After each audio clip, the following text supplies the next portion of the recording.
Nikiongezea hapo kidogo tu, samahani. Nimeona hawa MRA MRA wakiwa uniformed na wako na magari haswa. Nimeona mahali kwa YouTube magari mapya tena mengi kiasi kwamba wamejipanga kiasi kingine. So najiuliza swali, na katika hiyo misafara magari pia wazungu walikuwepo. So nikaa najiuliza hili swali, hawa MRA haswa nani anawafund kama si hawa wazungu ambao tumewaona miongoni mwa huo msafara? So nikawa najiuliza hilo swali hilo kwamba lengo na shabaha ya hawa wazungu kwa Kongo ni nini? Nani amefund hawa watu? Kwa sababu wako na uniform na ni genge hili la ambalo halikubaliki haswa, lakini mbona limekuwa uniform na liko na silaha? Hizi silaha zimeingia kupitia wapi? Ama magari yamepitia wapi? Na bandari ambayo mi naweza nikaona labda pengine ni Mombasa na Dar es Salaam. So wenzetu labda pengine kwa hilo mtaweza kuniweka sawa. Asante. Yes, hata mimi niliona hivyo. Okay, Gypsy kona ananiambia Biden alienda Angola. Yes, I stand to be corrected. But sometimes you just wonder, mtu anaweza toka America kwenda Angola kufanya nini? Hao watu wote ni wakora, tunawaambia tu. They are happy when these countries are unstable. Sasa hao watu msimamo. So unasikia Kagame amekuwa mentioned. So however much you've been praising Kagame here for making Rwanda better, he's also another thug. Probably he's also stealing minerals from Congo. Si tulisikia huyu jamaa wetu ako na shamba wapi, Angola ama Congo? Si Kasongo pia ako na mashamba sijui wapi, sijui mashamba ya mahindi. What is wrong with these African leaders? Hapo Congo tu, hata si mali kwingine. Ati mashamba, yani unapeleka mshene yako, umeimba mashamba ya Kenya, Taita Taveta, to Rift Valley, to North Rift and South Rift, alafu unapeleka mshene yako sijui kupanda mahindi. What is this greed? Yani these African leaders hawatakufa, waache hizi pesa. Sasa mimi, I'm not supporting the violence in Congo, but the Congo people should solve their problems and stop this and stand, wajisimamie. Unfortunately, the rebels have been funded by foreigners, so the country has been unstable for over 30 years. Na ni kama foreigners wanafurahia that instability. And that I want to connect with what about the funding from America. Yes, that funding should stop. Because a lot of the time the funding has also been what we call foreign interference in African countries, trying to manipulate their policies and all that, and even their political arena. Sasa wacha tujipange. Tuanze afresh, tuone hatuna madawa. We have this number of patients, we have this number of hospitals. What shall we do? So that Africa begins to put their priorities right. So as for who will kick Ruto out, I don't know. Sina formula. Lakini I think a time is coming. Huyu jamaa, he will not be able to sustain the pressure. Asante msimamo, unaweza kaendeleza.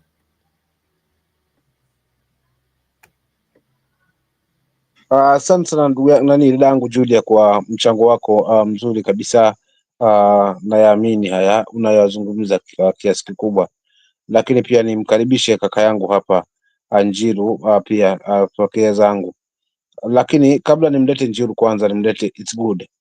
Labda kama It's Good unanipata haswa, ni nafasi yako kuweza na wewe kutoa ufunguzi wako, kisha baadaye ndo tuweze kumpisha kaka yangu hapa Njiru naye aweze kutoa mchango wake. Kwa hivyo It's Good kama unanipata, na wale wanataka kujoin pia wajoin kupitia hapo kwa hiyo link una click na unajipata uko studio unachangia. Umeshindwa na kuja studio, lakini pia una uhuru upande wa comment pia kuweza kuandika maoni yako na tutasoma papa hapa ili kusudi tuweze kuhakikisha kwamba mchango wako umesikika. Karibu sana It's Good na uwanja ni wako kama unanipata.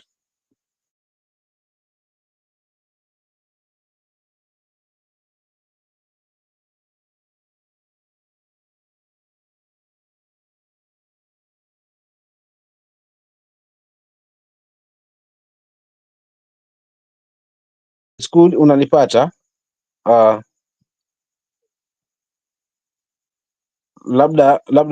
labda hajaweka sawa. Nikupe nafasi ndugu yangu hapo Njiru uweze kutoa mchango wako, kisha akijiweka sawa It's Good tutaweza kumpa hiyo nafasi tena naye pia aweze kuchangia. Kwako kaka yangu Njiru.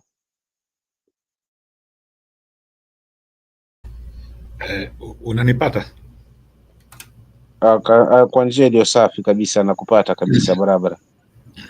Okay, ni sawa. Nimeshukuru. Leo sitaweza kuongea kwa sauti kubwa, niko na injury kidogo kwa mdomo, lakini mtaniruhusu niongee hivyo tu. Umenipita tu hivyo. Naona it's good amekuja. Pole. It's good. Nimekuita sana kwa muda kaka yangu, alafu kawa sipati jibu, labda pengine sikuwa ni but uko sawa sasa. Wacha endelea. Wacha endelea. Sikuwa nimemsikia before. Wacha endelea kama alikuwa ameanza. Ni mtambo yangu ilikuwa na shida. Okay, sawa, hamna shida, asante kaka. Kwako kaka yangu Jiru. Wacha nianze na historia ya Congo. Sababu ndio ile story imegonga vyombo za habari, na nataka kusema ya kwamba Africans are being played. Let me begin with that. Ni jambo la kuhuzunisha sana kama Muafrika anaua Muafrika mwenzake, whether ni mtu anatutumia kama punching bag ama hii vita imetoka kwa mtu nani. We should not allow that. Jiru kidogo tu kaka. Either Julia ama nani ama Aston Pike link kwa watu wataka kujoin pande wa comment section. Kwa hivyo kindly tumeni link ili watu waweze ndugu zangu waweze kujoin na sisi hapo.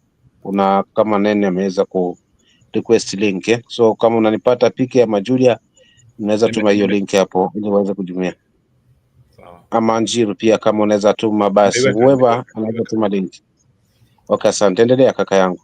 Watu wameka. So nimeshukuru sana. So na hii mambo ya, and I wanted to be a bit serious here. Hakuna M23. If I'm asked, M23 ni proxy, you know, na a sovereign nation. Sovereign nations, when they want to involve in illegal wars, wanatengenezanga group za kwenda kupigana kwa niaba yao. So M23 is somebody else. Let's be clear about that. So kuna kule imetoka na kuna yule inapigana na yeye.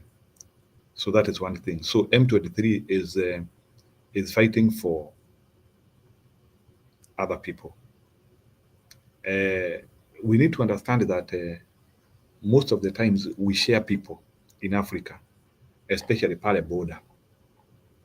Unaona kama Kenya, in the northern border, we share Somalis.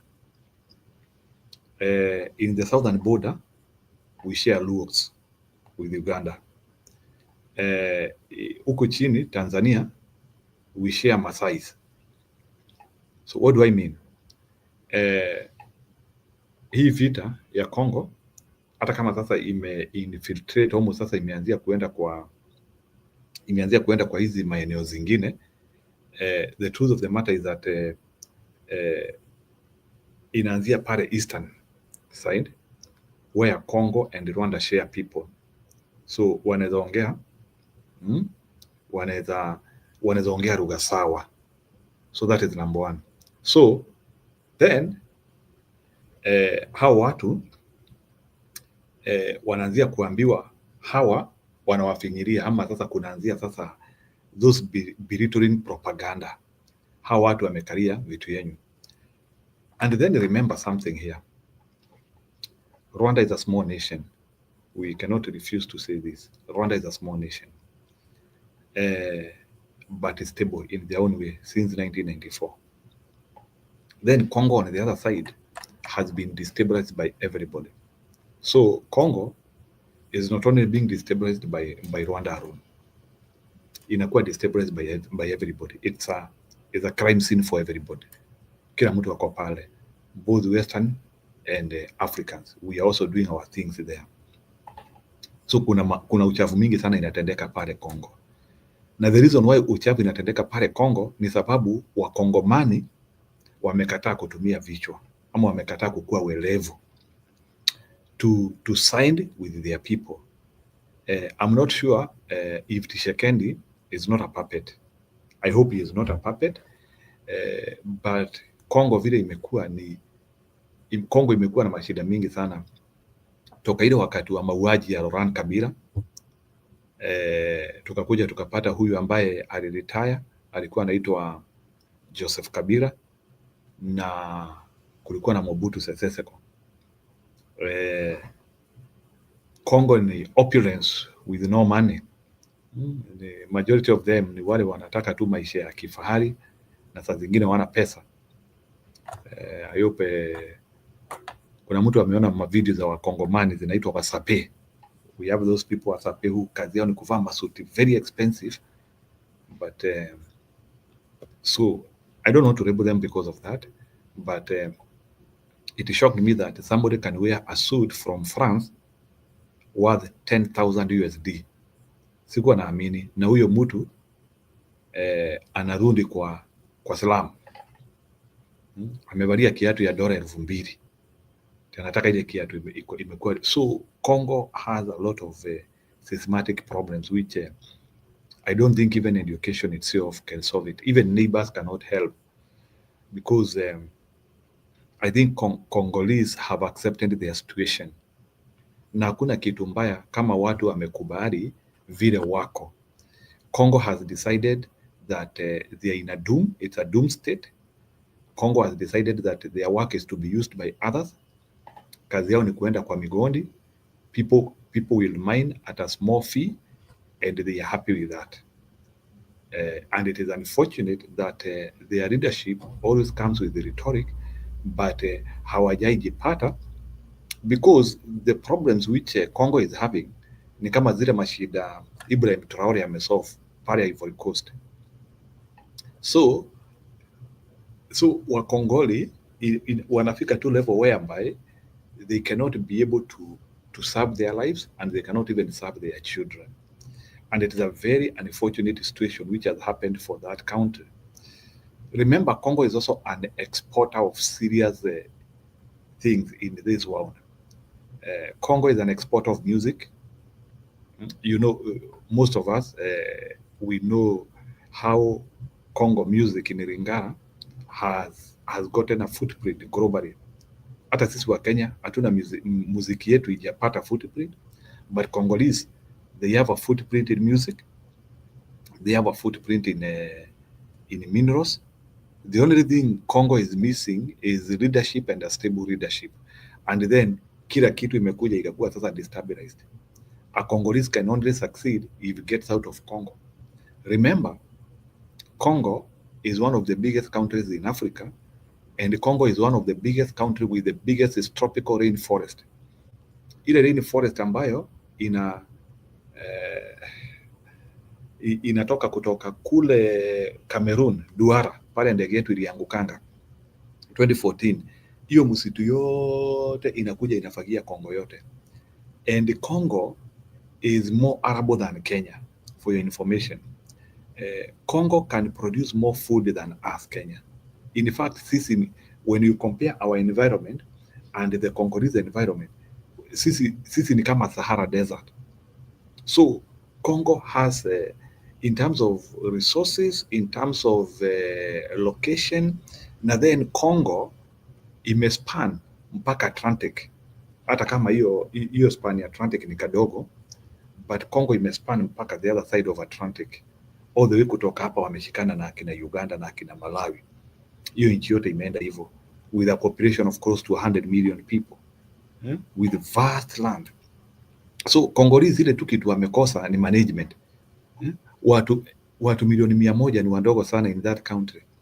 Congo is bigger than all the other East African countries put together. In fact, Congo should be the leader, not Kenya, if I was asked. Congo and Ethiopia are the ones who are supposed to be showing us direction, because those are the only two countries in Eastern Africa region who are having over 80 million people. Ethiopia wako 130 almost, na Congo iko na 100. Sisi Kenya tuko na 55. In fact, sisi tunafaa kukua tukionyeshwa what to do. But although kama vile mtu alisema, wingi sio kumaanisha kuna kitu inaendelea. It's unfortunate that Congo is having 100 million people and they are suffering. Wacha niingilie sasa hiyo siasa ya Rwanda hapo sasa. Inasemekana ya kwamba, na hata nimeona kuna mainchi ambazo sasa zimeanzia kukata their diplomatic ties na Rwanda. Kama Germany nimesikia sasa kuna vitu wameambia Rwanda they will not do with them. So ni kama sasa Rwanda imeanzia kuwekewa sanctions. But sasa swali inakuja ama tunaanzia kujiuliza, how will somebody be able to understand, although sasa hiyo ni vitu tu tunasema tu, yani ndio M23 they are being sponsored through Rwanda, but now Rwandese on the other side wanajitokeza wanakana. But remember 8 months ago Rwanda had declared war with Congo. They had said that watapiga Congo. I remember walikuwa they had declared war. So ndio nilikuwa nikisema sasa hii M23, to me I see it as a proxy for Rwanda, and it is so unfortunate that Rwanda would want Congo to be unstable, and they know what instability causes. I think for the prosperity of everyone, unless maybe Kagame aniambie he is feeling threatened by prosperity of Congo, or maybe because there is a lot of business which he is also doing with the Congo and he doesn't want to negotiate na anataka kutumia mlango ya nyuma. But the truth of the matter is that I don't see it a necessity of Rwanda wanting to destabilize Congo. Na kama wanatumika na nchi za ngambo, I think it is unfortunate, and I think now this is the right time now. We now Africa, we have to stop supporting Kagame if he would be part of people who want to destabilize a country which can actually succeed very well. I think it is in the prayer of everybody that the whole of Africa should be stable. We should not be having these useless wars. Kama sahi ukisikiliza hii vita ya Ngoma and now where they are going, na all this damage of properties, there are no credible reasons. There are no credible reasons why these people should be fighting. Congo there is everything, ni kugawana tu, wameshindwa na kugawana. So bwana, it's good, it's unfortunate that we are seeing a nation under collapse. We are seeing a nation collapsing in our own eyes, and it cannot be helped. I don't think there is anyone who can be able to help Congo, because the Congo crisis have been ni zile crisis za kuenda zikirudi all the way from the time ya kina Kabila, when they had a dictator for 30 years from 1965. So Congo haijawahi tulia. I think Congo has never discovered itself. Congo is just that country which is hopeless with everything. Sasa sijui kama ndio ile msemo ambayo tunasemanga, you can have everything but yet hopeless. Sijui kama ndio ile ambayo, but I don't know why it is only in Africa where rich countries are suffering, but other countries which have resources are helping themselves. I do not see Saudi Arabians fighting with each other because of oil. I do not see Russians fighting with themselves because of the resources which they have in the Siberia desert. It is only in Africa whereby tukijua pahali fulani kuna mafuta, tukijua pahali fulani kuna hii, it is the only place whereby we feel we don't need to be part of the equation. And I'm really not very happy of what we are doing other people. I feel like we need to do something serious as Africans. There's not any foreign solution which can stabilize Congo. Hata tukisema tunataka Congo ikuwe stabilized, there is no anything which can stabilize Congo. Congo ni wao wenyewe waketi. I know they have lagged behind kwa masomo, kwa kila kitu, because of these problems which have been happening in their country. But I don't know how they are going to do it. They will need people of goodwill, they are technocrats, they are experts, to sit down na waone sasa watasaidia hiyo nchi namna gani. But I'm really crying for that country to see a sovereign nation collapsing. Hata kama kila saa tunakaanga tukiwekelea wazungu tukisema wazungu ndio wanataka hiyo nchi ikae hivyo, does it mean that Africans cannot think for themselves? And tunaanzia kusema sijui, we have to think. Lastly, let me comment about that Uhuru story. Uhuru ametuambia, which is common sense anyway, si ati amesema ati kitu kubwa sana.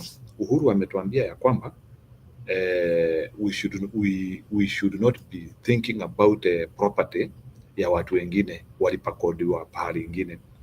So wakati bwana DJT anasema ya kwamba anaenda kupunguza mchango wake katika Afrika, sisi kama Waafrika hatufai kukua tunanong'ona sababu haituhusu, hatulipi kodi Marekani. So like he was trying like to punch the obvious.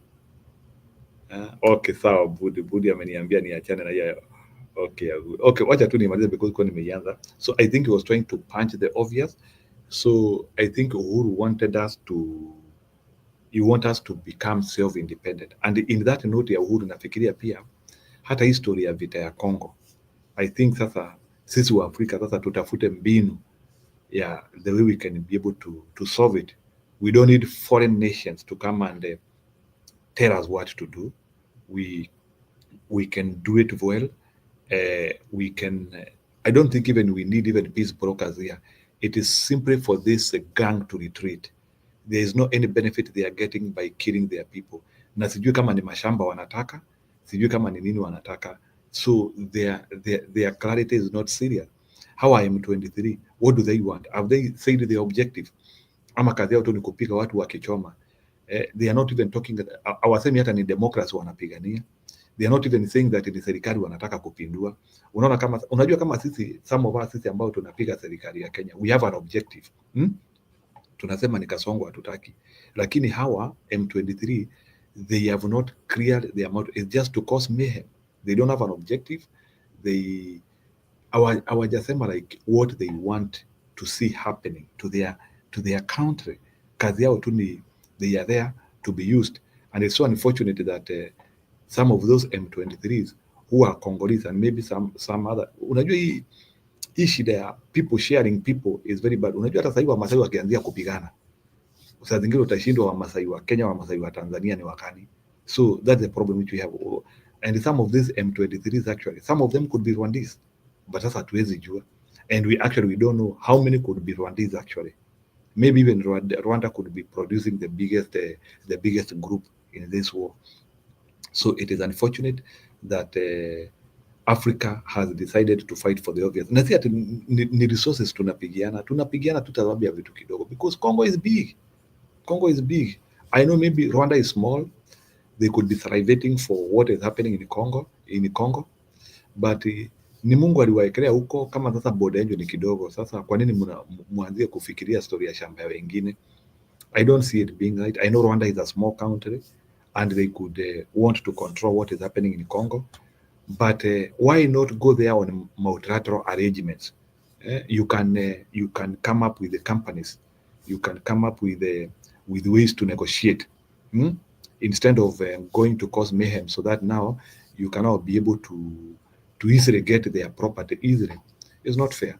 So I wish Congo was left to thrive, people to negotiate. I hope it's not that they are selling those minerals at a very expensive price. I know they are selling those minerals at affordable prices. Hata wajielewi anyway. Unakuta hata gold wanauza even at a very bad price. All those titaniums wana mine wanauza vibaya sana. So just allow Congo to be there, allow them to mine, and then they sell at the prices they want, because they don't have a good leadership. That is why I believe they are suffering. If Tshisekedi was a serious president, he could have steered the country into a trajectory of progress. Lakini the fact that Tshisekedi is also as useless as any other leader who has been there before, that is why Congo is suffering now. Why is it that Ibrahim Traore, who was having the same problems, he has stabilized this country? Huyo mpenzi wa resilient. Anyway, it's good. Wacha nifikishe hapo. I think so that mwingine achukulie next kama kuna swali. Asante Njiru. Kama kuna swali basi waruhusu ndugu zangu hapa waulize, lakini wacha ni wakumbuke hawa ambao wako upande wa comment section kidogo before nimlete Alex. Kuna vile kama Nene Karen, karibu sana tu. Paul Kahonge, alafu kuna Liz Njoroge, kuna Janet Mangi, Joyce Waweru, alafu kuna Resilient. Ni wakaribisha sana haswa katika hii show na pia kwa kazi nzuri mnayofanya upande wa comment section. Alex, kama unanipata sasa, fursa ni yako, ama kama kuna swali upande wa ndugu yangu Njiru hususiana na masuala na Kongo, basi pia unaweza pata kumuuliza hayo maswali. Kwa hivyo nafasi ni yako kama unanipata.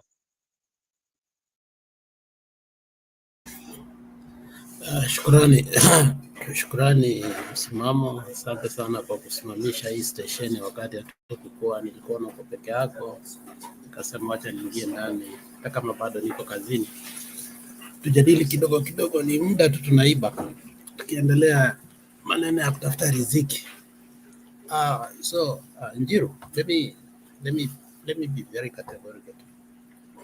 The issue of Congo started in November, and I want you to connect the dots to form a straight line.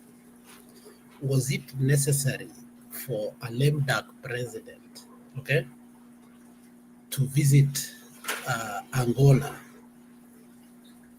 at the time that he had already postponed that tour a couple of times, and he was so weak and frail? Now, if you remember, the reason for him going there, actually he wanted to visit Congo. They've been planning for the Congo visit in vain, okay, for a very long time, but it did not happen.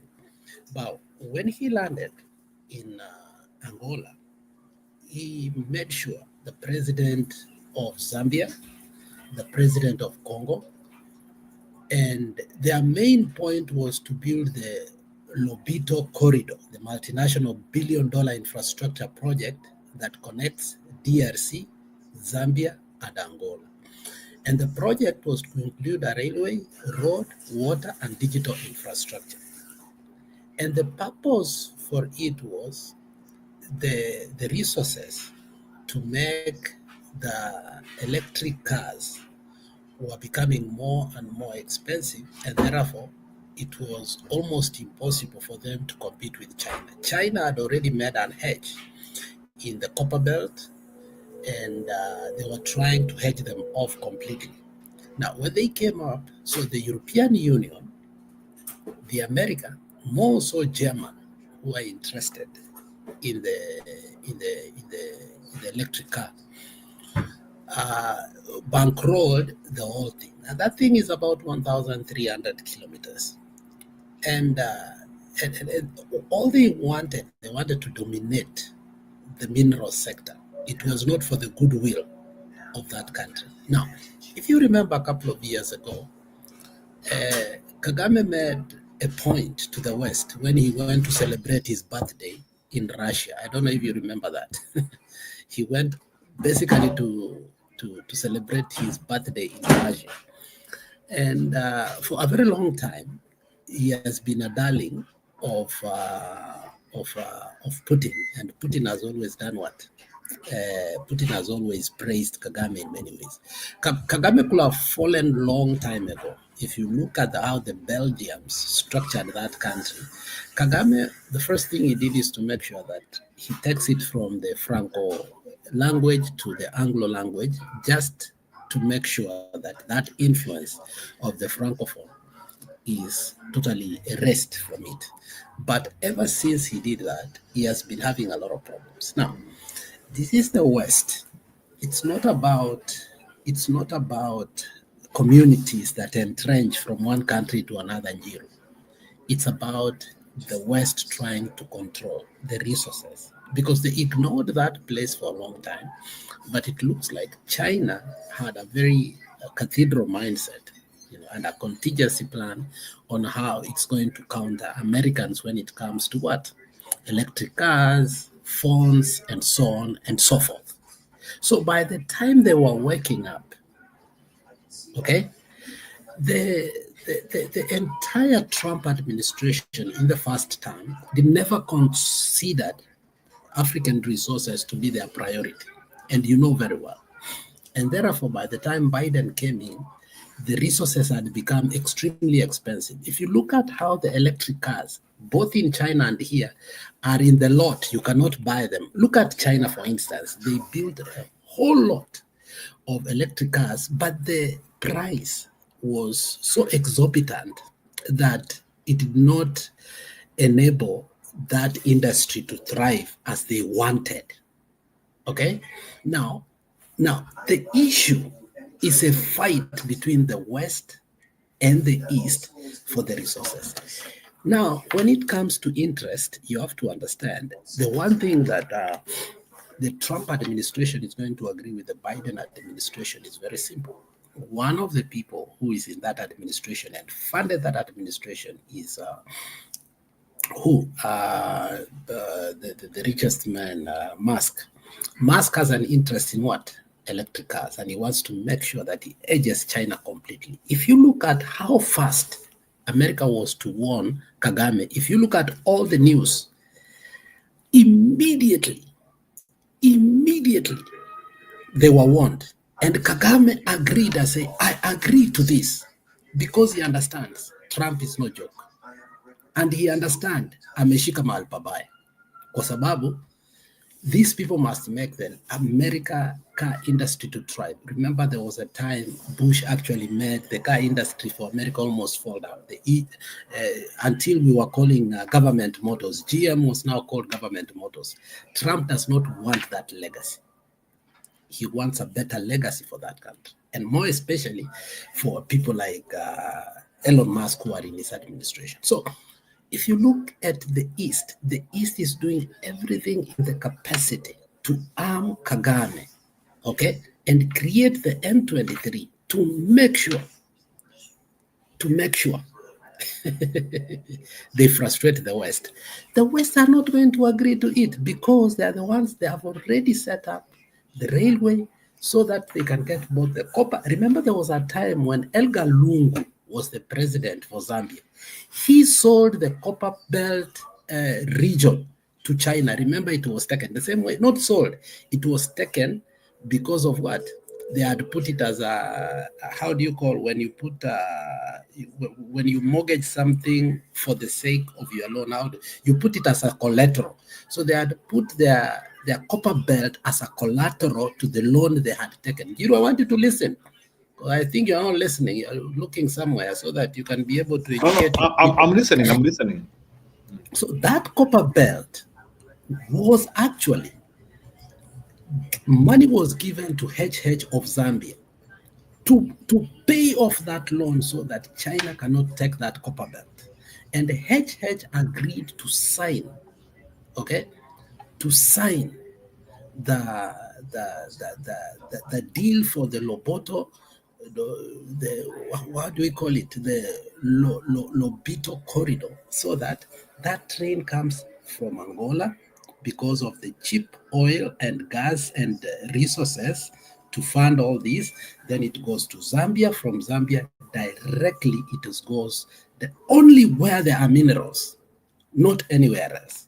Okay, so it is not a fight of communities. It is the West fighting for the resources to dominate where the East had already dominated. So it's going to be a fight for titans.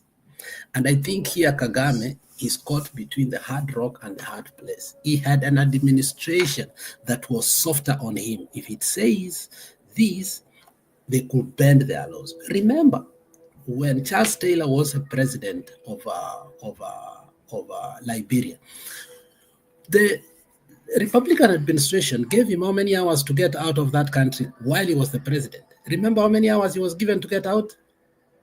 If Kagame is not careful, Kagame is going to be given a couple of hours to get out of. If he is going to do what? To try to stand in between the resources that they direly need to make America great again. So it's not about communities. This one is about the resources, and the resources is because the East was almost edging the West. And that is why the funders of these projects or Lobito were only Europeans, and the kind of loan they gave them was a better deal than the Chinese gave them. So that is the problem we are having. Now the conundrum of Uhuru talking today is not criticizing the Ruto government. Uhuru has a lot of stake in Congo. Raila has a lot of stake in Congo. And that is why when you look at the capital asset of Raila Amolo Odinga as an individual, is never based on land, has never been based on properties, has always been based on precious metals. If you know very well, the diamonds, gold, so on and so forth. You have even heard now the current speaker in the House of in the Parliament of Kenya, okay, in the Parliament of Kenya. Last time when he had a gold scandal, the person he was pleading with was Raila Amolo Odinga. Let me give you a little bit of historicity about that. When 1997, the NDP flag went down. That was the party that made Raila regain the seat for Langata when he had gotten out of Ford Kenya, remember. Finally, he folded that party, he joined KANU, and they formed New KANU. At that particular time, the favorite person in KANU regime was Mark Too. If you know, Mark Too was never a minister, maybe an assistant minister, but he was what? Nominated member of parliament. But he was conspicuously the chair of Rondro East Africa. Rondro East Africa is a middle company where all the gold that is sold in Africa, the diamond and precious minerals are brought to Kenya. For instance, all the Tanzanite of Tanzania does not go to anywhere out of the country without passing through Kenya. If you ask yourself, you don't even know why. Now, that is why when Raila goes to Israel, he receives always a red carpet, because his company or the people that are close to him, the only people who certify gold and diamond to be original are the Jewish people. And the people who sell it to Europeans are the Jewish people. So if you look at that connection on how Raila came in, and he entered through Mark Too, who told him to go to New KANU, and at that time he became a minister for energy. So he built his base within the Middle East and the Gulf to be their favorite. But at the same time, when it comes to gold dealing, diamonds, and so on. And that is why Raila was able to make a deal between Shekedi and the former the president while he was going up, because of the influence he has in the minerals. Now, Raila is involved. So when Ruto became the president, he wanted to take a stake also of that place, and he sent our soldiers there, because Rwanda has done that. Nani has done that. What is his name? Museveni has done that. Even Mugabe did that. Remember, the person who supported the person who took Nani out of power was who? Mobutu Sese Seko. Kabila was funded by Mobutu Sese Seko. And we asked, why is Mobutu Sese Seko sending all these soldiers over there? So at the stake of Congo, it is the African states which are being used to destabilize it. So if the African states cannot be used, it's impossible for the Congolese people to be unstable. So the Congolese people, by banning the embassies that you saw, was to show who is interfering in their country. They were making a statement. And that statement also became what? Kenya was part of it. The Congolese are acknowledging and saying, Kenyans, you have brought turmoil to our country. You are part and parcel of the problems that we are having. Okay?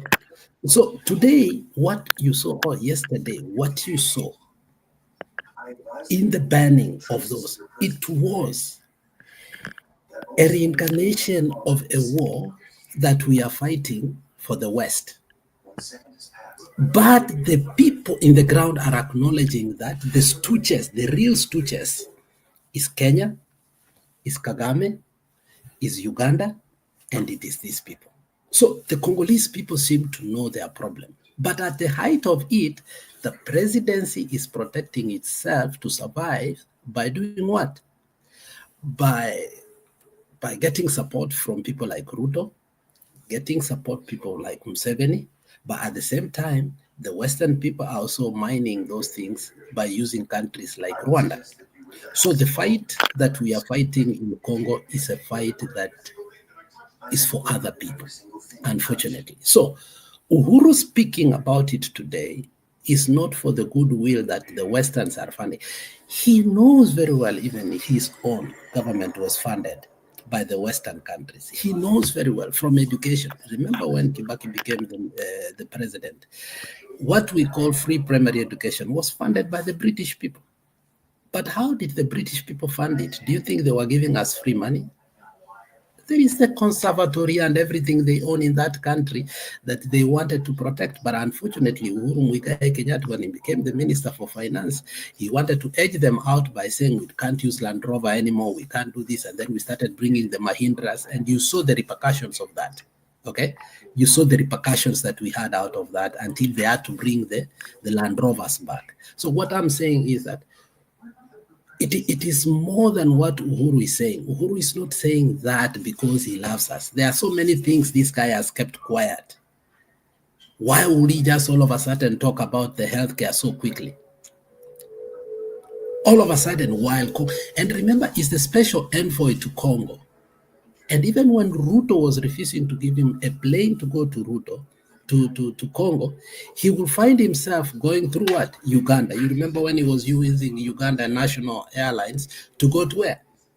So these principles, as we see them, Ruto, Raila, they are culpable and complicit of the war in Congo.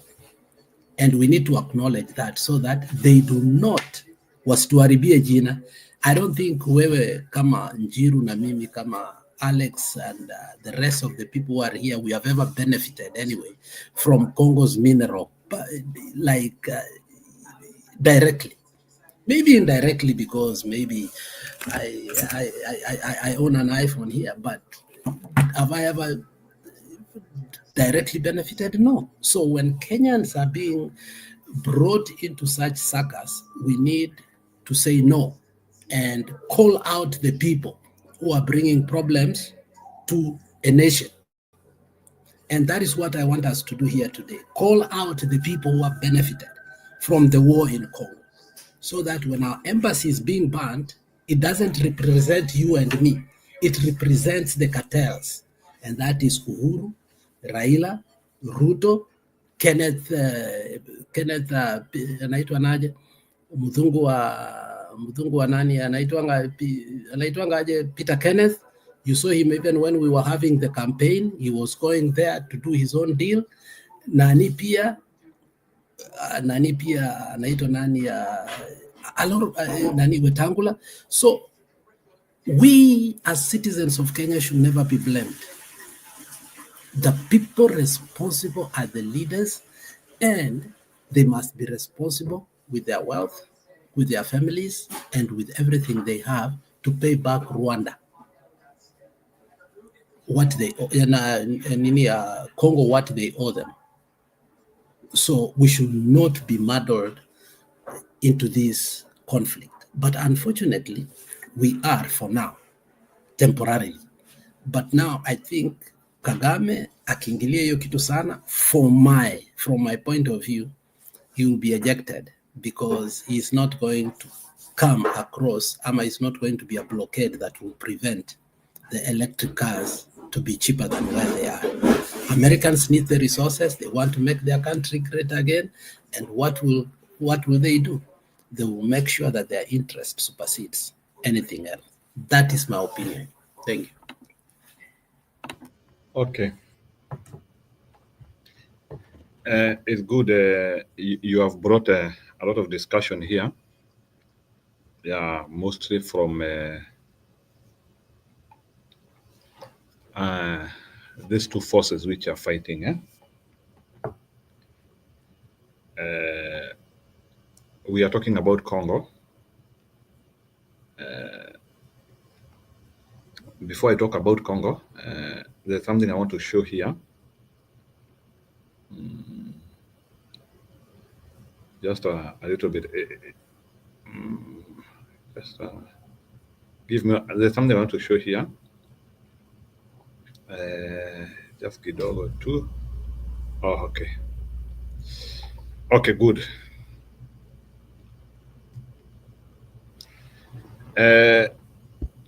Unajua why nitry? And it's unfortunate that it's not possible to see what my phone is here, but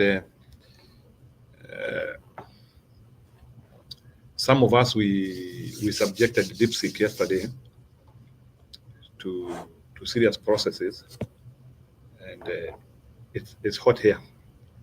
That is the truth of the matter. You tell it to give you some things, and it is just telling you the server is busy. So I think it was just a hype.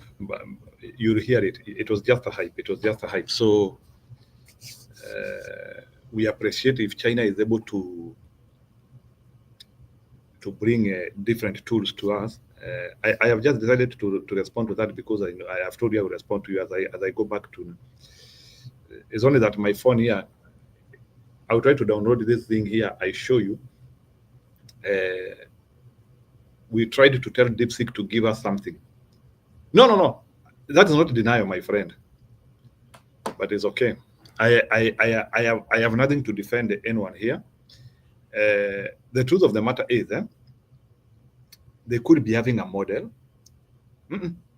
That one I did it myself because I also do data science. I did it myself. So this one is not a. I did not consult anyone. I put OpenAI here. I put this DeepSeek here, and we are also putting hiyo ingine imeletwa ya Alibaba Quem 2.5 tunaiweka hapa.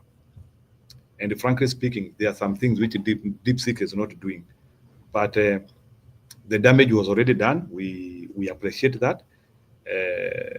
It's Americans who are unable to handle the panic because they thought that now something has come to maybe to destabilize their market. No. So what America was supposed to do, they were supposed to relax and not. And one of the things which I don't appreciate is the way DeepSeek was just fronted into the market without an audit. That was a problem because ni kama sasa huko umeenda kununua karai, alafu sasa wewe ambaye anatengeneza karai, wewe ndio unatuambia hii karai ni poa sana, but we have not looked at it. The fact that DeepSeek was released to the market with information from China only, that wakasema this DeepSeek, the way we have made it, it is 30 times less. What you know that? That's what the problem is, because now they wanted us to believe the story from one side alone. No one else has audited that system. You see, there is no consensus, and we cannot say that consensus is only from a Chinese platform alone. So that is why we cannot take it as gospel truth the way they told us. Ni kama sasa unatoa mtu mmoja anakuambia hii kitu iko hivi. So it has to be put in the market and we audit it. Then after auditing it, then we can say yes, it is superior. But we cannot claim, because even me, by the way, I publish papers. And when I publish papers, I always say that my work is the best. Until somebody else aende asome karatasi yangu ndio atasema hapana, bwana Njiru, hata kama hapa unatuambia hivi. No, forget about that. 5 million versus billions, forget about that. There is something we're not understanding here. 5 million, it's a claim. It's a claim. No one, you see, when China says that we have spent 5.5 million to make this thing, how sure are you? No. I'm not in denial. I'm telling you the truth of the matter. I will share my results here personally. I do research with this thing. I am not saying that China cannot produce something nice. That's not what I'm saying. But authentication, to authenticate things from China is difficult. How sure are you that that information is correct? How sure are you? It's not denial. I am not like I'm opposing China to develop. It is good for them to develop, but I've already used DeepSeek and it is not helping me. I have used it. We are using them. It is not helping me. No. At least I have used American products. I know. I have been using OpenAI, and we have seen the difference. But I used DeepSeek yesterday. I'm not getting things which I'm supposed to get there, and the same problems. You know, shida yangu mi naongeanga ukweli, and I don't need to lie here. Nimetumia DeepSeek jana, naifanyi the things which I have to do. So your hype, and I'm saying this one because there are things, and many people are also getting the same. It's only that you see ile shida iko, the American media just report things without even knowing what they are talking about. So wow, simply because wamesikia kihype somewhere they talk. So it means now that mtu anaweza kuwa akitokezea anasema kitu yangu ndio inafanya vizuri na ingine hapana. Things don't. For us to take what Chinese are saying, it must be subjected to a million of like 5 or 10 years to say yes, what you are saying is true. But there's no in which Njiro, that's a topical discussion. But at the height of it, we were saying what the bone of contention right now is the reason you are seeing all that is happening in Congo is the fight for minerals for such. Okay? But now when it will come now to topical, now you can give your hypothesis or concluded hypothesis, and we can give ours. And okay, that's a topical discussion that needs evidence. I agree. It's only that I was responding to Q here because I saw them writing that way, and that's why I don't want us to propagandize, because even you, Bona, it's good.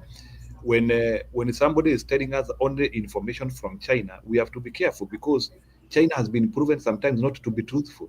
Not everybody which comes but that will divert the discussion from what okay, is happening. let me leave it. But I think you're right. That's a very good topical discussion that we really need to diverge into to come up with a conclusion. The way you maybe tomorrow we can go there. Let me handle about these issues of minerals. Is okay, but I have that responsibility. Kesho, I have that responsibility to handle that, because I know what I'm saying about these things. So let's talk about him and Congo in terms of minerals. We understand that Congo does not only produce minerals, but they also produce rare minerals. That is one thing, rare minerals.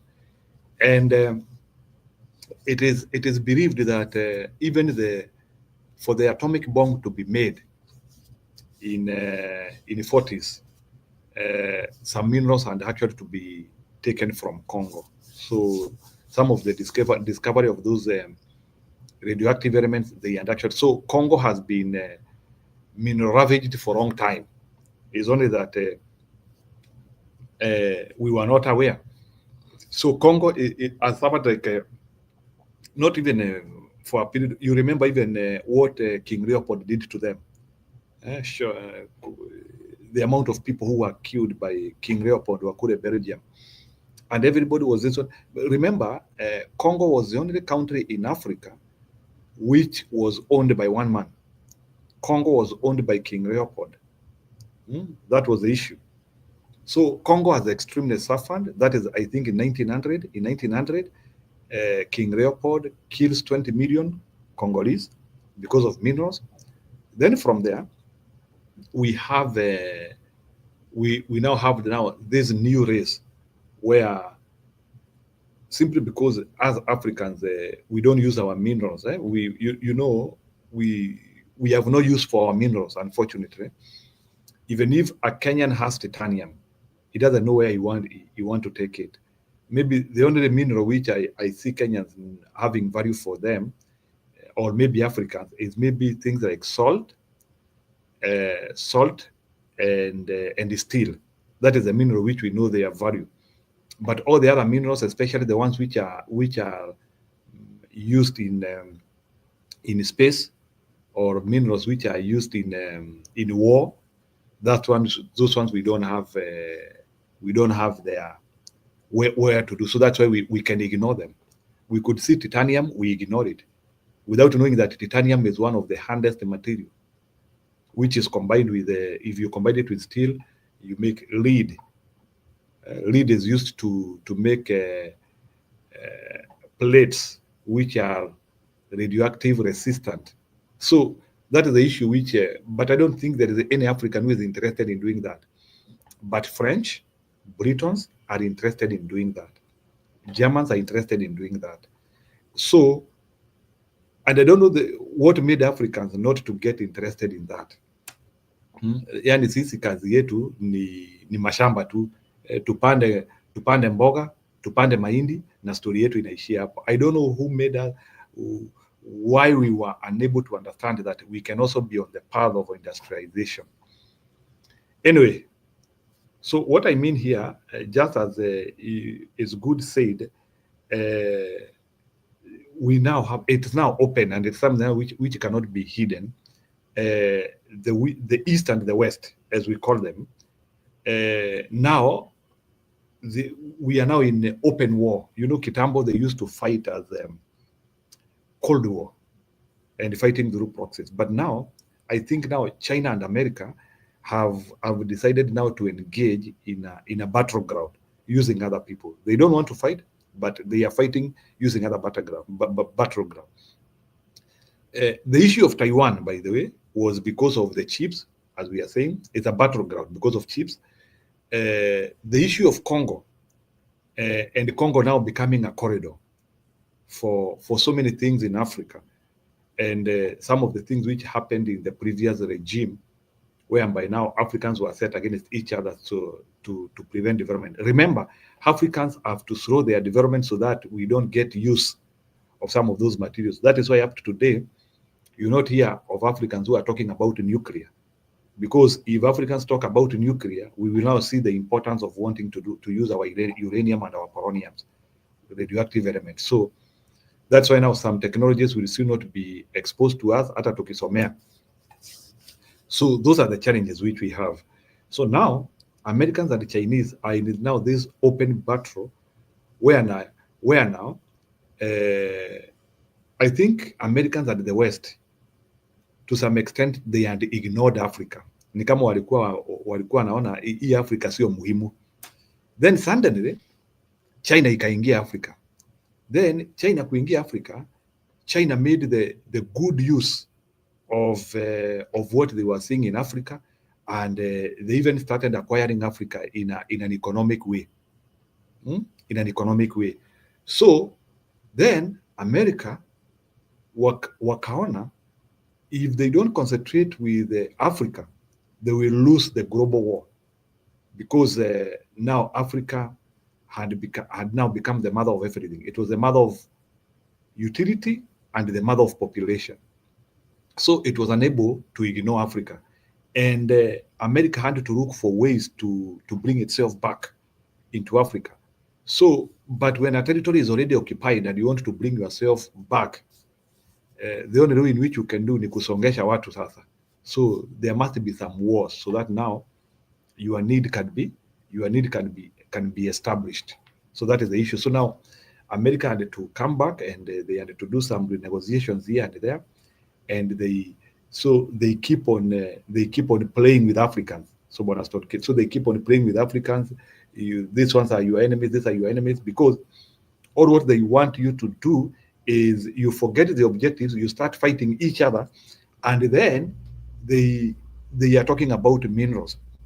I remember in Congo, hii ni kitu nilisikia, I don't know how true it is, nilisikia even as Congolese fight or they are fighting, mandege zinakuanga tu zikienda huko usiku na mchana, and there are some airports in Congo which are actually private airports. Those airports do not even belong to Congolese. Hizo ma airports ni za foreigners. Mandege zinakujanga usiku na zinaondoka zikuwa zimebeba. It's just like the same scandal mlikuwa mnasikia Kenya ya gold, sijui ya watu walikuwa wanaibiana gold. So the issue of Congo is becoming very sporadic, unfortunately, and Congolese seem not to have a solution.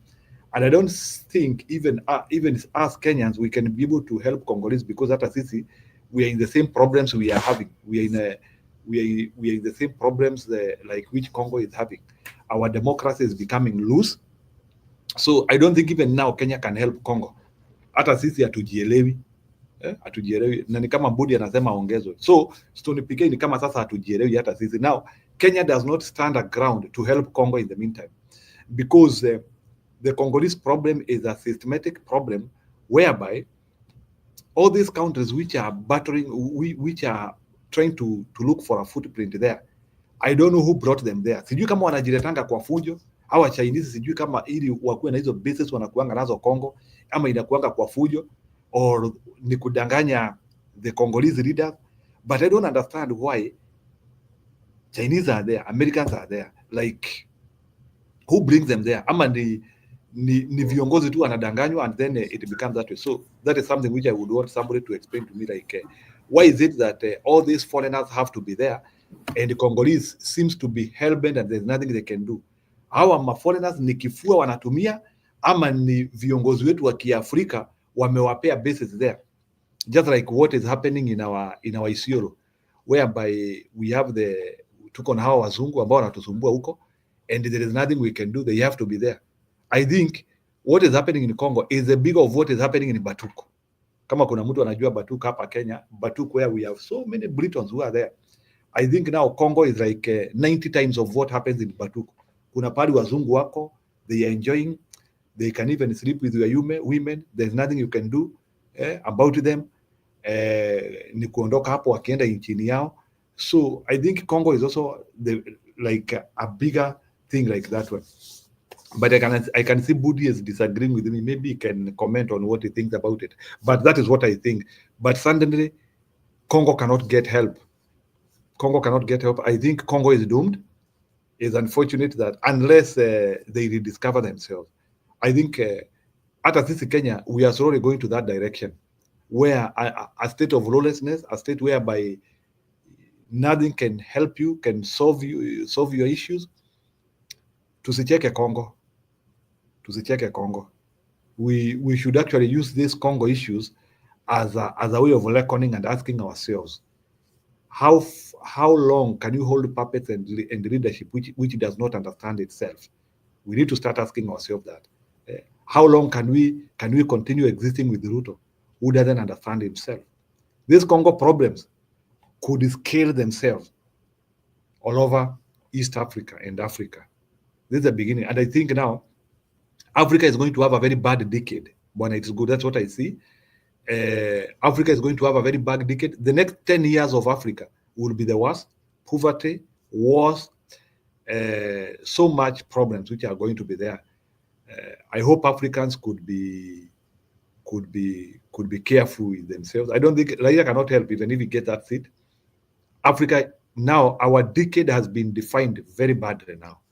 So tuko vibaya, na then sasa unaona sasa pia nao Marekani wametoa mapochopocho, dawa za ukimwi tujinunulie na vitu zingine. Now we are up for a road shock. For our next 10 years are not going to be good. Tuko na miaka mbaya sana hapo 10. And then now we start innovating. Hizo dawa za ukimwi na vitu zingine ambazo sasa Marekani wanaondoa, tuanzie kujitengenezea zetu. It's not a joke. Na tuache I don't know if Ruto regime can stop stealing. Those are the issues. But sasa iko shida. Thank you.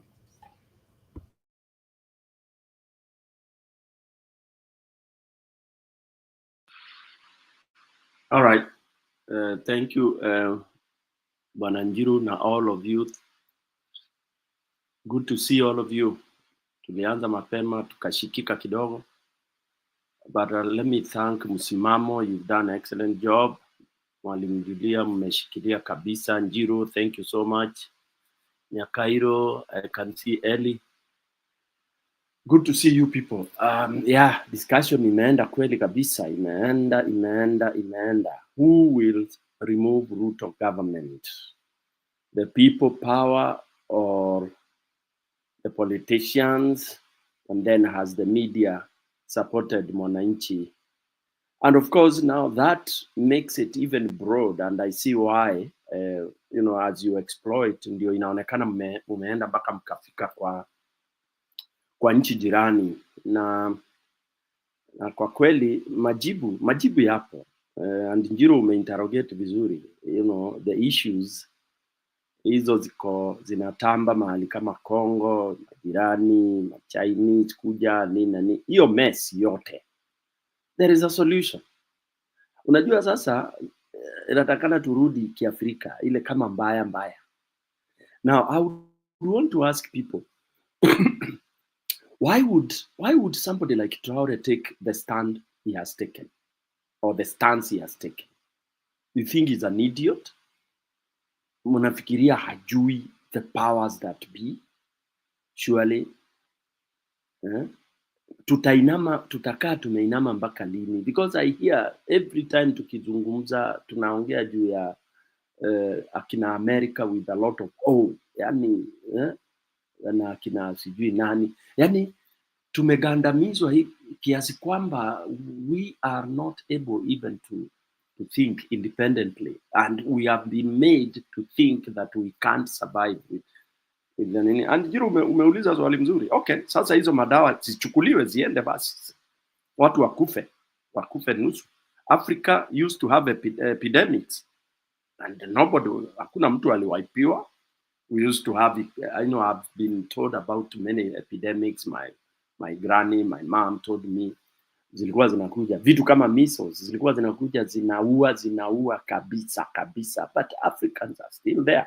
So if somebody anafikiria ana withdraw hizo msaada ndio Afrika waishe, you can't. Huwezi kumaliza kile Mungu ameunda. Hata ukimwi huwezi maliza watu. No, it can't. Kama ingemaliza watu ingemaliza Uganda kwanza. Ungeenda Uganda ukute hakuna watu.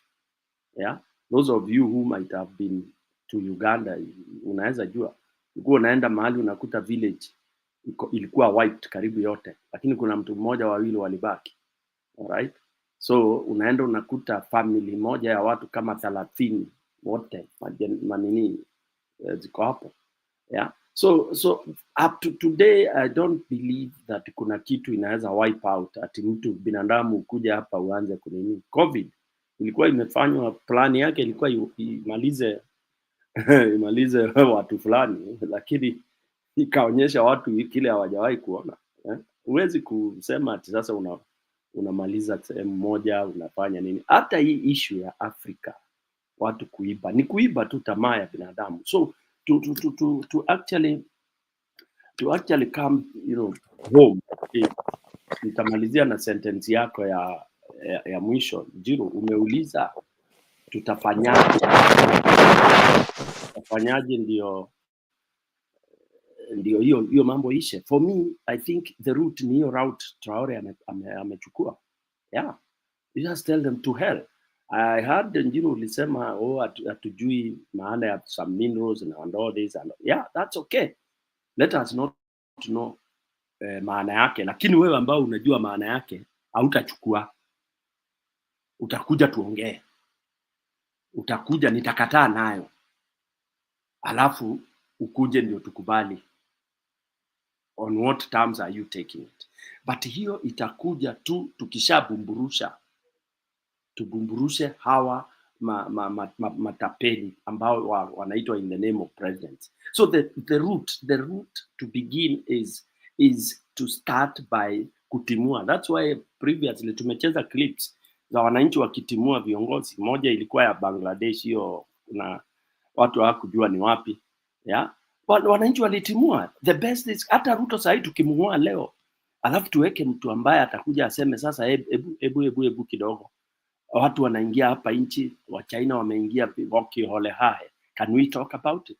We will begin somewhere. How come Traore alikuja akasema gold yetu haiendi ikiwa raw? Na hiyo factory wanasema ati ziko France ama wapi, akatengeneza factory haraka na akaunda gold zake nini, na akaanza kulipa madeni na nini yake. So tumepumbazwa tu, you know, we've been pumbazwa so badly. And that I want to there is a clip I want to play here to actually expound on what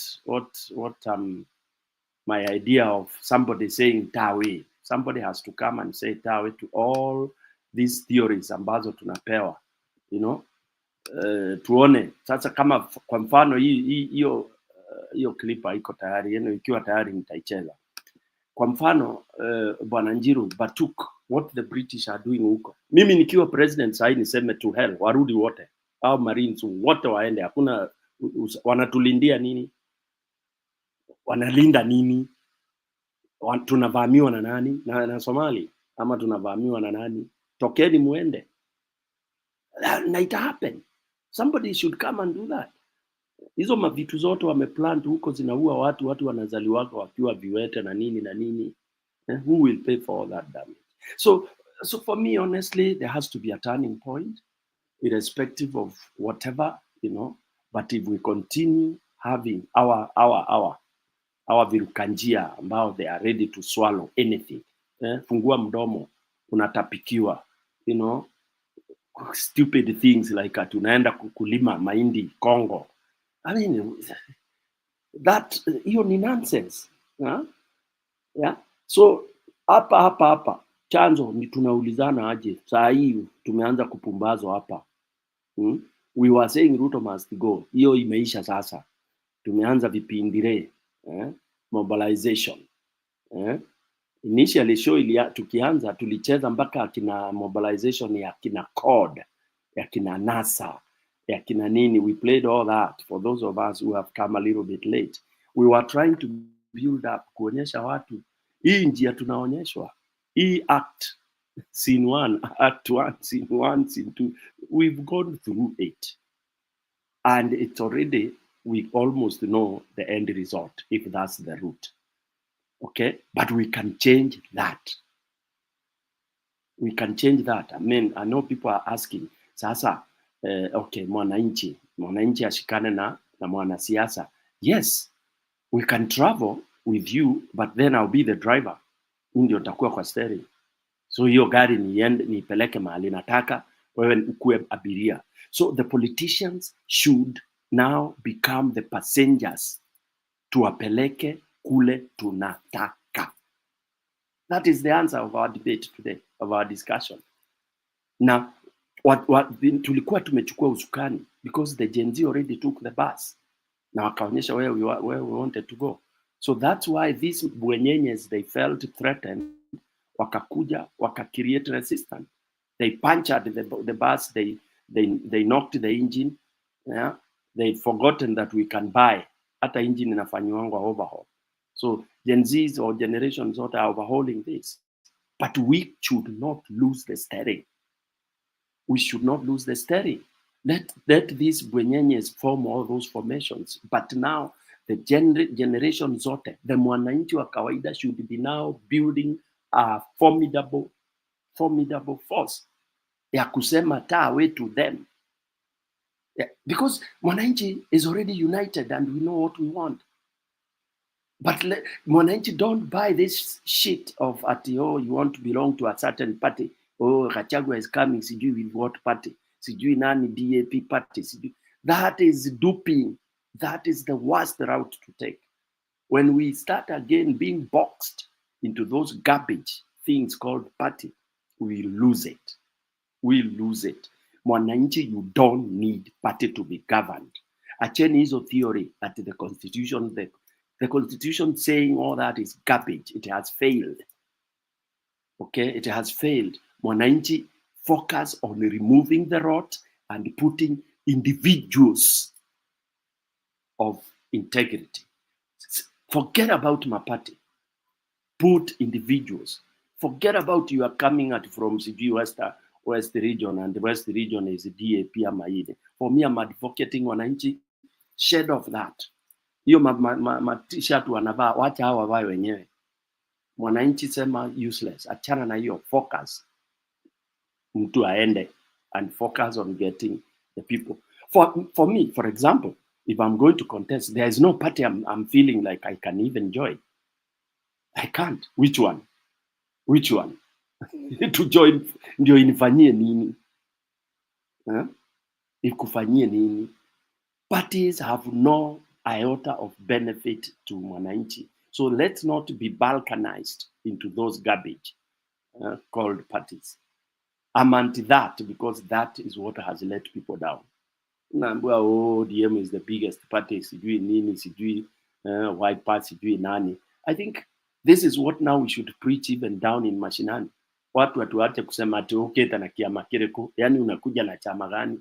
That's garbage. I'm coming, Son PK. If you think I make any sense, give me your votes.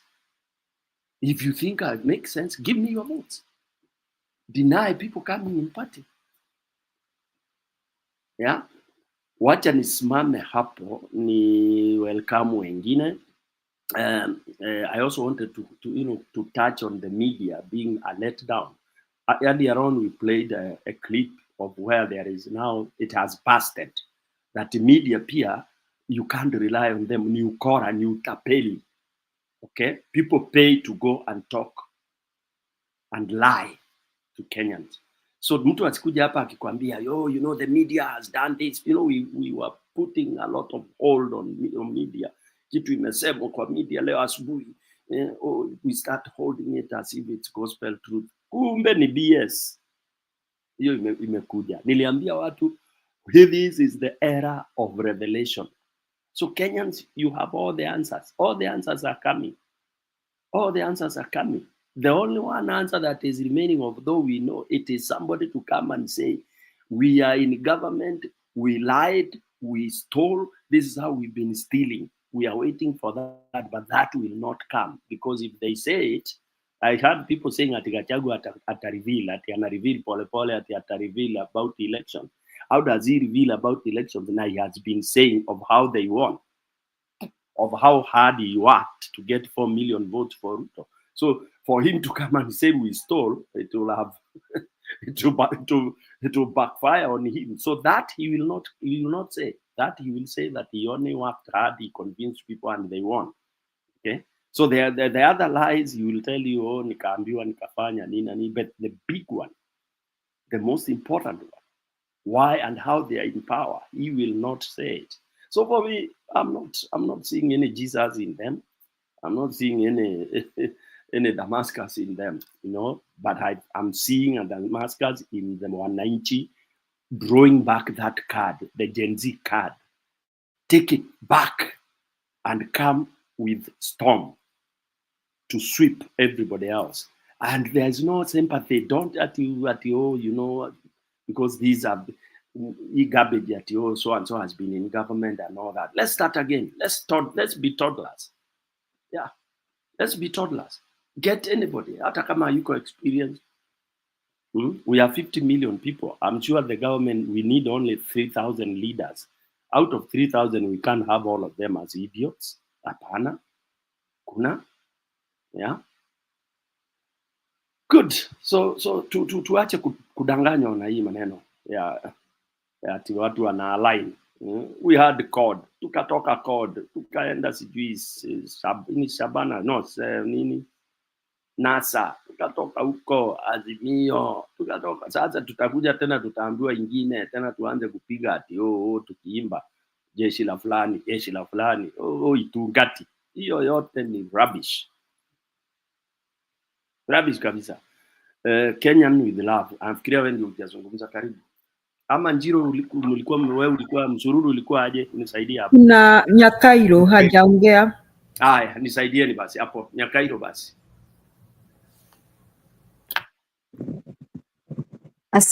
Asanteni sana Julia, PK, Kenya Mkora, Njiro na watu wetu huko kwa comment section. Na wasalimu sana.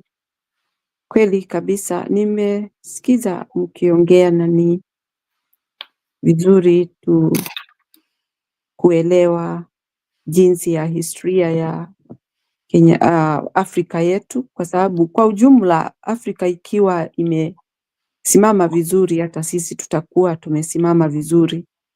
Because what I have seen is that Afrika ni kama wao sasa wanapigana wenyewe kwa wenyewe. Si ati vita imetoka nje, iko ndani ya Afrika. Sasa wameanza kusoseana, kuleteana shida kwa nchi zao, ambapo tulikuwa ati tunasema tutakuwa na kiongozi mmoja ambaye ataongoza Afrika ndio tuweze kushika njia ambayo ni mzuri ya kuendesha maslahi ya Afrika. But now it looks like there is war in Africa. Nobody wants to see like the right things are happening. PK umesema habari ya vyama. Kusema kweli, hata kuna mtu kama mnaweza kumbuka huyu Derito from Laikipia alisimama independent na akafaulu, alipita. So he did not use the parties, and I think parties are just people want to show off or to be like he want to look back and see I have a lot of followers. What does that mean, having followers behind you while you are not doing the right thing to them, while you are not even fighting for anything sensible? Party, it doesn't make sense at all in our country right now. And in fact, however, these people, it's like they get money due to having party, and that is, na wakishapata party ni kama wanakwama hapo kwa sababu wanajua kuna kile kitu kitakuwa kinakuja wakati fulani nitapata malipo. That's what I see it, because how comes hizi parties kila mtu anataka kuwa na party na hazina usaidizi wowote kwa mwananchi? Ni wao tu wenyewe kuwa ati mimi ni kiongozi wa party fulani, mimi nataka kutengeneza party yangu. What are the meaning of parties when people are fighting to have a good governance? Hizo parties zina fight nini? It is not even opposing what the government is doing. They are just there staggered. They don't know what even to say or what to do. So for me, actually, that is a fact that these parties does not support us, does not help us. It does not make any progress. It does not have any meaning. To me, I feel like, yes, there could be such kind of things, but it should not be driving people crazy that there should be a party. The other issue I wanted to say is about the media. I can't believe, surely, we have seen many people have gone to the TV to debate about something, let's say, for example, SHA. So these people really are paid to come and lie to us. They are paid to paint very good things about something that has no meaning and has no legs. Nilishtuka sana na nikaona kweli kabisa sisi tuko na shida. If people are really normal, mtu anaenda anapewa pesa ati kwa sababu ataenda hapo adanganye watu. So we have got so many liars in Kenya, people who are driving us crazy when we are fighting for the real problem of our country. Unaenda kukaa hapo kwa TV kutueleza mambo ambayo ati wewe ni shujaa wa kudanganya. Wewe utaenda useme hivi ndio watu wakubali. We are not fools. I've seen those people talking there. In fact, I feel furious. I get angry because it's not people who are presenting us. They are just talking nonsense. Na yule ameenda hapo ambaye ni wa opposition akiongea sense. You see this other guy who belong to the government, who have been paid money, 100,000. I don't know where it is coming from when we don't have any drugs in the hospital. People cannot be able to pay for SHA and SHI. Ndiye huyo anamnyamazisha. Anataka yeye hata asikike zaidi na maneno hata haieleweki. I was shocked. And I always ask myself, why do we have two people very much opposite that they can convince us of something that really we don't want even to eat, something that we cannot even swallow? very bitter, na mtu anataka kukaa hapo, yani ni kama advertisement ya vitu zake zile ametengeneza. I wish that is the way it is, rather than a government, a standing government that can be hiring people to go and convince us something that is not workable, something that has really collapsed. Unaangalia, unaona ile kitu watu walikuwa nayo NHIF iliangushwa ndio tuletewe hii takataka ya kutudanganya na kutufanya ati tusikize. We cannot listen. So I have come to realize that I'm very normal, kwa sababu kumbe hivyo ndivyo kuna kuaga. Hiyo mambo yote nilikuwa nasikia uchungu. I am very, very happy that I came to realize that I was getting it. I was getting the right thing.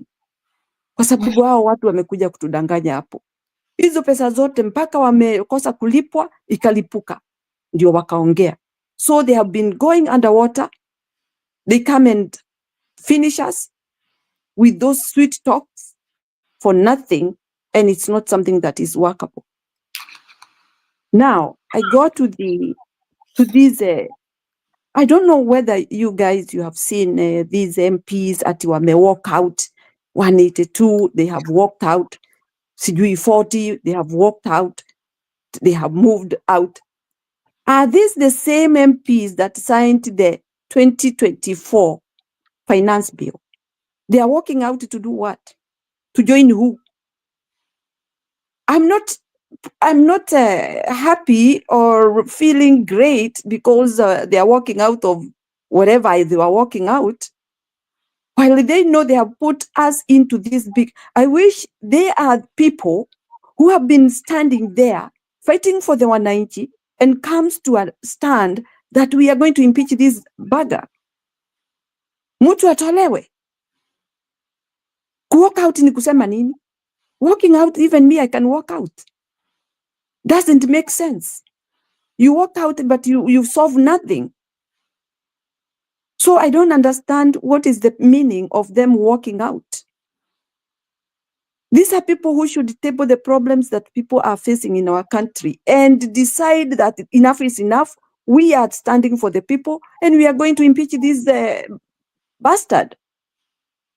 He has ruined everybody's life. And now I don't know what they are feeling when they are walking out. Who are they pleasing? So for me, I'm saying our country has to stop this shenanigan and make us understand the reality and the problems that are eating our country. Lakini si wawe wanakuja hapo. Sasa huo ni mchanganyiko wa MP ati we have walked out. Now ndio hao media wamekosa kulipwa pesa zao. If they were paid, would we have known? Wanatuharibu vichwa ati ndio wangekuwa wanatupea maneno ile wanasikia pandio. So for me, I feel so bad and so frustrated. It's a very bad situation Kenya is. We Kenyans, we have to stand for ourselves. Those parties, let them come later. But for us, we stand and fight for our country. I'll stop there. Thank you, guys. Asante. Next ni Mkenya ameenda wapi? Kenya amepotea. Oh, it's Eli alipotea. Sijui kama alikuwa amezungumza. Eli, karibu.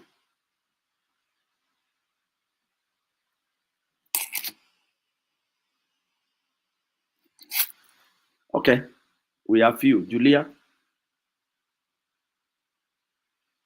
Okay, sikujua hiyo story ya people walk out, lakini sijui kama it's bloggers who are creating that. I don't think Mama Nyakairo, I don't think these people can walk out of anybody. They don't have the guts to do that. They don't have the guts to walk out on Ruto. Bado wanategemea hata walipa hapa na pale. These some bloggers. Kama kuna mtu amesikia akiripoti hizo vitu, but I think it's just the bloggers really trying to blow it. I don't trust those MPs. Sidhani kama wanaweza walk out. Now, about if I'm to connect the American thing na Kenya, I think it's like PK is saying, it's high time Kenya wakes up. Let me talk about Kenya, not Africa. Let me talk about Kenya. Kenya, we can sustain ourselves if we manage our resources effectively without corruption. Hata tunaweza kuwa na hiyo madawa without necessarily having someone to beg someone. And that is why sometimes it annoys the Western. I mean, ukisikia tukitukanwa, sisemi we deserve kutukanwa, lakini sometimes that disrespect is out of what they think about us. You know, somebody asked me, I was chatting with someone wa hapa na hajasoma sana, na yeye hata haoni haja ya kusoma sana because he went to a trade school and is utilizing the skills he learned in a trade school to make a living. In fact, aliniambia, Julia, I'm a jack of all trade and I'm a master of all. Nikamuuliza kwa sababu gani? Akaniambia yeye, he works in a mechanic shop. He owns a mechanic shop. Okay? He can maintain your cars, service them. But he's also a builder. Anajenga nyumba zake. Anajenga nyumba inaisha. He makes furniture. Nikamuuliza, all these skills ulisomea wapi? Akaniambia nilisomea trade school. Na so when we were chatting about Kenya with him, akaniambia chenye amefanya research, akagundua Wakenya wamesoma sana. There are so many degree holders in Kenya. And he also said he was shocked and mesmerized at the fact that the government of Kenya has been funding higher education for so many years right now. But then he asked me a question. Why should you fund education and not provide the jobs for it? What education are you funding? Now, why can't you grow industries to provide the same jobs? You know, he was asking me, why you people have to come to America and wherever, when your own government should create industries to provide jobs for the you know, to pay, to compensate for the resources spent on educating people. Yani alikuwa anashangaa. This African government, okay, he was talking about my government, these Kenyan governments have spent resources kupeleka watu shule, lakini without mpango. They should have spent also more resources in facilitating the growth of industries, okay, and the local economy. So that, na nikaangalia nikaona, place kama America, wamengangana sana to create, they have really tried very much to create industries and all that, so that everybody, hata mtu mwenye hana masomo mingi, akona pahali pa kujishikilia. So me thinking about Kenya, I think now it's a wake up time, is that we open our eyes na tuone kwamba we can sustain ourselves. Lakini wapi? Tuko na kina Kasongo. Wenye, yani Kasongo alifikiria serikali ni kama sijui is a well yenye haishi maji. Ni kisima cha pesa chenye hakiishi. That is what, yani hiyo ndio ilikuwa picha yake ya serikali. Na akajipanga sana na majambazi, na timu majambazi. Kwamba wameingia kwa kisima cha pesa. Lakini wapi? Ni kama kisima kimeisha pesa. So now Kasongo, nasikia ni mmoja wao mwenye amekula stress kwamba Trump hapeani pesa. Yani I just hope something will happen to Kenya. PK, I don't know what to say. Niseme, natumai kutakuwa na muujiza mmoja one of these fine days. Like, watu kama kina Kasongo, hatutawasikia tena. Tukiwasikia, tutawasikia jera. Kama we have to hear about Kasongo again, then we should hear him that he's having his life imprisonment somewhere. Because we just need one person with common sense. So a kind of a person. Mtu mwenye akona common sense too. Amwe kwamba, we are taking children to school. What are we taking them to study? Tunapeleka wakasome nini? Why should you spend resources to sponsor thousands of students studying Bachelor of Art? Bachelor of Art, or but you know, some degrees. See, I'm not trying to dismiss education hapa. Lakini why should we spend so many resources in taking people to school to study what will not grow the economy? Why can't we just decide tupunguze hizi degrees, tuweke zenye zina grow economy, and the ones we need essential services. In fact, we leave the ones for essential services and the ones for growing economy. Essential services, I mean medicine, nursing, vitu kama walimu, maybe security, essential services. or essential workers. You know, the people we call essential workers. Now, another waste of resources, nasikia Kenya imewacha.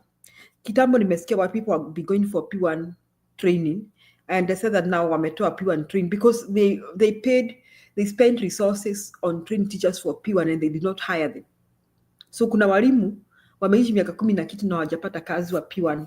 That was waste of public resources again.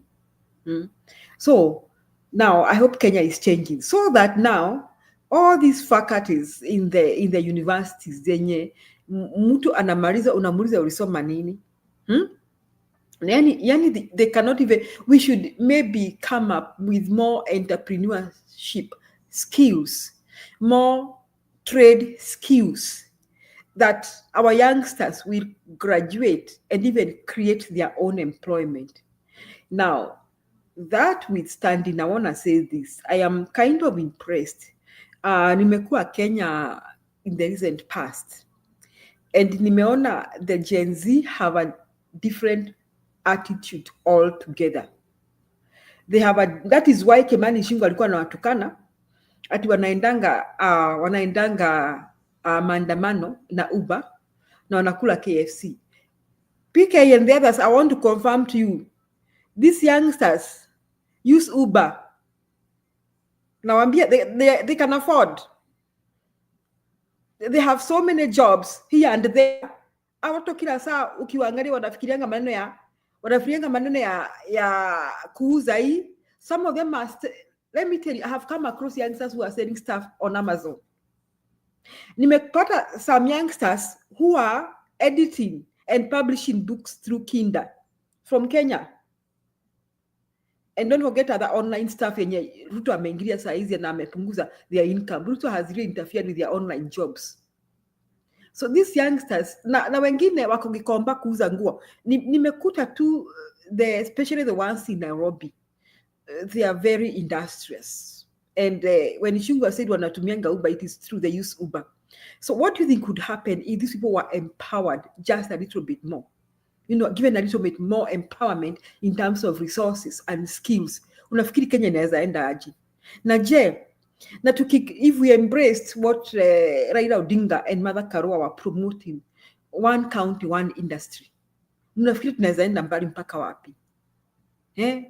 Tuwachange hizi style ati atukupewa pesa sijui ya AIDS, atukupewa sijui pesa ya nini. Tuna mara either we are going to China to worship them, then we are moving from China back to the US, from the US tunaenda kutafuta Russia, tunapewa fertilizer yenye iko sijui kama iko expired ama it is okay, tunakuja unauzia wananchi. Yani begging. I just hope something will happen. A miracle will happen to Kenya and we have a new government. And on that note, I want to ask all of you, what will be your most preferred kind of a government? Now, if you look at these politicians, vile wanaongea, na kina nani munaona kama wanaweza tusaidia hapa? Pengine we make the debate hotter and discuss the personalities and ask ourselves, these politicians who are yapping. First, I appreciate their yapping, and I appreciate Gachagwa's yapping, because kila uchao akona bombshell and he's a pain on Ruto's whatever.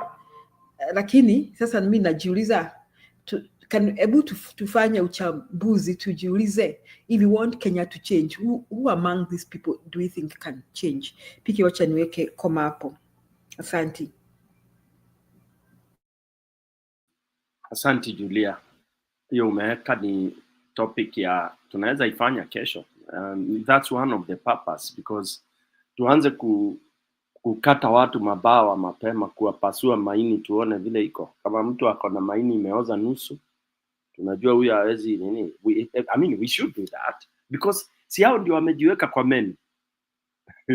So I agree. Kesho ama hata leo tunaweza piga show kabisa, tuende part 2 kama itawezekana. Isipowezekana kesho tuandike tu line hapo, na wale watakuja pia tutawaweka, tuwachambue watu mmoja kwa mmoja. That would be very good. Now Julia, I want to agree with you. Hiyo umesema wa Gen Z wanafanya kazi, kama mimi ni anko kwa Gen Z and I know the job they are doing, na imekuja kukatizwa na Ruto. You know, it is so sad. whatever they were doing, inatakana, you see, unajua kuwa na akili ndogo na unajiita daktari, it's so dangerous.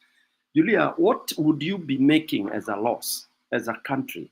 Hawa vijana wakifanya whatever they are doing, kwanza kama hiyo online business, hiyo wanafanya hiyo kuinterpret na kuandikia watu whatever, then they get whatever money they get. Where do they spend this money? That money ends up in the economy of this country. Huyo kijana akipata by end of the week amepata elfu zake 60,000, anaenda ana rent flat mahali fulani, anaishi vizuri na ana spend, that money comes back to the economy. Okay, you can allow them to do that, ndio wapate mizizi. At least mtu akistabilize anakuwa na more stable job. Manake of course ataandika hivi is writing, then if he makes some money, utakuta amefungua labda duka yake ya furniture ama whatever, atajiandika. Then now you can tax the person after the person is empowered. So the thinking of waizi kama nani, you can't build an economy that way. Let me play this clip alafu tuendelee. Naona nicheze hii clip ndio initoke, kwa sababu inajibu mambo mengi sana. Hiyo tunafikiria. Let me do that. Okay. Let me do that. Okay.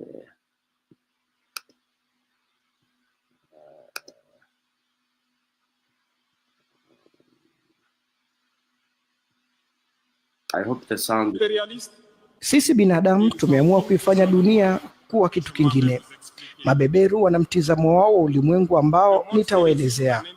Kwa wao ulimwengu unaweza kugawanyika katika umbo la pembe tatu. Utauona mchoro wa pembe tatu kwenye nembo zao nyingi. Huenda usielewe, lakini kwa ulimwengu ni wa pembe tatu. Kilele cha juu cha pembe tatu hii ni dola ya heri, na wanaamini kuwa wao ndio hiyo dola.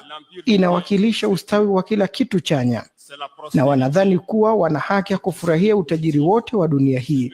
Wanadhani ni haki yao kuweka mtizamo kwa njia yao ya maisha kwa ulimwengu wote. Ndio maana wakati ukoloni walikuja katika nchi zetu, wakadai wao ndio wamezigundua, kwa sababu walituona kama watu wasio na utamaduni wowote. Walituita wenyeji, wakiamini kuwa wana haki zao. Wao wanaamini kwamba ulimwengu unapaswa kuendeshwa kulingana na mapenzi na amri zao. Kwa kufafanua, ngoja niwape mfano. Tazama filamu zao. Wamewaaminisha watu wao kuamini kuwa wao ni bora na wanastahili kila kitu. Katika filamu zao, wabaya mara nyingi ni Warusi, Wamarekani Kusini na Wamarekani weusi, au pengine Waafrika weusi wanapewa uhusika kuigiza kama wauzaji wa dawa za kulevya. Kwenye filamu zao, Waarabu wanaonyeshwa akivaa uhusika wa magaidi. Jusqu'à un passé récent, bien sûr, vous trouverez les Arabes qui jouent le rôle de terroristes. Voilà un peu comment ils perçoivent le monde. À la base du triangle. Hii inaonyesha wazi kuwa ndio wanavyoutazama ulimwengu. Sehemu ya chini ya pembe tatu inawakilisha pande mbili, ambao upande mmoja ni mataifa ya waovu na mwingine ni mataifa ya watumwa. Kwa maoni yao, ilikuwa falme za waovu zinapaswa kupata pigo. Angalia Irani leo, inakabiliwa na kila aina ya vikwazo. Angalia jinsi wanavyowachafua watu fulani kupitia mawasiliano. Kupitia propaganda zao za media, wanaweza kukufanya uchukie au kupenda watu fulani. Wako vizuri sana kwenye propaganda na mbinu nyingine. Tazama vita vinavyoendelea kote duniani. Wamevitengeneza kwa faida yao wenyewe. Na mwisho kabisa, kulingana na mtizamo wao, wanaiona Afrika na baadhi ya nchi za Marekani Kusini kama dola za watumwa. Kwa akili zao wanadhani Afrika ni mali yao. Ardhi yetu na utajiri wetu wanahisi kuwa ni wao. Na hawaamini kuwa Waafrika wanaweza kujikomboa wenyewe, kujitokeza na kusimama imara dhidi yao. Kwa sababu hii, wanaamini kuwa Waafrika ni watu rahisi kudhibiti hisia zao. Daima watawatafuta Waafrika watakaopigana na ndugu zao, na mara nyingi imekuwa hivyo. Ils se sont mis un cliché en tête. L'Africain est facile à manipuler, il n'est qu'émotion. Ils trouveront toujours un Africain pour lutter contre son frère. Et ça a toujours été comme ça. Je le dis, j'insiste et je persiste. Nous n'avons rien contre le peuple ivoirien, mais nasisitiza kwa mkazo kuwa hatuna chuki dhidi ya raia wa Ivory Coast, lakini tuna tatizo na wale wanaoiongoza Ivory Coast. Tunasema na tunarudia kusema hatuna tatizo na wananchi wa Cote d'Ivoire. Laissez-moi vous dire quelque chose. Permettez-moi de vous dire quelque chose. Il y a bel et bien à Abidjan un centre des opérations pour déstabiliser notre pays. Personne ne peut le nier et nous ferons les preuves dans les jours suivants. Ngoja niwaambie kitu kimoja. Kuna kambi za kijeshi za Ufaransa zilizopo Abidjan, Ivory Coast kwa lengo la kuvuruga nchi yetu. Hakuna mtu anayeweza kupinga hili, na siku zijazo tutaleta ushahidi kamili. Deux bases importantes.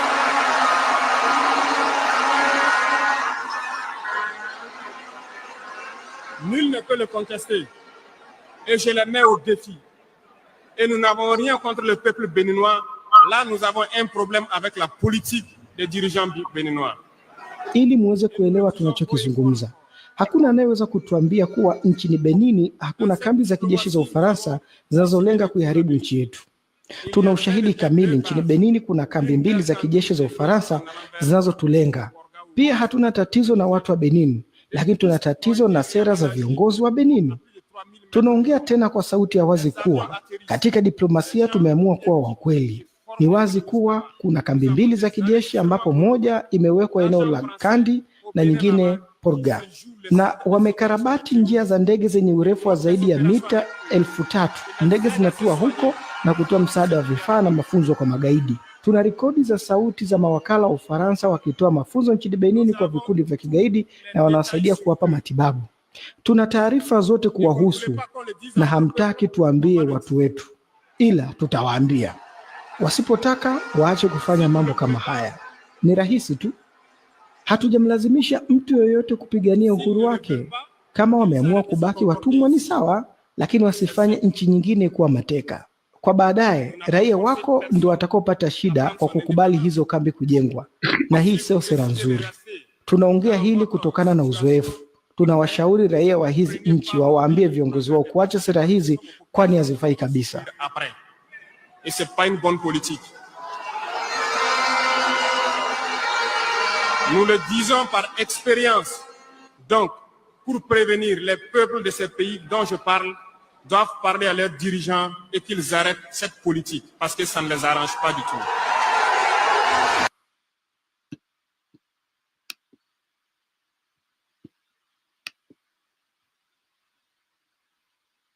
Watu wangu, all what we've been talking, I think it's summarized by Traore. That's the path. That's the path. So easy dreams, sijui Africa itakuja kuungana nini. I think the thing is you decide tuanze, tusiongee juu ya Africa ama juu ya dunia. Tuongee kwanza juu ya Kenya. Alafu turudi to move next. Yule ambaye atazuia, kama sasa ule ambaye atazuia tung'oe Ruto. Ule alizuia tung'oe Ruto tarehe 25. Huyu anatakiwa kuwa nini? Anatakiwa kuwa amenyongwa. Karibu mwingine. Ni style kudominate. Wacha niingie na Traore. Unajua Traore ni rafiki yetu sana. Hata ako na secret admirers wengi sana bwana Stone PK kama ujui. Kuna watu wako kwa hii kongomano wamekuwa kiniuliza, wakiniambia wanataka kwenda kukampu Wakandugu. But ni sawa, mjukue madege tu muende. Anyway, away from that, your speech ya Traore, I don't think is from a normal African leader. Na kwa mawazo yangu, mimi naona Traore ni historical leaders, wale ambao he will serve his nation and he is unrepeatable.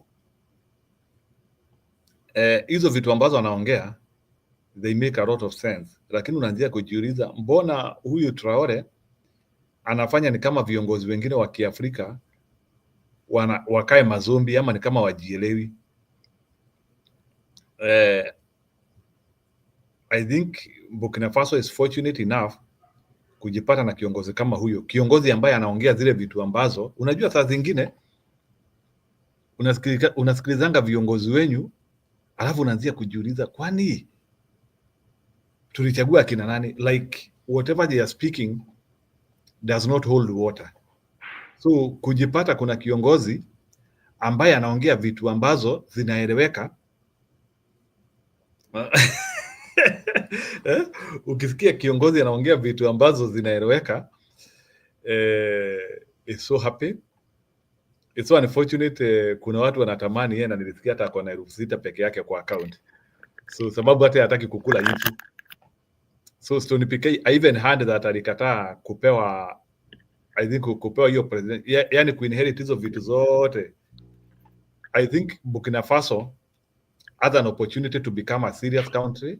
Shida ni Traore atoke alafu waweke gugumizi, sababu kuna and I think Burkina Faso has gotten it when it comes to leadership. Wanakaanga wanakuwa na kiongozi mzuri, wanakuja wanakuwa na matapeli alafu wanaleta kiongozi mwingine tena. I hope Traore is the final and the last of corrupt people who do not know what they are doing. But frankly speaking, Traore makes me, nikiangalia Ruto nashindwa hey, nikiangalia akina Museveni nashindwa hey, because I think and mimi najiuliza huyu Traore, what is making him to be so independent, like he can say anything and na hakuna kitu ati inamuogopesha. So and huyo jamaa anafanyanga nijiulize sana like hawa viongozi ambao tuko na wao, what is their problem, because it doesn't make sense. Ukisikiliza Ruto na usikilize Traore, they are people from different planets. You even ask, unaanza kujiuliza kwani Ruto anafanyia wananchi kazi ama Traore anafanyia angels kazi? Because you might, and by the way, when you listen to Traore, you might think like maybe by the way Burkina Faso is a very serious country. Ukusikiliza Traore tu hivyo tu, you might think, I think Traore ni vile ameweka pace Burkina Faso, ni pace ameweka, yani akawaambia sasa niko nimetokezea. And I think that country should protect that boy or that man with all the arsenals they have. That is 6 years old and that is the thinking. Hiyo nchi imebarikiwa. So Bwana Stony PK and Francis, sababu naona Francis kila sana kutuletea propaganda hapa ati kusema ati this Gachagu channel Fox is full of shit and after February 29 you'll be in deep trouble. I don't know why he is saying that all the time. So sijui February 29 ni nini, leap year. Hata hakuna February 29. Francis, wewe tu ni, we don't have February 29. This is not a leap year. So situletee propaganda utuelewe. And I think you are free to speak with whoever. Ruto will never be Traore. Hawezi hata fika kuote ya Traore. Traore ameoneshana ni kiongozi ambaye yeye anashikilia msimamo. He is not after kutapeli nchi yake. Ni project gani ambazo umesikia Traore anafanya ili akandamiza raia wake? Traore is not introducing taxes. Traore is ajengi manyumba za kuibia watu.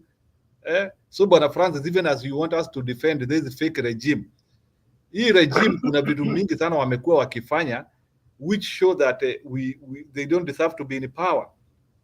So you cannot compare these two. Hii ni kama kucompare giza na mwangaza.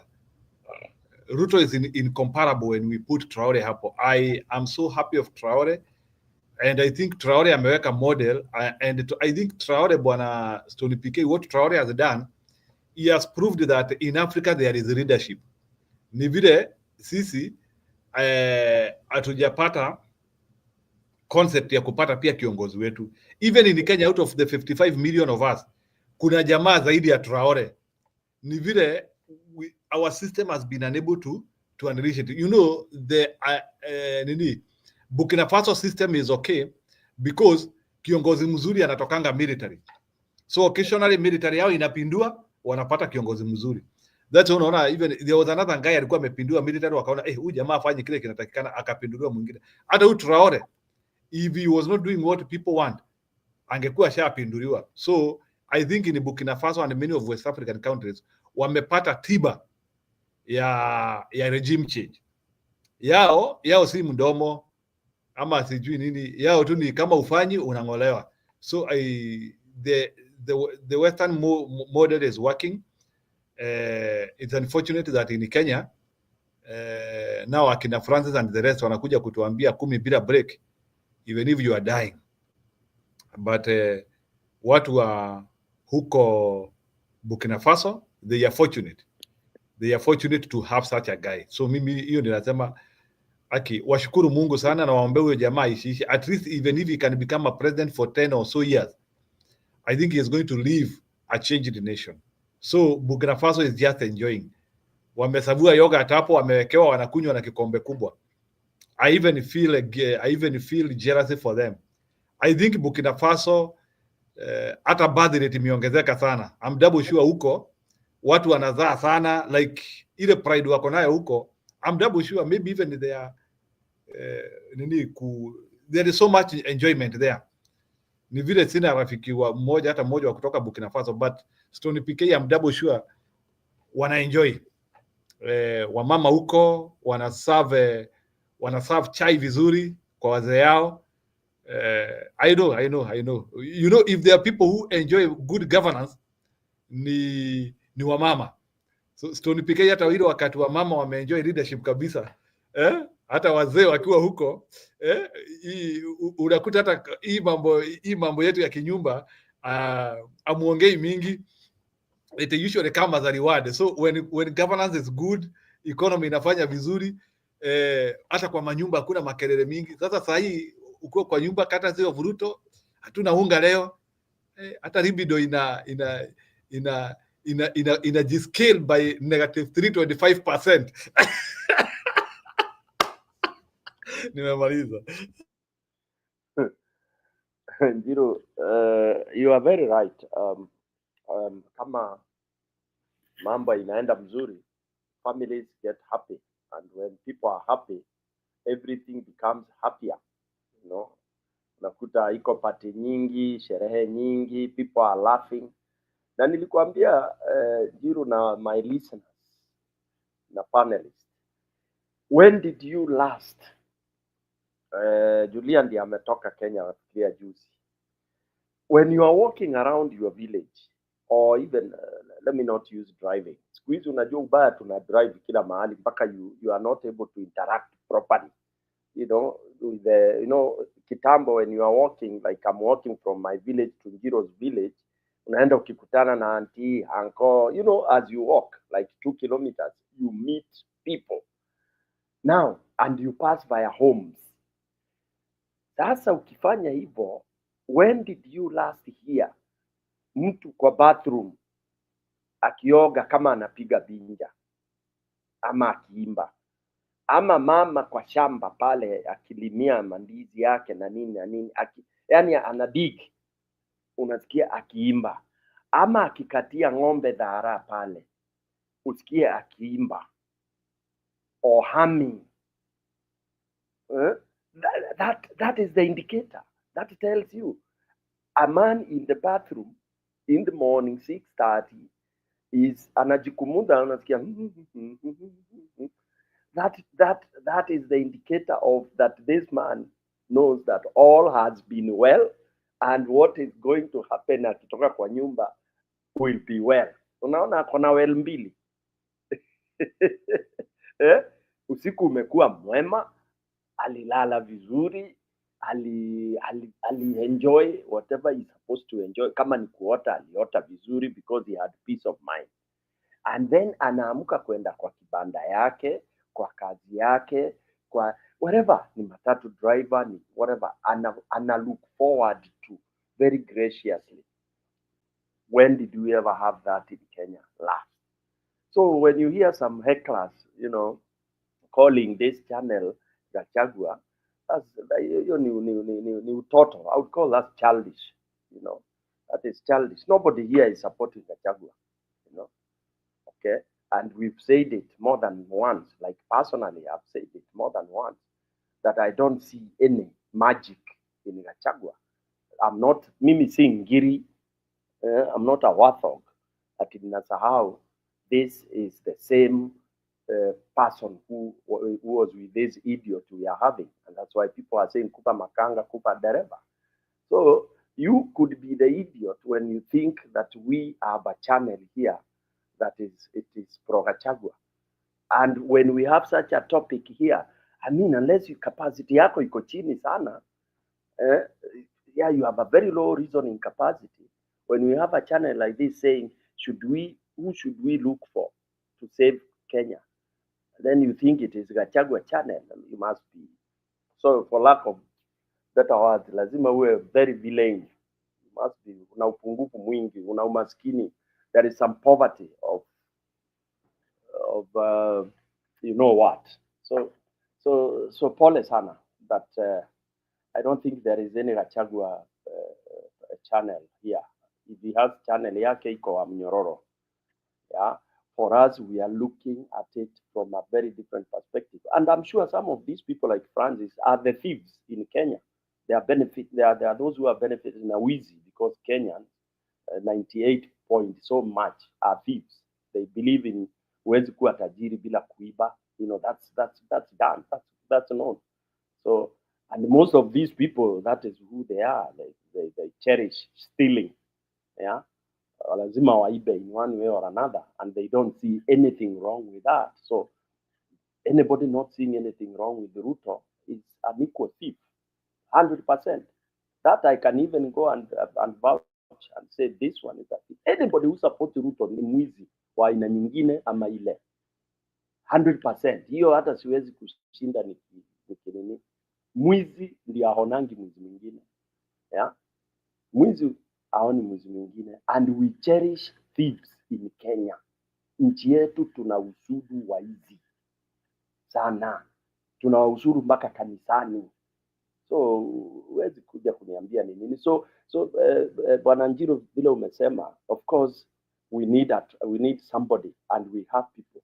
And the good thing with West Africa, by the way, it's not only Traore, but West Africa have the guts to remove you. West Africa are not, hii maneno ya kusema constitution does this, they cannot suffer just because you are telling them to follow the constitution. They BS it and deal with the problem, because the constitution doesn't, if it doesn't save you, it doesn't help you, then you BS it and you handle the problem. Now, there are two types of things they do in West Africa.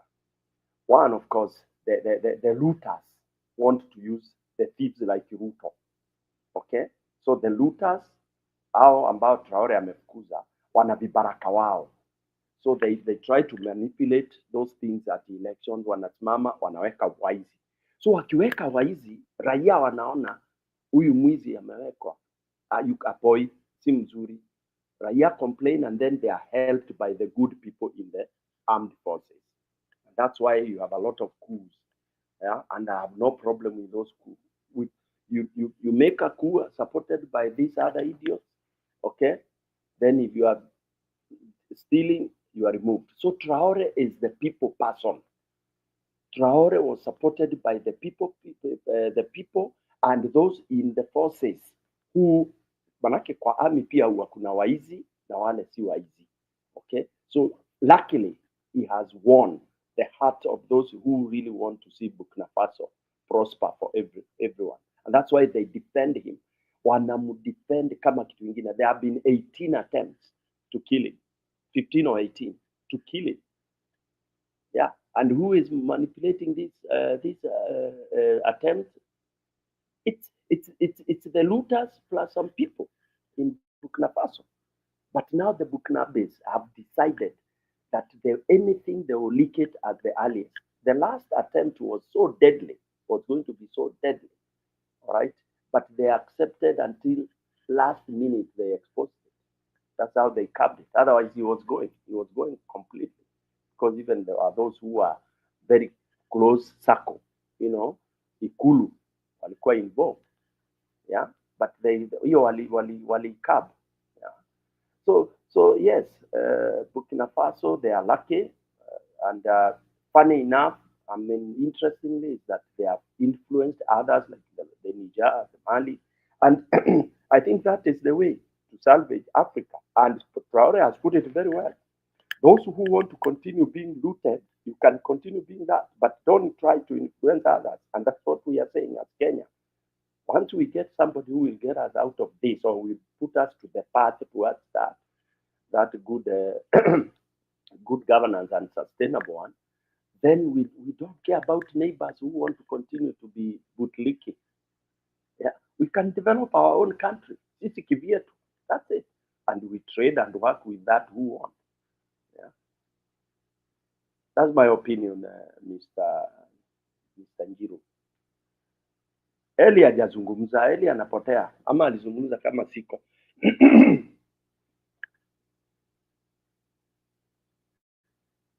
Eli.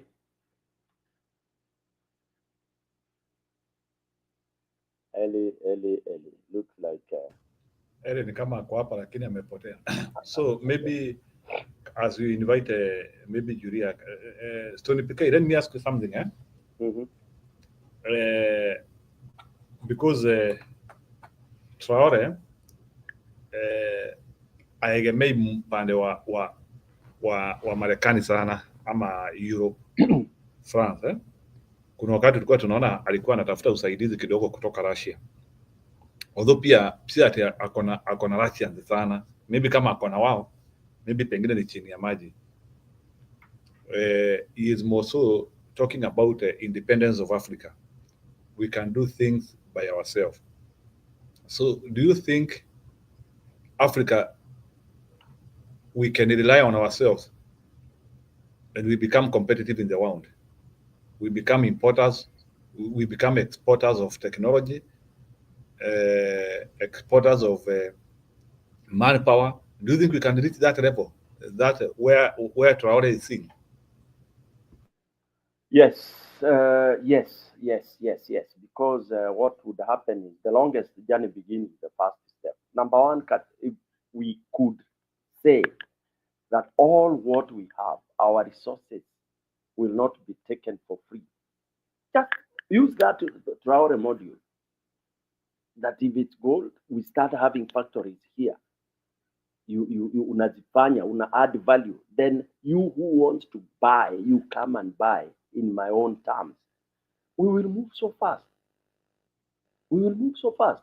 Because what will you do? When you have the money, you will open your institutions, you will grow all the sectors. All those universities, the research centers and all that, those scientists, you will have them and they come and do work. You pay them. You have the money. Okay? This country, once we are sustained in terms even of food, like if it's food, we can trade among ourselves. Wallahi billahi, I don't think we need any of those other countries who are to sema. They need us more than we need them. They only impoverize us, ndio tunaonekana ni kama tunawategemea sana. Okay? Let me ask you, if we grew all the industries, hizi majob watu wanaenda kufanya nje, ni majob gani? At engineering, for example, we ni road engineer, barabara za Afrika zimetosheka, yeah? Wewe ni daktari, Afrika tumetreat watu tukamaliza, ndio uende kutreat watu nchi nyingine,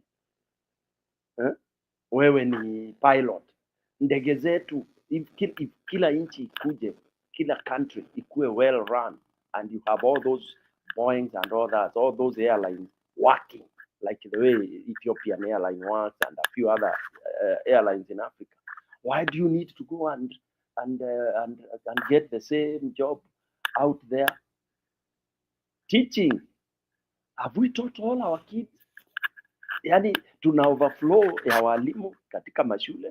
No. When we open up Africa, my friend, zero. We will not take 300 years zile America imechukua. We will take shorter time because again, it is faster now. We have technology. And what are we supposed to do is buy the technology because tunaweza. Okay, as much as Kagame tunapenda of course, he's not perfect. But look at what he has done. What has he invented? They invent kitu. And what he has done is he has opened up for experts in every field. Period. Embrace technology. Okay. Wewe Njiru ukitaka kwenda Rwanda ni ID tu utatoa hapo kwa border all the way. Unaenda unafika unaenda. Hakuna mtu maswali mingi ati umekuja nini, ulikojoa wapi jana, you know, so long as you know what you are, na ukiwa umeleta ucriminal, bas wewe naye. That is how Africa is supposed to be. I was giving an example to some people I was talking to. I was telling them, like, if you even started a small factory of producing buttons, hizi vifungo za shati, uanze hapo Kairore factory hapo, kutengeneza hizi vifungo, na ukubaliwe kuziuza all over Kenya and Africa. How many vifungos can you produce? Yeah, milk. You are free to cross over with the coolers and all that. That is what I see happening in these developed countries.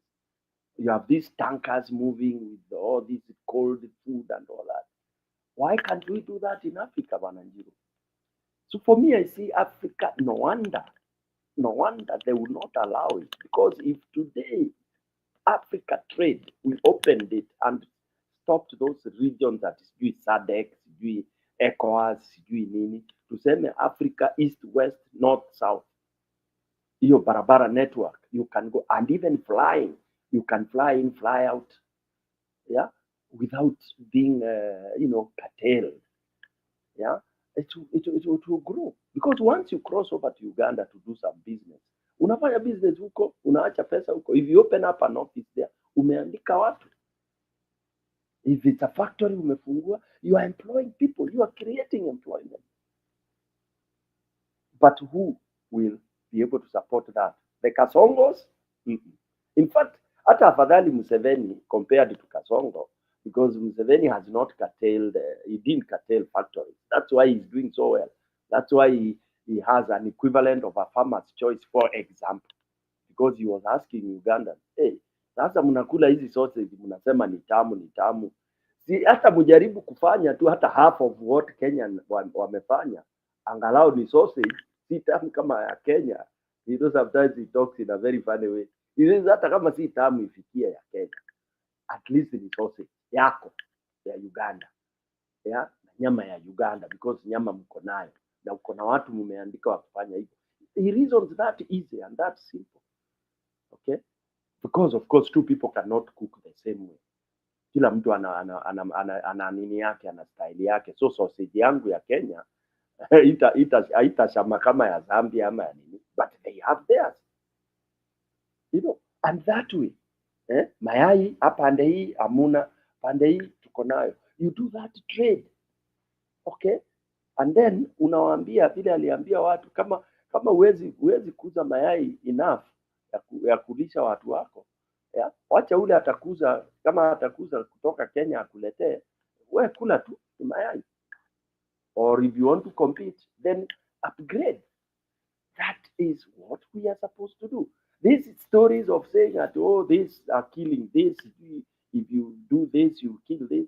The only way you kill people's business is when you start importing substandard things, poisonous, kama sukari kutoka sijui wapi Brazil, unakuja unaanza kuiripack, and that is now what should be taken as kama drug trafficking. In fact, such should be what should be looked at economic sabotage, that you are supposed to be hanged, right? So I hope nimekujibu Njiru, but we can take not more than, in 50 years, I'm telling you, Africa will be, in fact, 50 yeah, I agree. Kama China imefanya mambo yao na 70, China walianzia 1949. Exactly. Thank you. I had forgotten that example. 1949. Na Singapore, Singapore is very recent. So, because now you are not starting from the scratch, You already see the models which are working. Even the reason why China is able to do things better and faster than America is because they look at what America has done, what America has invested, and they look for a shortcut to achieve the same and to better standards. I agree on that. So that's why I'm saying, since we're Africa, we have no reason of saying that we want to invent the wheel. Issues is not about inventing the wheel. Issues are about we want to understand what we have and we use it to the youth. Na Stony PK kuna vitu basics we should not be talking about now. Like for example, food. Hiyo ni kitu hatufai kukua tukiongea saa hii. Hiyo ni story tunafaa kukua tulimalizana nayo 1990. Ati we ample food. Everybody with food in a what. So saa hii tunafaa kukua tukiongea story ya food and security. Hizo vitu mbili we should not be talking about. Saa hii tunafaa kukua tukiongea about putting millions of people in jobs na technology. Those are the things now that's where now we should be. But now the problem here tuko nayo kama wa Africa, we have achieved nothing. We are talking about technology. We are not food efficient. We are not ikifika health. There are so many problems. So unakuta sasa we have not taken a sector and optimized it. Kama ni dishi food, atujafika level whereby we can now say Africa is efficient for food. So what we are supposed to do is we work by stages. Tuseme this is a decade of food. Hii miaka 10 is to make sure that Kenya has irrigation, Kenya has good farming practices. In the next decade, Kenya will never import food again. This is a decade of food. That's how America used to work. During this JKF, he called it the decade of exploration. I'm saying that because we have to look at how others have done and you pilot from there. So we need decades of something. Decade of food, decade of technology, or decade. And then when we are talking of food, again, we have now to see you cannot have that ample food without technology. Tuanzie kuona kama ni nyanya, tuko na mashine za kuharvest nyanya, na hiyo kuprocess yote, and we can produce hizo nyanya in large scale. Kama ni maembe, tuko na mashine za kufanya hizo vitu. Yani like we have like a system, like a control system which can help in that. Sio kama ile upuzi nilionanga siku ingine, although the problem is because the machine has not been made in Kenya. But tukiweza kupata Muafrika ambaye anatengeneza machine ya kuchuna majani chani, na hiyo machine niletewe kwangu, nitaikubali. The problem is again, if that machine is not Kenyan made, that one will be a problem. But we cannot be rejecting mechanization. All the time unasikia Mkenya akisikia machine inaproduziwa analia. If there is a way in which we can have a Kenyan who is thinking of having robots za kuchuna majani chai, they can bring them. But now the problem is we are technology scared. We are technology scared. Tukisikia tu kunatokezea kitu kama hii to make the work easier. Hiyo mambo, sababu sisi ni watu wa kienyeji sana. Yani sisi tu we have been brought up, kama ni kahawa ni wewe mwenyewe uende ukachune na mikono yako. Kama ni majani chai ni wewe mwenyewe uende ukachune na mikono yako. But we have not allowed Kenyans to innovate within themselves that hata kama ni mimi nachuna majani chai, naweza kuwa nikichuna majani chai na jamaa mwingine hapo nimemtengeneza. We can reach to that level. And that is how we can promote innovation. And then we can also put money there. Even in the Coffee Research Institute. In the Coffee Research Institute, tunaweza weka pesa ya innovation. Sio story ya kuongeaka tu story ya kuimprove product peke yake. As we improve product, pia vitu mingi sana inaharibikanga kwa shamba because we do not have efficiency. Kama kahawa, kuna mbegu ya kahawa tunaitanga mbuni, wale ambao wame interact na kahawa. Mbuni ni zile machembe chembe kidogo, maybe zimekataa ku ripen, ama kahawa imekuwa mingi na umeshindwa na kuharvest, zikakauka zikakuwa black, tunaitanga mbuni.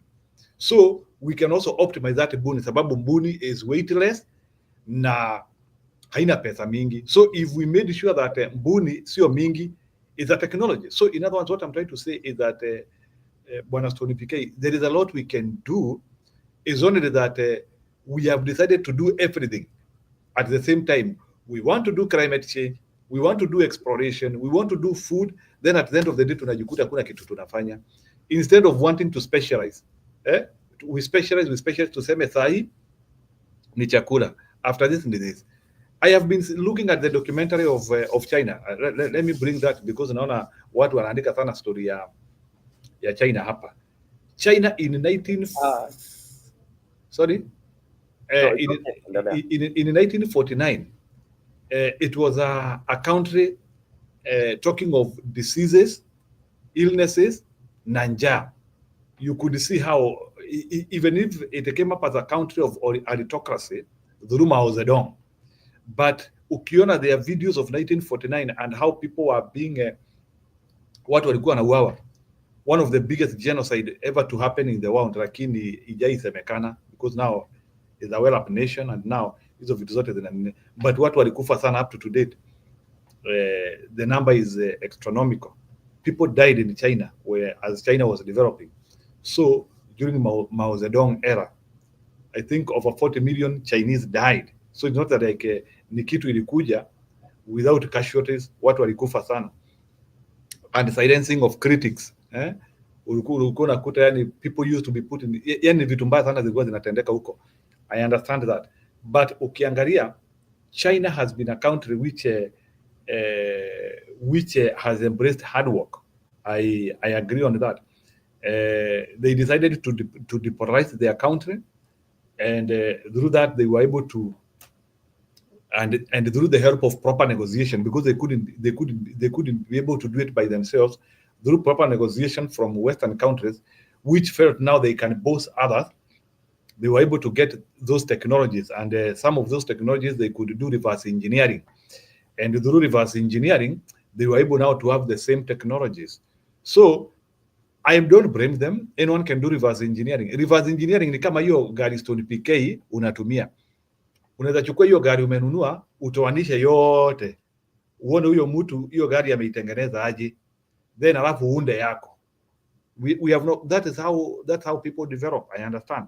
You have to look at what is working and you try to make yours. That's where we start all of us. So, but the problem is that sisi wa Afrika hata kukopi hatukopi. We are not copying. We are not copying. So, but again, pia kitu ingine imesaidia China to accelerate their development. China, wizi ndio walipigana nayo. So there's no corruption. I don't know, let me not say that there's no corruption, but I hear there that watu waliona kanyoni wangede sana huko. People used to be shot. Wale wameiba. Like it was not an open country to stealing. Like thieves were getting issues, problems. It was problematic, and that's how they were able to grow their country, whereby corruption was intolerable. People were killed who were corrupt, and up to today, corruption is taken as a very. And then they have one national accord. They have been able to agree amidst themselves. I don't know how they have been able to do it that way. I don't know if it is the communistic system which does that, whereby they have silenced all politics. China is a one-party system. I don't know if that is what people want, or it is because if you want to become opposition, there's no space for you. It's a model I'm trying to understand. Like, is it that in China it is a one-party system because that is what people want, or it is what the government want? You know, there is what people want and what the government want. But remember, Chinese government and Russian government, the government is usually stronger than people. That's how those government. That is their model. That model they got it from learning. You create a bigger government with a bigger bureaucracy than the people. That is why in China, it's not easy to outside the power, the government. The government is extremely, and then you police each other. You understand, Bwana Stone PK? You police each other. So can you pause a bit? Usisahau your flow of thought. I just inject a little bit. You've said it something. You questioned something very nice. That whether it's the people, and it's not very clear. It's not understandable. Hiyo system ya China ni watu wamekubali ama ni serikali? You see, communists wana designing vitu mbili, very simple. In fact, communists, they follow very basic. Hakuna rocket science. They follow two things. One, what is a government supposed to do? Wanajibu hiyo swali, na hiyo swali wanajibigi na sentence moja ama mbili. Serikali huwa ni ya kufanya nini? Kuserve mwananchi. Period. Naye mwananchi anataka afanye nini? What do you want to see as a citizen? Unahitaji kuona nini Njiru kama Mkenya? Unahitaji kuona hizo vitu zote tunalia juu yazo. Shule ina work, hospitali zinafanya kazi, barabara zinafanya kazi, research and inaitwaje, R&D, research and development zinaendelea. Sasa hiyo vitu yote ikiendelea vizuri Njiru, does it matter whether ni Stone PK ako kule juu ama ni Njiru ama ni nini? So they follow that. Hiyo very basic. Mwananchi, you want service. Period. Serikali, you have to provide service. Na for you to do that, wanapigana na zile vitu zinaharibu kama hiyo wizi. Wana deal nayo ruthlessly. Endelea Njiru. So now you yeah. So ni maswali unajua tunajaribu kuulizana hapa.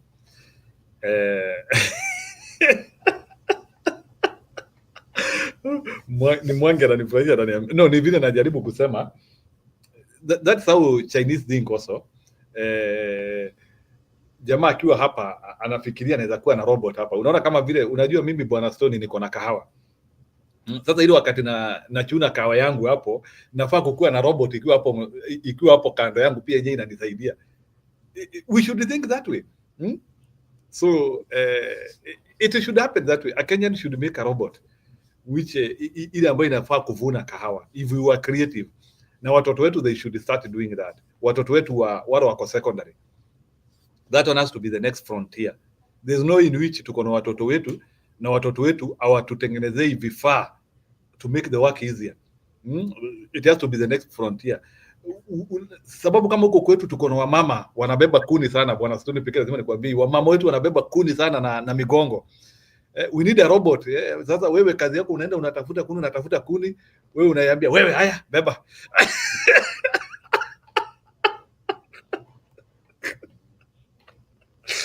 No, Stone pekee I'm not trying to Njiru, the unaona robotics back when nilikuwa Kenya, when there's a time that Japan was sponsoring teachers for somebody.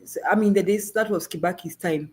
Japan came up with a program for in-service training for science and math teachers in Kenya, and walingangana sana na walimu walibadilika. To an extent, I was in a school where there was robotic training. There was even a robot donated by the Japanese government, and teachers were being taken for, to be trained to teach robotics. Lakini as soon as Japan stopped, hiyo kitu haikupeak. So I don't know. I tend to think that it all depends on the kule juu na mtisha yao. What do they want? Unaona wako na mpangilio gani? Alafu huwa ninashangaa Njiru na PK. I always ask myself, unaona sasa PK nyinyi mmekuja hapa na Njiru. Let's say one of these fine days, and I hope that miracle can happen. I just keep praying, na namjua tu Mungu tu anasikia maombi. Let's say one of these fine days we have a reformist president, a revolutionary president. Mwenye ameamua anajiambia niko na only 5 years. The one who tells himself, I only have 5 years to change this country. So I have to move my best foot forward to change it. Alafu hiyo jamaa I invite reformists and people with revolutionary ideas. Mimi na I'm talking about people hata wenye wameishi hapa abroad. Wamejionea how things are run here. Na waamue ninarudi kwetu, I want to achieve this one thing only for these 5 years. I think Kenya can change. But what disappoints me ni kwamba au marais wote tumekuwa nao, especially Zakayo na Uhuru. Uhuru was a traveled man. Traveled. Uhuru si ati mtu mwenye hajaona how the West runs their stuff. Sivyo. Zakayo pia anajionea. Now, their cabinet secretary and everybody they worked with have seen what goes around everywhere. How come hata kitu kimoja Njiru na PK mimi haonagi haja. Mimi nimekuja hapa I have learned some technology yenye ilinishangaza. Hao watu huwa wapandi miti ati wanagojea kamuti kakuya miaka ati mimi ni Julia. Ulijiona pala Ati nimejenga boma, nimeendea seedlings, nimepanda mofariti, unagojea miaka 20. Kwa nini? Kwa compound yangu. Nimejiona fara. Kuna people like akina Pika who specialize in these trees. Pika amepanda mti umekomaa na ametumia technology latest. Huo mti umetake less than 2 years or 3 years na umekomaa. Sasa mimi naenda kinaambia Pika inataka mofariti, nataka mofao. Pika ako na machinery, anangoa hiyo mofariti yake yote na imekomaa. Unaona Julia amejenga nyumba, hakuna mti hata mmoja, hata kuna nyasi. Ninaenda Pika mpaka ako na nyasi. Anakuja anapanda landscaping kwangu, anaweka nyasi fresh ya green na inashika. 1 week my place is green. Because you can kama mmeona hivyo. Yeah. 1 week mnashangaa yule mama seedlings Pika amespecialize na hiyo nyasi. Anaenda anaifieka vizuri kwa na technology. He comes and does landscaping in my place. Amepanda nyasi, amepanda palm trees. 1 month boma yangu iko na palm trees, iko na nyasi, iko na everything I needed. So mimi nimekuwa nikijiuliza, now me I'm seeing those things. These people they are traveled kuliko mimi. Wamejionea. Nobody hata mmoja anuwa anataka tamani yote. That's what Njiru was saying. Nobody huwa anatamani hiyo technology. These people travel and they get pale kwa immigrations wakipita. Nyinyi watu mkipika pale kwa border, hata kama mnasema Trump anahamisha watu, mnaona the level of professionalism those people have. Hata kama mtu anajua anataka kukungoa akurudishe, bado anakusalimia. Hata anaweza kusaidia kubeba mzigo. You see the professionalism. Even if he has the intentions of sending you back, of deporting you back, you can see the professionalism. These people experience through all that, through travel and wherever. None of them ever wants to borrow. When they come back to Kenya, they behave like bushmen and Hottentots. Yani people who live under the trees. So Mimi, I'm thinking, if we just have a revolutionary set of leaders, tupangane, tuambiane watu wakina Pike, tupandani ndege, twende Kenya, miaka 5 tutarudi. Let us go home for 5 years. Pike tukupatie department fulani, Njiru department fulani, tuambiane we only have 5 years only to change this country.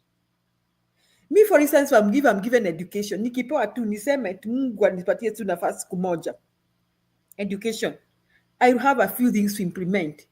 One of them is to make sure all children go to school without even paying a single coin. How would I do that? I would ensure all schools in Kenya are boarding schools. Bona wazazi wataki are not boarding schools. Bona wazazi wataki kara watoto wao. Hapana. I would say let children walk to the nearest school. Na hii maneno ya national school, sijui provincial, kuisha maneno yote.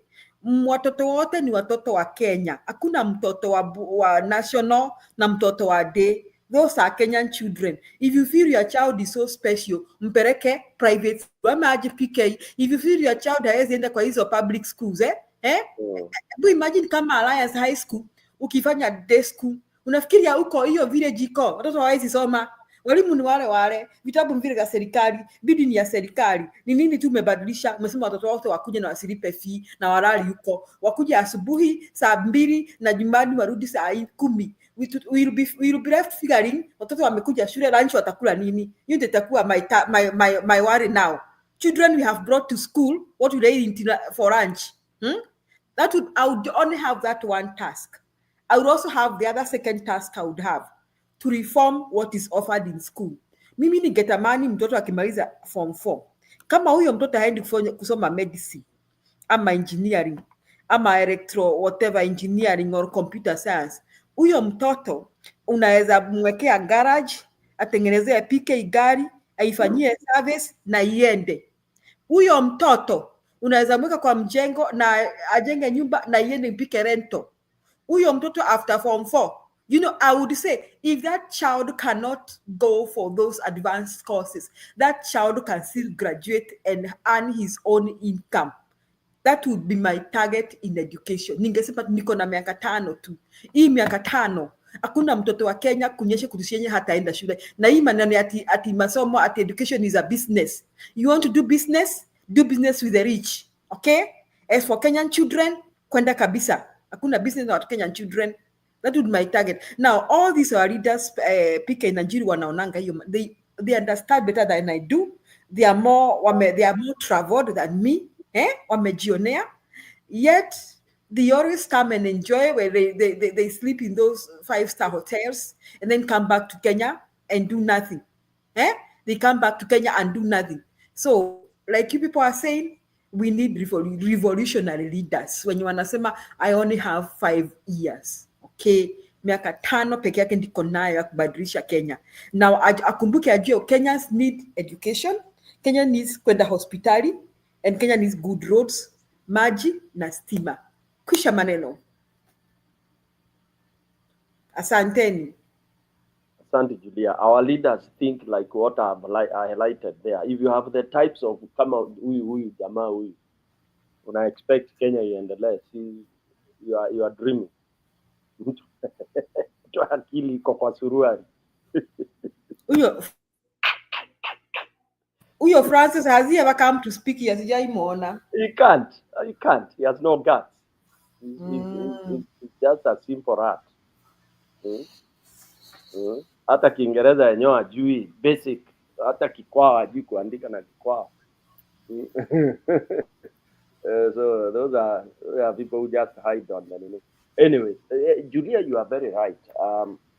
Transforming this country is very easy, yet very difficult, especially because, as I say, the interest is stealing. Ni wizi tu. Hakuna kitu ingine. Saa hii ukisikiza wakiongea hii Ruto government wanaongea vile watu watatransform ni, na ukiwauliza zile pesa wamekopa hiyo yote hakuna. And you see again, that's why I say Kenyans, we are thieves, almost all of us. We are not questioning that. Even this parading leaders hao wanajipanga ati sijui anaungana Gachagua DAP nini, wanaita tu ati watu ni corrupt. Give us the figures, tell us. Mlisema mliingia government Uhuru pesa ilikuwa imekwisha yote. Wewe Ruto ulikuwa wapi? Where were you? People have refused to ask that question. So Ruto found Uhuru alikuwa amekula pesa yote. Ruto found Uhuru alikula SGR nini. Where were you? Yeah? You rebelled against the government and refused to resign. You continued earning and not working. What do you call that? No. So we really have to be very pragmatic. Tuangalie tuone kwamba hawa ni waizi. Ni hakuna kitu ingine shortcoming ya Kenya ama Africa. It is stealing. Okay? And even when they are talking, hakuna mtu ameweka agenda ya kwanza ni corruption. Kumaliza corruption. Sooner or later, the word corruption in Kenya itakuwa it makes sense. Itakuwa it makes sense sooner or later. Yeah. Because angalia kama watu wa ODM Nyanza wanaongea wizi ni poa. It's okay. Angalia hizo ma helicopter deal ambazo huyu jamaa aliwaambia ati ni expert amekuja kufix economy. Look at that. Look at that. Sahi ati helicopter za kupeleka civil servants. Why does a civil servant have to fly? Una fly kwenda nini wapi kunachomeka unaenda kupoza moto? I mean, we really need that crowd here. You know? The wastage is just too much. Waizi ni too much. Wameiba sana na wanazidi kuiba na wataki kuongea juu ya kuiba. Hawa watu wanajidai wanaungana, sijui watu wanatuletea mabadiliko. Hawasemi mabadiliko ni gani. Na nataka ni wa challenge nyinyi wote. Actually, kesho we should hold that show to analyze when somebody like Kalonzo says anataka president, anataka kufix Kenya. Ameshasema anataka kufix nini na nini? Hakuna atuambii. Just like the way tumeuliza maswali hapa. Wanasema election ya 2027. How will the election 2027 itasimamiwa aje differently from what we have been going through? Okay? Now, is it the same story that initially kulikuwa kura ziliibiwa? Now, it change, kura hazikuibiwa. Everybody anaongea anasema Ruto won. So, why were they fooling us kwanza? Ati kwamba kura ziliibiwa. Then they changed the tune that they were nini. Okay? That they are nini. Francis is asking me what I have done. Do you know me? Why are you being an idiot, my friend? Do you know me? What is your interest? What is your interest? What have you done you yourself? Story PK, Francis anataka ufunge uende. He is just irritating you. Anataka ufunge uende. Ni kuirritate. Hata why is he wasting time with us here? He is the most idiotic human being I've ever. I call such people cowards. Ingia kwa screen, we see your ugly face here. And you talk. We hear how you talk. Na nimesikia watu wakimuita ni kama they think Francis and Ayaga are the same person. It could be the same. Akinamwambia aonyeshe his ugly face. Yeah.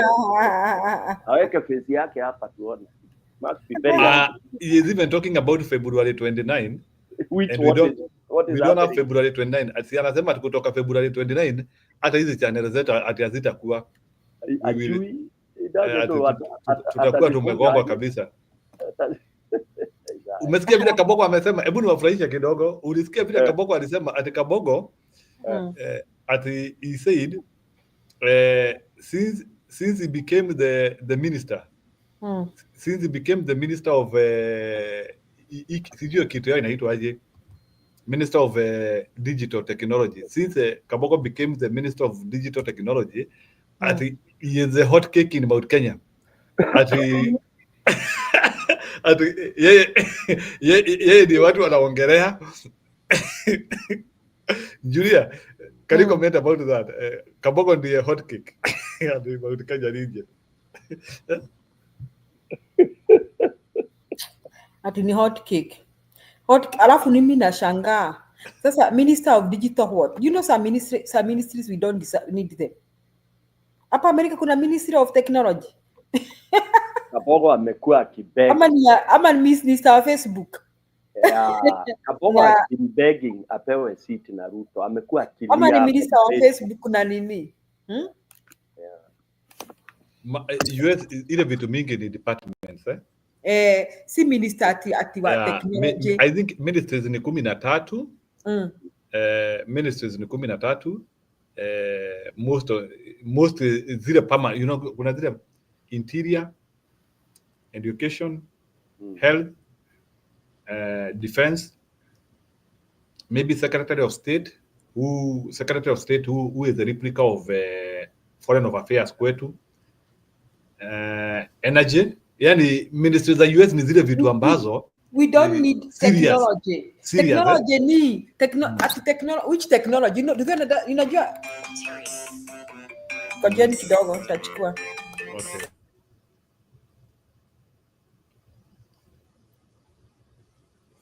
Go ahead, Njiro, you are saying something.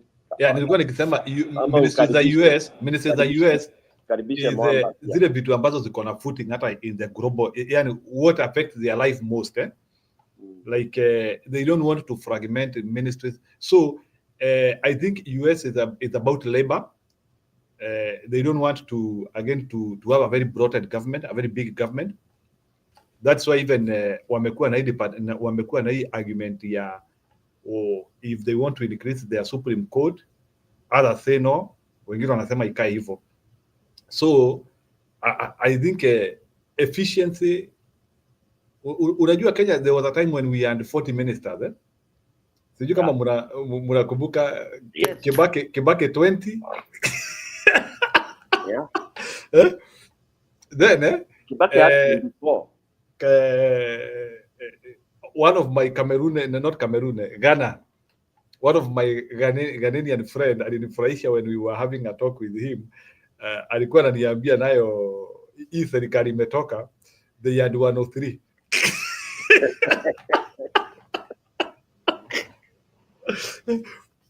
So hii serikali imetoka ya Akofo Addo ama alikuwa anaitwa nani, he had 103 ministers.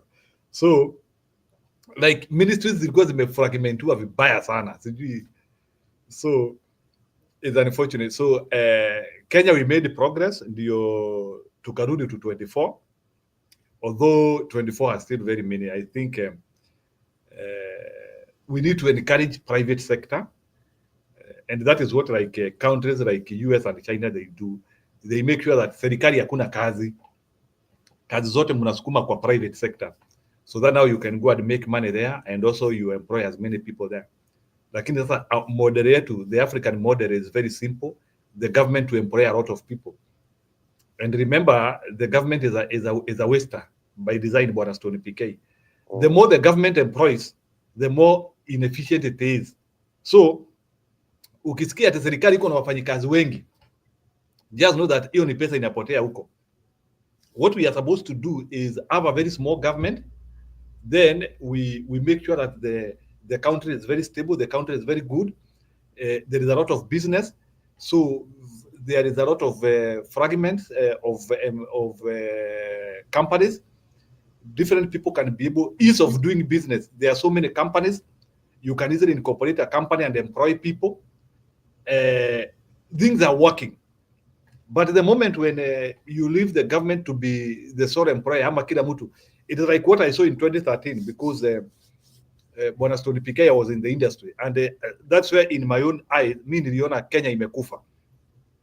I remember in 2013, because I was also an employee of a certain company somewhere, we lost 7 colleagues. We were in a very serious engineering firm that time. Those people were very busy. Walikuwa wanachora mabarabara, wengine walikuwa wanachora manyumba. So county government imekuja. I hope Stone PK unakumbuka. Sasa county government imekuja, kuna hii hype, people want to become CECs, kuna wengine wanataka kukua ma CEO, kuna wengine wanataka kukua ma director. So very many people left the private sector to go and join the newly exaggerated government or devolution government. So very potential people who are productive somewhere, they migrated from an office setting where they were productive to go and hang coats. I have one of my friend who was employed by one of Akalenjin County. Ni rafiki yangu, nitawaambia hapa. Yeye alituacha kwa kampuni akaenda huko kwa county. Within 1 month he was calling us ili arudi kazi tena. Boredom. Yeye unajua that time he was working in the private sector. Yeye ameenda sasa, amepata kazi, yeye ni CEO. Yeye ni CEO, sio CEO, yeye ni CEO. The guy is in the 3rd week. Jamaa anaulizia kwani nitakuwa nafanya kazi gani? Hadi mkubwa akamwambia, boss, wewe your problem ni kutuuliza kazi ama ni kwani pesa haingi? Unasikia? So that's what are you worried with are you busy, you are busy or you'll be nimepotea? Stone, nimepotea ama? Sorry? Okay, sawa. So jamaa anauliza bosi yake Mimi bana nimekuwa hapa for like a month. I have not seen anything happening. Hakuna kitu inaendelea hapa. Mkubwa akamwambia wewe, we will dismiss you. Usikuje kutusumbua hapa. There's no way in which unakuja kutuambia. So kulikuwa na hiyo hype ya county government kulikuwa na hiyo hype yeah, I work for this county government, but watu walienda huko wakabweka because the county government was not lucrative as they thought. Maybe those who enjoyed in wale walienda huko kuiba. Maybe if you had a position and there was money, those ones they joined. But people who had some professionalism, mtu ambaye alikuwa anafanya kakitu, it was the worst environment. And so Stony PK, that is how we lost. That's why to me, nasikianga watu wakisema ati devolution ilikuja kutusaidia, but kuna vitu ambazo hatukuelewa za devolution vizuri sana. Devolution pia ilikuja ikasack too many employees who are productive elsewhere. Alafu sasa wakaanzia kuenda huko, because I can tell you Bwana Stony PK, and it is very serious. I can tell you there are some people who are in the county and they are not seriously being utilized, and somebody will have to come and audit our counties. Do we need all those people who are about county secretary, 7 CECs ama sijui ni 9 CECs, the CEO sijui wa nini? Do we need all those positions? Somebody will have to come. Like for example, for me, and this is my position, hata kuna mtu nilikuwa nikiambia, I still believe Bwana Stony PK, kazi ya governor is not enough. I believe a governor should be a CEC. That's what I believe. Deputy governor should be a CEC, so that at least we reduce that ballooning of the county. Mi nakuanga muonekano wangu mimi vile naonanga, because mimi naona we have governor, we have deputy governor, now ma-CEC wote. So to the extent, for me, I see our government is not efficient. So somebody will have to come and audit the county government.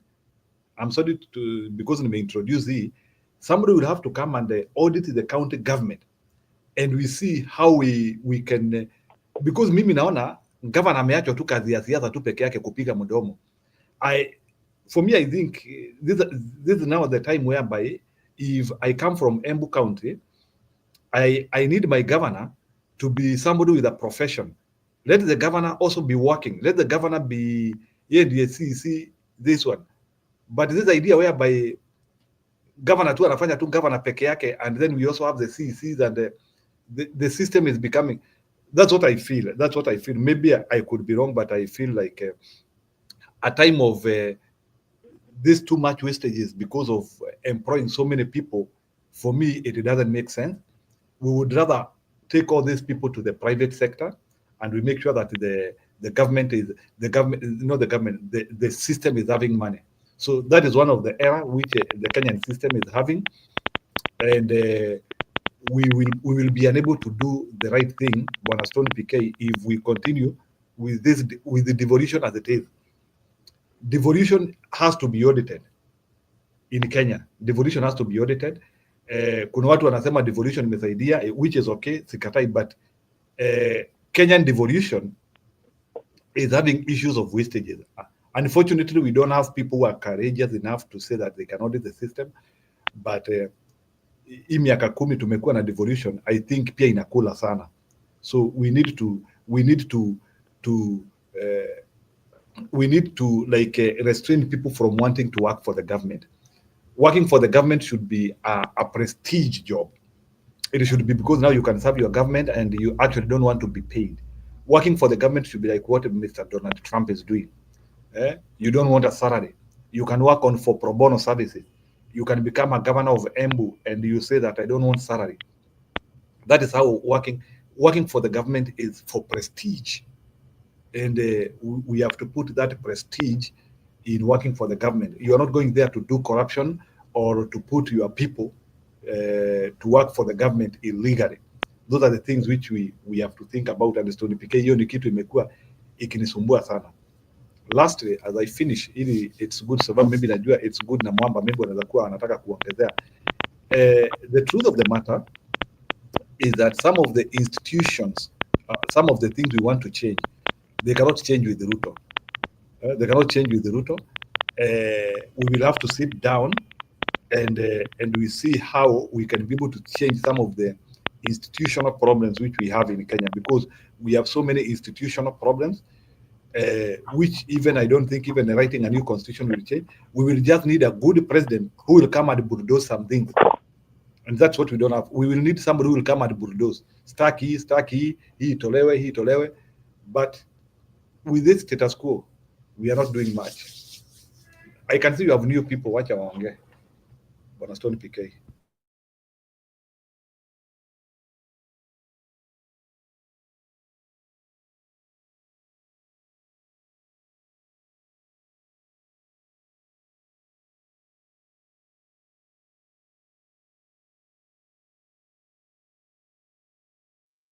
Can I go or somebody speaking? I can't hear anybody. Maybe Mwamba, you can go around to Kutupata. It's good because I can see wewe ndio hujaweza kusema kitu.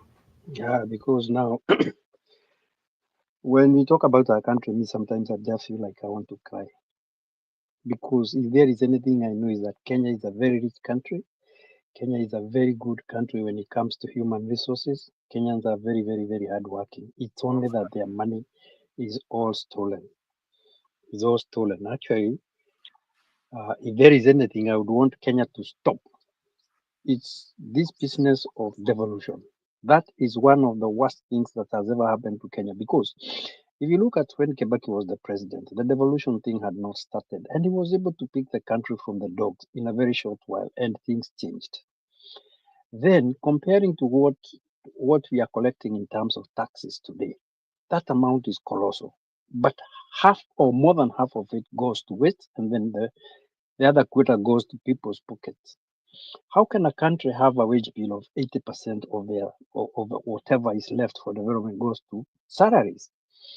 We have such a big bloated government that it will never make sense. Then number two, what we need in Kenya is at least maybe one president who will not be corrupt. Somebody who does not steal. Somebody like Magufuli that can actually see things happen in Kenya and take people to account. When we were dismissing Uhuru, we were so desperate somehow that we were even telling Uhuru we don't eat roads. Hatukulagi barabara. Can you imagine those are the same people today asking for the roads? Hatukuri barabara. Can you see that kind of ignorance? Why would they say that? It's because we don't educate our people. We hype them with lies. We teach them. We do our campaigns in the wrong places all the time. And I don't know what we are going to do.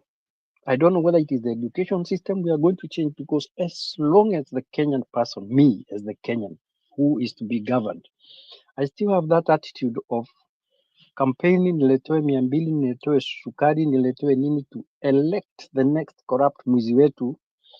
Things are not going to change in Kenya in a hurry.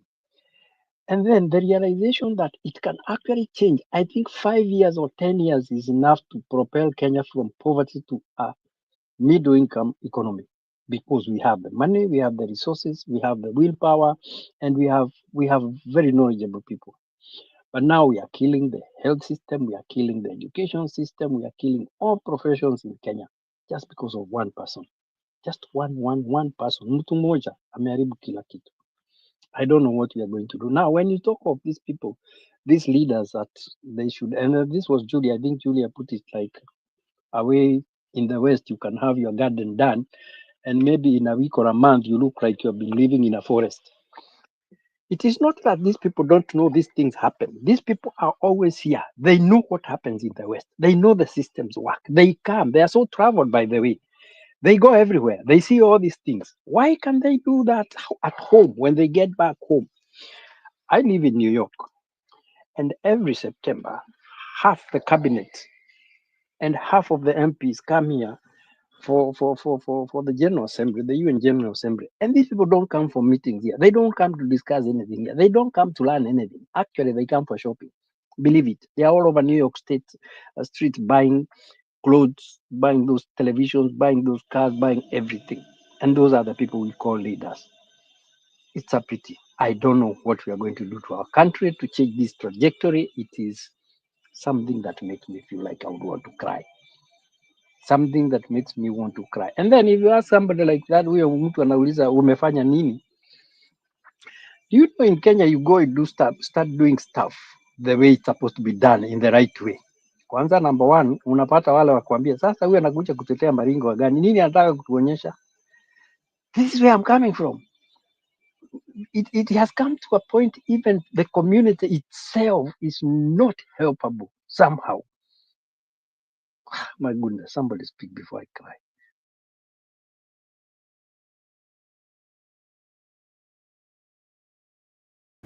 Yes, Mwamba, umepotea? Okay, it's good. Endelea. Yeah, I want to concur with Mwamba. I don't think the ideology or the idea of devolution in itself is not a bad idea. I think the truth is, without it, even with the harsh corruption that has been muted to Mwananchi, the truth is, there has something a little bit you can see, tangible, okay, that how overall Kenya has opened. And you need to agree with me. There are areas in Kenya that felt that they were not in Kenya at all. Okay? And the problem with that is the proximity of some places to Nairobi cannot allow other people to internalize how left these areas were, to a point that we used to have this Marxism that ukienda Kenya wasalimie, because after all, Can I stop you just one moment if you don't mind? I did not mean to cut you short. okay, The other day I saw 14 helicopters visiting a school made of mud in those countries, in those counties. 14 helicopters went for Harambee in a mud school. The other day I saw the deputy president, the sitting deputy president, actually mudding a classroom. Excuse me, if I was in the position of a deputy president and you invite me, yes, alikuwa yes, anajenga, anasaidia kujenga classroom ya matope. He was actually alikuwa anasiaga ile matope na mguu, alafu anaanza kusugua. What are you telling me? Surely hiyo devolution gani? What are you talking about? Sorry, I had to stop you there. No, I'm not saying that we don't have such unfortunates, Mr. Mwamba. I think you're taking things out of context. I am saying devolution as an idea, somehow, not in totality the way you want to question it. Devolution in its core definition is people to feel power and to make decisions. They haven't been able to do that, first and foremost, because the 2013 parliament, what parliament that came in where Duale was the majority leader, actually refused to discuss devolution. Deliberate over few things, upper house, lower house, the function of the Senate, disbursement of the money, the central government, the 35%, all these things were supposed to be discussed then, so that devolution as an ideology will be co-opted into the national government, so on and so forth. But what I'm still saying is, with all this madness you're talking about, there are some areas with responsible governors with the smallest amount of the money that they have received from the national government have been able at least to change the face of some counties.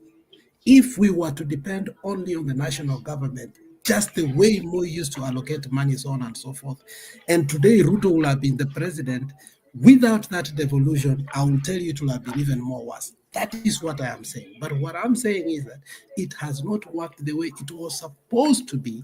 We haven't even reached even more than 2 digits in percentage. I don't think Kenya has gone beyond even 6 to 7% of the actualization of devolution as ought to be. So the idea of devolution is a noble idea. But, and we still insist, the people or the power that we gave to implement the so-called devolution were the very, very powers that refused that devolution was not good for that country. Unaelewa? And that was the biggest paradox and irony of devolution, that those who were against it won the election to enact that which they did not want. Do you understand what I'm talking about? So if is it to devolution, say then, yeah, just a small question. Is it then that we were not ready for devolution? Because if you look at the few people, the few places that have seen the change, like now, if we were to talk about Murang'a County, we have a governor who has been able to actually implement I and wish you could have let me finish. operationalize. Okay, go Then ahead. we discuss, because I think Go you're ahead. bringing a new idea, and yet I still had an existing idea. So I think you're getting me off guard. So yeah, to just allow the point to sink. So there is two different or three kinds of discussions that we can have about devolution. Was devolution necessary in Kenya? Of course, yes. Did we fight for the right thing? Of course, yes. But then, did we bring a curse on ourselves using the right thing? Is it a blessing in disguise? Of course, yes. That's another thing. Okay, so that is where now we need to discuss that. Now, how did we turn a blessing to a curse? And then, how can we get ourselves from that curse? Because when you're saying a place that it's working like Murang'a, so if that is the case, it means that it is a good idea in Murang'a, but it's not a good idea in Siaya. Okay, but that's not the case that it's supposed to be. So devolution as an idea is a noble idea when done in the right way. However, has it achieved the pinnacles of the fruits that we want or should have? No, it has never. In a country like Kenya, if you look, for example, in Nairobi, the billions of money that Nairobi is getting, from what we have seen from the budget of controller and all the data that we have, is that one man who has been a governor from Kidero to Sonko to the last lady that was there, they personally use the county funds as their personal funds. Okay? So that's now where now we should start discussing how we found ourselves there. But I still insist, devolution as an idea, not as implemented in Kenya or as exercised in most counties. Now that's a discussion that can be different. And as you say, the case study of Murang'a, I can agree with you before even you finish, because what you have seen Kangata do is totally different. But what are you seeing Orengo do? So that's a different discussion. But we cannot totally just say that devolution is bad. That was my argument there. Thank you. I would want to rebut to that and say, I did not say that devolution was bad. It was not bad. It's a good idea. Oh no, I And was responding to Njiru. yeah, I was by responding the to Njiru, not you. okay, it's all right. We are having just a good discussion. When devolution came, it did not come out. You know, they say that the best constitution or the best constitutions in the world happen in a crisis time. When you draw a constitution during crisis, you always get the best out of it. Our devolution did not come out when it was there was a crisis in Kenya, but there were political interests, and devolution was actually formulated to actually satisfy some political interests. And possibly the haste did not actually now cover how they were going to safeguard the money. Because if you look at what we do and tell me whether there is any logic, what is the logic of actually giving an MP some money to go give bursaries? You give the governor some money to go give bursaries, The MCA some money to go give bursaries. What is that? Is there any common sense in that? And all that money can be used in one basket to educate our children free. But the price of actually managing that money takes half of it away. We are not even talking about the stolen one. We are talking about the administration of the fund itself. Half of it is lost. So devolution can work with people of good faith. I was going to give you the example of Kangata and also the example of another MP in the same place. Didi Nyoro has done wonders. Up to a certain point now, he's being accused that he steals money to go and develop his Kiharu, and he uses the CDF. Go to other places where I'm just telling you, like you go to some places in Kenya and you find that they don't have even a decent classroom for a primary school. Children are still going under the tree. And these people get money. They even get money for, I don't know what they call it, marginalization funding. But still they can't manage to put up a classroom. So where are the priorities? Where did we go wrong? What is our problem? How can we sort out this? That is my question and problem. Okay, quickly before somebody comes in, I think, as rightly said, that best constitutions come out of a crisis. You need to historicize our constitution, first of all, and the historicity of it all. Remember how we came to fight. Remember Chungwa versus Mbisi. Okay? It was a crisis. But the moment they came to the government together, and then they started discussing, that is where the problem started. Okay? So at the onset, from Moi's time, it was a crisis. It became more of a bigger crisis when we went and started slaughtering each other.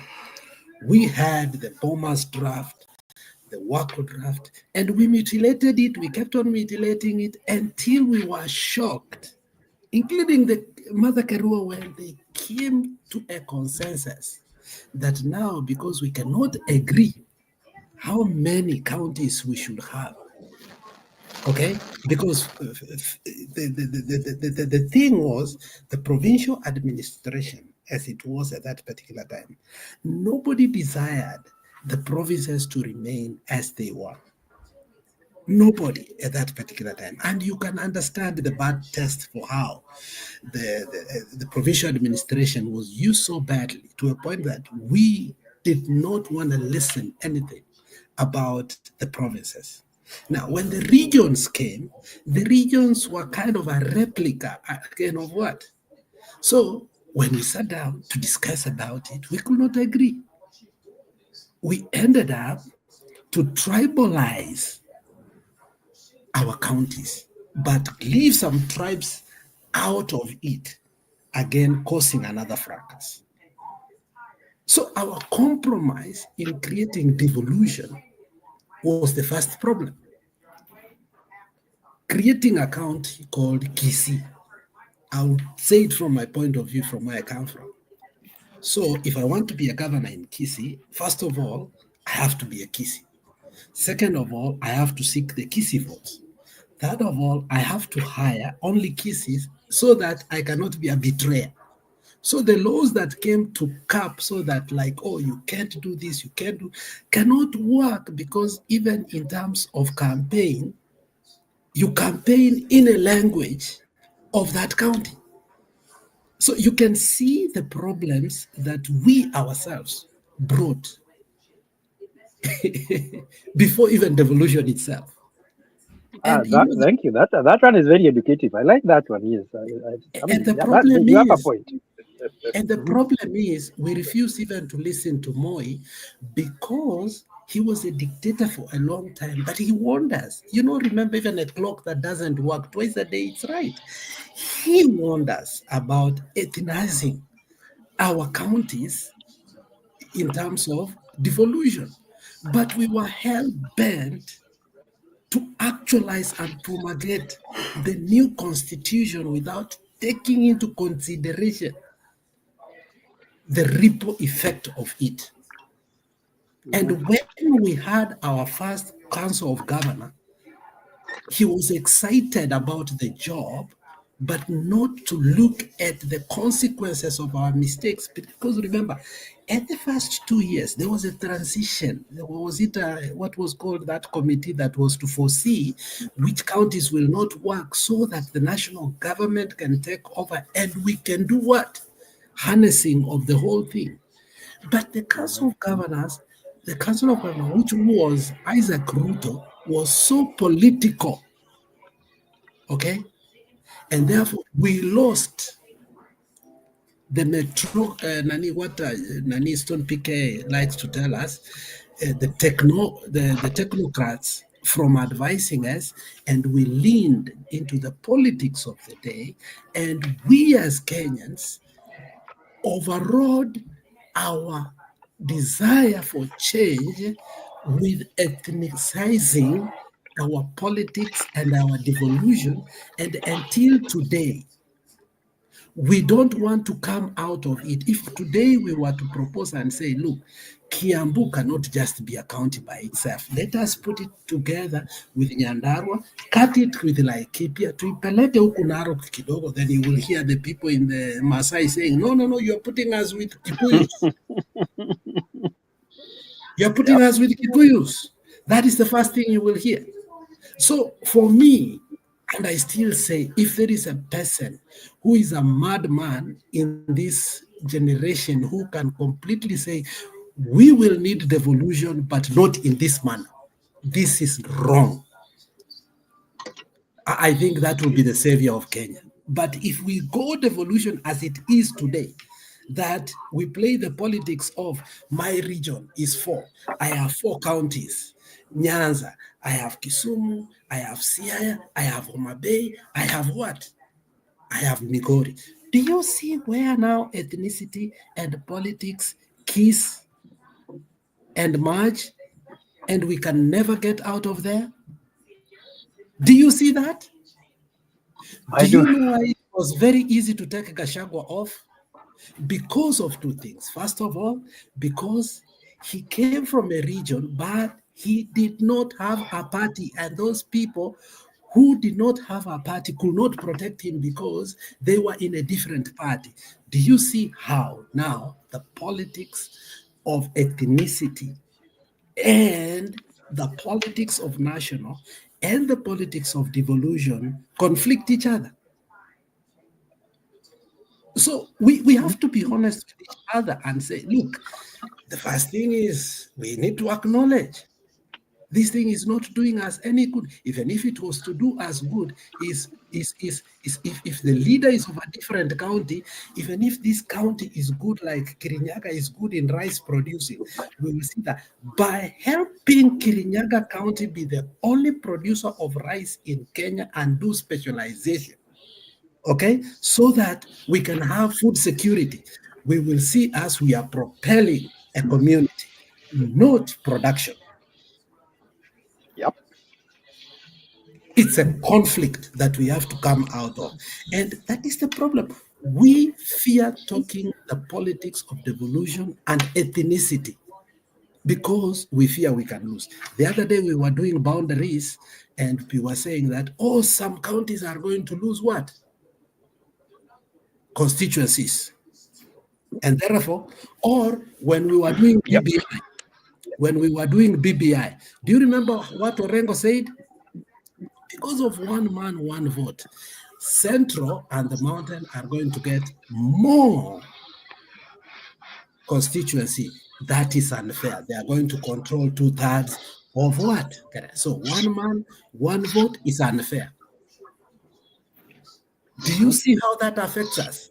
So representation becomes a problem because of ethnicity. When it suits the power in B, they will segregate you. But when it suits the others, a landmass with no people occupied will be given money with no people there to go to school by sacrificing people who actually need to go to school and need that money because of what? Ethnicity and devolution.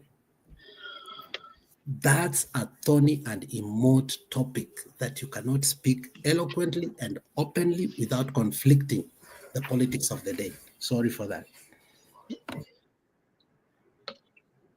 Wacha niongeze kwa kitu Bwana Mwamba na Bwana it's good now that you have decided to mature this decision, this discussion a little bit.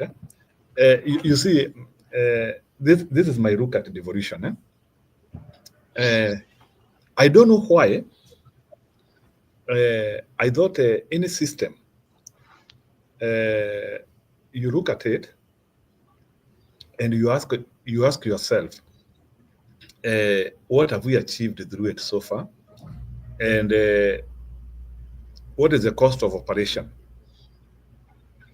There is something I see with all the counties, including the ones which are being said that they are doing well.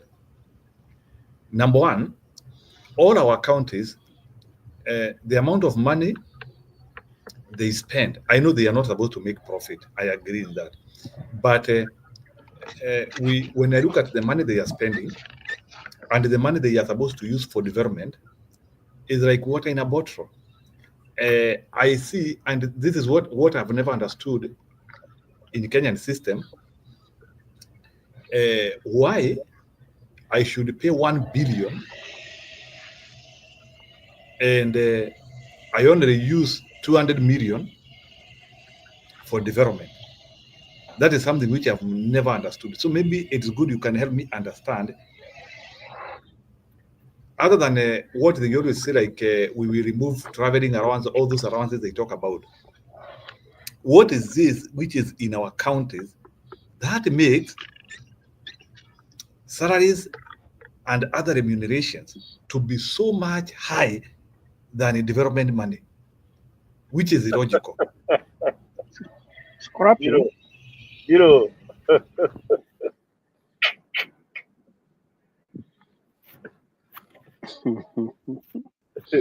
That is You the know, simplest answer that you can get. you want That is us to come the in? simplest question. You want us to come in, you know? Yeah, I need to be answered because why should I be using 10 shillings to invest 2 shillings? I want somebody to help me understand because I've never understood it. And we are busy every month or every year talking about devolution, and we can see this is open ineffectiveness. Wengine hata unasikia they have zero money for development, but wako na wafanyikazi huko. You know, Is it normal? You know, just a quick one. You know, this problem is big, and that's why Mwamba, by the way, thank you very much. Your contribution was very nice. I was transiting, so I got kicked out. Jiro, you know, some of us, out of our experience, for example, personally, I like also using myself as sometimes out of what I've done. I've worked for NGOs, all right. Although NGOs also they have their own weaknesses here and there. I've worked for UN. Okay, I've seen the systems. UN is actually is a government, is a civil service world. So whatever you see in any government, you see it in UN, but in a different style, you know. And they know how to deal with these issues. So let me come to this thing, and that's why I'm saying when we come to talk of leaders that want to come and transform the country, there are things we need to interrogate and we need to interrogate what they are saying, because there are things they are not saying. When a leader is not talking about exactly what you have spoken about, it's called what? The misproportionate presentation of budgets. You know, that there is a speech under I heard of Matiang'i. He was talking about leadership and, you know, his experience in the department that he worked in. The biggest challenge he got was like, this is how we've been doing it. Okay, I think I played it in my show last 3 days ago. So he said he wanted to get rid of this is how we've been doing it. Now, we talk of that percentage. The development percentage is so low compared to what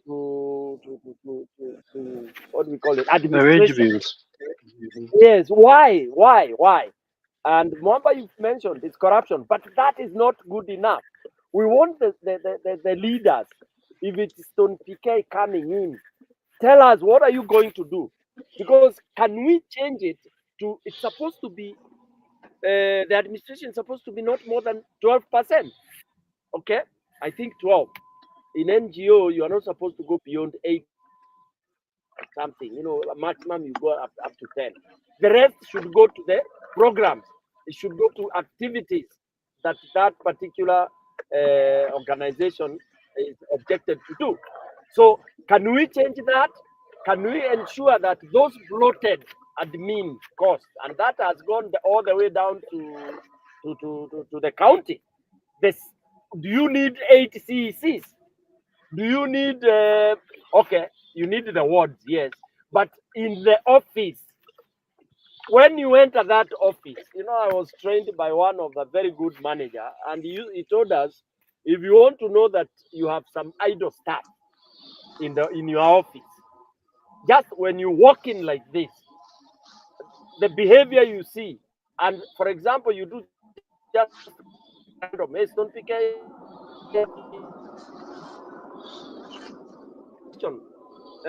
Zero, what are you working on right now? It's a quick check. Then when they tell you what they are working on, you are able to tell whether it is substantive or not, by the way, and it has worked. Because people in offices, in counties and everywhere else, they sit behind those desks, all right, doing absolutely nothing. The desks are clean, and even if you go and look at his desktop, there is nothing substantive he's doing. That I can vouch, and I can do that. Like today, if I became a governor, people would cry. But of course, then they would say they want to impeach you because, you know, of what? You want to, yeah, that is what they do. But you know your medicine already. Yeah. You know, but we want a president that will say, Apana, a county should not have more than 4 CEs. Because, and we want these people to work. You know, like when you are working for these other organizations, private sector, there is no way you will sit the whole day without output. Lazima watu wajue ni nini unafanya. They are those targets. And that's why, Njiro, you are right when you say it, like the governor should be a CEO. He should be the MD.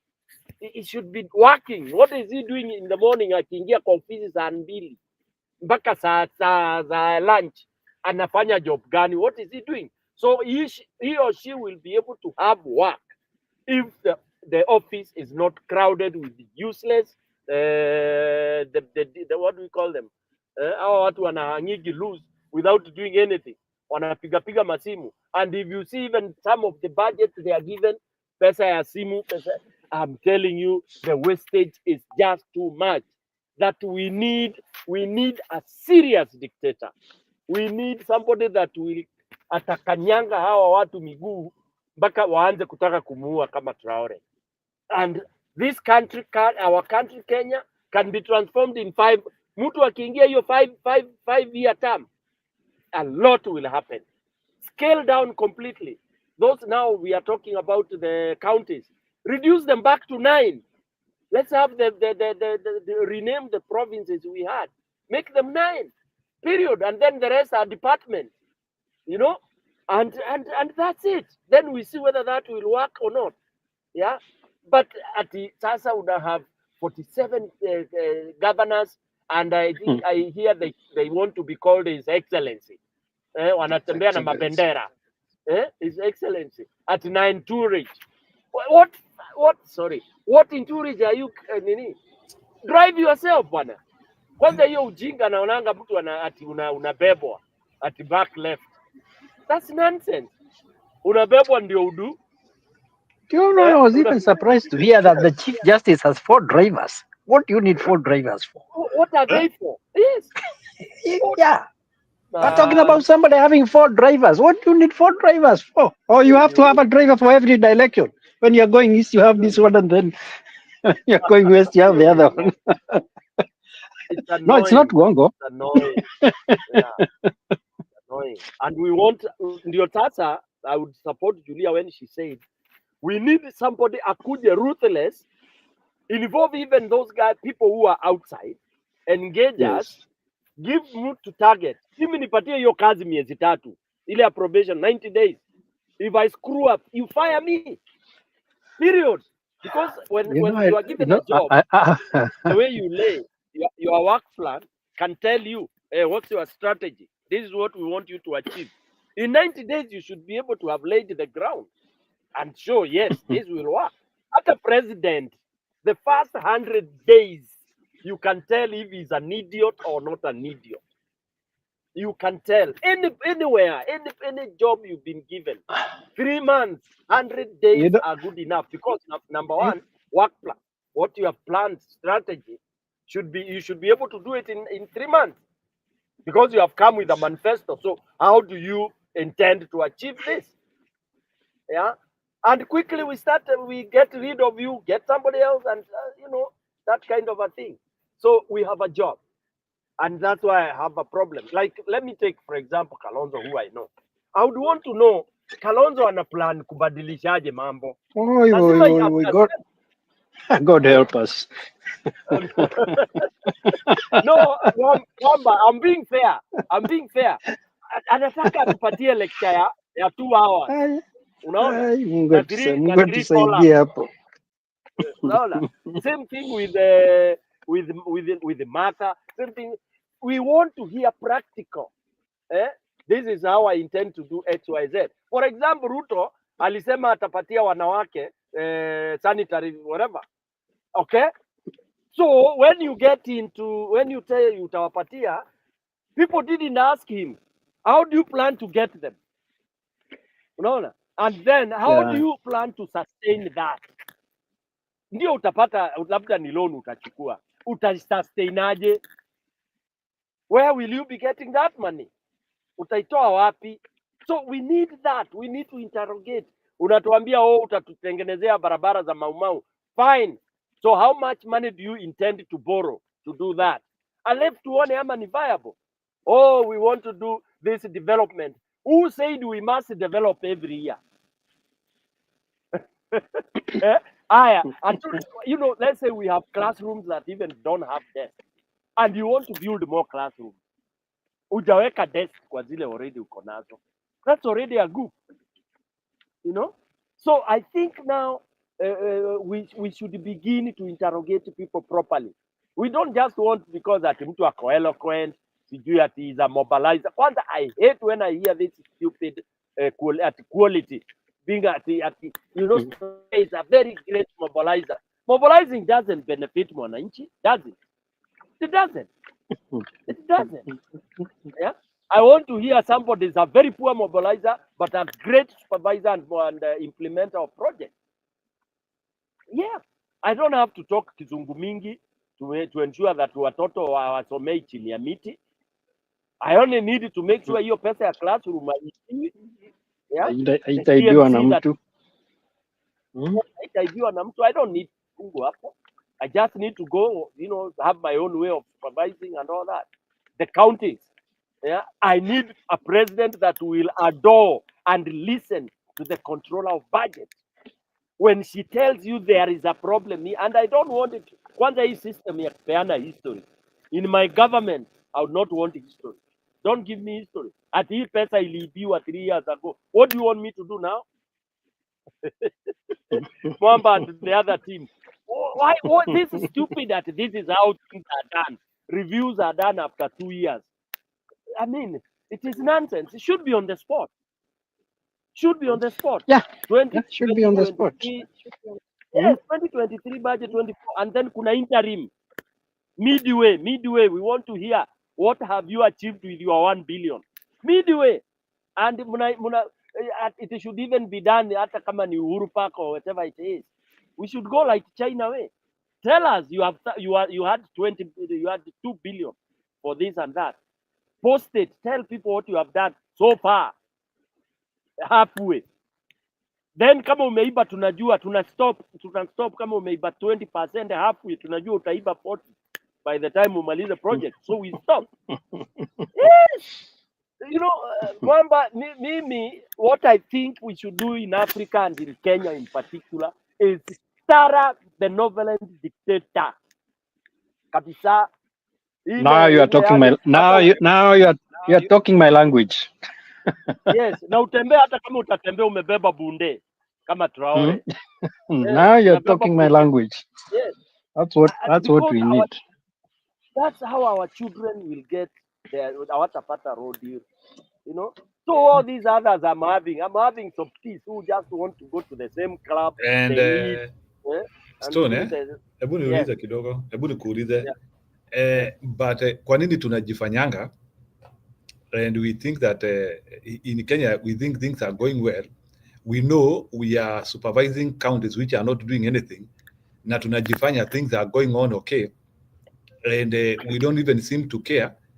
And no one is even trying to put us into end other than yule jamaa wa punguza mizigo alijaribu kukama na hiyo concept ambaye akapigiliwa juujuu because bwana Raila Odinga alikuja akasema hata hii punguza mizigo we are also thinking of it in BBI. So ndio nauliza why can you unanikasirisha, unanikumbusha unafanya nakasirika. Unajua nawe ziona msigo au Raila haki ya Mungu, kumbe Raila ndio timu ya hii Kenya. Sindia alisema punguza mizigo iko kwa BBI. That's what he said. Exactly. I remember, now you've reminded me. Alisema hii kwanza alifanya hivi. Wacha niwaoneshe. Alifanya hivi. Wachana na hiyo punguza mizigo. We have a better one here.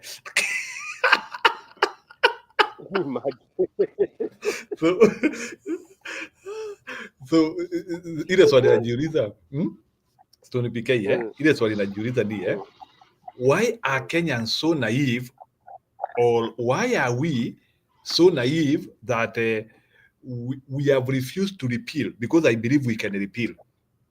Why are we not repealing our County Act and it is taking us nowhere? Jiro, how do you repeal when wale wako? How do you repeal when the leaders ni akina Kalonzo, akina Ruto, those who are thugs? Me and you can, ukiingia, Njiro nikiingia leo, niingie leo, constitution tuna repeal those things. I mobilize people. The first budget person it allocate ni a referendum to remove garbage, nini hizo vitu zote. I'll do that. But hawataki, ni ng'ombe ile wanakamua wakifungiwa. So, Stone PK, na kuna swali lingine nauliza why is it that when because everywhere globally when a law is passed kuna kuanga na cost implication ya hiyo law. Why is it that when we were doing the constitution no one gave us a value of implementing the constitution we have? Who said there was no cost value when we were supposed to be given a value versus the expenditure versus the income? Who said it was not there? It was. I did not see it. The transition committee had everything in place, but we refused. Remember, Nyachae and other people who the institutions were to oversee it were almost degenerated by the previous government, and a lot of power was usurped from them. Do you know how much Uhuru Ruto did damage to the implementation? I don't know. Is it my side or where? I mean, there's a lot of noise. Is it mine? I don't know. Let me see. It's not mine. Now it has stopped. Okay. So, look, once devolution was accepted, there was a deliberate plan that it should fall from its conception. So while we were thinking that devolution is going to work, the implementers, those who are meant to implement it from the beginning, Alex, 1 minute, had decided. Alex, hebu tuambie Nyakairo a log in again because I can't upgrade her. Thank you. Go ahead. Go ahead, Alex. Stone PK ni yako inapiga kelele. Ndio nilikuwa nakwambia, nilikuwa nataka tu dakika moja niambie Nyakairo a log in tena. Yeah, there's a lot of static. So unaona Njiru, you see, devolution with its mechanism, those who are supposed to make sure that it works, the two institutions that we were depending on were both appointed by the existing government, which was an extension. Remember, Kimemia was part and parcel of the administration that was before and also the administration that came. Okay? And they knew the repercussions of devolution if it was to be given to the people. So, Njiru, I disagree with you when you rubbish devolution in itself. Devolution as an idea, even in this country, as you see, it is working. And other countries whereby power has been given to the people to manage their lives. Now, if I have to bring it back home, if the people of the mountain were allowed through the free market, okay, the market system, because we don't have a command system, or do we have a completely capitalist? We have a free market where the government has the responsibility, but also the market is left to work the way, demand, supply, and other, factors that come in, including competition, technology, and specialization. All these things work together to make sure that the economy works very well. If the people of the mountain were to be left to manage their resources, including academia, including tea, including all these things, we will not see what we are seeing today. The reason why we are seeing the fall of, because the government is allowing either what we call shortage or oversupply, and that is what the factors that are making all these things happen. So the people who implemented the constitution were state agents to make devolution fail. And that's what exactly they did, and that is what we have achieved. So the implementers of devolutions never wanted devolution to do what? To succeed. And they have succeeded in that. So we should not hold their hands or give them an olive arm and say, devolution is a bad idea. Devolution is a noble idea if it works. So we should question on how devolution, for instance, the amount of money we are going to the government. Okay, we can complain it's 8 or 10%, but the question is, even if we gave you 35%, what will you do if you cannot even manage 8%? Will it not even be worse so that corruption can even be more? Those are the things that we must ask before we give them 35%. But I totally agree that devolution was a noble idea, and I cannot run away with it. It is better than the status quo of President Arap Moi, whereby barabara ingepatikana only one place, whereby there were only known schools, and somewhere during mtihani kitoka, you only hear that this place, hospitals, people are going miles and miles away.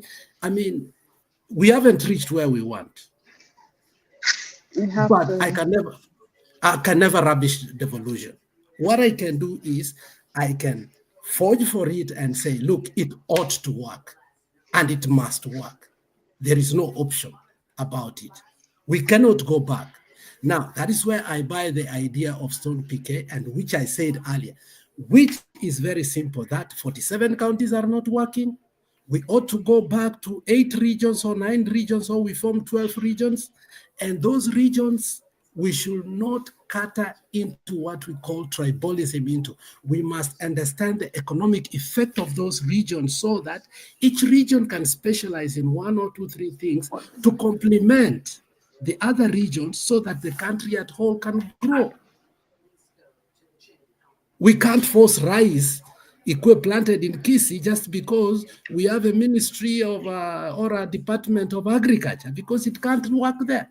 So we can allow specialization in Mwea or in Sondu and allow that to be part and parcel of our competition and start trading with those areas so that then they start trading with us with matoke and avocado.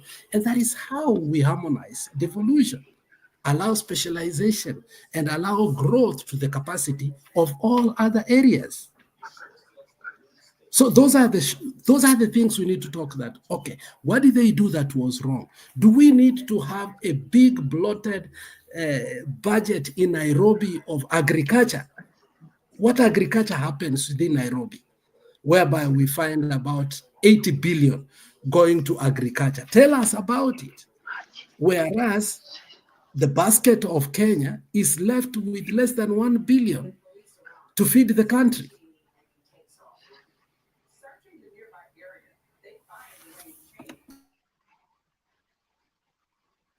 Thank you, Alex. Njero Mwaura. Acha niseme kitu Stone. Habari zenu tena. Alafu patie Njero Mwaura. Sasa, I don't know. I want to agree with all of you. And my take is, like you people have said, we don't need for 7 counties. We need our former 8 provinces. In fact, personally, in the recent past, the education ministry has divided Kenya into some regions, not the former 8 provinces. We have the Lake Basin. Okay. And then they have I don't know where Kisii is. I don't know whether they have a North Rift and a South Rift. I don't know. There's something there that I'm not sure of. Yeah. And then they have the Abadia region, which includes... Is it Transmara? Somewhere, Transmara. I don't know, something like that. Transmara, yes. And then they bring in Kisii there. Then it's kind of a geographical thing. It is not like a tribe thing. It's a geographical thing. So I think Kisii is in Transmara and Masai, Narok, all that. Then they have the Nairobi area, Then they have the North Rift has Trans Nzoia somewhere. Then they have Western, and then they have the Abadia region, which has like Kipia. Abadia region has the 5 central province counties, and then it has Eastern, Upper Eastern, the Embu, the Meru, and the Raka. They are all in Abadia region and Laikipia. So if you look at, there is kind of a mixture of communities. Then they have the Lower Eastern, which somewhere goes and mixes with some coast. So the education, they do that for sports, for music festival. So, and which they were trying to do that just to bring different cultures together. So now, when I was watching that, when they have their music festivals, for example, the Abadia region music festival is usually so nice because they even have the Maasai culture. They have very beautiful Maasai songs in Abadia region, very beautiful, like, and Samburu. You know, you're saying Abadia region, but then it brings in several cultures there. And when it comes to sports, you'll be surprised that Abadia now is performing good in this and that because they are mixing up cultures. Same with Nyanza. Nyanza is mixing up, has Lake region has a bit of Western province. So I think they were doing that. They were trying to look at the way they can bring different cultures together and prevent this balkanization that mutu yetu kabila letu. So now, if I was to be asked, I would rather Kenya goes by those regions as their devolved governments. I think the regions are about 10. They're not more than 10. They're about 10. Now, so those regional governments is where you should have our governors. And then we should have something like what we have in the US, state tax and federal tax. so that every state collects its tax and it is allowed to run its affairs.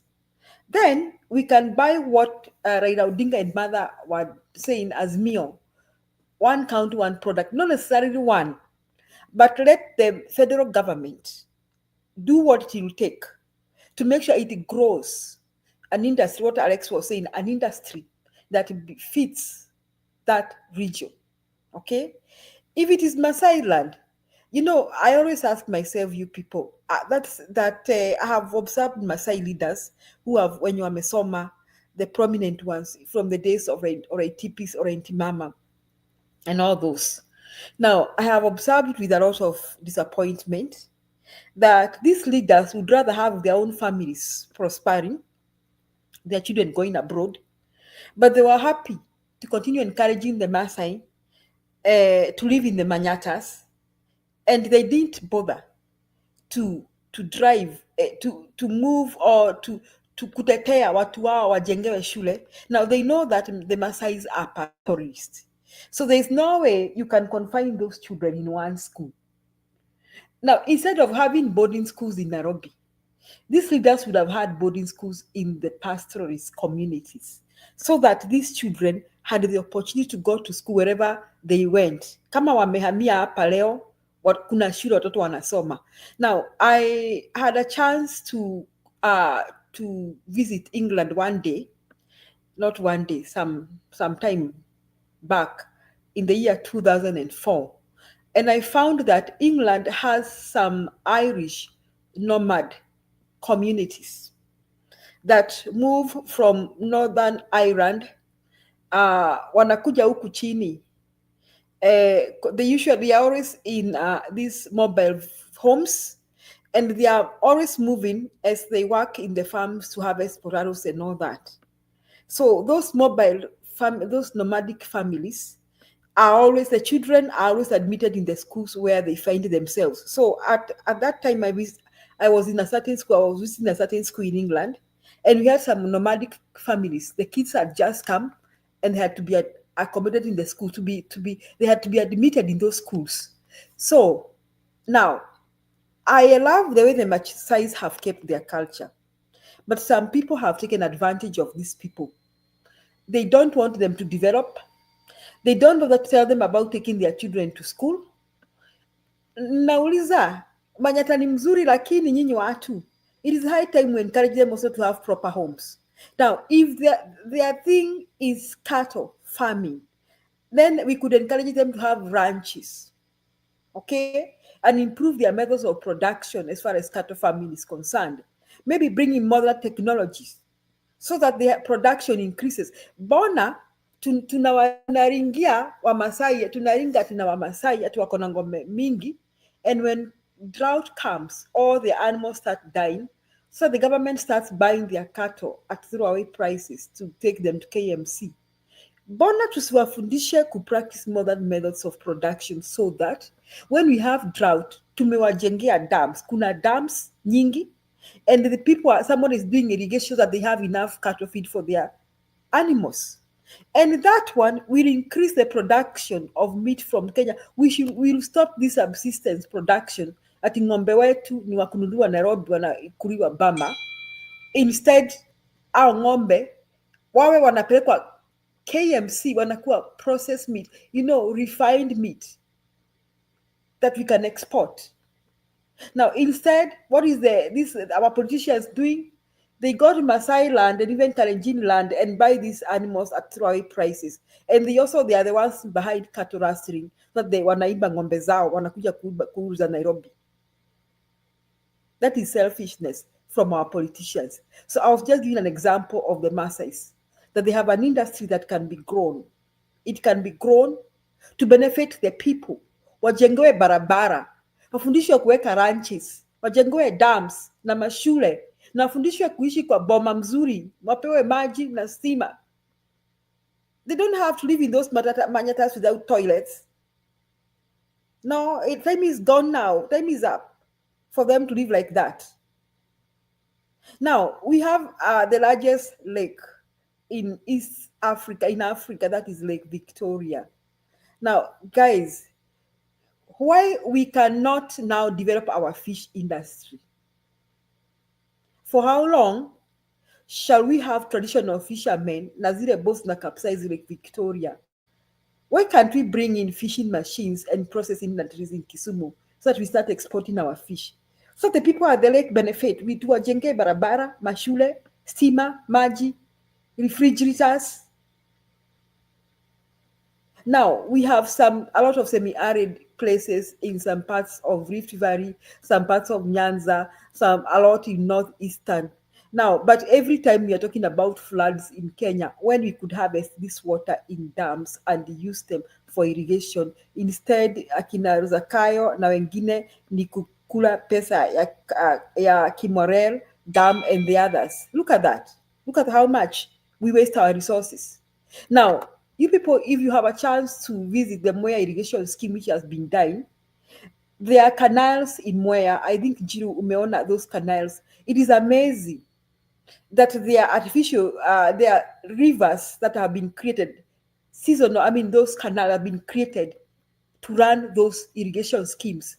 Supposing we could do that in most places in semi-arid Kenya, first and foremost, we could feed our people. Wakenya wako na bidii. Chenye kinaweza fanyika ni kwamba kila boma inaweza kuwa na chakula ya kutosha, because we are still a subsistence economy. So we will not kill the subsistence economy.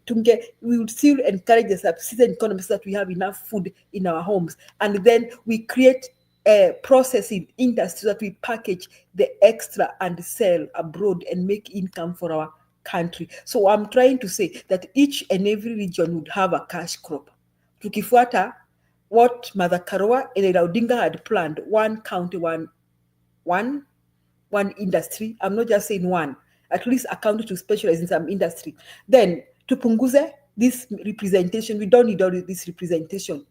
Even in a case, we should have only one senator, or maybe we can say these present counties, kama Muranga, should have one member of parliament. So that if you talk about a Badia region should not have more than 10 members of parliament. The present county should only have one member of parliament. And those regions should only have one senator and one governor. And those governors should be held accountable for their regions. Na ile pesa wameokota na wametumia ndio tunawafunga jela. Pesa walipeleka wapi? Asanteni. Let me shock you, and then just a minute. There's something. No. Nani amengoja sana bana. Jeru, not Jeru Mwaura. They are two different people, Alex. Oh, okay. Jeru, it was just a point. Just a point of order. Tilapia was not the original fish in Lake Victoria. It was introduced to kill the original species that were there by the Western countries, and it succeeded. And today we think that tilapia was the original fish in Lake Victoria. Thank you. Asante, we note that. Yeah, Alex. and we will revisit that. Thanks for bringing that, Alex. I have a lot of interest in this industry. I know the mistakes that we've done. Mwaura and Jeru.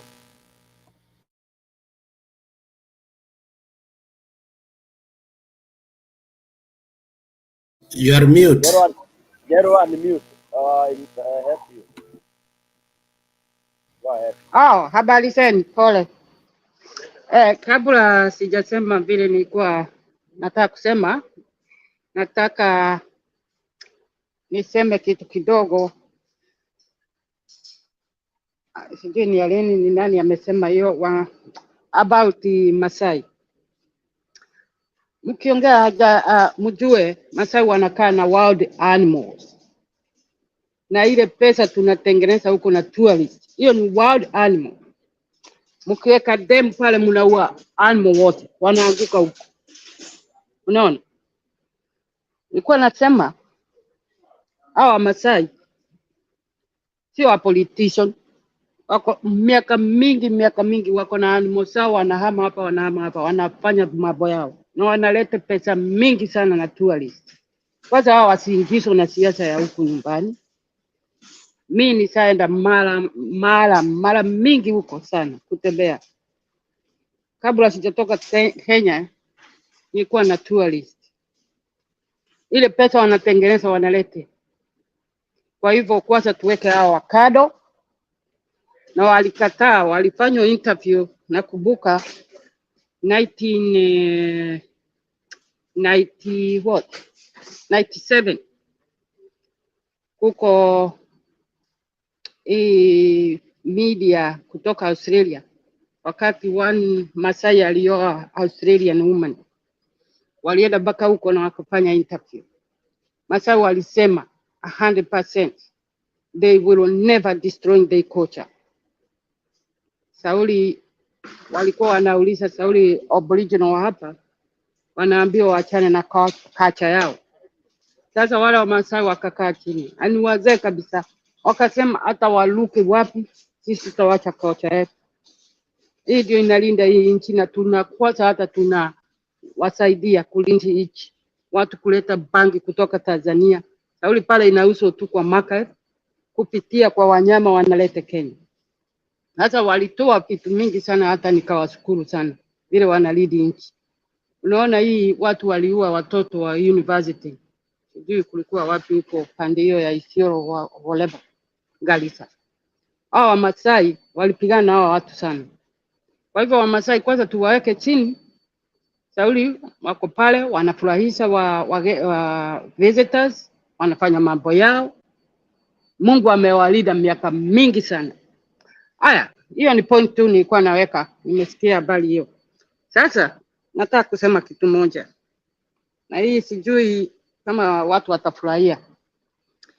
Ruto alikuja Mount Kenya, akafanya promise, na ile promise alifanya hata iko kwa akili yangu hata saa hii, namuona tu anaongea. Anafikiria alikuwa amesaguliwa na watoto ni 2 years and a half, nikihesabu sasa.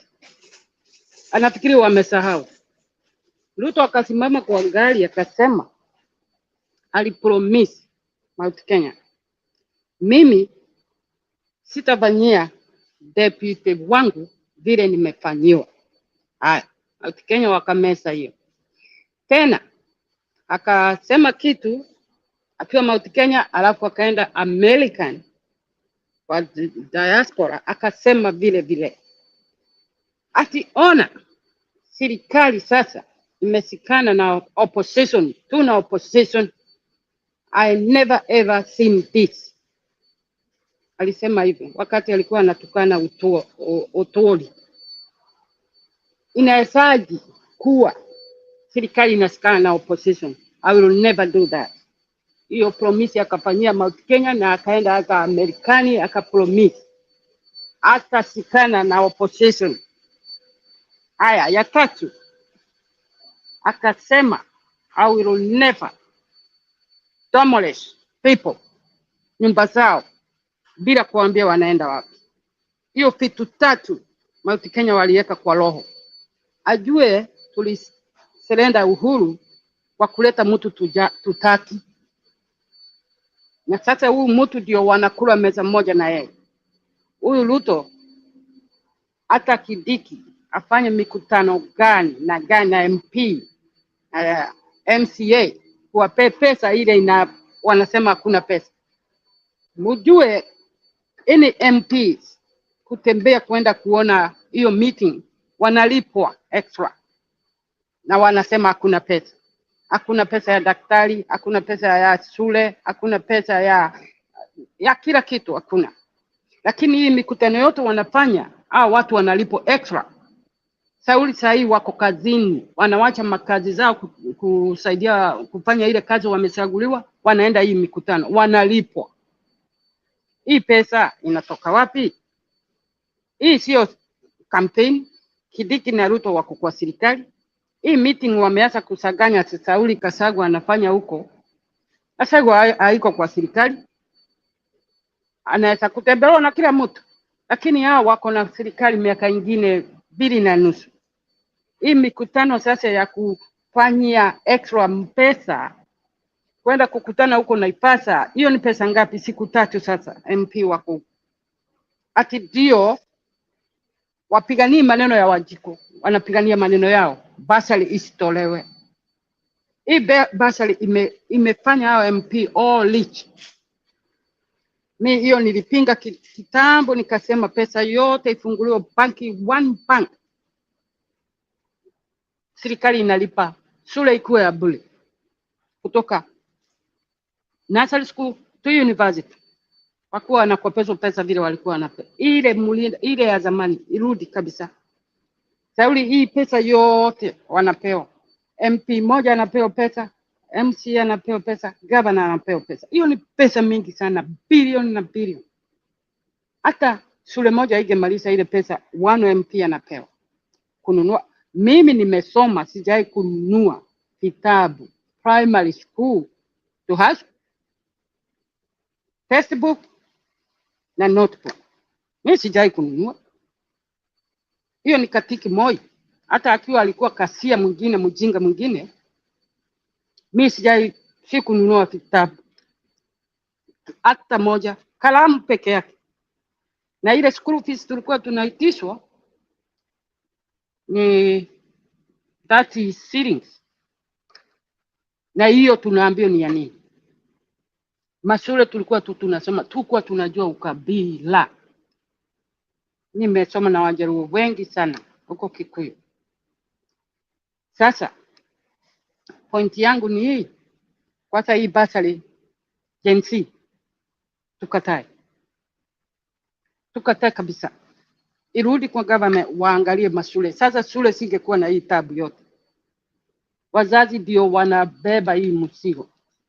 Ile pesa wazazi wanataka kuitishwa ni kama questions. If watoto wanataka kwenda kutembea parliament au kotini, mimi nimeenda kotini na shule nikasikiza, ndio nisifuje. Nilikuwa year 3. Ndio usikuje ku bleach the law, don't do wrong, enda pale usikize. Hiyo ndio 30 shilling tulikuwa tunaitishwa, tunaenda kutembea huko. Sasa huyu Ruto huyu anafikiria alisagwa na watoto. Wakati wanaingilia huyu Kasagwa ako na kura moja na ya bibi yake na watoto wake, kura 4 wako naye. Lakini ile maneno alisimama akasema Mkenya wote ako na akili, alisikia. Anafikiria wamesahau. Sasa akiwekelea hii mzigo yote, Kasagwa anawaambia, kwani watu ni watoto? Watu ni wajinga yani. Hata ule nyanya ako na 90 years anakumbuka. Hiyo ni he breach promise namba 1. Kwa hivyo asiwekelee mzigo yote. Sasa tu ni kukuja kukumbusha watu tuliwaambiwaje, na ni kweli awekelei maneno. Kwa hivyo huyu Kidiki kuanza kuita watu hapa kutukana watu, huyu Kidiki ajue ni mara ngapi alienda campaign. Na anaongea kama mwanamke pale, kuanza kutukana watu. Huyu Kabogo huyu, shame on you Kabogo. Sasa umeanza kuweka vitu tujui ni uchawi umeweka kwa hiyo kipara yako. Umeanza kusema ati Mount Kenya ati itakusikia, kwani wewe ndio nani? Unakumbuka vile ulitufanyia ukiwa na hiyo helicopter sako, sasa uliusa madharau ile ulikuwa unafanya wewe. Hata tafadhali Kidiki aingie kuongea na watu kidogo kuliko Kabogo. Kisauli umepewa kazi sasa, umeanza kujiringa. Kwa ni watu wako na akili kidogo namna gani? Mimi point yangu ni kusema Ruto ako na short memory. Nimesupport Legi G kusema hivyo, short memory. Na huyu Kidiki huyu ajue anatafuta anapigania mtu ako na damu kwa mkono. Tujasahau hata akiwa wakili yake aambiwe Wakenya ukweli. Tunajua vile wanafanya na sisi sio wajinga. Tell true. Sauli wananchi ndio wako na hii makula hii, na sio watu wa kupewa pesa hivi vile watu kila mtu anaumia huko. Kwani hao watu waoni watu wanalala nje na watoto waoni mashule imefungwa, singine hakuna, watoto wanarudishwa nyumbani. What the hell? Sasa hii kazi yote Kibaki alifanya, Uhuru akasukuma kidogo na huyo Ruto. Msiseme Uhuru peke yake, walikuwa na huyo Ruto. wameweka hiyo kazi yote ya Kibaki kwa dustbin. Tumerudi Moi life. Moi hata alikuwa mzuri, nilikuwa anaitwa mtoto wa Moi wa Nyayo. Sali alitupa maziwa, sijai kusahau. Nimekunywa maziwa ya bure kabisa. Sasa huyu mtu alikuwa na utu, hata alikuwa tunamuita Wagasuguma, alikuwa mzuri kidogo kwa mashule, hajai ingilia university, hajai kufanya utu vile Ruto amefanya saa hii. Saa hii mjue hiyo nchi inakaa vile tulikuwa hiyo maisha ya nini ya Ruto. Hakuna kitu inaendelea, kila kitu imesimama. Nikiangalia hivi whole country Kenya imesimama. Ile maendeleo yote ya Kibaki imetupuliwa. Kila kitu Roho aliweka pale iko imetupuliwa. Kwa nini? Wakati Ruto na Uhuru waliingia kulikuwa kumepangwa line hivi ikumaliza tu project na kuendesha nchi. Kwa nini wakamaliza ile law ilikuwa pale ya magari, watu wanakufa, 13 people die every day that country. Walimaliza ile law ya huyu nini Kibaki ameweka kila kitu akaweka mtahali mtaendelea namna hii, wakatoa wakaharibu yote. Saa hii hiyo nchi imerudi pale kwa Moi. Pua kabisa, hakuna maendeleo inaenda, ni ya Ruto tu inaenda. Mara ngapi Kibaki alitravel overseas? Alienda tu I think 33 times. Na mwingine ni kutumana. Kwanza hata huo Moi yako anatembea anatuma minister zake. Sasa kama saa hii mnaongea Ruto haiko huko, ameenda tena na anambeba huyu na huyu na huyu na huyu. Ni pesa ngapi wanatumia? Ameanza hata kugusa, nimeona ni news, sijui kama nyinyi mniambie ni ukweli, ameanza kugusa lunch chakula zao. Hata huyo mmoja kwa mjinga hajai kufika hapo. Sasa hii ni nchi inaenda namna gani? Na yeye anatumia pesa tu hii travel, hata watu wa MP kuenda huko na pesa siku 3. Hiyo ni pesa tu mingi sana. Ni lazima walipo extra. Kuenda kuona huu Kidiki ni kama wanafanya campaign tomorrow. Ni pesa wanalipo extra. Sasa huyu mtu mnamweka tu aendelee hivi. Tuungane jinsi hata tusipikize 27. Ni lazima aende. Tuko na vitu ya kuonyesha huyu mtu atoke. Tumutaki. Tulimsagua. Nilitupa pesa yangu kuja huko kusagua hii jinga hii. Sasa hakuna kurudi nyuma. Na watu wasibishane na huyu Gachagua. Gachagua amekuwa huko ndani. Huko ndani. Kwa hivyo sio kuropoka na ropoka. Tukue na chance little bit tumusikize. Sio ati machungu ametolewa nini. Huo ni Mungu alimweka.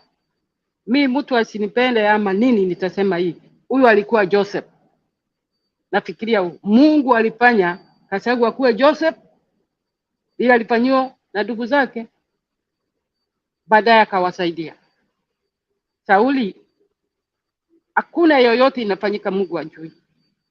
Huyu mtu alitumia jina ya Mungu na Mungu anajua mimi sikujui. Wajinga wangu utadanganya hao, nitakuonyesha wewe. Kwa hivyo saa sijine tusikue time little bit. Tusikie huyu Gachagua vile anasema. Tutaki kulia tena. Wananchi wa Kenya wacheni confuse. Stay one way.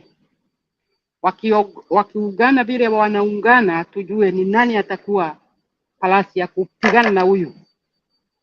Ikiwa itawezekana atoke sasa 2027. Tuache confuse na tusikie vile wanafanya. Haya anaita Gachagua timu kabila. Watu wote wanatoka Nyanza ni kabila. Ni wa Kenya. Kila mtu amesikana, mtu anafanya baya lile. Pesa analogota tu anaweka kwa mbugu. Kama ile taxi ilikuja sasa, ameingiza kwa kikapu Egypt sasa. Wameenda kutumia na Mudavadi na wale watu wote amebeba. Kwani mtu mmoja hawezi kwenda hiyo? President anaenda huko kufanya nini? Kwani tuko na war? Mtu mmoja wawili hawezi kutuma. Sasa anabebana na watu wote, pesa yote tena imeenda ile walirogota kwa serikali pale. Hiyo tu ninataka kusema, lakini tuko na mjinga na Ruto ako na short memory. I support that word. Endeleeni. PK, kuna mtu wako hapo naongea nini hapa sana. Unamwona? Nani? This Francis Mame.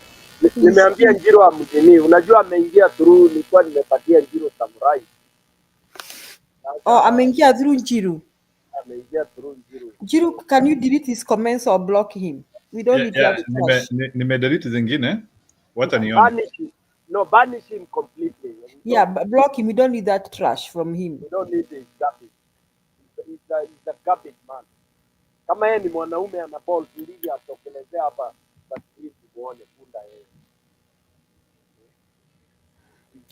I want to appreciate Wairimo is telling me that Julia, the next time you're in Kenya, please come to Laikipia. We are trying to do a lot of what you are saying. Yes, Wairimo, I'm trying to say that the pastoral community, we do not have to do things the way they used to do. Sio lazima wafunge zile ng'ombe za Boran. Okay, zile ng'ombe za Boran, they survive the hardships. But we can create production. We can increase their production. Okay. Now ukienda Mount Kenya kuna watu wanafunga ng'ombe na I'm very impressed. Nyinyi watu juu kama mmeenda Kirinyaga muone zile ng'ombe watu wanafunga. Jiru, do you see the cows in Kirinyaga? Mtu akona ng'ombe moja, hiyo ng'ombe imejenga nyumba ya mawe. Ng'ombe kubwa. Private university akona ng'ombe moja. Ukiangalia the udder inafagia huku chini. I'm talking about production yenye si ya kawaida. So we don't have to do things the same way we used to do. I know Jero amesema tuachane na Masai, lakini I disagree with you Jero. Sasa tunafurahia nini Wamasai watoto ni wachafu mpaka wanakona kwashiako. Hiyo ndio tourist. Tukawaone kwashiako na uchafu.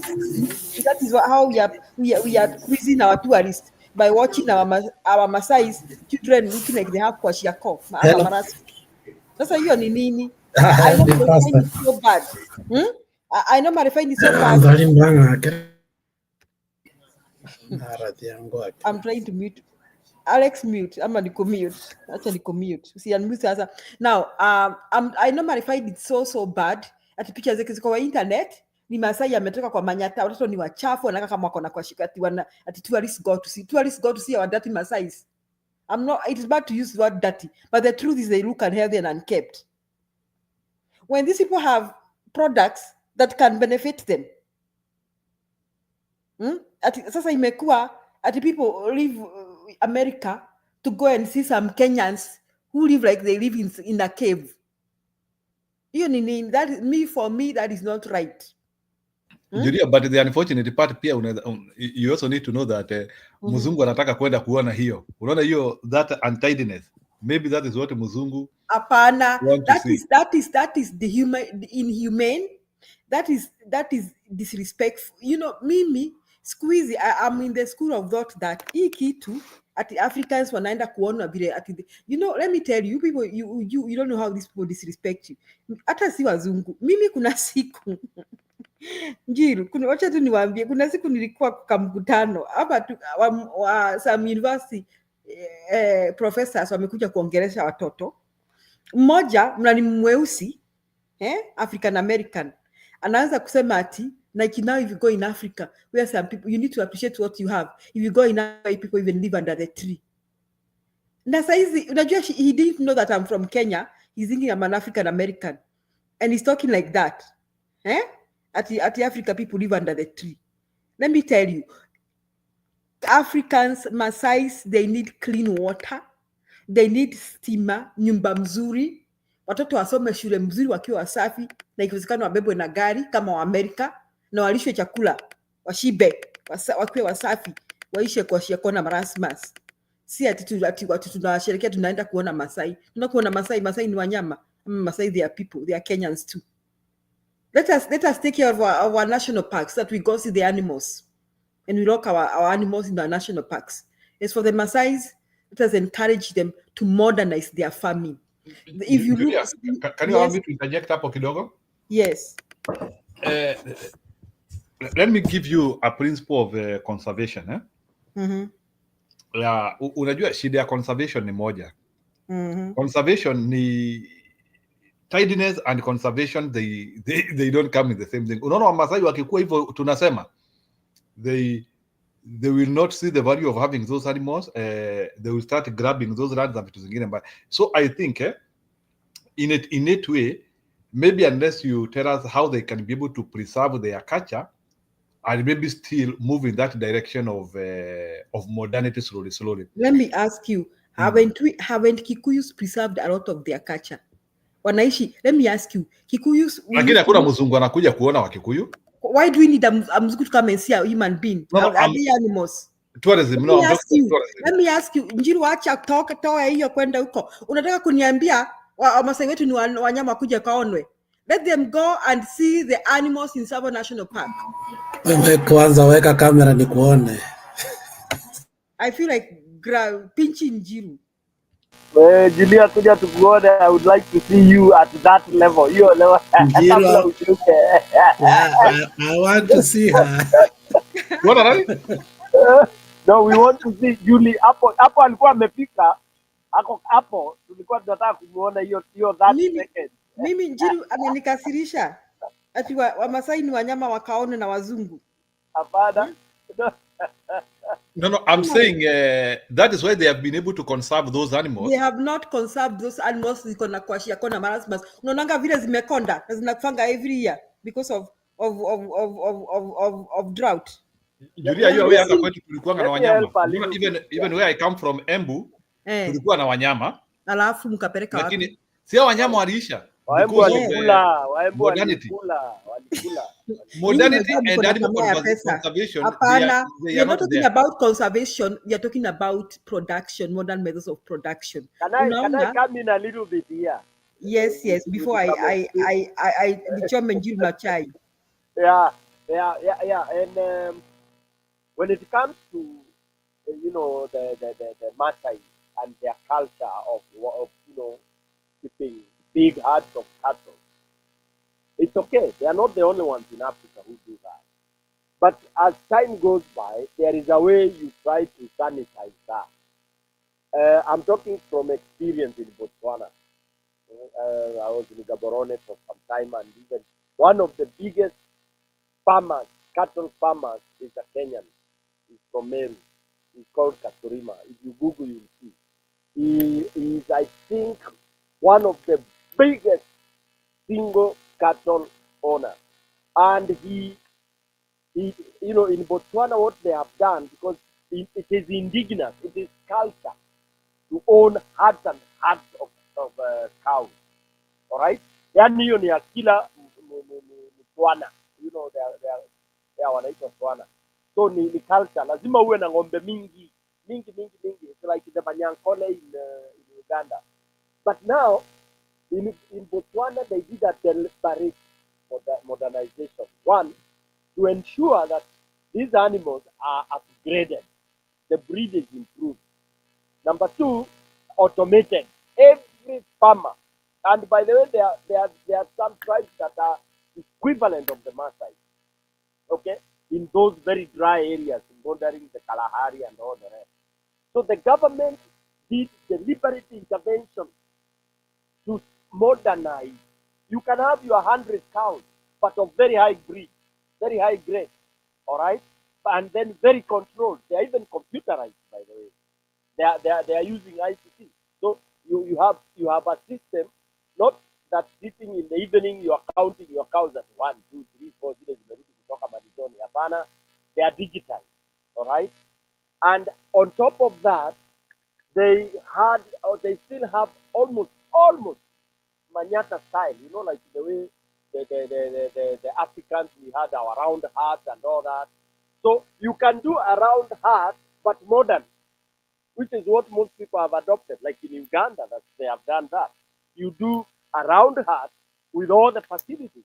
It has a bathroom, it has a toilet. Those of you who have gone to Masai Mara, you've seen some of the lodges have been adopted to that. Indeed, some of the lodges have adopted the Masai Manyata.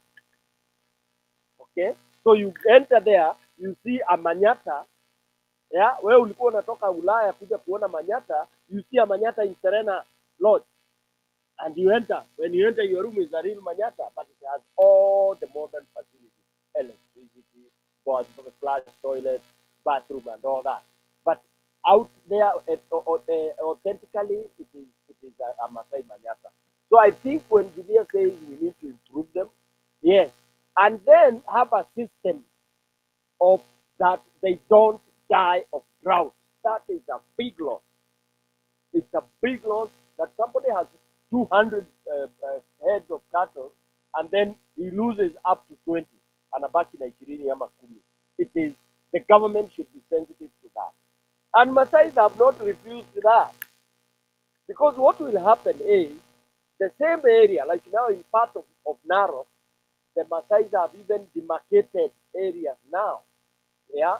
Kila mtu akona what you may want to call a ranch. All right?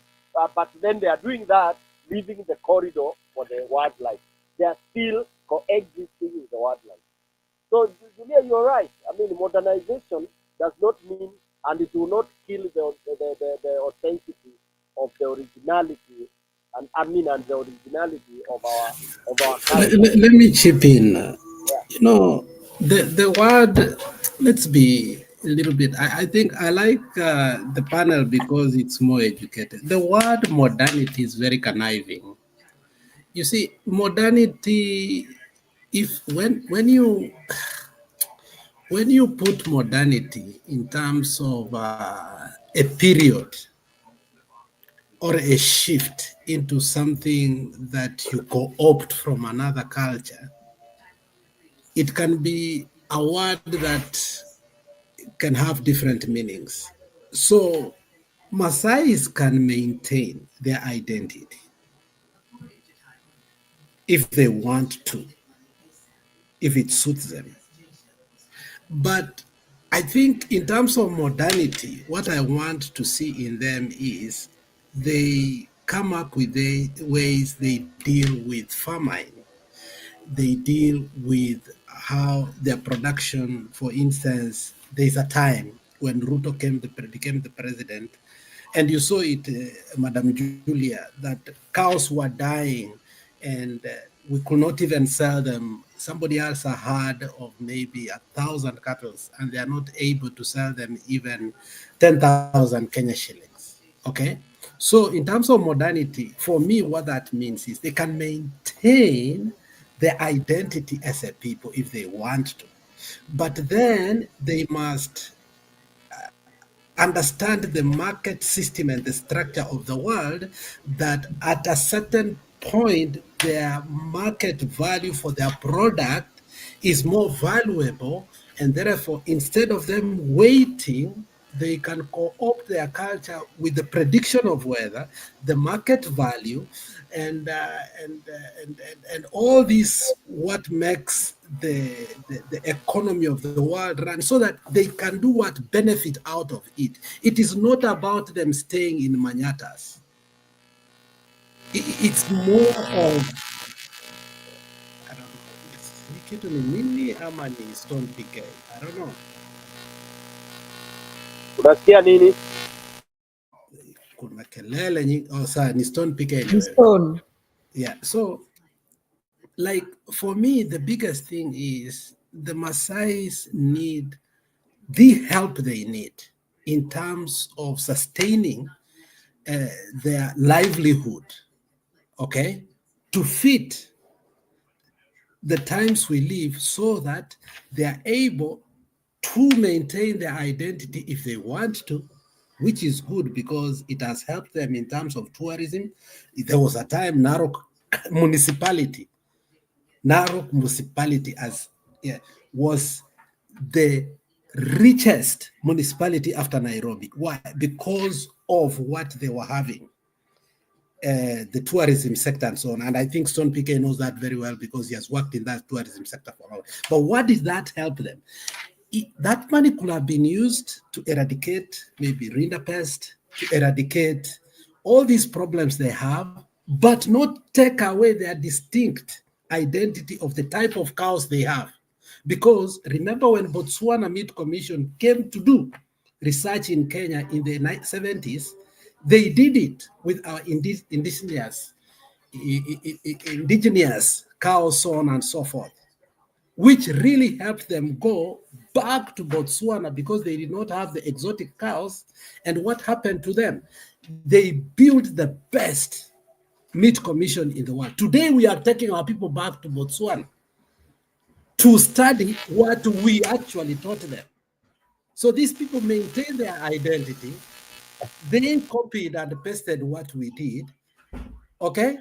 I don't know why Stone is laughing. I don't know you're laughing at me, but it's okay. You can laugh at me until tomorrow. No, Mukoyone, you know, you are a man of a lot of, you've done a lot of research. I just He wanted to can't tell see you, I wanted to tell you part of that. You won't believe. You won't believe. Anyway, I'll tell you, just finish what you're saying. Hakuoni, I mean, Alex, usinini, kule stress. He can't see you, and when he sees you, he only wants to see me. Everybody here only wants to see me. They don't. So in finishing, what I'm saying is what the Maasais have is distinct. In fact, the kind of breed they have in terms of cows. When we were doing value addition, last time when we were having a debate, when we gave our what? Our manifesto, we were having a topic, me, Themba, and a couple of people, I remember that time, about value addition. That is the time Cyril Ramaphosa was going through the Falafala thing. And then we started talking about the Ankola breed of cattle. Okay. And then we were saying there was an auction in South Africa whereby one Ankola cow was fetching between 300,000 rands to 1 million rands, which is basically about 43,000 US dollars, one cow. Okay, the big horned Ankola cows, which actually Museveni has thousands and thousands of them. So those kind of breeds, distinct, tasty, the one with you see the Julius Jikamo the best part of beef inaitwanga mignon steak. Okay, mignon steak. If you take it out of that breed, it basically costs in a 5-star hotel about almost 1,000 a plate, $1,000. So if they can maintain their culture and their distinct breed, but then we can have a way of eradicating diseases, but also preserving their products so that they don't get that loss that we, it has always been like a pandemic loss that we can always predict every year. That is the definition for me for modernity. Not to change their breed, not to change their ways of life, not to change what they, but if they can maintain their distinct nature of their livelihood, but add value to their products, like the Ankole breed has done, like some of our breeds that come from Cabernet for that's why there is always cattle rustling and goat rustling in that area, because the goat that comes from there, it always finds its market in the Middle East. And you know that. Why not? Why lie? And the people who do that, Onyonka called them the other day and asked him, why have you not stopped cattle rustling in your area? He called them on TV. Why? Because their product is very expensive in the marketplace internationally, but in the local market, they are paid peanuts. So how do we help the modernity in terms of market and production participation for the Maasai so that they can be beneficiaries? That is the modernity that I want, Julia. They can maintain their manyatas. Oh yes, before PK tells you, I know he has something to tell you. Now we are in agreement that we need to find a way of improving their production. Also, personally, I think we need to find a way of improving their quality of life. PK, you are saying something nice, that you can go to the Masai Mara inside, Masai Mara Game Reserve. In some of these game reserves, you find amanyata, lakini iko na choo na bafu. Unaona, yani imejengwa ni kamanyata, lakini kamejengwa kajengeka. So improve their quality of life. Okay, send their children to school. Improve their level of production, support, give them backing in terms of basic infrastructure kama barabara, maji na stima. Also, we're talking about Kenya Meat Commission. Kenya Meat Commission iko Nairobi. Kama kuna Kenya Meat Commission ingine, why we have Kenya Meat Commission in Nairobi, yet our meat is produced miles and miles away? Can we have our Kenya Meat Commission in Narok, Kajiado? Why do we have our Maasai losing their animals when it is? I mean, what can we do about this drought? Can we provide water for these animals? Can the government do something about it? So let them retain their culture. Hata like their dress is so unique and so beautiful. Squeezing nimeona wanawake Kenya wanashuka they are making Maasai kind of clothing. It's very, even the jewelry is so, like, I think it's one of the most beautiful jewelry I've seen, the Maasai. So they should keep that. But still again, can we improve can what is they are producing be used to improve their quality of life?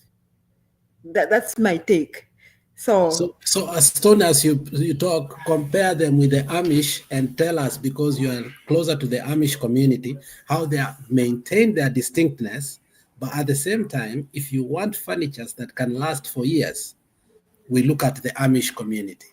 And yet, in terms of how they handle themselves, life and everything, they have maintained their identity over the years. Can we do that to our Maasais? I don't know. That's a question. And it was brought up by Mwamba.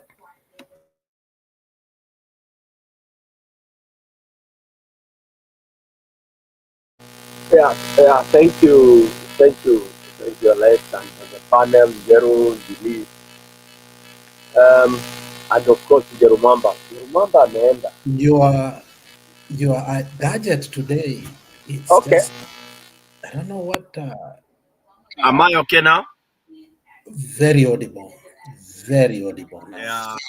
Yeah. I think the laptop must have overheated now. Okay.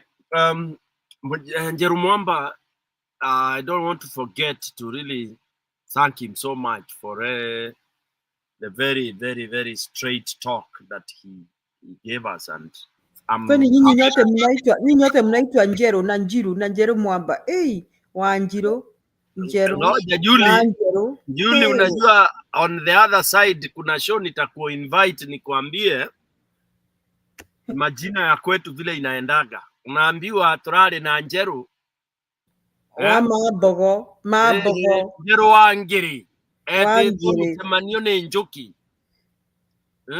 na kuna kwanga Mahiti etawambiti ti Mahiti etawambiti Nambiti alafu matungana na King'ang'i King'ang'i atuvite arumwa ni njoka. Alex, let me translate to you. All those people are called either a snake, a hyena, a crocodile. Animals. Yes. Na mekarangitwa vau nduru wakinya mekarangitwa vau. For the sake of Alex, hiyo tutafanya show tukimuinterpretia. Now, Alex, yeah, I think, okay, I'm happy. Okay, of course, the show has gone, and I'm sure all this is relating to what next. Because all what we are talking here, there has to be somebody to really become the tip of the spear, right? And then at Toboe, Wakikuyu anasemanga kuturambulidha tadha. Yani, Alex, is ukishachinja mbuzi ile kitumbo kile huwa lazima ukitoboe ndio utoe hiyo nini. I don't know how you call it in English. Unamwaga, unaosha hii ndio ikue matumbo, tukaange hiyo matumbo. There has to be somebody to pierce the tumbo ndio imwage hiyo tadha. Tadha is that the reused reduced waste of out of digestion. So what we are talking about here, all these are very good things, but there has to be a sincere and deliberate decision to have it that way, and it is doable.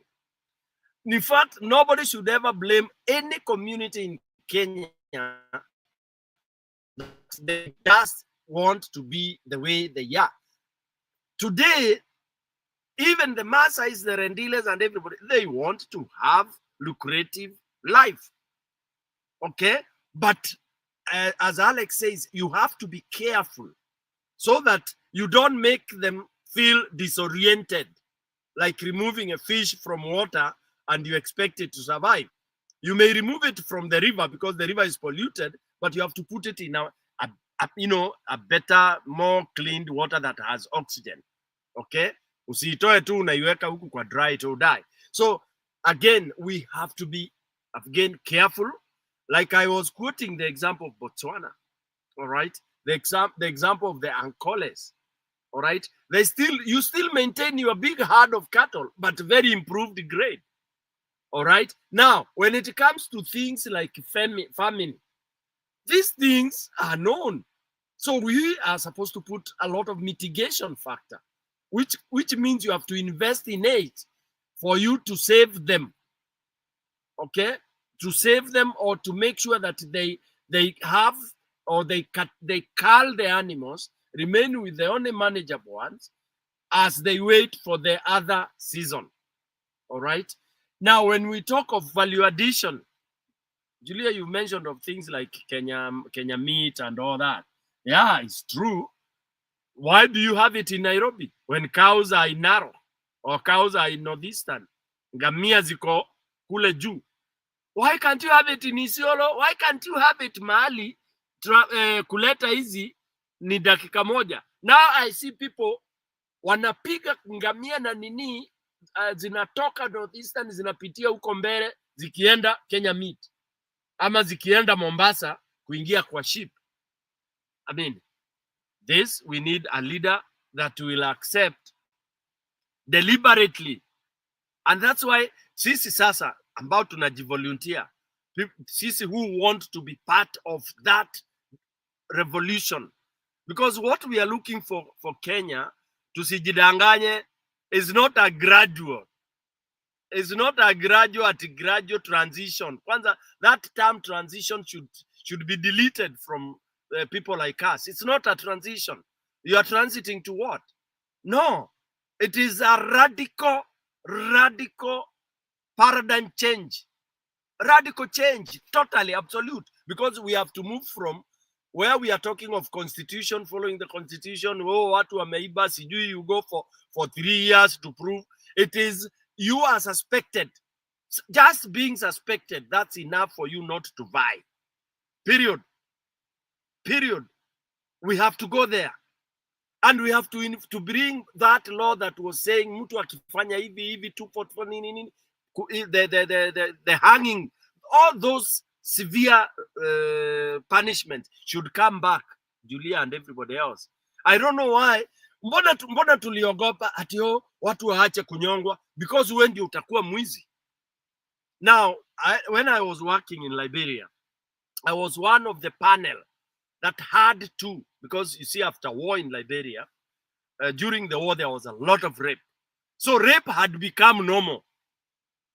Mwanaume ama kijana alikuwa akikuta dem hata amuongeleshi juu for 15 years walikuwa tu wanashika wasichana kwa nguvu, walikuwa wanabaka wasichana. So 15 years, you can imagine, mtu alikuwa 8 years na amefika 25, 8 years plus 15 is 30, 20 something, amekuwa akitumia nguvu kupata what he wants. How do you change the mindset of that guy? Somebody who says that's how I found everybody doing it, because yeye alianza kurepu wasichana akiwa 8 years. Now the war was there for 15 years and it was rape left, right and center. Then mumekuja, you are supposed to instill, reverse and do the, it was radical. Ask those people who were there. I mean, with Akina, the head of mission was Brigadier Opande and all that.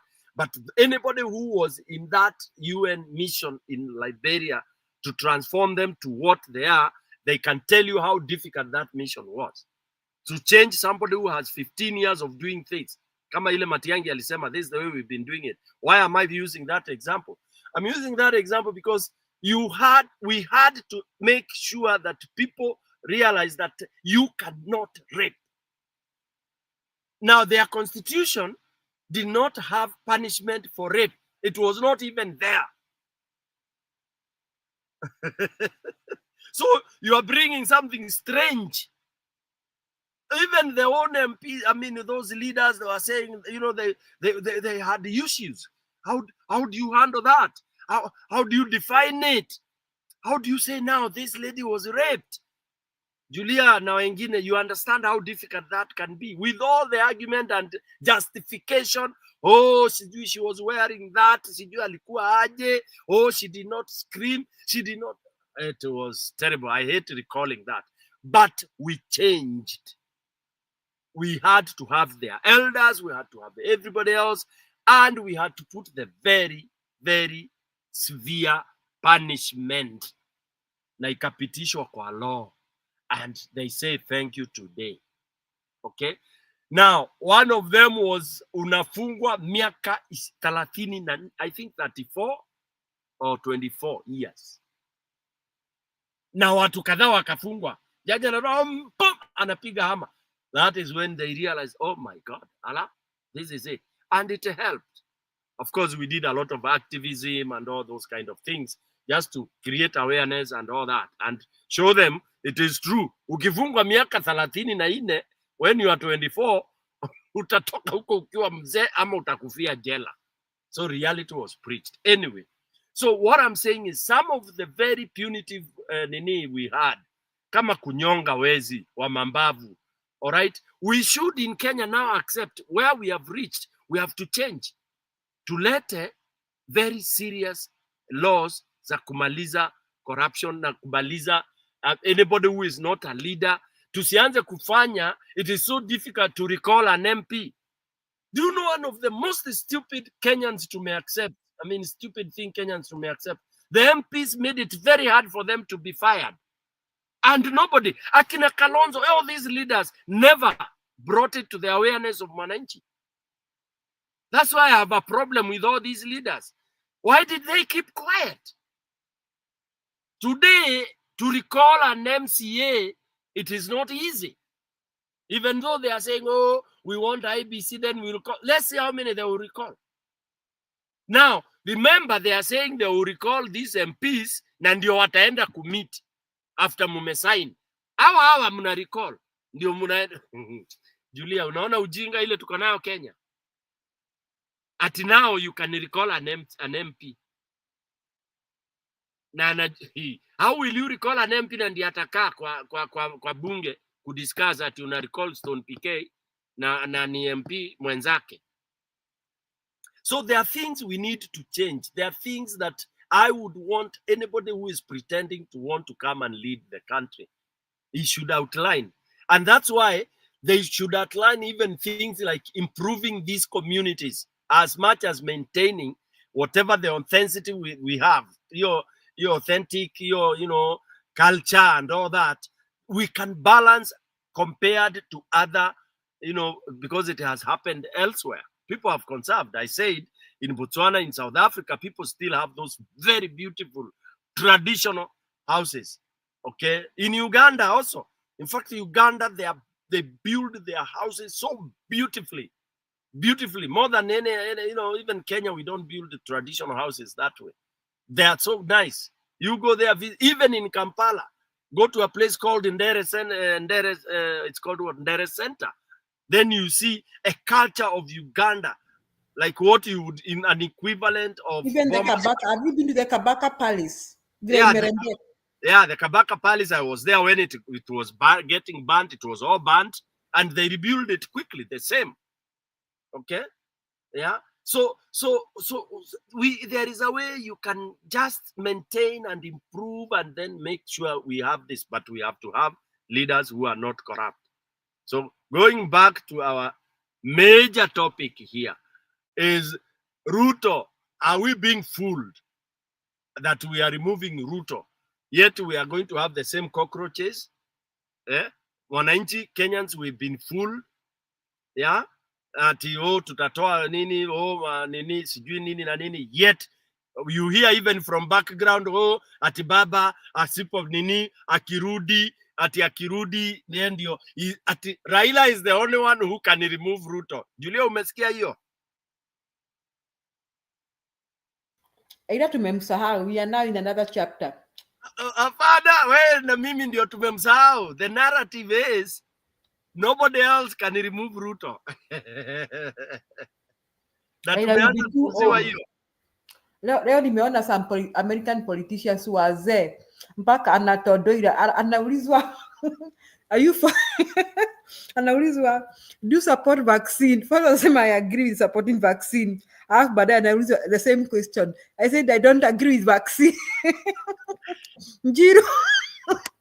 Njiru, those grandfathers. Njiru, hao watu wenyu. Must you have them serious? You people, did you see those interviews? Nakwambia nilicheka. Jamani mzee. Sasa Raila atakuwa akiongea hivyo akisema ninasikia kama nitakojoa. Si.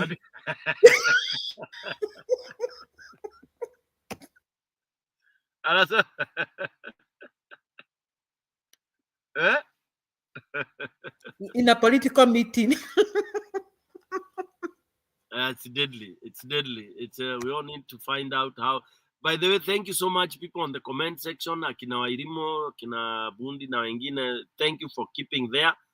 Yeah, the discussion imeenda. It's wide and it's a good way. It's a good one.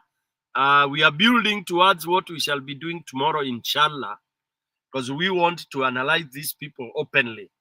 And I'm so happy that they have started quickly picking what you guys are saying. You know, I got even inbox by somebody, and you can even see. Now, somebody even inboxed me, ananiuliza, when we are discussing these leaders tomorrow, can we also discuss some of those who maybe fear to say they don't mind contesting, just because, like, for example, if I come from, let's say, Muranga, yeah, and I feel I can go for it, I don't want to say it if Didi Nyoro has said he would, or Kangata has said he would. That is BS. We should not, kwanza this thing of senior politicians, junior nini, hiyo mambo tu rubbish yote. Okay? Tuache, alafu hii maneno you know, this guy has worked in the civil service for so long. By the way, and I can say this categorically, the longer you've worked in civil service, the most thief, corrupt person you are. According to Stone PK. The longer you've served in the civil service, the more stupid, the more, when mwizi, take that to any bank. Because the longer you've been there, the more you've known how to steal, the more you've known how to hang your coats there the whole day, and you earn. Because the moment you are earning for what you've not done, Julia, you know that very well. Unaiba. You signed in at 8, na una sign out at 5, and you are only there when you are hanging the coat ukaishia. We si mwizi, we ni nani? Yeah?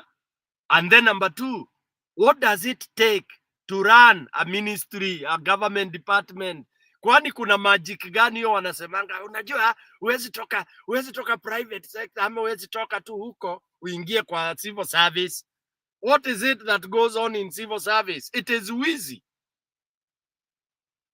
Yeah, because you've not been stealing. Wewe kule umetoka, ukiingia, you will not allow stealing. So hapo utaambiwa una experience ya kuiba.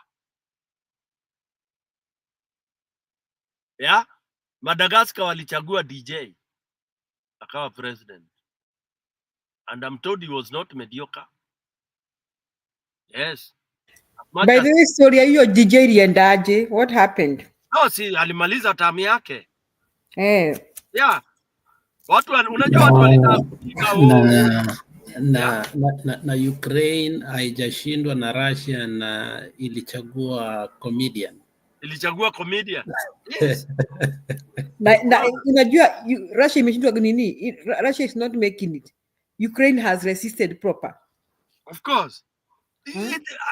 Hii topic nimeuliza, is it the people or the politician? Unajua watu tukishikilia, no, hakuna. Ukraine ameshikiliwa na watu. You know what people do? Watu wanatokelezea hata na maspade. Kama sina bunduki natoka na spade. Mbere kama sina bunduki natoka na mishale na mitego. We have mitego. Ile ulikuwa unasikia Raila alikuwa nani Gachagua alisema aliweka mitego, ajui Raila alipitia wapi. So brother, aliweka mitego alafu akaona Raila bedroom. Sasa anashindwa hiyo mitego ilikuwa wapi? So when you have the people like now Kenya, that's why I want us to mobilize the people, and there is nobody who can do better than the Gen Z, the way they did it. Me, I'm appealing to them. Whatever they are doing, I know they are working very hard. But please, can you boil that concussion you built for 25 June? Can you do it 10 times? Because we want it to be to blow out kabisa completely. Because you are the guys who had the formula. You did what nobody has ever done in this country. So I still believe and trust in you. And now you have tunawaongezea generation hizi zingine zote, the boomers and the rest who are scared. They are now willing. The day you finger button hivi, we will all be there. Your uncles, your grannies. So which means you have more strength to do what you're gonna do. And that's why people are saying, please, hatutaki kufika 2027. Everywhere I'm going in space and everything, people are saying hapana. Hata any other 2 months more ni normal. We can't stand at the Kabogos coming in ati sasa kila mtu anakuja na mastaingo zake ati lakini hizi job nyinyi watu simuniambie, yaani ukisha appointiwa PS hizi vitu ni nini mtu anakuwa na hiyo upumbavu hiyo? Nani story PK kidogo, now that umeleta story ya Kabogo, I had brought it a little bit. Yes. Unajua Kabogo ametokezea kwa media ati akisema ati yeye ndiye anatigia saa hii ati na mlima yeye ndiye anaongewa huko, hakuna mtu mwingine. So I think living in a illusion bubble, but it is so unfortunate because Kabogo ni among wale watu ambao walikuwa wanajifanya ndiye muongeri wetu, yani like he was a very principled man, but it's so unfortunate how they were able to cow down through simple opportunities which they were given by Ruto. It's unfortunate. Na hiyo kitu inajaribu kukuonesha vile watu wa mlima hatuna watu serious. If a small opportunity kama hiyo which already has a lot of watu wa mkono wa Ruto, hata hakuna kitu tutakuwa nafanya hapo. Somebody of the status ya Kabogo who tells us he is a billionaire. A billionaire is ni mtu ambaye anaweza ishi bila kazi za serikali. So must you give in to a low regime kama hii regime ambayo haina mwelekeo na wewe ni billionaire like Stony PK? If you are a billionaire, would you work for these people? So I don't understand some of these billionaires who call themselves billionaire and they have a lot of money, who can actually survive without these small governmental jobs. Why they have to go and destroy their legacy and also destroy the legacy of the people who will come after them. So that's why we need to label them. Na mtu yeyote ambaye atakuja kwa huyu jamaa Kabogo and whoever, we need to discriminate them including their children. Hata kama kuna siku tutaisikia Kabogo Junior, we sum him with what his father did, and that is what we are supposed to do. So kama vile watu kama akina Kuria Kanyingi tuliwasahau, that is how we are supposed to forget. Yani ikuwe sasa mtu yote ambaye amefanya na ile regime amemaliza pamoja na watoto wake. Kama ni watu wakuja kututesa Stony PK, wacha tuteswe na watu wengine hatujui. Lakini any person ambaye amejishikanisha na hii serikali, we need to punish them together with their wives and their children and anybody who calls them, anybody close to them. Otherwise, people will never know how to be serious in politics. Hiyo ndio nilikuwa nikitaka kuongeza, but it is shameful that a person of the status of Kabogo could write this down to help a regime which is not serious. Thank you. Njiru, when we have time, you know, when we have time, we will play some of these clips that Kabogo from day one was a Ruto man. Yet ana claim Ruto ndiye alimrig out Kiambu. Okay? Ana claim hivyo. But that, I think, was a lie, because every time he was on TV, he would talk, and even he would say, oh, watu walifanya nini nini, and then he would say, William is my friend. Another garbage that Kenyans are to akonayo, these politicians, everyone is a friend to the other. Jiro, what in English, who is a friend? Sasa imekuwa hata ingine nasikianga na mtu kama profesa huyu anaitangwa sijui Manyara. Kila mtu ni rafiki yake in Kenya. Alafu yeye kila show yake anaomba aitwe kwa kahawa, apewe chai, apewe how can you beg like that, honestly? Ati unapeana advice, I mean, unalilia Ruto. No wonder Ruto anaona sisi we are useless. That's why we should get a Traore, honestly. Yeah?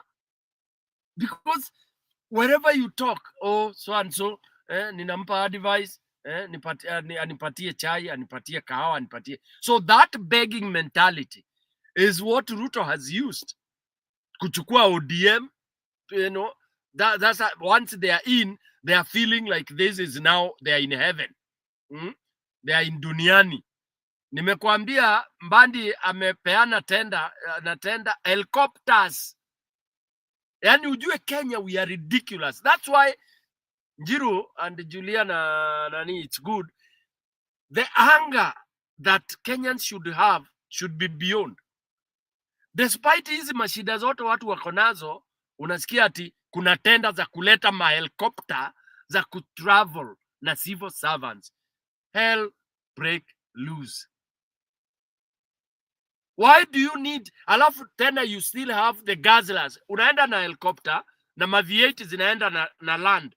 If you are going to Migori, helicopter inakuchukua, na jana dereva na wale watu wako nini na nini walipiga road empty run wakiwa na ma-V8. Kenyans, we have to wake up. Kenyans, we need a revolution. Whether it's a coup, whatever it is, because these guys are poking us into our noses properly. Wametuingiza vidole. Wametuingiza vidole. What is wrong with these civil servants traveling by road? Jiru, which country in Africa does what we are doing? Julia, now it's good. Sincerely speaking. Crazy people. Crazy people. These people, we should drop them tuwafungie bunge. Alafu tufanye ile kitu. I know. No, kuna kitu moja hapa ambayo I have held it for a long time, but I don't know how to explain it very well. From the onset, I know the guy sometimes may be eloquent, sometimes he may be more. And the comparative studies we do with Kabogo is usually with the minions he runs with. And that is why he is able to look smart. Trust me. If Kabogo was to run on a ticket with a person who is level-headed, I don't think Kabogo will be able to be seen the way he has projected himself over the years. I remember I used to stay in Kawasukari when it was Hopper versus what? You remember that by-election? Chopper versus Hopper. Yes. Wakiwa na huyu nani?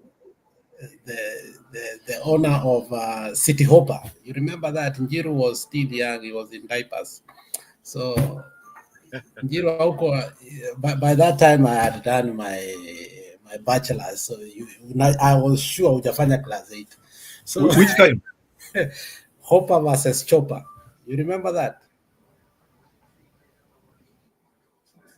What was the name of the guy who died? Tuo. George Tuo. Yes. George Thuo. take over from KBS. Yes. Yes. So if you look at how Kabogo ran his campaigns from the onset, and let's be honest about it, without being critical of him, just putting things on the table the way they are, Kabogo has always been a thug. And for some reason, the people of Kiambu have always been mesmerized with his thuggery. Okay? And one of the reasons why even his downfall of not being able to take the second term because his loose mouth. He started speaking way too early about William Samoei Ruto, lazima akuje, ABCD, and you know the consequences that happened thereafter. He won that that nomination. You remember he won that nomination, but makaratasi ya Waititu ikakuja ikamtoa ndani, so on and so forth. But you know, his business enterprise, his personal conduct, his and I don't want to go into, because we are not saints here, but on a level of some of the scandals zimempata, and you look how he's able to be sanitized, and now he thinks, you know, there was a time he used to go to Jeff Koinange show, and he says that he wants to be the corruption czar, and you see people clap for him. You know, such kind of things. And I used to look at it and say, is somebody really looking and hearing what Kabogo is talking? Okay, when this guy will finally get a position, I want to see the people who are clapping at him on the comment section to come forth and defend him. Nobody is defending Kabogo today. Because from day one, after being confirmed in that seat, the first thing he says, we are going to ban TikTok. Is that all? Because over the couple of 2 years, what Kabogo has been doing is basically, actually, there's a member of parliament who said something about really mesmerized me, but it's very true. And I think I will relate it to what I say about Kabogo. He asked, what is Kalonzo's role today? Because it's part of the principles. In Azimio, he said, Kalonzo is doing a press conference with his dogs, okay? And the last few years, Kabogo actually has been doing TikToks with his dogs, sometimes Unamona with his dogs. In terms of substance, you ask what he has been bringing on the table to the people of Kenya when the Gen Zs were demonstrating all to this level. And I echo what Stone PK says. Every time he went to any TV or a major interview, prime time, he would not finish by saying, William is my friend. I was there from day one. We sat, the 5 of us. We are the one who agreed that he should take over. So he's part and parcel of the problem we have today. You cannot exonerate this man from the current problem that we have. If you look carefully, I don't know if Njiru and Julia, you saw that, there was a rebuttal of the hype that we have heard about Matiang'i the last few days, because it demolished the establishment, okay? And the establishment went berserk. You saw how Sudi had verbal diarrhea and all these people. There's a person who wrote an article, why Matiang'i cannot defeat Ruto 2027. I don't know if you read that article. And the premise of that article was simply like, oh, it's comparing him with Nyachai, okay? And you could look, and this is the warning I've always given to the people of the Republic of Kenya. Any person that is rich today in Kenya, any progressive president that you may want to elect, and one of the reasons that actually Raila lost badly was because he put a progressive woman there called Martha Karua and said that she's going to be the Minister for Justice and Constitutional Affairs because they knew she was coming after them. So anybody that looks progressive and is going to eradicate what you call corruption, the thieves are the pinnacles of Kenya come together and they promote what you call yellow journalism. Now you will see a hype of how they are trying to demolish from young people who actually you don't even know their history, who do not have enough history to be demolished. Just like Obama when he was running, nobody could demolish him because his history was not as large as. So these people start writing small articles about Morara, about who and who. So the Kabogos, the Mwaus, even the Mount Kenya Foundation, all these people, in the end of the day, when they get the cut and deal, when they hear that our first and foremost important thing that we want to deal with Kenya is corruption, then they deviate from us slowly. And then we think they are with us, but they are not with us. Mount Kenya was both in one side and the other side. They were with us during the day and showing us and bankrolling this side, but they were both bankrolling just in case to protect their interests. And that is why we ought to be very careful when we say, who will we be? Is the people? You say, who will remove Ruto? The people or the politician? It's the people's power, not even the bankrollers of the politicians. They are in one WhatsApp group, Stone PK. Why? When they hear, and as you have said clearly, and this is what we always forget when we say the truth, that there is no civil servant who has worked 20 years and who is filthy rich that was not a beneficiary of what? Corruption. Once you say that, you have lost a vote. You have lost a vote because when they think about it, they know you are going after them. Unaelewa?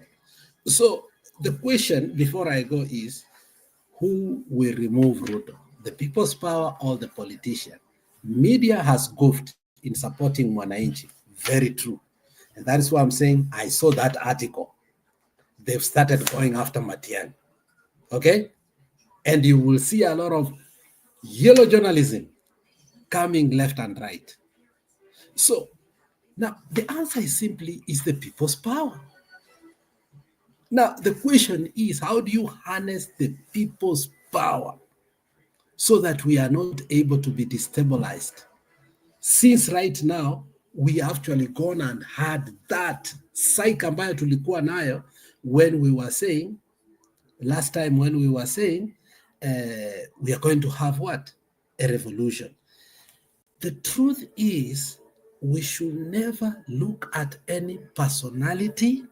We should not depend on any media. We should not be a second fiddle to anybody. Our interest must come first. That is what we call the people's power. The people's power is not when we are behind somebody, not even Matiang'i, not even Gachagua, not even anybody. Let these people join us in our interest. And when they go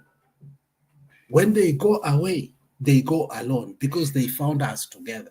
If we can harness that power by knowing that our interest comes first, and our interest is based on our values, corruption must go, our lives must improve, and we demand what we have worked hard for. I think then Kenyans will be able to. But as long as we will take a politician and make him, and we think that that politician will save us the same way we even believed in our wildest mind. I don't know if Njiru you believed it the way I believed it. I even called Raila a Moses, called somebody else Joshua, in believing that these are the people who are taking us to Canaan.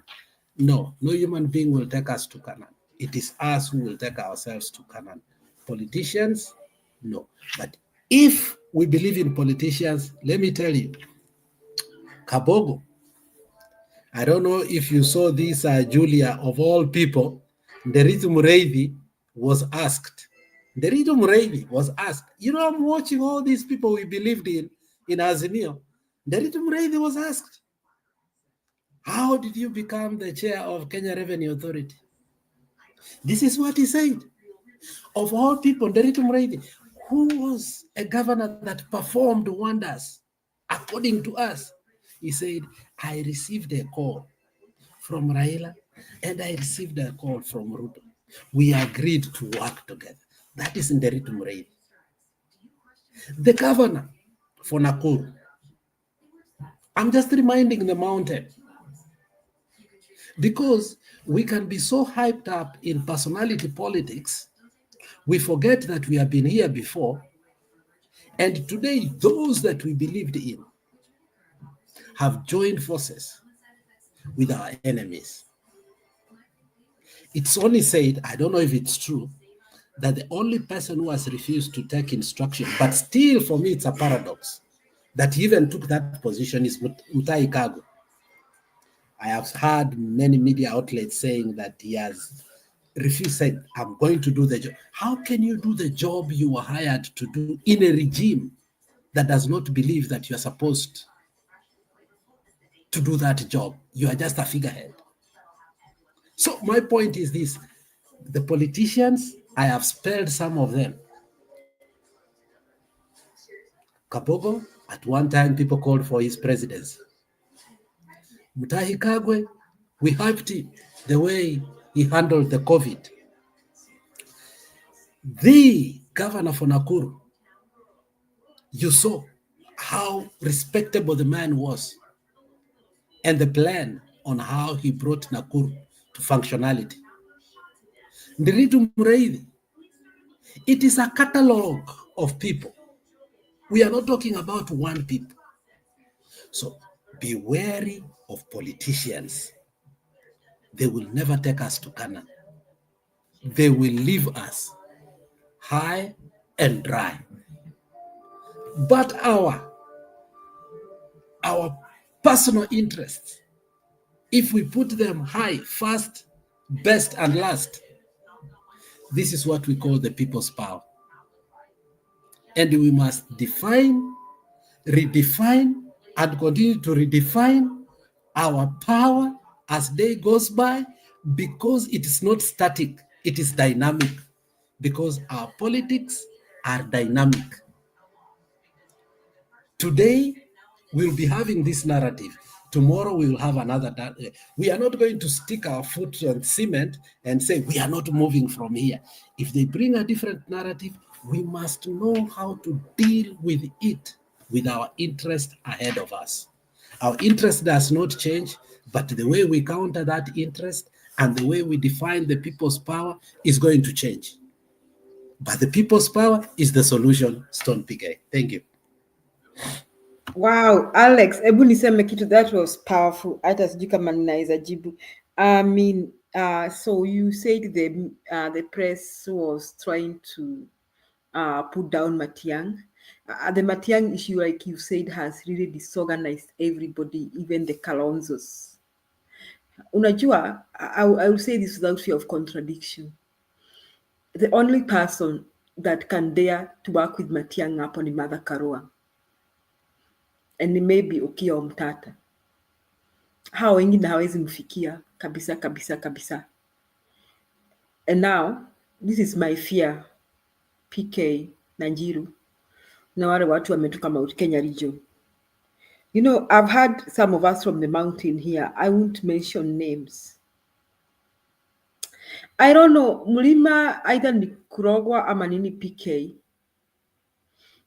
You see, I am happy that Gachagua is fighting this fight. And he's expressing all his bitterness, and therefore his bitterness is helping us so much, because the enemy of your enemy is your friend. That is what Gachagua has turned to be. Lakini, people, what are they calling him, PK? Wanatumia jina gani ya Kikuyu?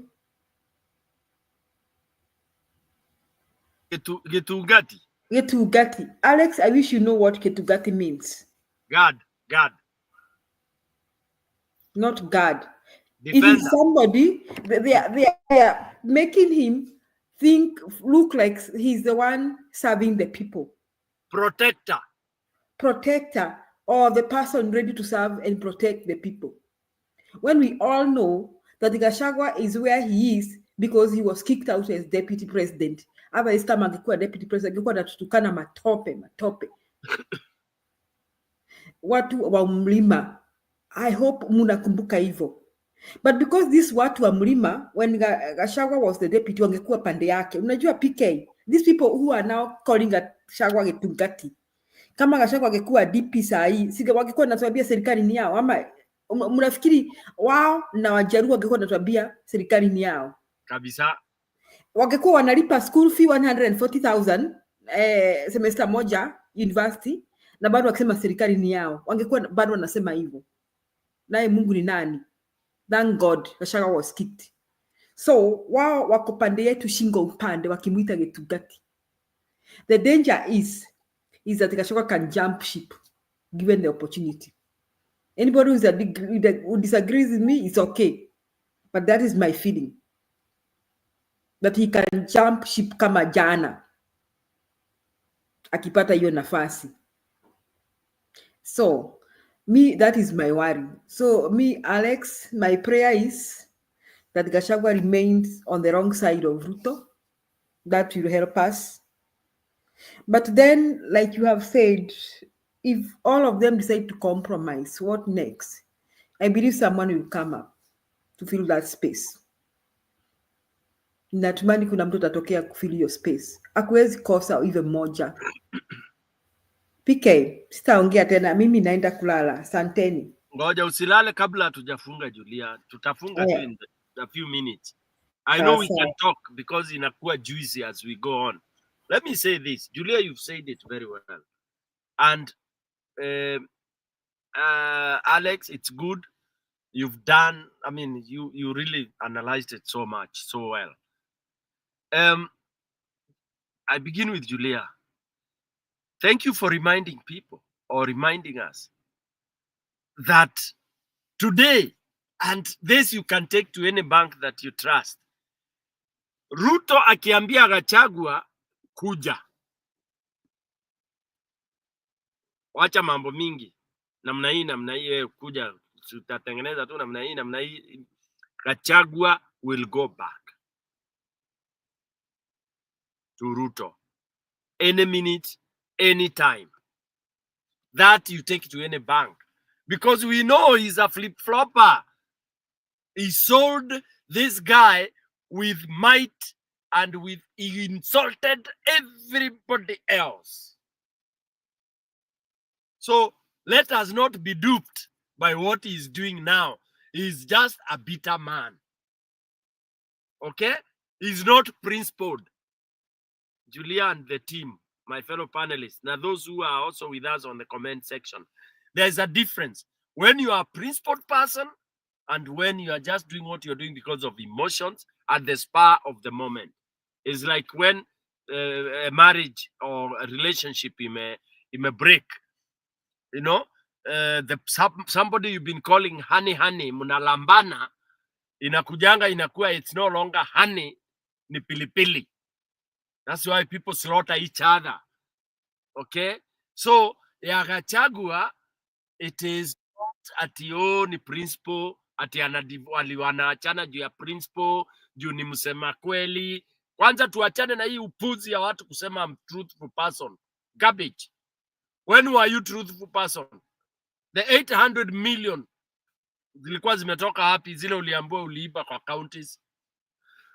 The fact that unajua Kenya, we keep on saying it was never in the court of law and all that. Some of these things, who will accuse you, who will take you to court? Wananchi watu, tafadhali. That's why this topic is here. Mujue hii issue ya kuambiwa ati mtu hakupelekwa kotini. Hakuna mwizi tajiri anapelekangwa kotini na unashinda. Anashindwa na kesi. Matajiri wote ni waizi na waizi wana defend hiyo maneno yao. Makoti zinafungaga watu maskini. So let's not talk about that. Ati Gachagua has nobody took a case to court, sijui nini nani. That's garbage. All right? Okay? So Julia, it is true. Huyu mtu tusisahau ni yule. Aya. Number 2, now when they see a threat, Matiang'i nasa, watu waliposema Matiang'i, because Matiang'i was named even by Gen Z. Pale mwanzo, Gen Z wakisema, they were saying, of all the old guards, we don't mind Amatiangi. Okay? Now, while I'm there, I want to suggest to the Gen Z, there is even a better, somebody better a million times than Matiangi. Chief Justice Maraga. Tunaweza omba Mungu tu amsaidie, ampe energy ya hiyo miaka 5 atusimamie turudishe Kenya mahali inatakikana. Chief Justice Maraga. As of now, that's the cleanest man, in quotes, I can go for. And I can go and pick him from wherever he's hiding. Nikuje nimwambie, you are the president. If today I became a Traore, I overthrow the government, I would go for Maraga and swear him in and tell him, Maraga, throw us into the ocean if you want, or take us to Canaan if you want. That's according to Stone PK. I'll do that. Nimwambie, unda serikali vile unataka. Na nisimame hapo, na nimwambie I'll provide security. That's all what I would do. Na nimwambie usinipatie madaraka mimi. Mine is to protect. Tunyoroshe, tutengeneze Kenya. Si kunyorosha, tutengeneze Kenya. Okay? So for me, a Maraga would be my first option. By force, by fire. All right? Then the rest can come in. Now, Julia and Alex, mumezungumza kitu mzuri sana. No, Julia actually. Umeuliza, mulima ilirogwa. Mulima is cast. Julia, once you adore money, Julia, hata kwa familia yako, kama watoto wako, every day, every morning you talk is about making money. That word, making money, that phrase is evil, period. And that is what, for those who work outside, it is a phrase, unaambiwa asubuhi, jioni, sijui nini, bills, money. You have to make money, making money. It is making evil, making evil. That's the phrase. Because when you keep on talking of making money, which is, it's vanity, you know, it's endless. How much money are you making? So the Mulima adores money. They worship money. Of course, everybody will say the whole world worships money, but there is too much worship of money. Now, worship of money means what? It means what you are seeing with the Kavogos. Somebody tells you he's a billionaire, Njiro ameuliza, and you want to go and leak. You want to lick Ruto's ass and do stupid things without caring. Why? Because there is money and you are able to protect your ill-gotten nini? Pesa yako ya ushetani na kila kitu. Because, of course, when you are in that evil government, then nobody will go for you. So all these people are protecting their ill-gotten wealth. All right? So, mwananchi, you have the what should drive you.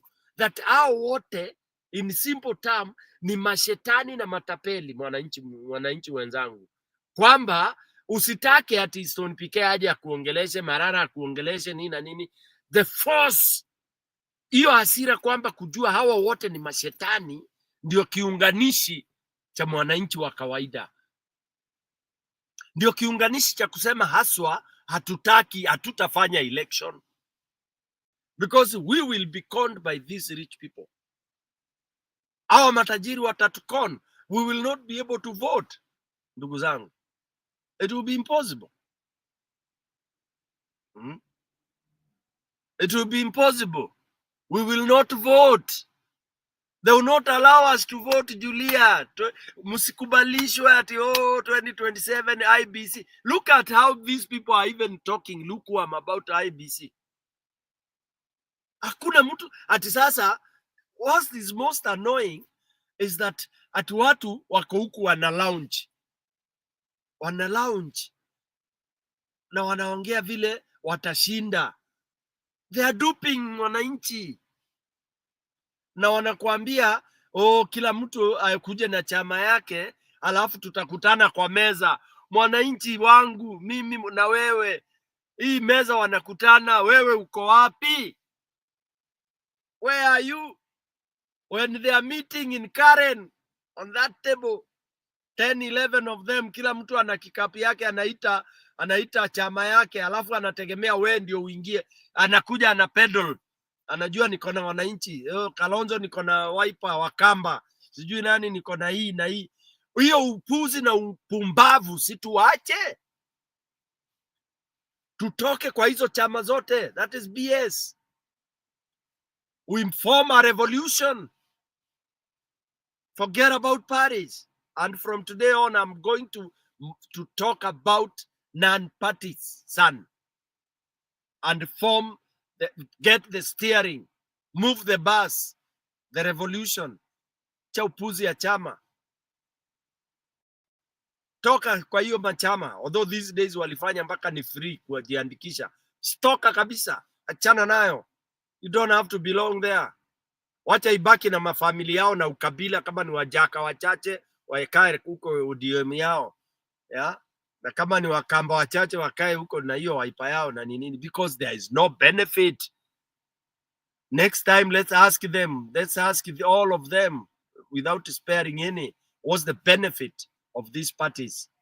Of what benefit are they to what we are supposed to be achieving? Gen Z, I'm crying for you. Generation zote, I'm crying for you.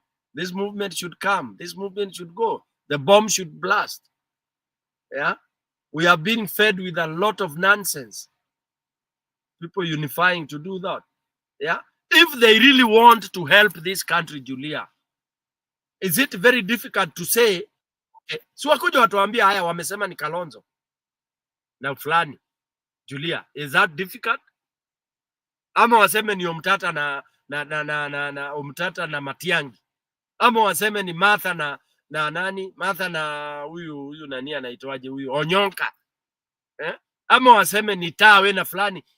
Can't they do that? What are they waiting for? Wanatupeleka wapi? Merry-go-round. Yani we are dancing the same thing. Ile dance ya ujinga tu, upumbavu tu, kulambishwa lolo hapo, unalamba tu. Then itakuja and then already washaunda all of them together with akina Uhuru na Ruto nini, they are in the same, na Raila, wote waizi wako pamoja. Mwananchi umepigishwa chini ya bus and you are lost. Ladies and gentlemen, I think I'll reach there. There is frustrations, and I'm personally, I would call upon mwananchi, don't allow this. Don't allow anybody to take control of your bus. Basi hii yetu hii, because we know, as Alex said, alisema, we know what we want. What we want is what we want. And I don't think any politician knows that.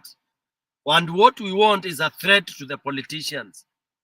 The politicians, the old ones, the cartels, wale ambao wameacquire hiyo mali, hao wote unasikia wakiingizwa kwa serikali. Hii kitu inaitwa broad based, mwananchi wangu wa kawaida. Broad based is expansion of thieves to protect all what they have stolen and eaten from mwananchi. That is the cartel. That is the formation. We kuja hapa, we kuja hapa, we kuja hapa, we kuja hapa. All of them wanakuambia, oh, mimi I'm worth 15 billion, I'm worth 10 billion, I'm worth 2 billion. Wewe mwananchi wa kawaida, Kenya unasema uko 2 billion. How did you earn it? How did you get it? Those are disqualification. The moment you tell me you are worth 2 billion, then what the hell do you want to come and do? Why do you want me to elect you? To come and do what? Go and take care of your 2 billion, 10 billion, whatever money you have. When you as a billionaire, how will you be able even to work and kutetea maskini? How? Mimi ni billionaire Stone Pike, alafu nimekaa kwa meza natetea maskini kutoka Githurai, Mukuru, Mbere, sijui wapi, ati I'm seated. How do you even relate? How do you even formulate mambo ya umaskini? A billionaire. I mean, are we being stupid?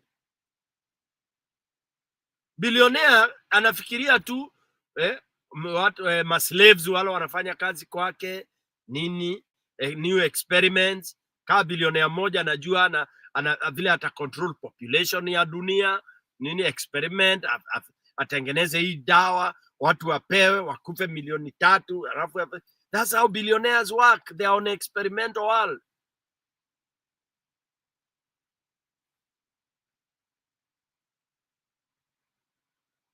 Mungu atusaidie. Mungu tusaidie. Yesu kama ulikuwa utakuja duniani, this is the time for you to come.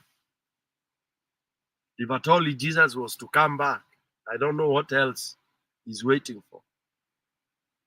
This is the time to come and help and save one of the very, very poor country called Kenya, which has people who can't even make decisions, people who are so subdued that they clap even for thieves, that they can sit and clap being told that they are being the revelation is being done. That, oh, you know, this man is very bad, I'm better. Gachagua wants to tell us he's better than Ruto. That's all what he's saying. And Mulima is buying it. Yeah, that's the narrative. Gachagua is better than Ruto. And you've heard people saying, sasa hata watu wanasema usiguze Gachagua. Very sad indeed. Now, with those few remarks, we can do 1 minute as we wind up, so that we. But James hajaongea. Nani? James. Aya, James. Julia uliweka James na sikuona. James karibu bwana. Hey, PK, siku mingi sana. Hey, umechamuka? Mimi nimechamuka bwana. Hiyo ndio moto mzuri, you know. Unajua, I agree with everything nimesikia hapa. Actually I was jumping to respond to the previous speakers, but then sasa nikakuta sasa umechamuka. Sasa sijui nita-respond wewe ama nita-respond nini, but nitakuwa tu na general response here. Yes, instead of responding, I'll just put in my own views in additional to what nimesikia. So what is going on in Kenya right now is actually encouraging, and I feel like I think the dynamics are different when kwa kila mtu vile anaiangalia, but in my own view I see leaders wenye sasa like for instance the point that PK ulikuwa na make, you know, people tend to forget that Gachagua was the person who joined the people. In regards to Mount Kenya, I think Mount Kenya left Gachagua in government long time. If we can all remember, it has not been that long. Tuliwacha Gachagua even before the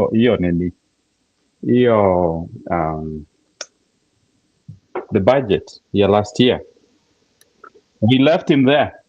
Gachagua, he started reading the ground, and that's when he was making statements like, excuse the ground, 1 man, 1 shilling, 1 vote. He started making those narratives. So we know these people, they are flip-floppers. Ndio wataruka.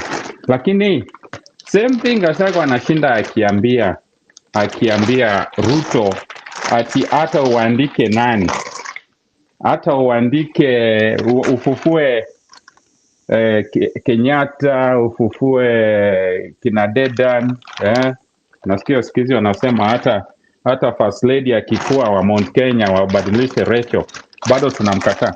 That's the same narrative hata sisi tuliambia Gachagua akiwa government. We left Gachagua there with their little KK government. So if he wants to flip, he can flip. What he's saying about Mount Kenya is the same things that Mount Kenya actually believes. Even him himself, if he goes back, we don't really care.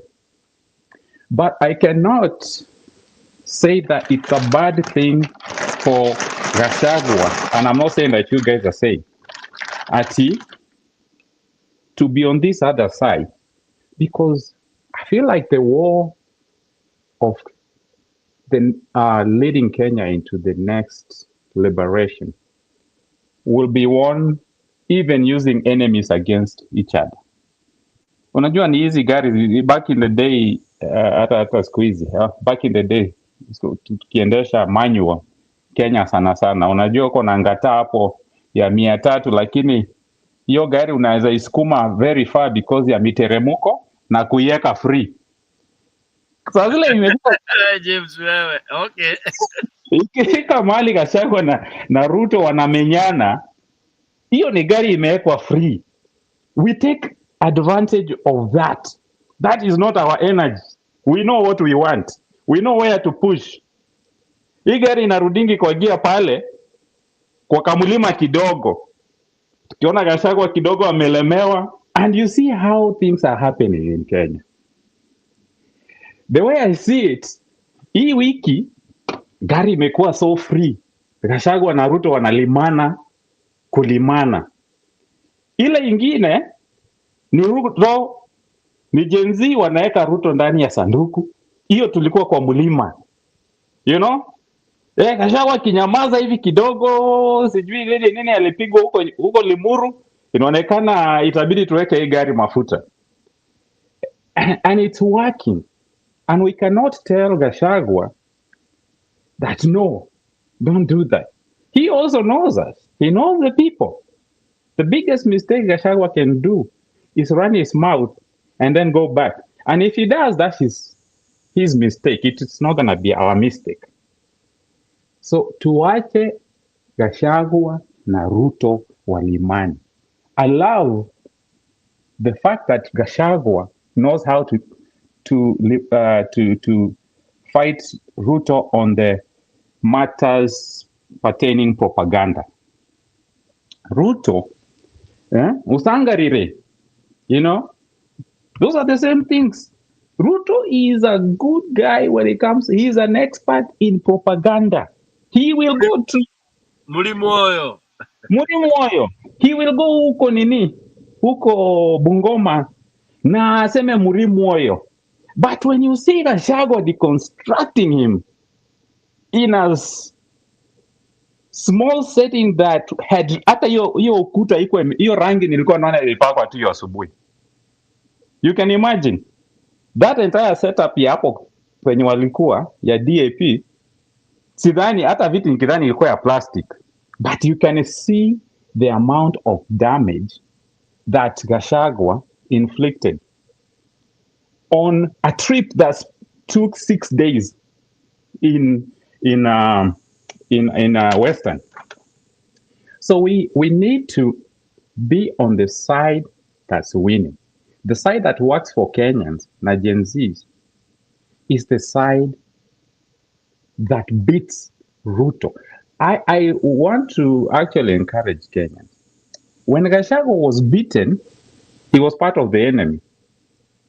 So now, amekuja na siri. Huyo Gachagua ni ex-wife mwenye anajua mzee anaibanga wapi, anafanyanga nini. So siri ya ex-wife, kama washa divorce, huyo ndio mama anajua ukweli ya hiyo nyumba. Usikaseme kwa sababu wakiwa na mzee wake walikuwa natutandika. Sasa yeye pia ni mbaya, lakini ndio alikuwa anatutandika. Amewachwa na hapo na machungu. Ukweli yenye atasema na vitu zenye atasema zitakera ule mzee kuliko chenye sisi tunasema. Hata huyu mzee anajua the next thing mtu atasema can be risky, more risky. So let's have that type of strategy. But then in this side that we are talking, we just have to consolidate on strategies that also, as we select the next leader, I know Gachagua knows, and the Kenyans also know. We don't want Gachagua anywhere close to running or leadership. He can apologize, and we can treat it as a good apology. We can help him revenge, because part of it is him revenging. There's a lot of things, reasons why Gachagua should be happy with kicking out Ruto, other than being a leader. We can help him revenge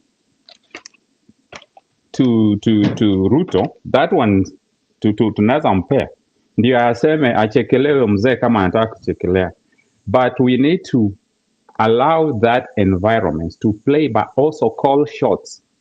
Za hapo nilikuwa nasikia ilikuwa it's good akisema that within this structure Kenyans should be firm na tuseme we don't need a reputation of the same na watu tunaenda kuchagua ni either muende na chenye tunasema ama Kasongo atashinda.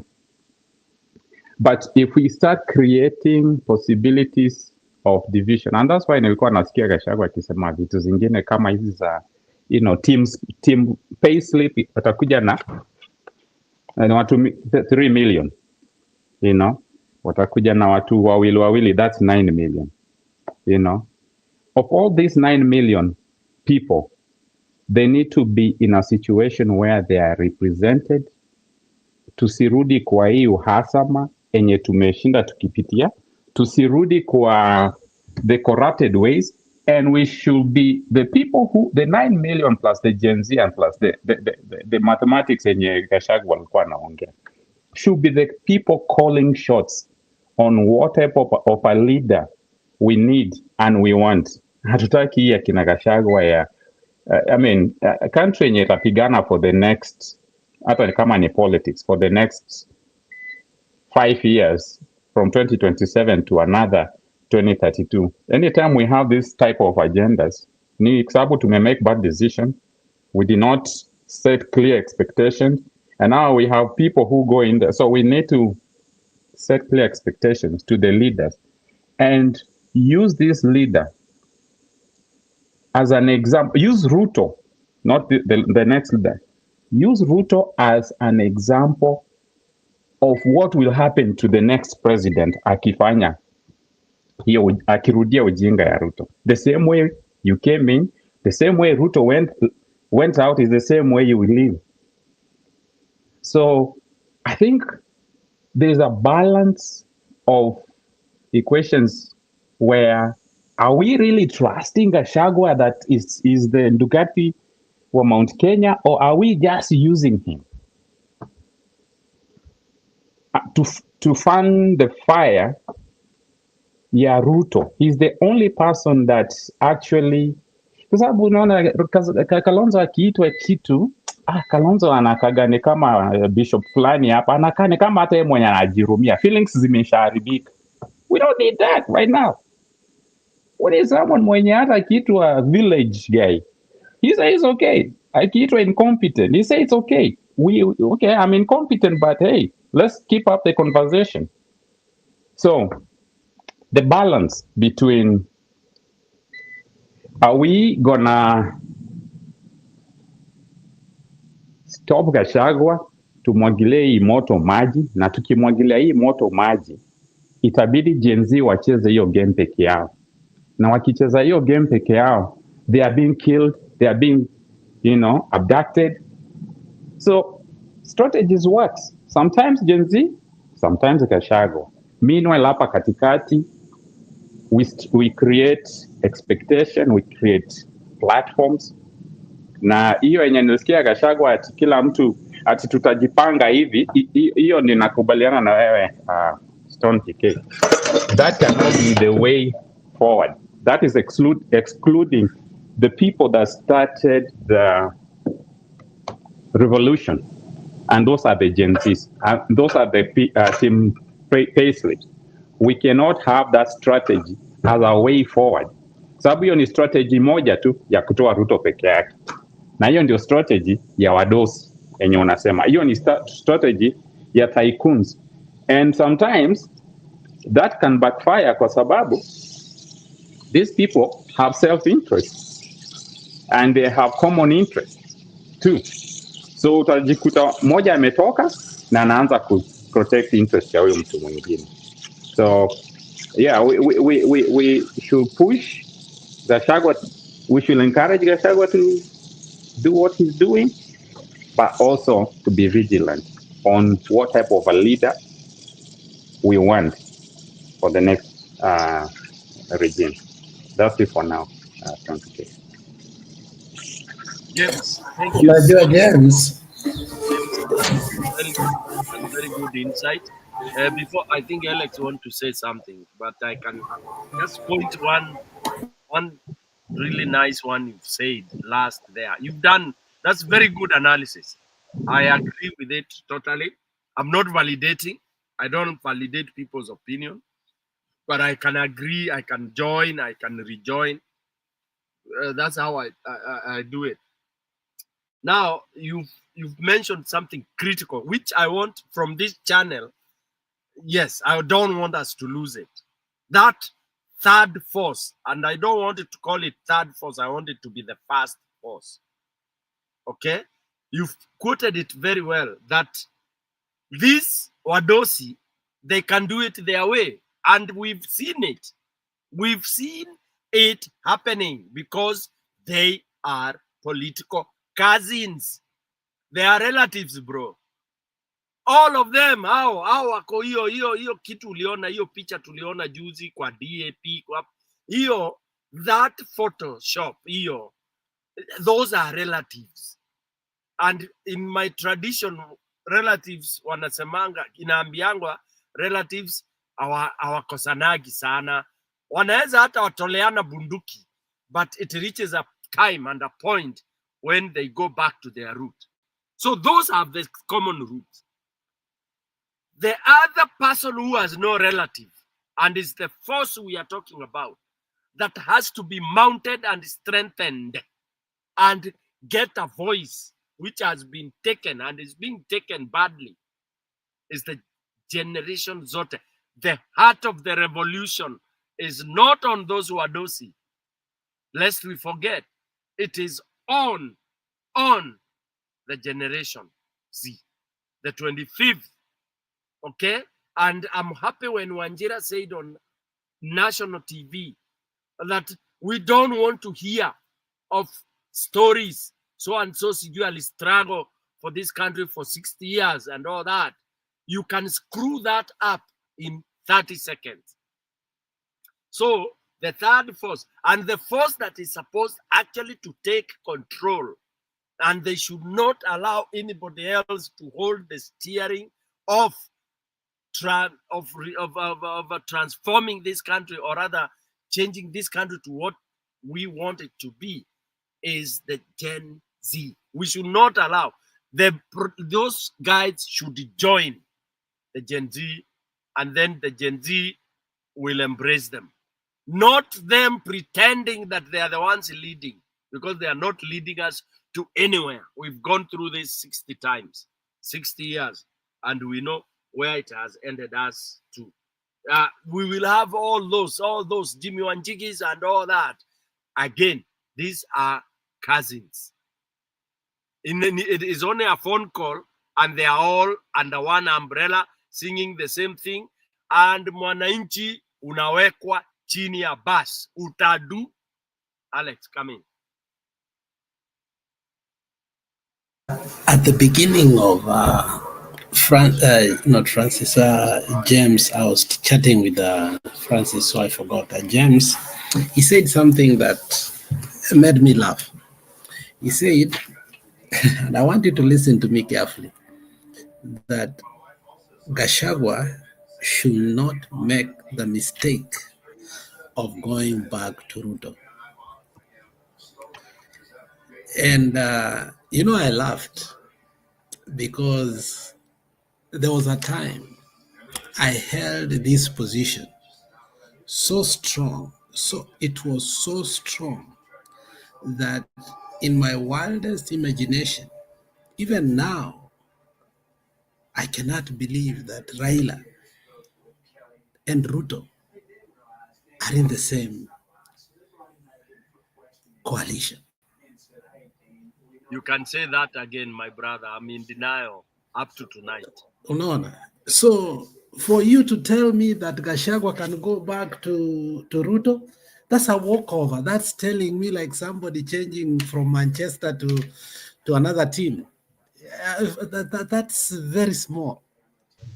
Okay. Alex, I say, and in addition, if he does, if you listen, maybe you are on the phone. I said, if he No. does, we still not following him.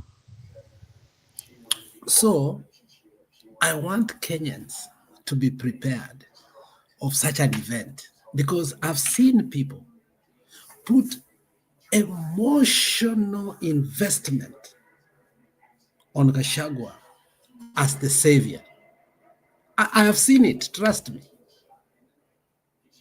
And people forget so easily that we are building a tribal mortgage blocks that's, precipitating the 2027 election on how again we will be mortgaged. Let's not forget these allegations, whether true or not true, but it has been part of the political dealing. So even if Sudi might be right or wrong about the allegation of the 10 billion, but one thing I will not disagree with him is that maybe he means the 10 billion was given to Raila Amolo Odinga, because that has been said over and over again, that when he loses election, when he negotiates, you have to pay him all the money that he used during the election, which makes sense for me, because you just can't join somebody when you overspend on an election. And you have seen since 2007 how Kenyan elections have been extremely exorbitant and expensive, and every time we come with new style and new smiles. Like the evolution of Kenyan campaigns from the referendum of 2005 to now, each election becomes more and more expensive. Now, having said that, then the question is, which remains, and the people in the mountain don't like to answer this question. They are saying, let's use Gachagua, because your hypothesis was, let's not fascistize Gachagua, but for the sake of demolishing Ruto, let us use him. The question is, in the event of using him, you are creating him. Okay? You are reincarnating him into a different being and sanitizing him. And whether true or not, he will come out to be a different politician, I do not know. I am not Gachagua, but he might have seen the light of the Damascus, the road on Damascus, and he might change. But let me assure you one thing. You cannot expect to use Gachagua and dump him when it will come to a political negotiation of 2027. You either embrace him fully or you refute him fully. There is no middle ground there. I'm being honest there. Stone advised me on that. Stone, can I say something, because he mentioned about what I'll say. Go ahead, James. So I think it's good. I think there's a misunderstanding of when I say use Gachagua as the other force, and I say that what has been happening in Kenya, especially in the last 1 month, you can tell that when Gen Zs were pushing so hard, they were getting abducted and all this and all that. But it seems like there is a supernatural way of this revolution where the number one enemy wa Kenya sai, we cannot say is Gachagua. He was number 2 enemy when he was in the government, but now he's not. So he's not Gachagua. Number 1 enemy wa Kenya. And it's sad to say this because it's a president. Number 1 enemy wa Kenya ni Ruto. And I said, Ruto, without Gachagua, he can win the war of propaganda. And when you find somebody like Gachagua deconstructing Ruto on his face after he has spent 150 million on bonuses, Uko Western, and 6 days, and he's deconstructing him kwa hiyo DAP ka little meeting. It works. It works for the Gen Zs. They can sit back and recoup or re-strategize. But if we don't deal with if we use and dump Gachagua, what does Mount Kenya have to lose?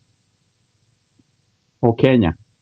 We can easily use and dump Gachagua.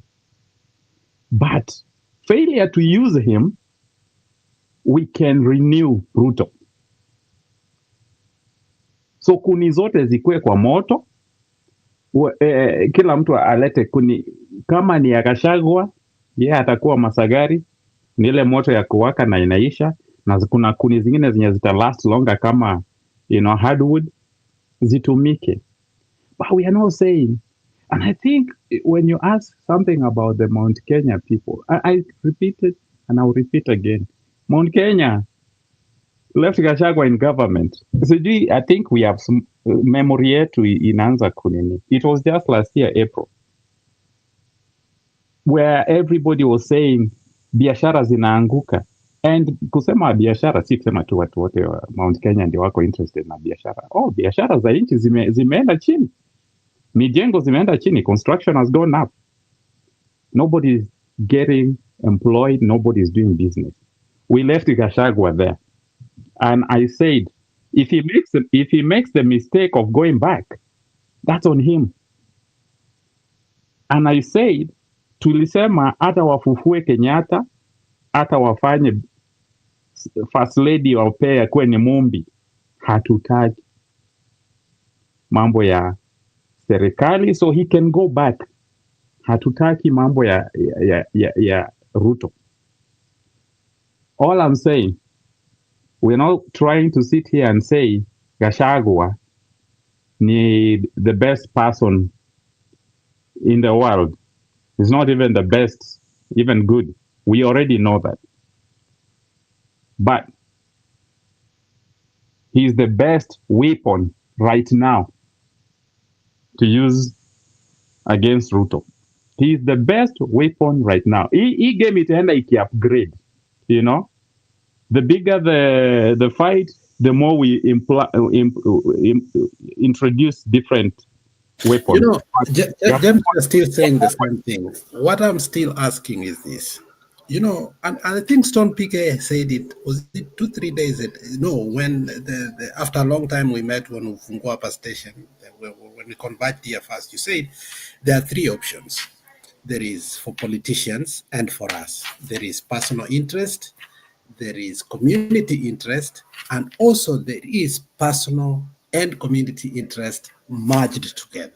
So as a politician, you are looking at it from an electorate point of view, which is totally good. And now sometimes take the first person out of hand and put the second person in hand and ask yourself, what is it for Gachagua? So do you think a wounded lion like Gachagua will, at this point, only preserve the politics of the community, or it will also preserve his personal interest? That is where now we need to come into consensus that for Gachagua, this is what is in it for him. For us, this is what it is for us. But the question is, can we have it both sides, that he is the best to deconstruct Ruto, but we don't want him? Or can we, let me finish, and let's not be emotional about it. I want us to be so sober about this thing that if we build Gachagua after he has done the job we want him to do, after we have done the job we want him to do, because the job is not just to abuse Ruto. It is to be with us to the last minute until we get this person out. Because for now, we've seen the danger of not taking Ruto seriously from the very beginning, even when he was the deputy president. Okay? We know the danger of belittling Ruto. So if we have to be with this person and use this person as the only thing that we have right now that can deconstruct Ruto, when do we leave him, before or after election? Or see, it's so easy for us to just say that, oh, let's leave Gachagua is the only thing that we have right. When are we leaving him? Gachagua is here to stay with us until we remove Ruto. James, I'm not gonna go. niseme kidogo alafu come James. Sasa. Yeah. No, you know, James and Alex, you are on the same wavelength. But now, of course, there is concern on how much of use should it be. Yeah, James, I agree with you 100% that as it is now, and this is the problem I had even when we were in Azimio, and Alex knows it. I had issues with Azimio team. They didn't know how to deconstruct. They didn't know how to. Yani Azimio was docile. And what Azimio, even when I was in NASA, you know me, I've been with them for long and I've been even candidate and all that I've contested. Wacha Francis alikuwa anaongea ushenzi hapa. You know, when you don't know people, don't just talk. So I know ODM like I know the back of my hand because I've been a member for so long. I've been a member of Wiper. So the problem, which Alex, I get you very, very, very much. The shida ile tuko nayo, the biggest problem we have, even as of today, there's nobody that can match Ruto. In propaganda, in showdown, in showbiz, hakuna. If assuming Gachagua is not doing what he's doing, who would be doing this? Nobody. Sasa ni Wamalwa, Eugene Wamalwa. Hata sijuagi Eugene Wamalwa anaingilianga wapi politics. For me, that's just a lawyer that should be practicing. I don't see the vigor. I don't see anything. You know, you don't talk to people. There are things and times when you don't show your teeth. You don't. Anyway, let me not go personal. But I'm saying no one today, and even during Azimio, was a match to Ruto. Ruto propaganda, Ruto insult, Ruto inaitwaje kejeli in Kiswahili. Hakuna. Even today, Kalonzo akejeli mtu. Even Wetangula, not Wetangula, anaitwaje? Huyu Tawe, huyu watu wanaita Tawe, who is anaongea akismile ati atapeli nini? Natembea. Hakuna. James, here is where I agree with you 100%. Nobody would be doing what Gachagua is doing today. Because you need it in politics. You need to paint this guy dirty. Lazima umweke kwa ile si tukigrow up, you know, we used to go and swim, and I even don't know how we have survived. Si tulikuwa tuna swim Kanaro. Nairobi River, we used to call it Kanaro. Okay? You know, that's where we used to swim, because me, I'm born and bred in Eastern. So tulikuwa tunaenda kuswim Kanaro. Hiyo maji chafu hiyo ulikuwa tunafanya, ilikuwa tunaita dufi. Unazikunywa na nini, but we are here where we are. Anyway, so hakuna mtu anaweza chafua Ruto as we are talking today. The only person that is trying is Onyonka. But Onyonka na yeye sijui ana Ukristo ama ni nini, mpaka unamuita Your Excellency. Ma'am, hit it hard. Why are you calling, if you do this, we will support you? We don't hate you. We love you. You are blowing hot and cold. Onyonka, I love him sometimes when he's on shows, but he blows everything off by being cozy, because I think he also is ni kama anatafuta job kwa Ruto for now or for future, so he's playing double. And this is where our politicians goof, because ati una play both, ati unajua ujui kaa Ruto ndiye ataingia 2027. So once you have two hats, you cannot suppose a revolution. This is where I support Melema 100%. That's why he's my, I love him. You have to be, you decide kama ni mbaya, mbaya. All right? Usikae hapa ati una balance. You don't know which one will come. And that's why, personally, I'm a poor politician. Because I'm one-sided. I'm one-sided on my principle.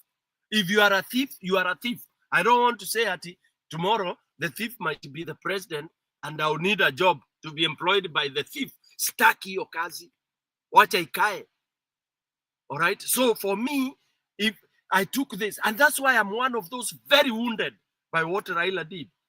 Totally wounded. I've never recovered. Alex, today you just said I didn't know you are in my same boat. I've been hurting badly. I told you one of my rooms at home in my rural areas is an office. It's where I have all the stationery for this. I don't want to use very bad American language. I have kutoka 2013 code nini huko picha madnini station ka ofisi nilikuwa nimeweka in the most hostile Raila area. Mahali ulikuwa ukimention Raila hata watu wanaweza kuroast, but because they respect me they wouldn't. I was selling Raila there. Now then he moves, you can imagine how I feel. Quick, let me fast. So James, you are right, we have to use Gachagua. Wacha atupigie hiyo, wacha atupigie huyu mtu juu hakuna mtu anampiga.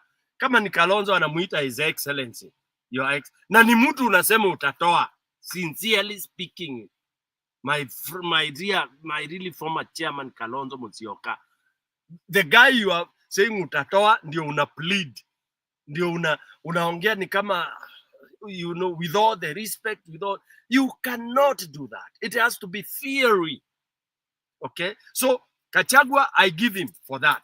Now Alex asks, when do we really tell him now? Hapana, si ati hii ulikuwa unafanya tutakupatia ati nini.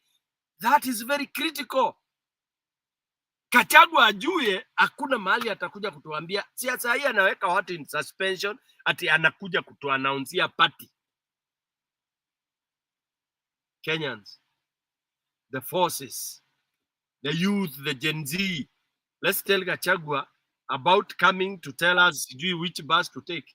Garbage. We dish that. We tell him, join us.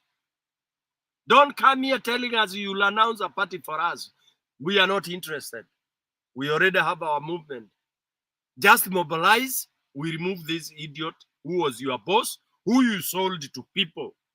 So we should not fall into that stupid trick that we are now waiting at abeyance for a saving word.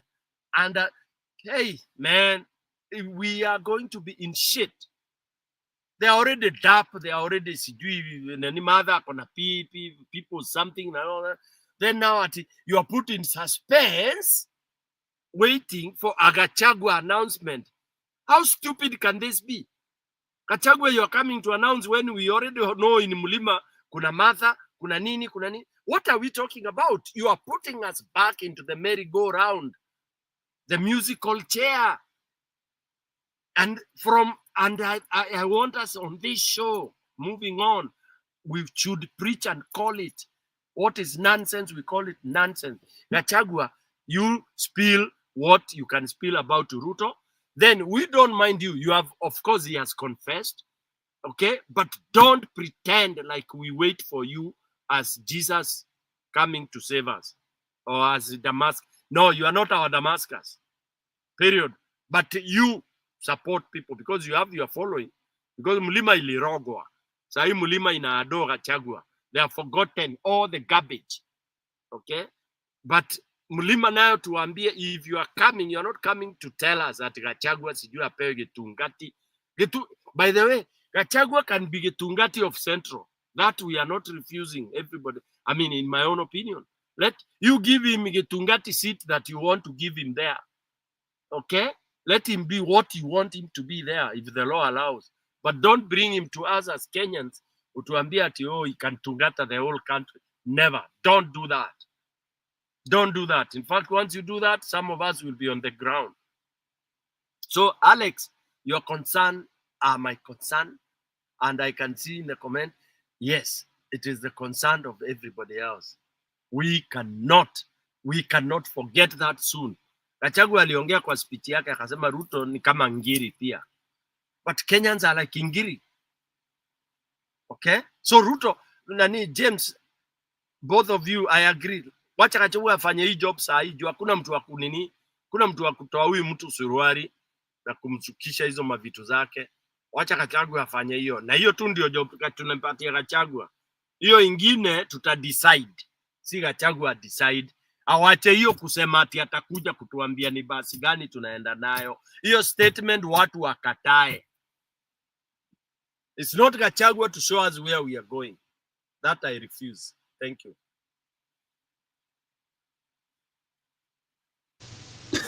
Stone. No, James, go ahead.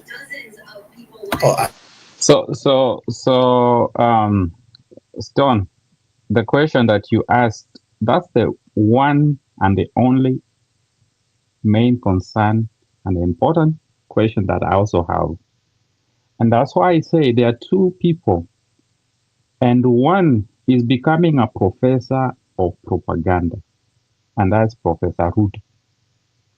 Hiyo hata ndio angepewa kwa hiyo dokta yake, profesa wa propaganda na uongo.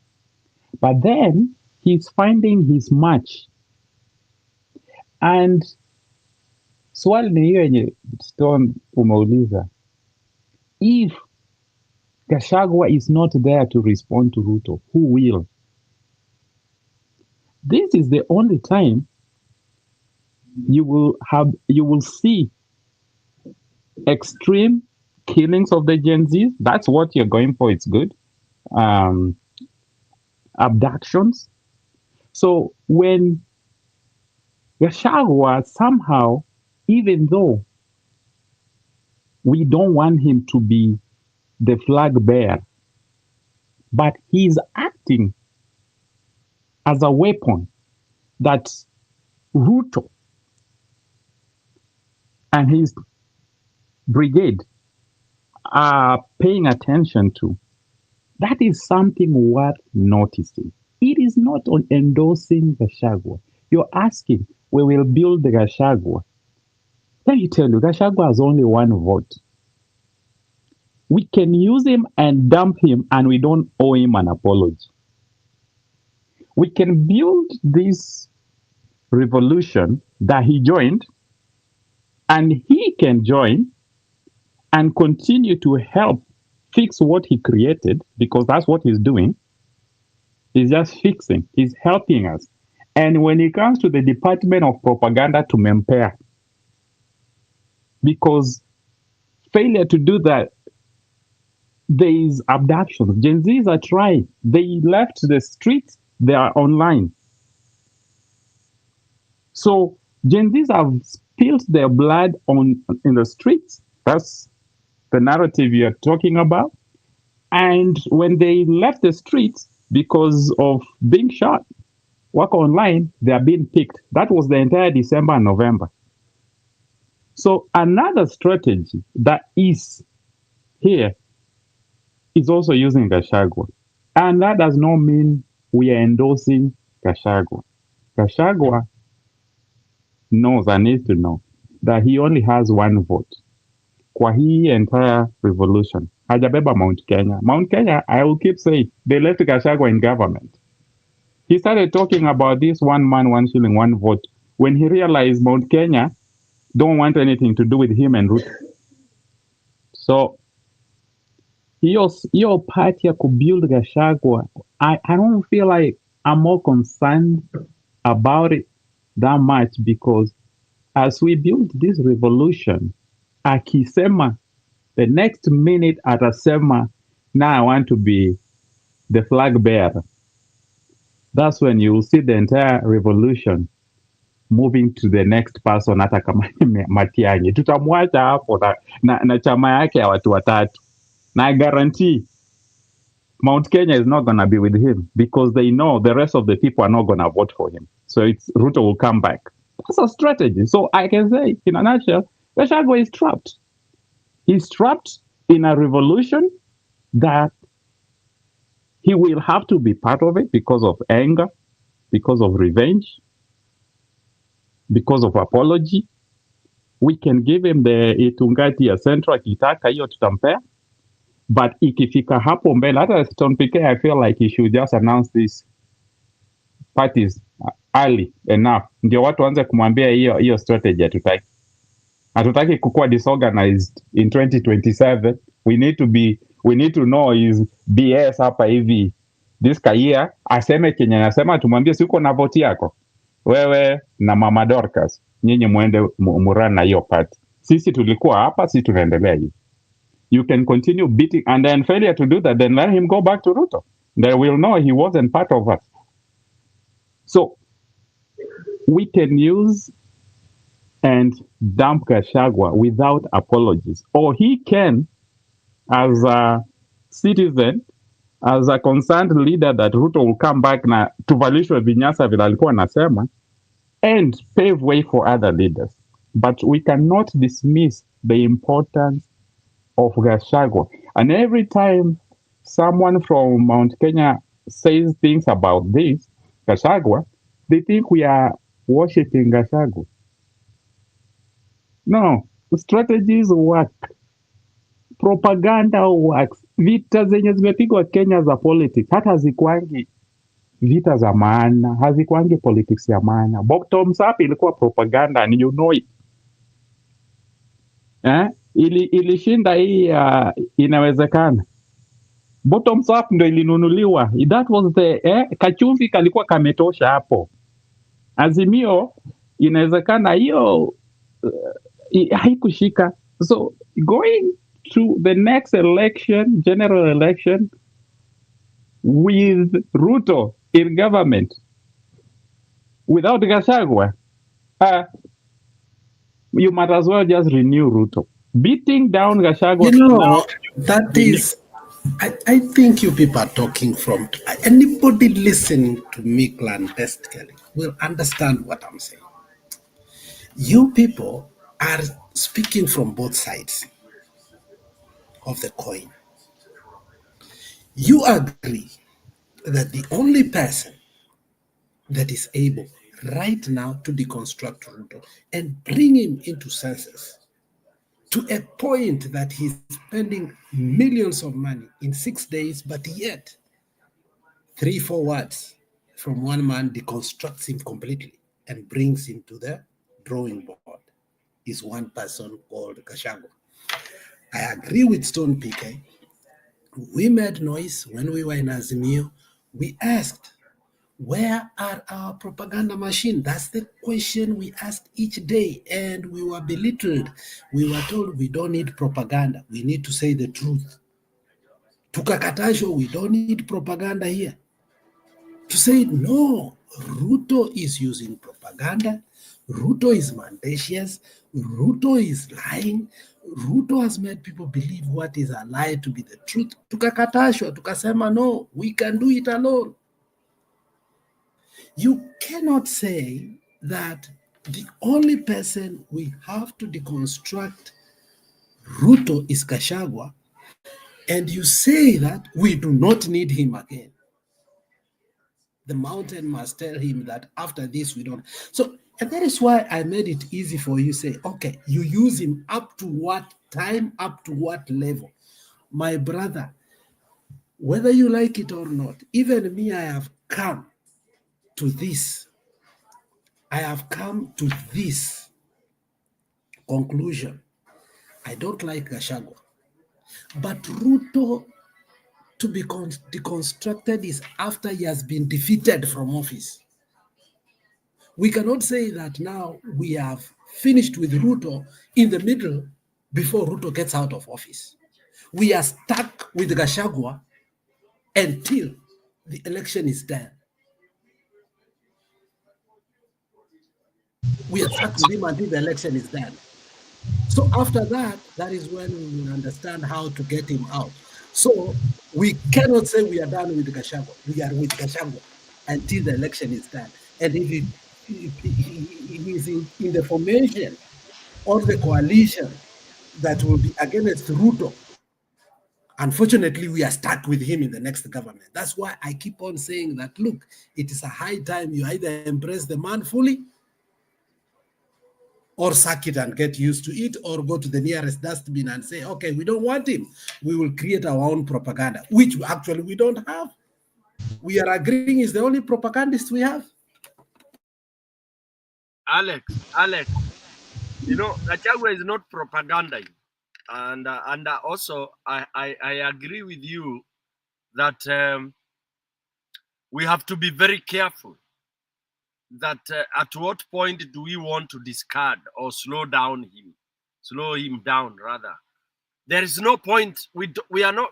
You see, this is another mistake we should not make, and those are my worries personally, and someone like you who knows where we have come from, even James, because tumetoka mbali, and we know where we have goofed, and unfortunately, the disadvantage of you being, somebody who is thinking ahead, mtu ambaye umekoma, it pains us because we can tell how this journey is gonna be.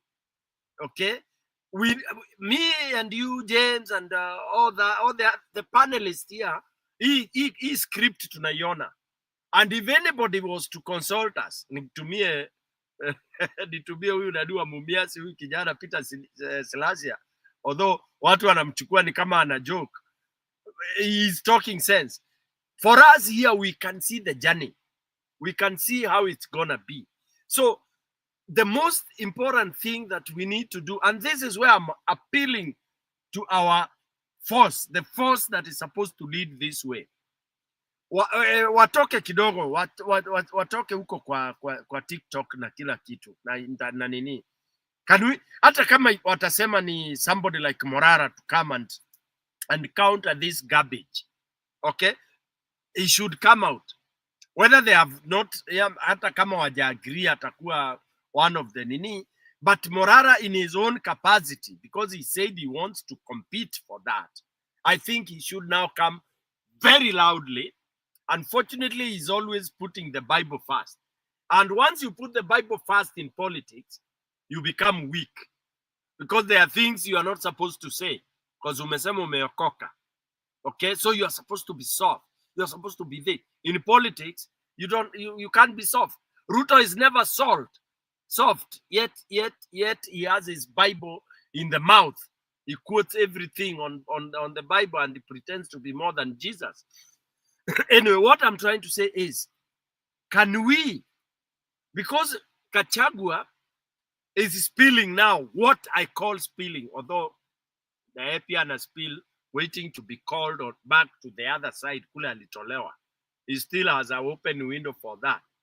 Yeah, he has that beautiful language. I think he did literature because he knows how to arrange satire vizuri kabisa. Iron anatumia irony vizuri sana. You know, I'm a literature teacher, so I can tell. Okay, he does it very well. His dress down is fantastic, and that's why you see people even standing. The moment you are speaker, you talk, and people give you a standing ovation, then you know your flow of whatever you are presenting is super. That we give it to Gachagua. Undressing Ruto, Gachagua is now, today, as of now, is top.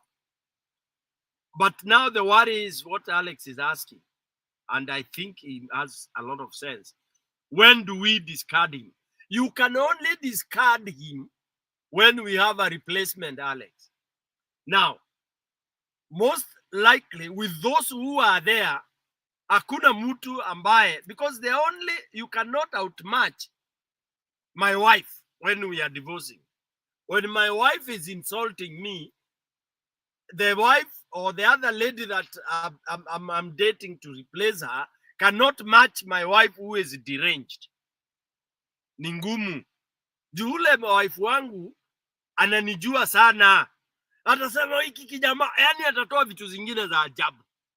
All right, so what does this new incoming one has to do is to just remain calm. But when you remain calm, huyu ambaye anaenda atakuwa more loud, more vocal, like what Gachagua is today. So me, what I think and suggest is that as Gachagua is doing all this, these are the third force, the Gen Z. We have to keep reminding him. Na nitarudia hii, au si wewe utatupanga. Unajua Gachagua anasema ni yeye atatupanga. This is one thing people are not seeing. Hata Kalonzo, you know, I don't know, shit, man. Sorry for the language. I don't know why people are seated ati wanapangwa na Rigiji. And that is why I have insisted here that for us, it's a communal interest. Gachagua, look at all his undertaking. Look at all his undertaking. And that is why I'm saying a wounded lion is very dangerous. Look at how Wamunyoro has become the Magaloga of Kenya. Look at how his current home currently has become a beehive of activities. Okay? Look at how the people who are dissatisfied with Ruto are coalescing around him. Look at how Kalonzo has become totally nothing in his face. Look at how the media is taking seriously what the man is speaking day to day. But lastly, the most important thing, which I fear, is this. The man has made it very clear. He is starting a party, okay, which already people are embracing. What we are not seeing is that the man is building himself and entrenching himself as the only formidable force. But we are saying at some point, we are going to recant him. If we had another third force that you could compare and alternate with, then again, I can agree with it. As the man it's an inverse relationship. It's not a positive relationship that as we increase is also increasing. It's an inverse relationship that is becoming more powerful, while the forces, third forces that we were looking at, like Okiom Tata or these people you are naming, every day they are diminishing. You are not going to rubbish Gachagua at any point. He is going to remain a formidable force as long as we agree, because this is a good statement we are making, but a very dangerous statement to us. It is good. What is good for the Gada is also good for... It is good for us right now, but we'll have one day to eat the humble pie.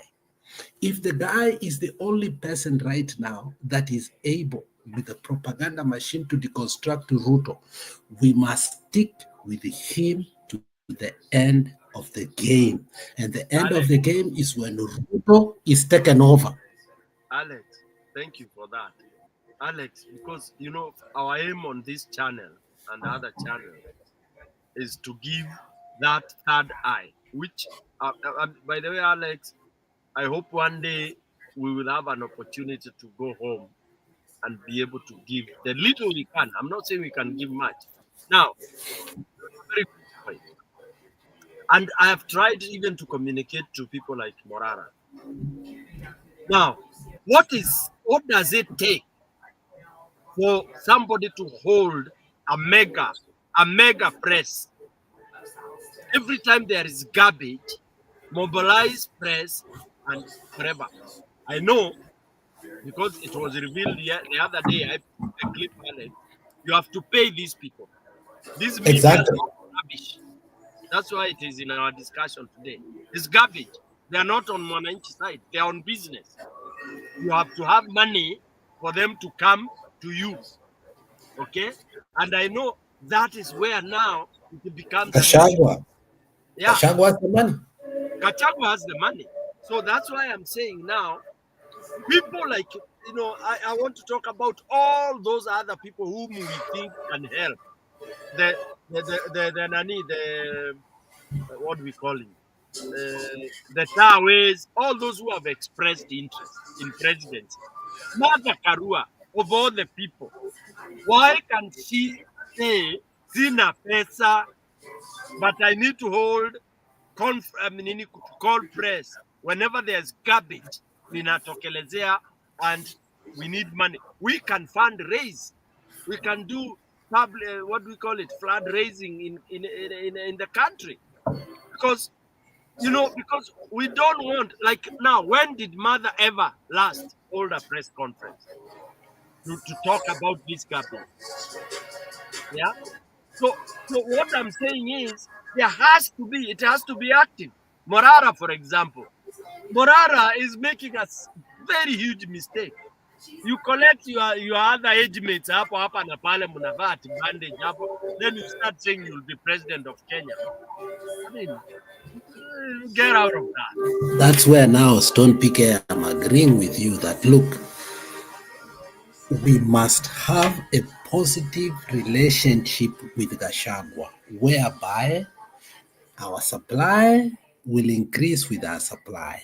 His demand will increase while our demand increases. It should not be an inverse relationship whereby, as he becomes the face of deconstructing the government, other forces that we've been having on the table, where mwenyewe you are complaining about them.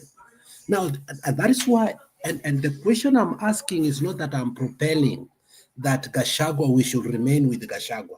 I'm only afraid, and you need to understand this, and it should be part of the conversation. Are we making another mistake by dealing with another mistake? Do you understand the question I'm asking, Stone PK?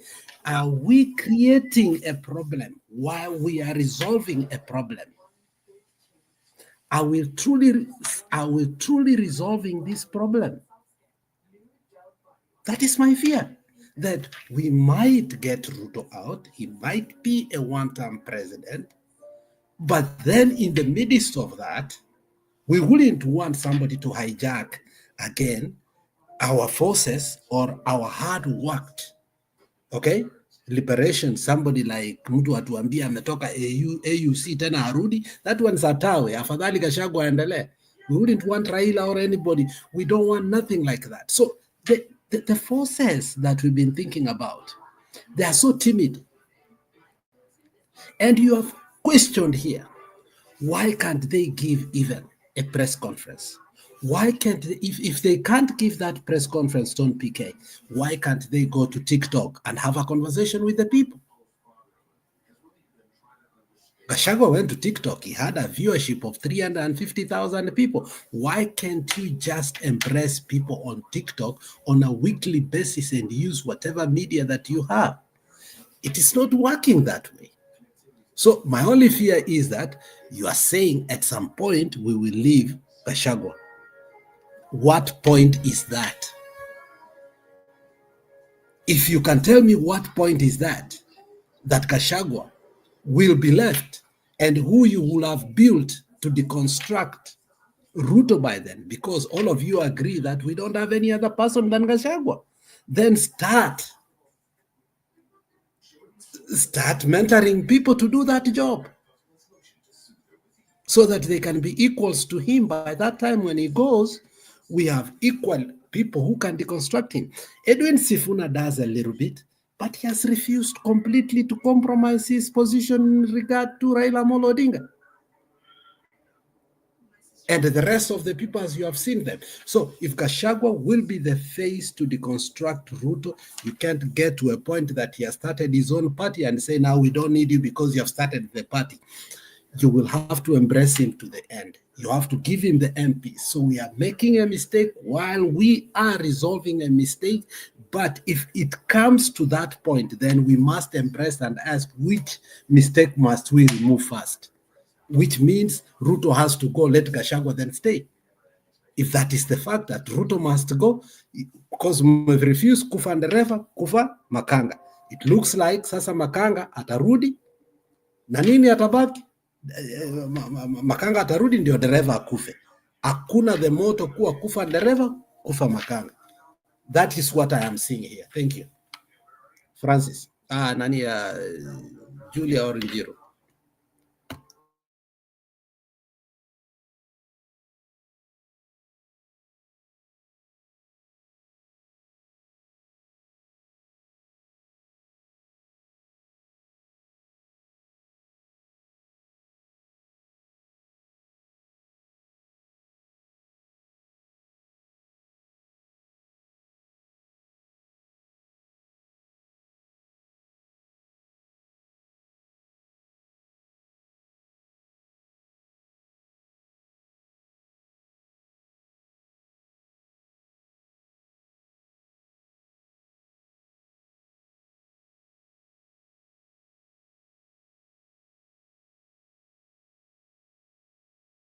As Stone, umerudi kwa simu. Julia amelala. Njiru amelala.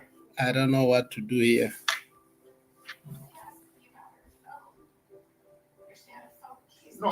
Wacha tufunge bwana. No, pole, nilikuwa na simu nyingine. Tunafunga. Alex.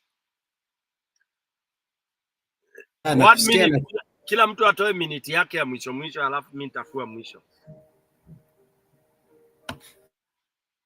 Njiru tupe your 1 minute.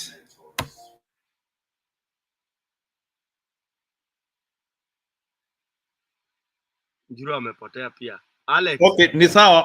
Wacha mimi niseme wadi ya mwisho. Mimi ile kitu vile nimesikia mkisema at what point we discard Gachagua. Nawaambia Gachagua might become very big to be discarded.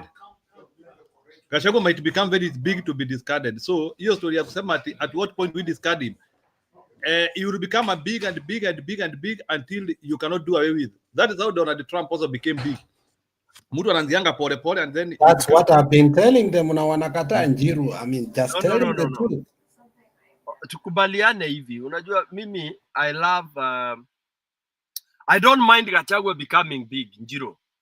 And this is where you see Wakenya tuna shida, we have a weakness. But I want him to become big na ajue yeye ni nani. You understand, Njiru na Alex? You are a murderer. Wewe nani alisoma hii kitabu ya huyu mwizi alikuwa anaitwa nani? Si Meja, alikuwa anaitwa nani huyu mwizi aliandika novel?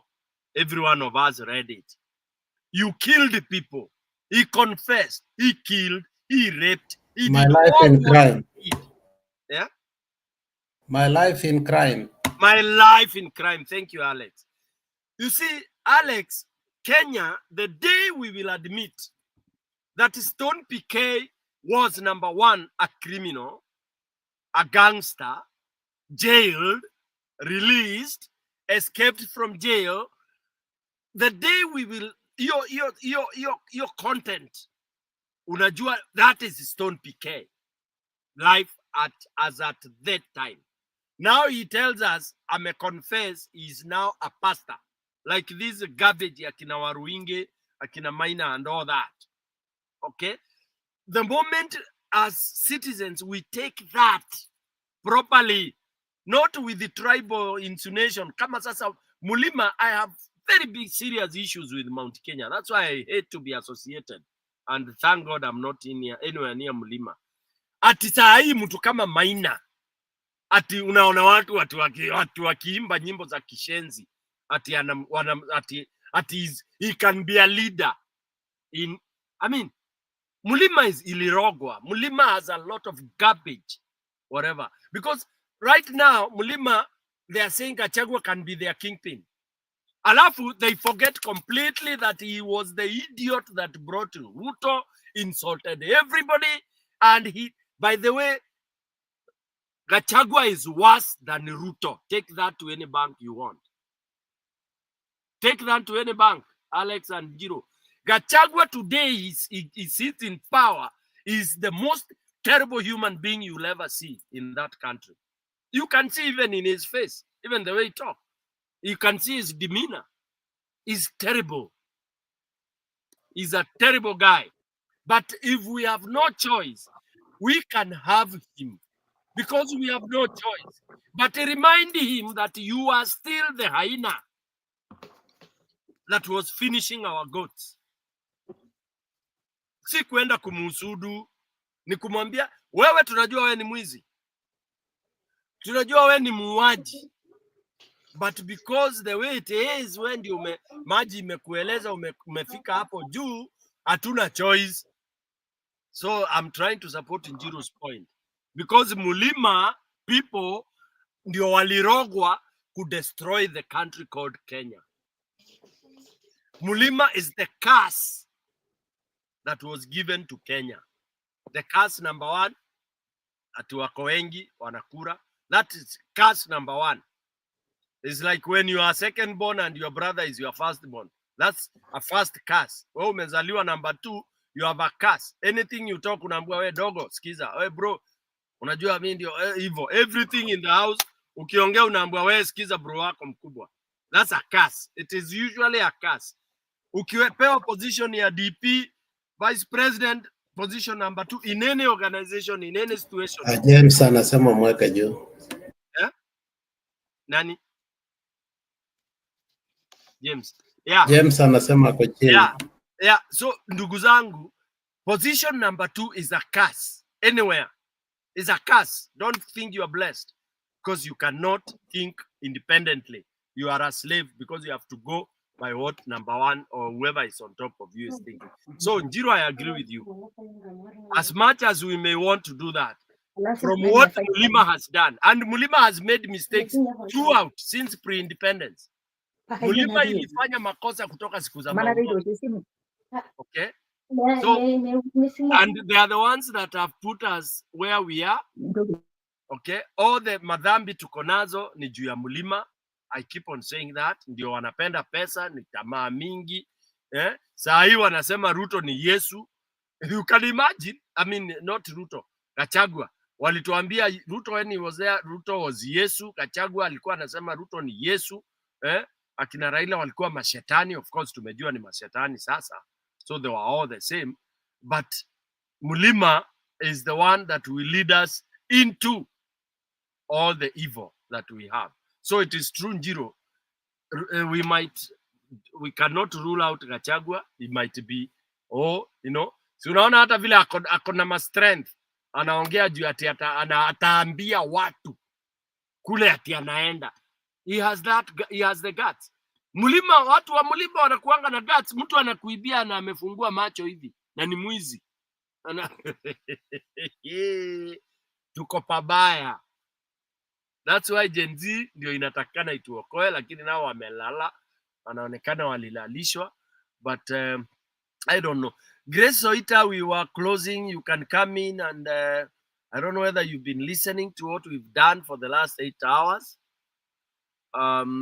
It's been hot. It's been good. People are there. We are discussing desperate issues here. Dalili nyingi. And we were trying to wind up. Stony. Yes, Grace. Hata ninaamuka sasa hii ndio ninaona hii message yako. Wewe najaribu kukutumia ma messages kukuambia what is going on. Sasa hii ndio nimepata yako ya kwamba we are on now. Sijajua. Oh my God. Tumekuwa hapa tulihamia huku. Sawa sawa. Basi hapana sijasikiza. That is why I cannot contribute because sijui hata mada ni nini. Njiru nimesikia tu hapo akisema ati Gachagua atakuwa a mountain kama Trump na ukweli ataweza kuwa Trump, lakini unajua sisi wa Masai huwa tunasema ya kwamba zebra hakosi ile, hawezi enda bila ile stripes zake. Sawa, anaweza hata aende wapi bado hiyo stripes zake zinamfuata. So as much as anasema atakuja kuwa so big, stripes zake hazimwachi. And that is why if you remember well, wakati tulikuwa kwa ile kipindi ya Bernard, tulisema it doesn't matter how much you are coming to tell us now. Kusema ati sasa saa hizi atatoboa, meaning ingekuwa alikuwa hajafanywa whatever wamemfanyia, hangetoboa. Naona deception, that is deception. Na wa Kenya leo nilikuwa nasikiliza another site ya Havana TV. Walikuwa wanahoji ka kijana he says ni Muhindi from the background, na walisema aje wao hawarudi street, but they'll make sure ya kwamba hakuna kati ya hawa watu wote ambaye wamekuwa in the system watawakubali tena in 2027, God willing, if we reach there. Nilishangaa sana kwa sababu almost people are talking the same thing. Hatuwezi kuwa tunaabudu wanadamu kwa sababu Kenya kwa kweli iko watu, Mungu amepatia watu wengi uwerevu, vijana, wazee, lakini tumefanywa kama hata wazungu hawakutufanya hivi. Hawa wetu wametufanya kama tumekuwa second grade. Yaani mtu anakunyang'anya pesa yako ya payslip kujenga nyumba na title deed ni jina yake. Sasa hiyo ni kitu gani? Na kuna mtu ambaye ana ule PS wa housing Hinga, anasimama, hata siku ile alikuwa anajaribu kuongea anatoa jasho, yani alikuwa anakorogeka, Roho Mtakatifu alikuwa anamkoroga aseme ukweli, lakini anang'ang'ana mpaka anatoa jasho kama ya ile jasho unatoa jasho kama mpaka anataka kutoa damu. Anyway, I did not hear the whole thing ambaye mumeongelelea. I hope sasa nitaweza kuingia katika mada next time, lakini kwa kweli Kenya, God is purging us. Mungu atatuosha na atatutoa katika hii uchafu. Asanteni. Asante Grace. Ya mada ya leo ilikuwa ni hii, nchi hii ya Kenya itaokolewa na wanasiasa ama wananchi? Wananchi kwa mada, ndio mada tumezungumza masaa hiyo yote, ikateenda ikazunguka. Manake tunasema hii miungano ya wanasiasa tumeiona. Tumeona hiyo miungano, tulianzia na CORD, tukakuja NASA, tukakuja Azimio. Kumbe hii miungano yote ni ya watu ambao wanajuana, ni mabinamu, ni cousins wa kisiasa. Ndio unaona wananchi huwa wanabaki kwa mataa. Mara mnasikia kuna NADCO. Mnafikiria hii NADCO ni kuhusu wananchi, ala ndio mnalia hapana. Kumbe ilikuwa ni Stone PK na Grace ndio walikuwa wanatafutiwa madaraka. Unaona? Haya, mnakaa hivi mnaambia hapana, kuna broad based. Ala unakuta kumbe sasa Wakenya kama kuna revelation is this time around. The revelation is very clear that you are on your own. Ndio tukauliza leo kwa mjadala wa leo. Kwa kweli hii nchi yale yote tunasema, is it itaokolewa na mwananchi kuungana pamoja na akatae kabisa tukatae kabisa, tuseme sisi tunataka kubadilisha kila kitu. Kwa hivyo yeyote ambaye anataka kutuunga mkono atujoin sisi ndio tushike steering kama mwananchi, na wewe mwanasiasa uje uingie kwa basi na utusikize. Hivi ni kumaanisha nini? Hii miungano yote inafanywa, mwananchi asikubaliane nayo. Vyama, mwananchi anajua vyama havifai. Vyama ni biashara ya watu binafsi. Kwa hivyo mwananchi, tukiongozwa na Gen Z, tuseme wewe ambaye unataka kutujoin, wewe njoo utusikize. Wewe Kalonzo, wewe Martha, wewe nani, you join us mwananchi to go where we want to go, but not you coming to mobilize mwananchi. The moment tukikubali kupangwa na hawa watu, itakuwa ni kawaida ya CORD, kawaida ya Azimio, kawaida ya NASA, kawaida ya nini, kawaida ya... Can Kenyans say no? Hatupangwi. Saa hii ndio ile hatupangwingwi is supposed to take place properly. But it has to take place by leadership from kama hiyo ya tarehe 25. Tukatae. Sasa tutoe kwa mitandao, tuje tuwaambie we have to. Lakini naye ukiangalia Dani Gachagua amejua hii siri mapema, ndio unaona anaropokwa kila siku, anaongea. Sasa yeye ameonekana yeye ndiye anapigania nchi, alafu hapo iko shida.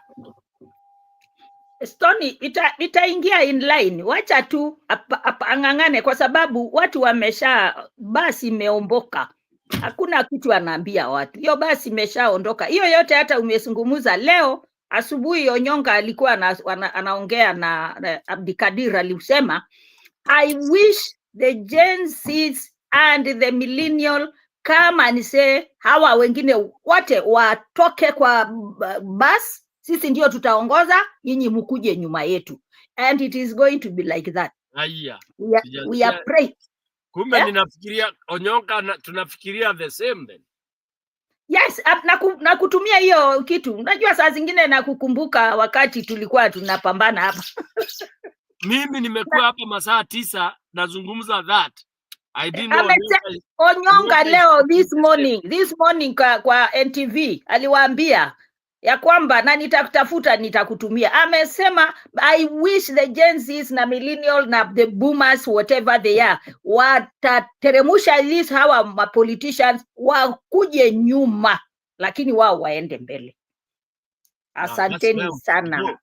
And in fact, I don't mind Onyonka joining us and doing that if he can confess that way. Yeah. Nitakutumia hiyo. I'll send it to you. Thank you. Sawa. Thank you, Grace. Asante sana. Njiro ameenda. James. Stone. See, unajua one of the things I dislike, kitu kidogo tu naweza sema, mi hapa hii nchi nimeishi, Mungu alinifanikisha nikakuwa kwa corporate na nikakaa corporate world. One of the things ninajua na sipendi na inasikianga kwa hizi platforms za Wakenya, when you are presented with a problem, don't come up with problems about the solution. Instead of us solving the problems, na wewe unakuja up na solution, you have the problem with the solution and you're not stating what is your alternative solution.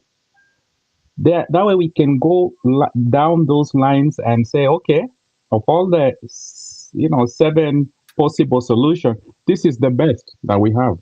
In Kenyan platforms, all I hear is complaining over the solution. Tuko na shida ni Ruto. There is a mechanism that's working at this point, and it's part of the solution. We are complaining about that solution, but we are not stating a way forward for us. Nani alikuwa anasema, Alex alikuwa anasema that we are aliuliza swali juu ya Rigiji that we are building. How are we gonna dump him? At what point are we going to dump him? And at what point are you gonna build an alternative solution to Rigiji? Yeah, it's as simple as that. You dump him when you have an alternative. We know we have a problem with fighting Ruto when it comes to propaganda. And that's where Rigiji is playing. Where and who can we identify that's better than Gachagua on propaganda, but also is aligned with the Gen Z agenda? Because huwezi kuwa, nilikuwa na run track and field kole. Na ukiekwa kwa relay, ukimbie relay, ukiona huyo ametoka ameenda 400, hiyo 1 lap, hausumamangi kwa nini tu, unakwanga ukijog. And you can't say that if he runs slower or is running faster that you're not supposed to do your part. And you don't wait for the baton to be passed and you are not ready to run that lap. Sasa mi naona shida yenye iko hapa na watu wetu. It seems like they are allowing Rigiji to run the entire race in the relay. They're admitting that Rigiji is the one that's gonna run the entire relay. They know they are part of the team, and they need to take the baton at some point. But while Rigiji is doing that lap, they are not even ready to pick the baton. Rigiji akirun slower, wata complain. Wakirun faster, sema I cannot keep up with them. He might as well just finish the race. So the race is a relay. Let's have an alternative to Rigiji. We can say we are not building Rigiji, but we are building alternative. That's why nilianza na kusema we need to strategize. Now that we see our problem is propaganda. We know that Ruto's strength ni mtu wa propaganda. Rigiji is doing that part. We also need to say our way forward, the finishing will be that it's as simple as saying, hey, we might as well just say right now, Gen Z, Oseme, the next government, to be honest, we love our Mount Kenya people, but let's not have a Mount Kenya president or deputy president. Both Rigiji will come. We are talking about issues of at what point would we drop Rigiji? If Rigiji is fighting for the country, he should be willing to say right now, today, that he's open for the idea that he's not going to pick the leader or even the running mate of the next president. But he should be open to the idea that, honestly, let's not have a front runner from Mount Kenya and a vice president from Mount Kenya. As simple as that. If he doesn't like that with his propaganda, he can step aside. Now let's tell Mount Kenya that is a losing formula. Tushagawanya, tumegawana. Ruto likes that. So if Gen Z says, okay, at the top, we are going for this type of leadership. If Gachagua says no, it has to be a Mount Kenya, then we say no. And that's when we part ways. And that's when we tell Mount Kenya, Ruto is coming back. That's why I kept saying to Alex, Gachagua, to me, I feel he's trapped. He has to do his work and get out of the way. So hatuwezi kaa hapa tuseme Gachagua ndio shida yetu, but we are not willing to pave way.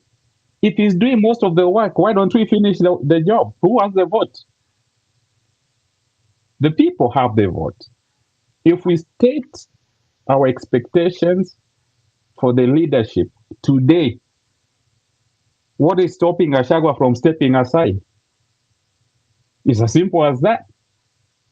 And then from there, he might as well say, I'm endorsing Ruto. And then all the Kenyans will be like, no, anybody that's on the Ruto side is our enemy.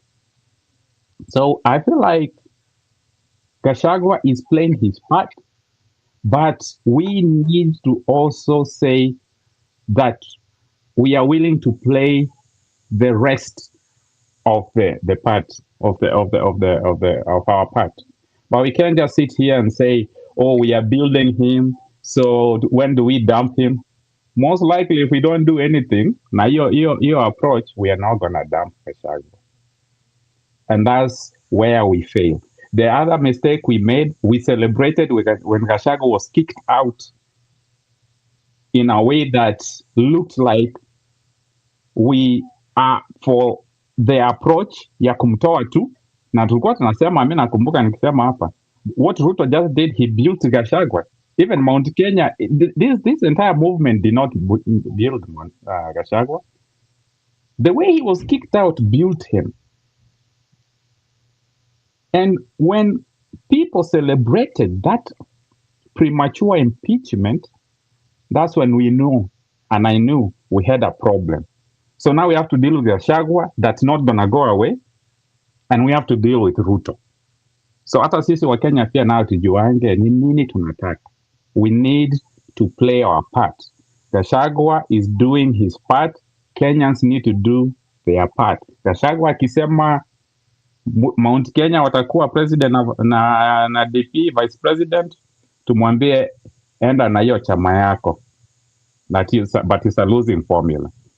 And then Mount Kenya needs to know that they just have to go with the rest of Kenya. That's all I'm trying to say. And that's what I see in our platforms. We know our problems, and even the solutions are a little bit working for us. We have the problem with the solution, but you're sitting there, you're not doing anything about the way forward. If Gachagua goes on TikTok for 1 hour and has 300k views, na mtu mwingine amekaa tu hapo, and they want to come and complain. We need to take advantage of that, but also play our part. Gen Z wakisema no Mount Kenya for president, we are fixing Kenya. And Mount Kenya waseme hii ndio tutatoa Ruto nayo. I think Mount Kenya is willing to work with the next president. And the way tutatoa huyu Ruto ndio the same way tutatoa the next one akikiuka our agreement. Inaitwa nini? What we agree on. Once he goes against what we agree on, he's also a one-term president, and we move to the next one. So I think the example that Ruto is gonna serve will help us propel to the next leadership of Kenya. But it cannot be that Mount Kenyans have to be in leadership. We cannot continue with that. That's when we need to say no to Gachagua. You cannot take Kenyans back to Mount Kenya narrative. And Mount Kenya, we will lose to Ruto if we go back to this Mount Kenya narrative. But Gachagua, either you are for the country or you are for yourself. Come on, you for yourself. Run with your party all the way to presidency. Utakuwa na, I don't think Mount Kenyans will vote for you. And if they do, Ruto is back. So you need to fight and rule. So, Thank you, James. Yeah. Guru, ndugu yangu, umeingia fungasha, sijui kama umetufuata. How are you? I'm fine, and we are fine. Yes. Mko sawa? Tuko sawa, ile mganga ni vita tuko nayo kubwa sana. Njiru and James. Sema iko sawa kabisa. Okay. Nyinyi jamaa mmekaa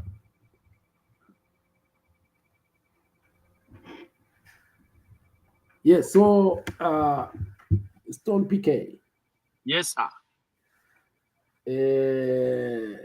I just heard James talking about how things may develop should the Wamunyoro decide to go all the way.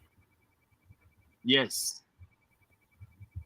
I don't know whether he is aware that there is distortion of votes that can lead to a rerun, because hiving off over 40% of the vote, it means the other candidates won't be in they will scatter. That can only happen when you have a very popular presidential candidate. For one to win, the one you are saying will win, and is not popular. So, but that is not what is envisaged in what is happening now. What is envisaged is a big coalition. Whether those coalition is about personal interests or national interest is something else. It's another debate. But already you had Kindiki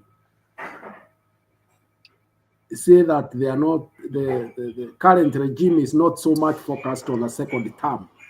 They just want to put 3, 4, 5 programs, and if they are given, if their term is terminated, so be it. and you could see frustration because I think the environment is such that they know they will have to work very, very hard if they are to get a second term. And their first enemies are those with the pay slips across the country, regardless of which community they come from. There is nobody who is a worker in Kenya who enthusiastically, wake up and go and vote for this government, not unless you are self-defeating. You are aware what Rigathi said about the housing scheme, that it is just a big fraud. People just want to create market and create supply chains from which they siphon money for cement, for construction materials like roofing materials and steel metal. So when you get those statements from somebody who is an insider and you are a worker and your payslip is being is being attacked, you cannot be a friend to this government, not at all, regardless of which corner of the country you come from. And those people are not few, because if you combine the government and the private sector, they can go to up to 3 million. And they have dependents who are also hearing their complaints every day. So this is a cornered man. I do not know which method he can use. I heard that they are preparing to Jaza, where they will not be able to get enough. I don't know whether that is the ideology they have. But what I know is that that is a very, very dangerous path. With the kind of situation we saw in June last year, with these millennials and Gen Zs, that's a very, very risky path to take, because if those young people go and vote massively and then they see that their effort has been watered down, I am not very sure they will sit back at home. So let me first finish at that point. Thank you, Vanaguru. Actually, the whole 9 hours, people have been trying. Okay, we've done a lot of wide deliberation, and because the question is, who will salvage the country? Is it the politicians or the people power? And then, of course, we are asking the media, what role has it played to support the community? Now, the two questions, people power or politician to salvage the country. The discussion went so much deep that the politicians are not the ones to salvage this country. And why? Because the formations we are seeing is what we have seen time in, time out. And they always come together. And now we are already assured that what the formations you see jana inachange leo na kesho kutwa inakuwa ingine. They are all political cousins. They are all wale wanaita nini cartels, because there is something in common, either protecting mambo yao ile wameiba, wizi and all that. So in short, from this channel we are trying to tell the people that don't be surprised tomorrow ukisikia Kalonzo ameenda kwa Ruto wameshake hand. Should not be a surprise. Don't be surprised ukisikia kesho breakfast imekuwa ni Ruto na any of those guys who have been claiming, even Martha Karua, we know it's impossible. That's one thing I love about Martha Karua, that I can swear. But all these other guys, knowing that Mulima, Mount Kenya people are tumbocrat. Mount Kenya is tumbocrat, and that we have accepted. Wanapelekangwa na tumbo. tomorrow unaweza sikia Gachagua, and as he talks he's calling Ruto, oh your excellency, oh you are, with all accolades. So which means akiambiwa wewe nyamaza, kuja hapa, shika, chukua position hii, because Ruto can give any position right now irrespective of the constitution, because who is Mudavadi? What position is that? So Gachagua can come back as a DP quickly, na hiyo makesi itatolewa na nini na nini na nini. Will Gachagua talk the way he's talking about Ruto? That I can tell you, take it to any bank. He will change tune and he will say, nilienda kwa mlima nikaomba, Mungu akaniambia, Yesu asijui ana quote mavases, na Biblia imesema tusameheane mara 100, nimesamehea Ruto, Mungu amemuonekania na mambo imekuwa. And that is the narrative Kenyans will buy. Mlima will buy that and they will start singing, oh Joshua, you know the Mlima are very good in composing songs of whatever nature. Wataanza kuimba nyimbo tena za kusifu kwamba Ruto ametubu, Gachagua nini, na Kenyans will be taken back. That tells you a question that was asked on this panel. Nani aliroga Mlima? Because Mlima is the poison and the destruction of Kenya. So Bwana Guru, Mlima ndio shida ya Kenya. Mlima is the one that will make Kenya never progress, because Mlima believes in thieves. Mlima ina usudu wa hizi. Mlima has no problem with wezi. Mwizi kwa Mlima huwa mwema. Unakuja una pretend, unainua Bible na umeiba, umeua ndugu yako, umefanya nini na nini. Unaambiwa ehorago egeshoka na mochie, anapigago akirudisho nyumbani. Those are the most retrogressive phrases that we have in Mlima. So if you go by Mlima, this country will never progress. That is what people feel, not me, but that's what people inbox and they are saying. So it has to be the Gen Z, the route they had taken. That is where salvation from Kenya is. With those remarks, is there anybody who has come in and hasn't talked? Msimamo, ulikuwa una jambo bana, ndio tulikuwa tangu tuache jana na juzi. Poleni, jana nilikatikiwa na moto, unajua chaja la simu yenyewe haiweki moto vile. So jana nikaona kwamba nikatikiwa hafla, nikaa sina otherwise. So nikabambanya naona nimepata kidogo, nikiangalia bado mpo, ngaona pana, wacha niingie. Ulifanya kazi nzuri sana, manake ulipokuwa upo niliku-congratulate kabisa, ulishikilia kabisa. Ulishikilia dau. Asante. Dau halikuzama bana, ulilishikilia kabisa mpaka tukafika Pemba. Asante kaka kwa hilo. Nitajitahidi hata leo pia mapema ili watu waelewe kwamba hii show inaanza mapema na ina uhuru wote. Ushaona? Labda nataka tuwaletee mjadala ama muhadala kuhusu wale ambao wamesema wanataka nini? Wanataka kuwa viongozi. So Njiru na mimi na wengine akina James tumesema tuwachambue basi. Kabisa. Na msimamo pia akiwa anataka uongozi tumchambue. Kabisa. Na Julia amesema, Mwalimu Julia amesema pia nyinyi wale ambao mandugu zetu wako huko nje, nchi za nje, wajitokeze. Kabisa mzee.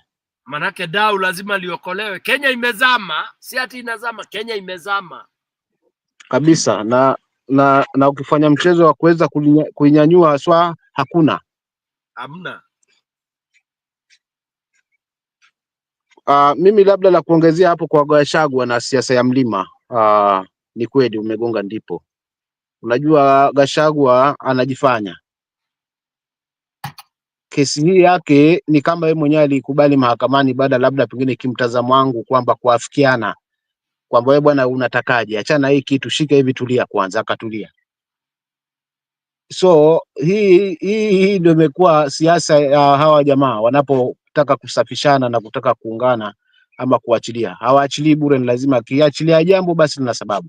Maana kesi yake tu peke yake haikuwa na mashiko kiasi kwamba yani angefuatilia kiundani zaidi kwamba angeshinda, kwa sababu ni jambo lilifanyika kwa haraka mno kiasi kwamba halikufuata ile procedure aswa. Tunaweka kama mfano swala la public participation ilikuwa na maswali, lakini kule kukubali, lakini kisha mwisho wa mtu ajifanye yeye hajakubali, hapo ndo tuna maswali. Na tumeona hii hali kwa viongozi wengi PK na ndugu zangu hapa.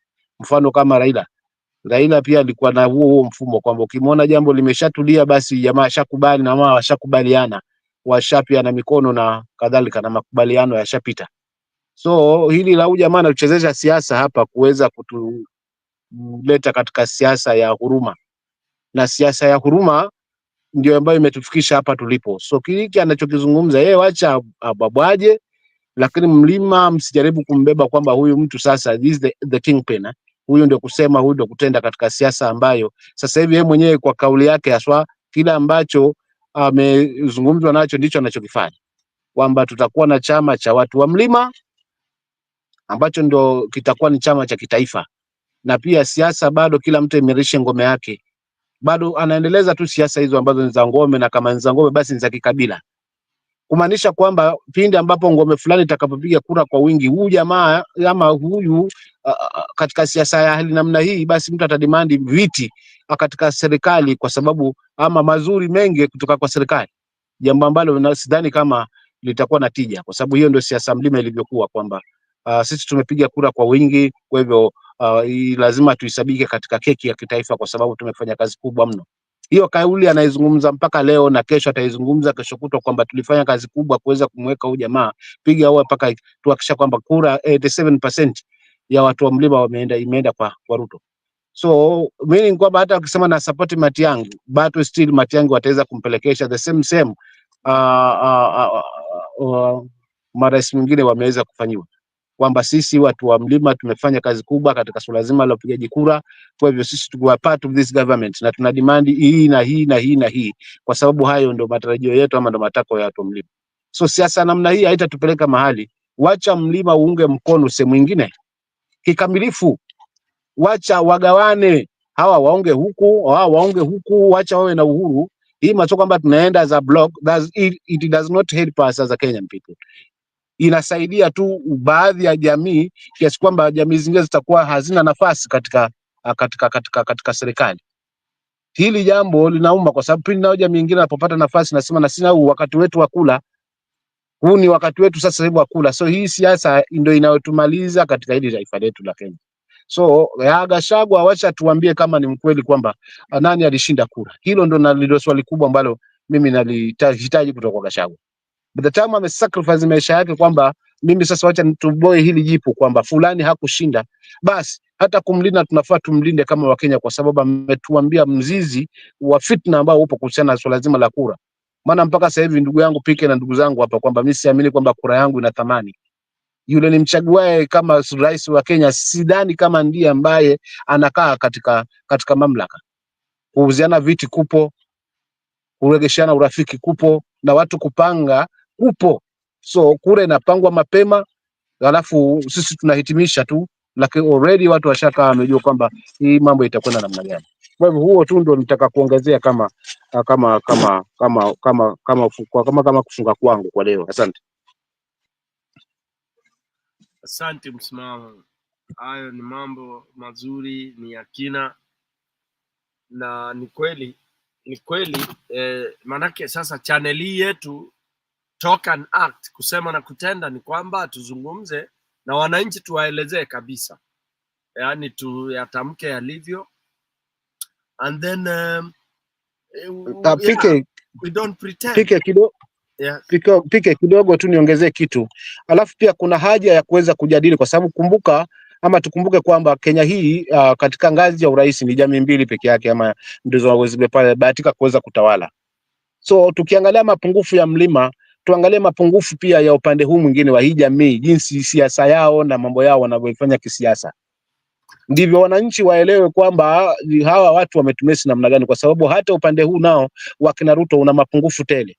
So by the time pia tukigusia swala la mlima, pia wacha tuzungumze swala zima la uongozi wa Ruto na uongozi wa Moi kwa miaka 24 aliyojaliwa kuweza kuongoza hili taifa. Yapi mapungufu ambayo tumeweza kuyashuhudia katika hiyo jamii, na ni yapi ambayo yanalingana katika uongozi mpya huu ambao uko na Ruto, ambayo yanafungamana sawia na yale ya muasisi wake aliyotawala miaka 24. By the time tunajaribu kubalance hizi kabila, ndipo tutaanza kuwaeleza mpaka wananchi wa hizo kabila waelewe kwamba hii narrative ya sisi ni sisi haitufai wala haionyeshi umoja wa taifa. Vinginevyo italenga kuja kugawana kingome ama kimajimbo na tutakuwa hatuna taifa by that time. So tukitaka hili taifa lazima tueleza so yale yaliyojificha ndani ya pazia, kwa sababu hapa ni kusema na kutenda. Hilo tu ndio nataka kuongezea kaka yangu Piki. Asante. Asante msimamo. Haya basi, sasa nani mwingine ana jambo? Njiru na jambo ndio tuanze kufungasha. Stone, hiyo story ya kudiscard Gachagua ndio nilikuwa nikitaka kuchangia kidogo. You see, ukiangalia hii revolution yetu ni kama ilikuwa imekuwa kidogo sana. Alafu sasa Njiru, si ati ilikuwa imekwama kidogo, tulikuwa tumeza ilizimwa na Raila bana. Endelea. So revolution yetu ni kama ilikuwa kwa matope, na tulikuwa tumekwama huko na tulikuwa tunajua how to get out. So even Gen Zs wakakuwa ni kama wako organized tena. So sisi tukabaki tu kwa mitandao.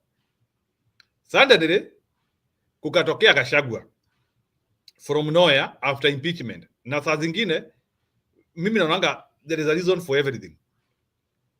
Gachagua maybe ni mipango ya Mungu, alitaka kutendeke hivyo sababu alitaka watu wake waokoke, ama something needed to happen somewhere. Tukapata Gachagua. Why? Nimefurahi vizuri sana venye umeongea story ya speech wa Gachagua. The fact that Gachagua aliongea hiyo 29 minutes and it was heroic na anapewa standing ovation.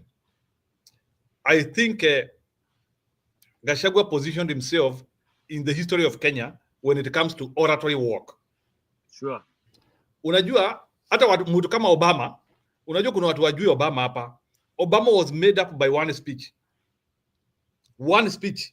Akiwa senator.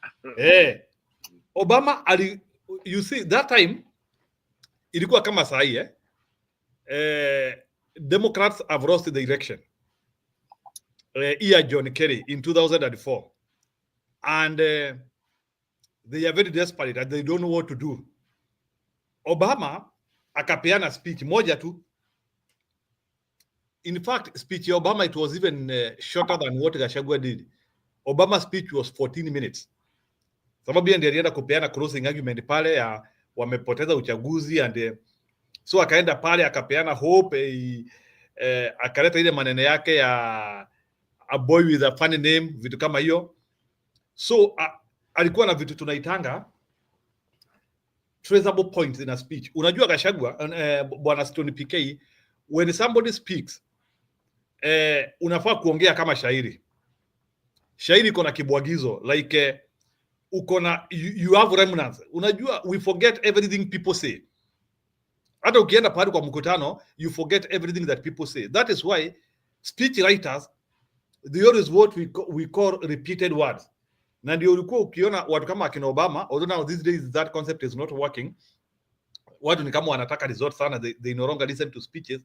But ungeangalia speeches za Obama sana, speech ya Obama zilikuanga na connection. We call them connection. The way you start ndivyo unamalizia. Then uko na some words you are repeating occasionally. So ukiangalia speech wa Gachagua, na ndio nilikuwa nataka kuanalyze hapa, speech ya Gachagua, and the speech has to be simple and easy to digest. That is what Gachagua did. So Gachagua kwanza anapeana case ya Mount Kenya. Anasema vile Mount Kenya ni watu wazuri na vile walidanganywa. Then anakuwa immediately after kupeana tu case ya Mount Kenya, anafanya kitu inaitwa mirror.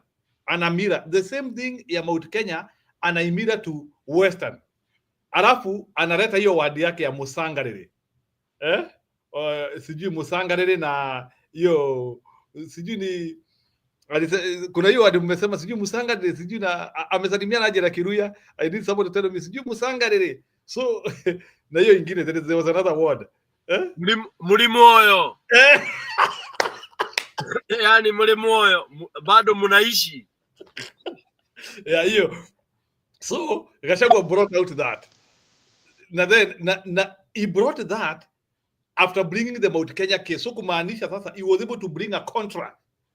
Yani direct. Ndio nakwambia Bwana Stone PK, since I have listened to in his speech in Kenya, speech ya Gachagua 2 days ago, it was the best ever by any politician.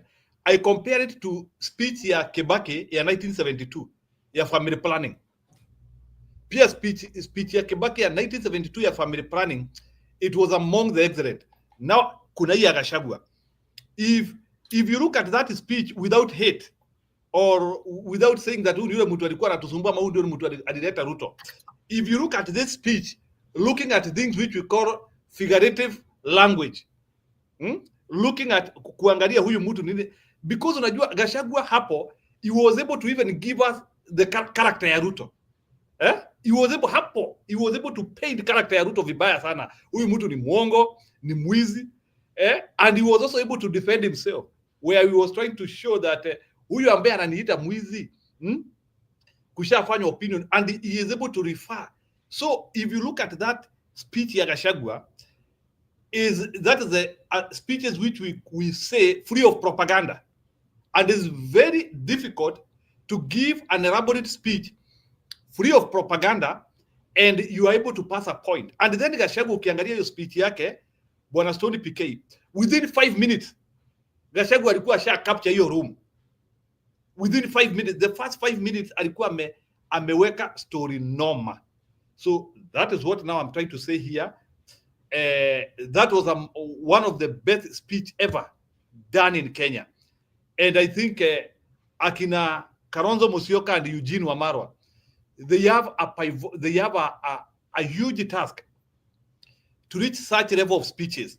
I don't think they can be able to reach, because that speech ilifika hata pahali ambako ilikuwa na vitu tunaitanga open knuckles, open war, whereby you attack the other guy directly. So ili unaficha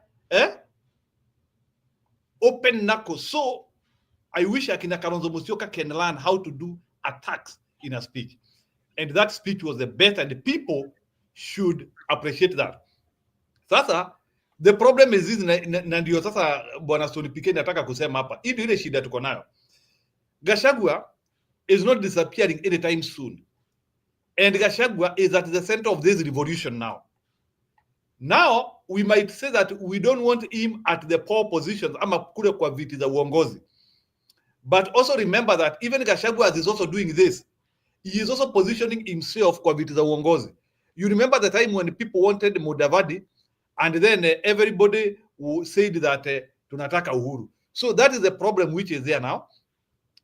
I know Gachagua might want to become selfless, as he said, but the fact that he is doing whatever he is doing, he is at the center of this revolution, and when the seats will come, when things will settle down, he will have to get a very powerful seat in that. So for now, I don't think Gachagua is dispensable, because no one is doing what he is doing.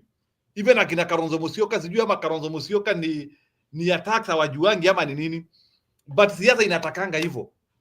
Bwana Stone PK, lazima siasa ufanye kitu inaitwa open knuckles.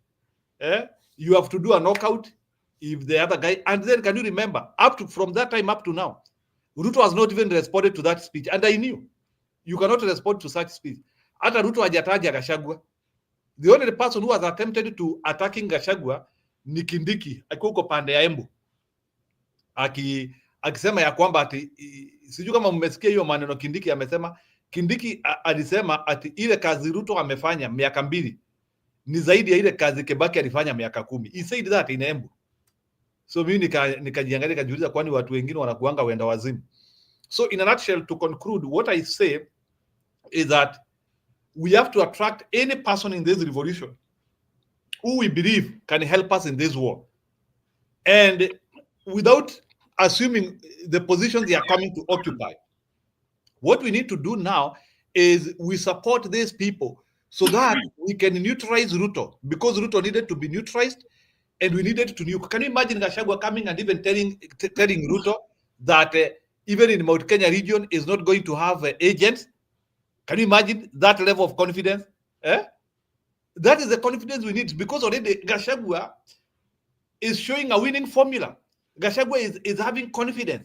Na hiyo ndio ile confidence tunafaa kukua nayo. Can you imagine Gachagua telling Ruto he will not have agents in Mount Kenya? Na anasema sasa huyu mkiona hivi hata atakuwa na agent in Mount Kenya. It might look like a bluff, but that is what matters in politics, because in politics it's about strength, Tony PK. And as long as you can demonstrate strength, people will follow you. In politics, remember, even there was a time when people never wanted to follow Kibaki for quite some time. Why? Because of that label, which people used to call him General Kibwe. So when people discover that you are not strong enough, or hauna ushamba, yani hauna ujasiri, people will not come to your platform. So your platform will attract people if they see you have confidence, because confidence shows you can take people somewhere. That is what confidence means. So ile wakati Gachagua anatokezea na anasema hata huyu mtu hatakuwa na agent Mount Kenya region, that level of confidence inatuonesha ya kwamba huyu mtu kuna pahali anatupeleka. I think I can follow this guy based on what he is saying. And that is the confidence which all those people who will start calling themselves principals soon, because najua hiyo timu ya kina Kalonzo na Gachagua wataanzia kujiita principals. That is the confidence they need, because with the confidence you attract people. You attract people. You don't need to be cowardice. Cowardice ndio inafanyanga saa zingine tunapoteza. So I'm happy and thank you. Good night. Labda hapo kwa niongezeke hapo kwa Njiru kidogo, kama mtaniruhusu kwa kifupi tu zaidi. Msimamo. Yeah. Unajua mimi kimtazamo wangu kile ambacho Gachagua amekifanya ni fantastic. Amezungumzia hata usalama wake, jinsi alivyolengwa na jinsi ambavyo hababaiki pia na kutafutwa. Ushujaa upo, ujasiri upo kwa Gachagua. Mimi sina shaka nalo. Lakini sasa turudi katika mentality ya uongozi wake na kile ambacho anakimaanisha, kama baada ya kuzungumza haya sasa yote ambayo tunayahitaji, na kuna mengi ambayo kutokana na ujasiri wake tuna matumaini kwamba tutapata mengi zaidi kutokana, licha ya haya atatapika mengi zaidi, ili mradi wakimwanza jamaa yuko tayari kuribattle. Ushaona? Lakini je, mentality yake ya upande wa kisiasa na uongozi tunamwangalia katika jicho gani sasa? Maana hapo lazima tuna maswali. Kama mimi nina maswali.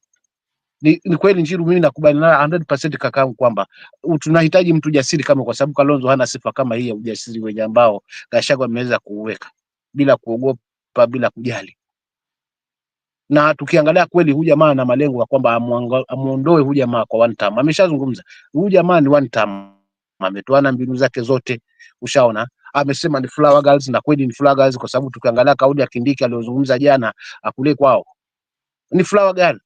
Yale ambayo alikuwa anazungumza Gachagua ni ukweli mtupu, na kwa kweli sisi hapa panel tumeanza kitambo hasa kuzungumzia hilo swala la flower girls, kwamba hii ni one man show. Si kwamba labda Gachagua tu ndo anaanza leo, sisi tulikuwa tunazungumzia. Kwa hivyo ni vitu ambavyo ni reality, na anamueleza ukweli wake peupe bila kumficha. Lakini tu haswa katika mkutadhi mzima na uongozi wa Gachagua na siasa, tunauangalia katika perspective gani? Je, kutokana hili amejifundisha, ama ni mbinu tu ya kuweza kuingia tena katika uongozi alafu tena aanze kuchomoa makali yake? Maana tusije tukasahau eti. Asante. Msimamo, niko na one of the approaches yenye mimi huangalia kwa hii situation yote. I feel like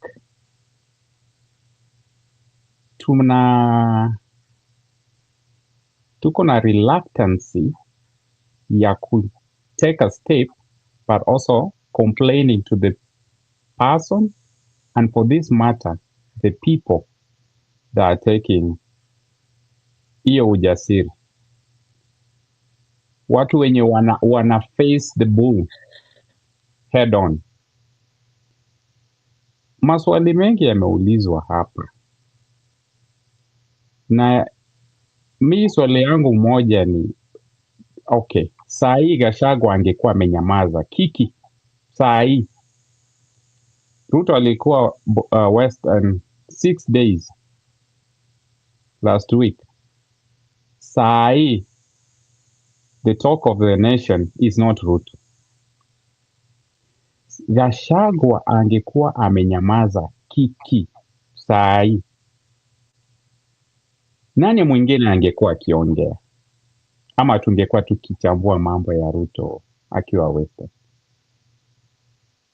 Shida yenye iko Kenya ni sisi kama wananchi tuko na wishiwasha, tunataka kiongozi anakaa hivi, anakaa hivi, na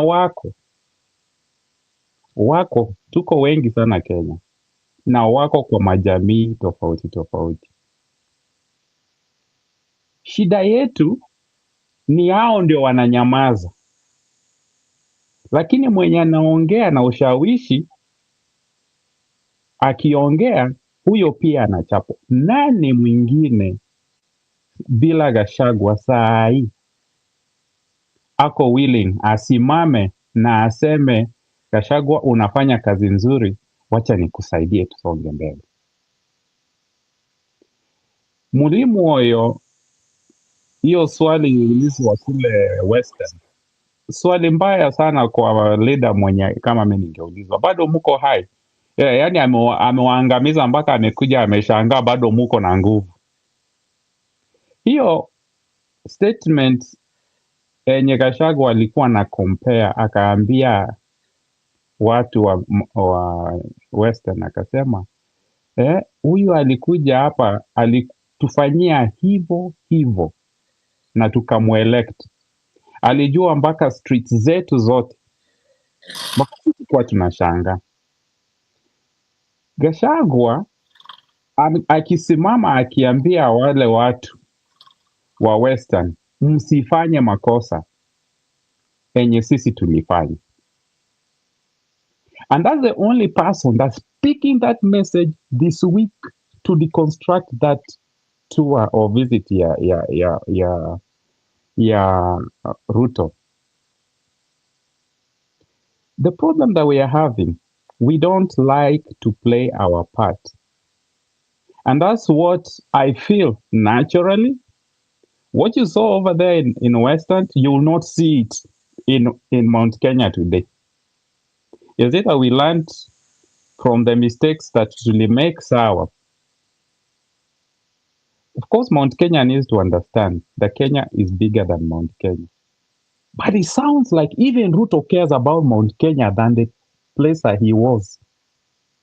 Ukiona hajaongea chochote. Huyo Ruto alikuwa Mount Kenya na side mirror, alikuwa Western na side mirror inaangalia Mount Kenya. He wants Mount Kenya more than he wanted.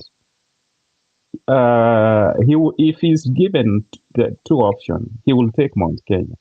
What Gachagua is saying, he is not even going to have an agent over here. He's saying we are not willing to listen to that guy ever again. Who else is coming up in Kenya as a leader and say that is commanding a population of followers and say you can come to this part of the country and you are the president, but you are not going to have an agent here. You are a one-time. Who else has the guts?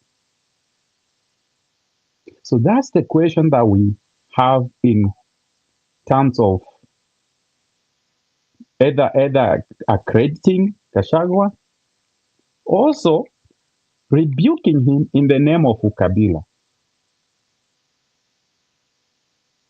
We need to have another general. Tuachane na, like Kibaki alikuwa anaitwa General Kigoya back in the days. We need to have another general. If we are gonna cure this issue ya mulimaism, we need to see generals You don't run like kina nani walikuwa nakimbia hii steeplechase, kina Kemboi. Yani wamekimbia mpaka ameruka vihunzi mpaka anasumama, amezoea kushinda, sasa ana wave mtu mwingine akuja ashinde. Imekuwa sasa, hii ndio race tumekuwa nayo, where Gachagua ameruka vihunzi, anaambiwa simama, uambie wale wengine wakuje wapite washinde. Wale wenyewe wanakaa ni kama wataki, hata ni kama hata Gachagua akisumama a wave ni Ruto ndio atapita, sio wale. We have a risk of either balancing what the outcome of Gachaguaism, either by him going too far or Ruto going back to the second presidency. We can't blame him and do nothing. Kemboi asumame Ethiopia ikuje ishinde kwa sababu ule number 2 mwenye alikuwa anamfuata haku sprint out through the finishing line. Sasa Kemboi nilikuwa naona anasumama anaambia kujeni tuende. Alafu mtu kutoka Eritrea ama Ethiopia kuja apite. Huyo Eritrea huyo ni Ruto. We have to show the willingness. Let us not, kwa sababu hata makosa inaendelea Kenya. We are using Gachagua kina nani? Kina Kalonzo and everybody. They are using Gachagua hoping that he's going to hand it over to them. That's the mistake they are doing. Using him and hoping that we're going to start talking about leadership later, and you're not doing your part. If this race is to be handed over, you will come from behind, way back. That is number 5. And you want to sprint all the way here? Si tutashindwa na Ruto. Let's not play those games. And this is the one thing watu wanasema that Mount Kenya wakisahau mtu wamesahau. Wamesahau Ruto, wamesahau. Gen Z is symbolically saying tumemweka kwa sanduku. Not literally, but ni kusema huyu tumefunga zake. All other leaders need to take the advantage of that symbol ya Gen Z. Waseme Gachagua ako na ujasiri, mimi nitamsaidia nikuwe na ujasiri zaidi. But hii issue ya kusema sasa tunafaa tuanze kufanya hivi, but nobody is showing up, msimamo. Nobody is showing up. Wanampea standing ovation now wenyewe. I think that what he said was very interesting, but all of them talked and spoke there. Nobody gave the other person standing ovation. That is endorsing somebody. That's makosa tunafanya. We need to have people who are also willing. Hii Kenya itapiganiwa na watu wote, lakini haitaki watu wenye ni lukewarm, kuni mbichi, na tunataka tuwashe hii moto tupike ugali na tukule dina na tukalale within the same time. Watu waamke. Gen Z have done their job. Gachagua as a tool is doing his part. Let's not complain and complain and complain. We need to see people that are going to step up at the capacity of Gachagua. Once we do that, then we go to the drawing board and to say Mount Kenya, Samokweli, we need to show a different picture as citizens of Kenya, that the leadership should go to other communities. And we can agree that as long as our main agenda is to send Kasongo home. But tusimpige Gachagua kama sioni. If that was the best speech imepeana the last 2 weeks, then what makes Gachagua not to go home and feel like, yeah, I wouldn't want to let this thing go? Then we are building our own problems. Tusimpige na tusi step up. We have to step up as a people. Fungeni kule Kisumu, Ruto akikuja watu wasimuembrace vile wanamuembrace. Leo kwa mtandao wanampiga, kesho kwa street, mulimu oyo, musangarire, hiyo ni nini? Mnaendosi yeye huku, na huku mnasema Mount Kenya ni wabaya. It cannot be like that. We cannot. That is, we are conflicting the messages. You are telling Mount Kenya, they say no to Ruto, but you guys are saying yes to Ruto. James. Yeah, in the land. You know, what you have said is very important. People must separate from their personal feelings from the objective of this country, the objective particularly of changing leadership. Sometimes battles are won by winning on your side an insider of the enemy. What is important here is, especially for Francis Tungand, that the objective is not hijacked by the newcomer. And they can work together, but still use that opportunity to entrench themselves and their objective. What am I saying? Right now, this man is talking of having a political party.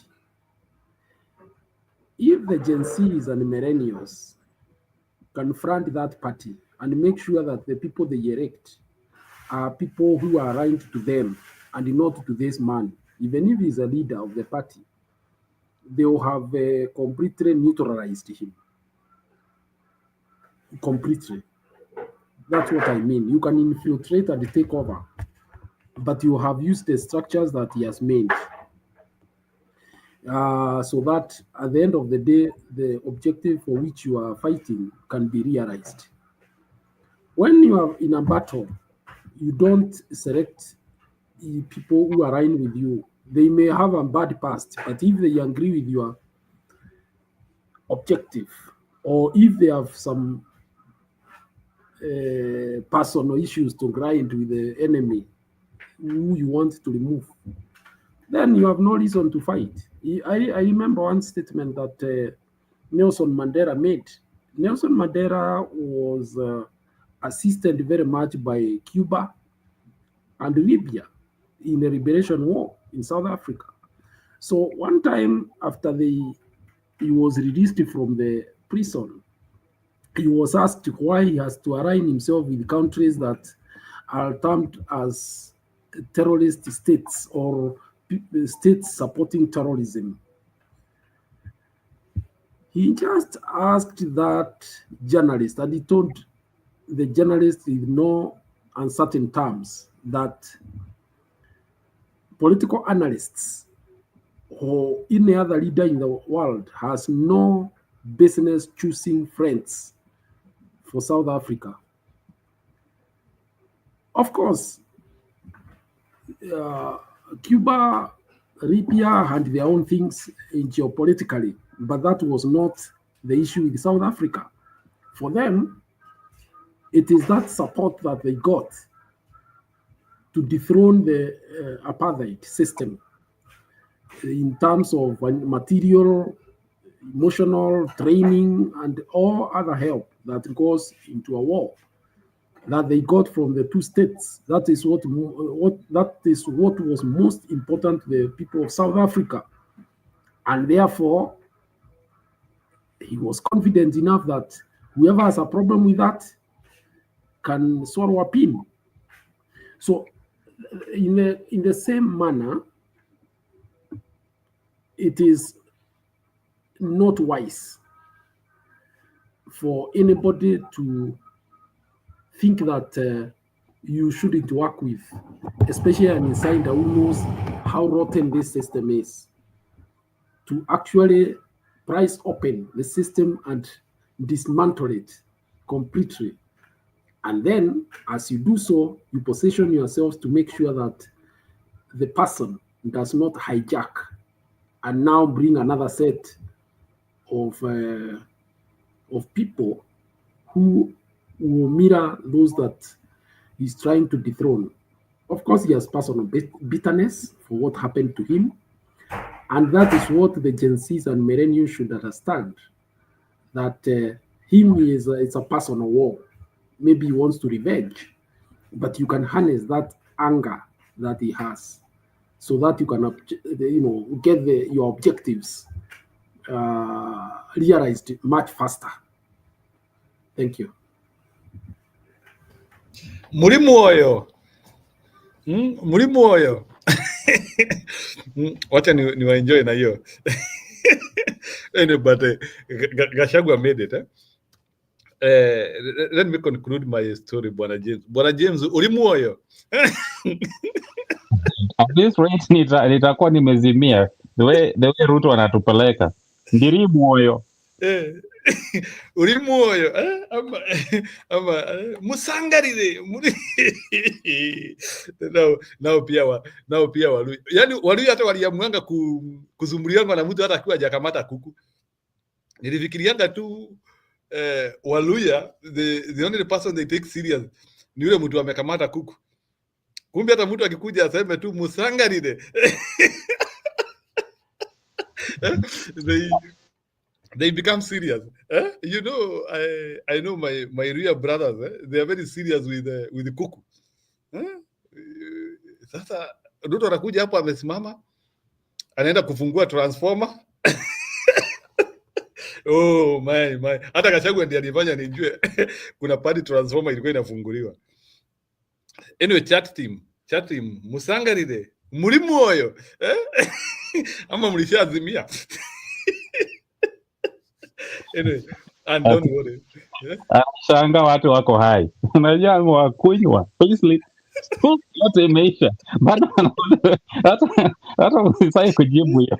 Akiona mko muri moyo mkisema anarudi kwa Paisley. Hataki kuona mko na hiyo furaha. Alishanga. So I think that was very hilarious. Muri moyo. Lakini nani anapelekanga Ruto those short courses?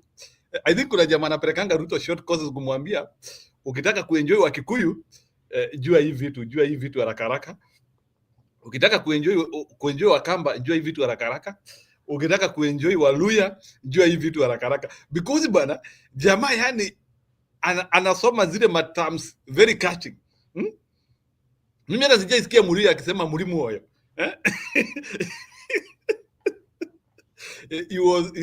I think the level at which Mr. Ruto is a deceiver. I think Ruto ni munoma hata kuliko yule shetani alidanganya Eve. And I think if it was Ruto and Eve, Eve angeanguka mapema. Hata shetani alikaa. Kama Ruto anakuangusha tu na salamu peke yake. Unasikia ati Gachagua anasema jamaa anataja mabarabara wakikuwa anasema na sasa unajua sasa jamaa amekam ile barabara unajua nani vitendo Ruto was in Embu bana. Kuna barabara inaitwa Kanyarere. It is in the junction of ukitoka Embu town as we are going to a place called Keretire. Kuna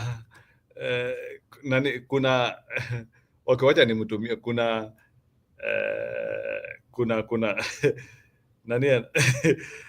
nani Shi Mariam anataka kuingia. Then mimi si kama hii link itaenda, wacha nimtumie.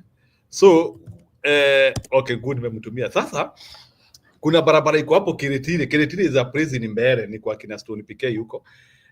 Hiyo barabara imetoka hapo kwa junction inapitia pale inaitwa Kanyarere. Then from Kanyarere inaenda all the way to Chicago Girls. Chicago Girls is a national school huko Embu Mbeere. Sasa bwana Ruto ako hapo Embu town sasa anapeana binoculars.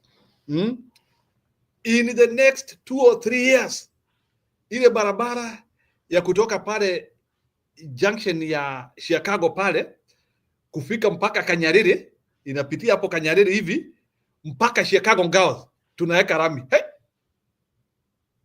Watu wakaangaliana hivi. Akatoka hapo akasema ile ingine ya Mate Road, ambayo imeanzia kubomboka hivi, in the next 1 year hivi tunaweka rami. Watu wakashtuka bwana. So I think it's a concept of deception, he has learned and he knows how to, because unajua inakuanga hivyo. Hata sisi ukitaka kuonesha watu unajua lugha, unaanzianga kumention. Hata ukikutana na mzungu na unataka mzungu kuonesha mzungu, unaanzianga kumwambia uko kwao, najua hapa, anakuinamishia. Hata wewe kama unaenda Meru, umekutana na Meru, unamwambia najua Nithi, najua sijui Keborigwa, unaanzia kumwambia sasa vitu kama Mumeru anaanza kusema ama sasa kama unataka kutishia mtu ya Kakamega, unaanzia kumwambia hata najua ile mawe inalianga, inaitwa kitimikai ama inaitwa aje, ile mawe kule inatoanga maji hivi, ile mawe ya kule, unaambia mtu hata huko Kimitikai huko nimepita huko, nimeenda huko. So it is usually a way of buying allegiance, story ya kuonesha mtu unajua unajua kwake, unajua kwao. Ni kama mtu anasema by the way I know your brother, yule brother yako anaitangwa Tom, na yule msichana mwingine wenyu ameolewa Kampala. Unajua mtu akikupea story hivi sasa, ani unaanzia kuona ni kama anakujua kuliko vile unajijua. So it is usually a way of buying allegiance. So that is why people who behave that way in figurative speeches, tunasemanga that person is trying to buy allegiance. Na ndio unaona hata conman ubehave hivyo. Conman anakupeanga story mingi mara moja, vitu ambazo they are too much to comprehend. Akikumalizia hii amekumalizia hii, ama wengine naonanga wakikuuzia dawa ya miti. Sijui kama hani umekutana na wale ambao anakuonesha let me show you the spirit of deception. Unaona hii dawa nataka kukuonesha because hata mimi nimekutana naye mmoja jamaa wa dawa miti. Unaona hii dawa. Anyway, sisemi ati dawa za miti aziponyi, but the way they present is like those things are miracle worker. There was a guy who came with hizo madawa za miti, sijui ametengeneza na nini, anatuonesha. Unaona haka unaona haka unaona haka haka mpaka ugonjwa ujagonjeka kanaponyesha haka.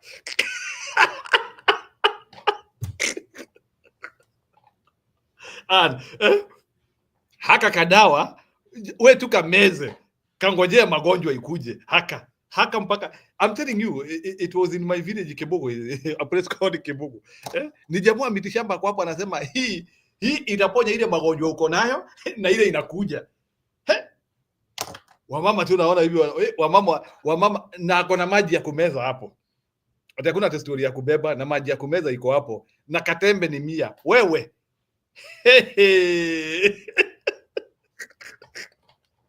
you are joking. Si watu walimeza matembe hapo. Let me tell you, it looks as something very small. Huyu jamaa alitoka hapo na mamilioni pesa. Watu wanatoka mpaka kwa mikahawa. Alafu sasa unajua sasa jamaa anasumbua watu na microphone. So hata ukiwa kwa ile mkahawa iko ile kona, unasikia jamaa anasema tunaponya hata magonjwa hujapata. Umeze hii, ungojee kugonjeka. Ukigonjeka inaponyesha. Hii inaponya hata magonjwa inayokuja. That is what he said. Hii tembe moja hii, this one. Tumeifanyia mpaka testing kule kwa maabara ya KU. Maprofesa kule KU wame ratify. It's the spirit of deception. Huyu jamaa akikupea tu story tu hivyo, whether hiyo kitu, so you even forget that thing can actually become a poison. Wewe una focus na story ya kungojea ugonjwa ile ati kuna magonjwa nguru, sijui kama inakaa hujai kutana nao watu. Mimi nimekutana nao watu and the level at which watu wanangangana wako na in fact mwingine anatuambia na nimebaki na chupa 7 hapa wa kwanza 5 na wapea na free wa kwanza 5 ni free hapa 500 free 500. In fact wakati wa promotion tunauzanga 2,000 wakati wa promotion tunauzanga 2,000, lakini kusaidia wale watu wako hapa sababu tunataka mkue na huo ushuhuda 500. Nani akona 500 yake hapa?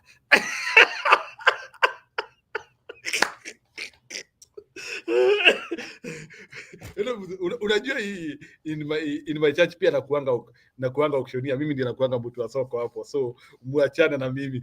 So hata mkisikia nikiwaambia maneno ya chupa 7 za mwisho hapa, nani akona 500 yake? Chukua ile 500 iko pale inatolewa na yule mama, alafu kuna jamaa kwa hapo anakimbiza mbaya sana. Alafu sasa mkifikiria madawa zimeisha, anaingia kwa And let me tell you, that guy will get out of that place like with 100K. 100K. No, and Nvidia, I'm trying to show you the spirit of deception. And you have to package your information well so that now people can believe those big ones. Ndio unasikia? Na nitawaambia, this one is rhetoric from this is rhetoric from Russia. Akina Lenin. Lenin alisema, if you want to lie, give a big lie. Uskai peana intersection ya uongo. That is what Lenin alisema. If you want to lie, I don't want to say that, but they used to do this one in politics. And if you repeat a lie for many times, it is perceived as a truth. That was the Soviet Union propaganda. That's how they used to they used to say, don't worry, as long as even if it's a lie and you are saying it daily, finally watu watakuja kukubali. So ndio nakwambia sasa, hata hii maneno ya Ruto asha perfect hiyo deception yake. He knows that Kenyans will believe his stories whether we want or not. So ndio unaona sasa Ruto anahitaji sasa madikoda kama Gachagua, mtu aketi hapo akuoneshe the reason why kitu ni uongo. Kama sahi Ruto has been lying to Kenyans for the last 15 years. The same man who is giving some promises, we are waiting for the stadium in Kamanyarini, which is historic. Mimi nakumbuka uongo yake. The stadium in Wote. I don't know how those stadiums are, by the way. So what I mean in a nutshell ni ya kwamba tulifika pahali ambako uongo yote ya Ruto inajulikana, but because he is keeping on repeating it, it becomes a truth. Na alafu ujue uongo hainanga responsibility. Let me tell you the reason why it is easy to listen to a lie. Unajua uongo ni kupresent. So uongo is the best thing to present because you know it is not a truth, so you are not accountable to it. Whether hiyo kitu itafanyika ama isifanyike, it is not your bother. You are not accountable to anything.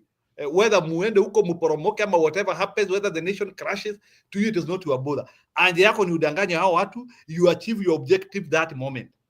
That is the problem of political lies. Like ni vitu ambazo you don't care. You can even plunge a country into problems simply because you want to lie. You don't care. So, sorry. That is correct. Right now, you know what is happening? The spin doctor, Mutahi Guni, is weaving a narrative that the Somali and the Murembe are the ones to determine the next elections. So that is the narrative, that Somali and Murembe are the ones to hold the winning card in the next elections. Now, when you look at the figures, even census figures, I don't think that narrative holds water. But there are people who are saying that the purpose is to put into the mind of people and condition them not to get a shock when the government or the current regime pumps a lot of figures from those areas to try to cover for the lost votes in Morima. So, as you are saying, we need decoders. You are also aware that it's been declared that census been done afresh in 3 of the northeastern counties. That could be part of the big plan to make sure that people start realizing that big votes or huge votes could come from that area.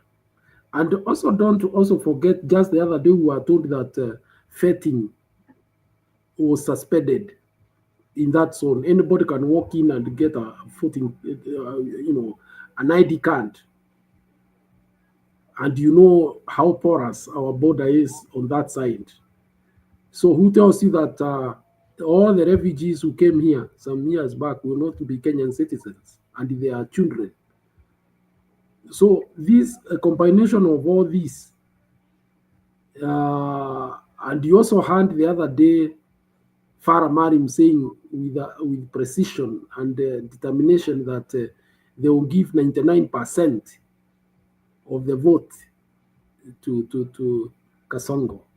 So just put a thread on all those statements and actions, and then you know where we are moving.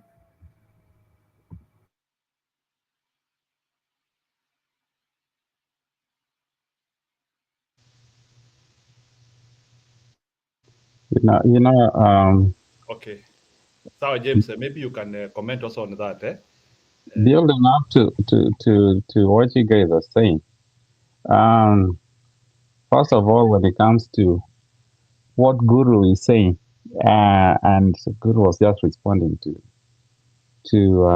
Njeru, the issue of decoding Kasongo.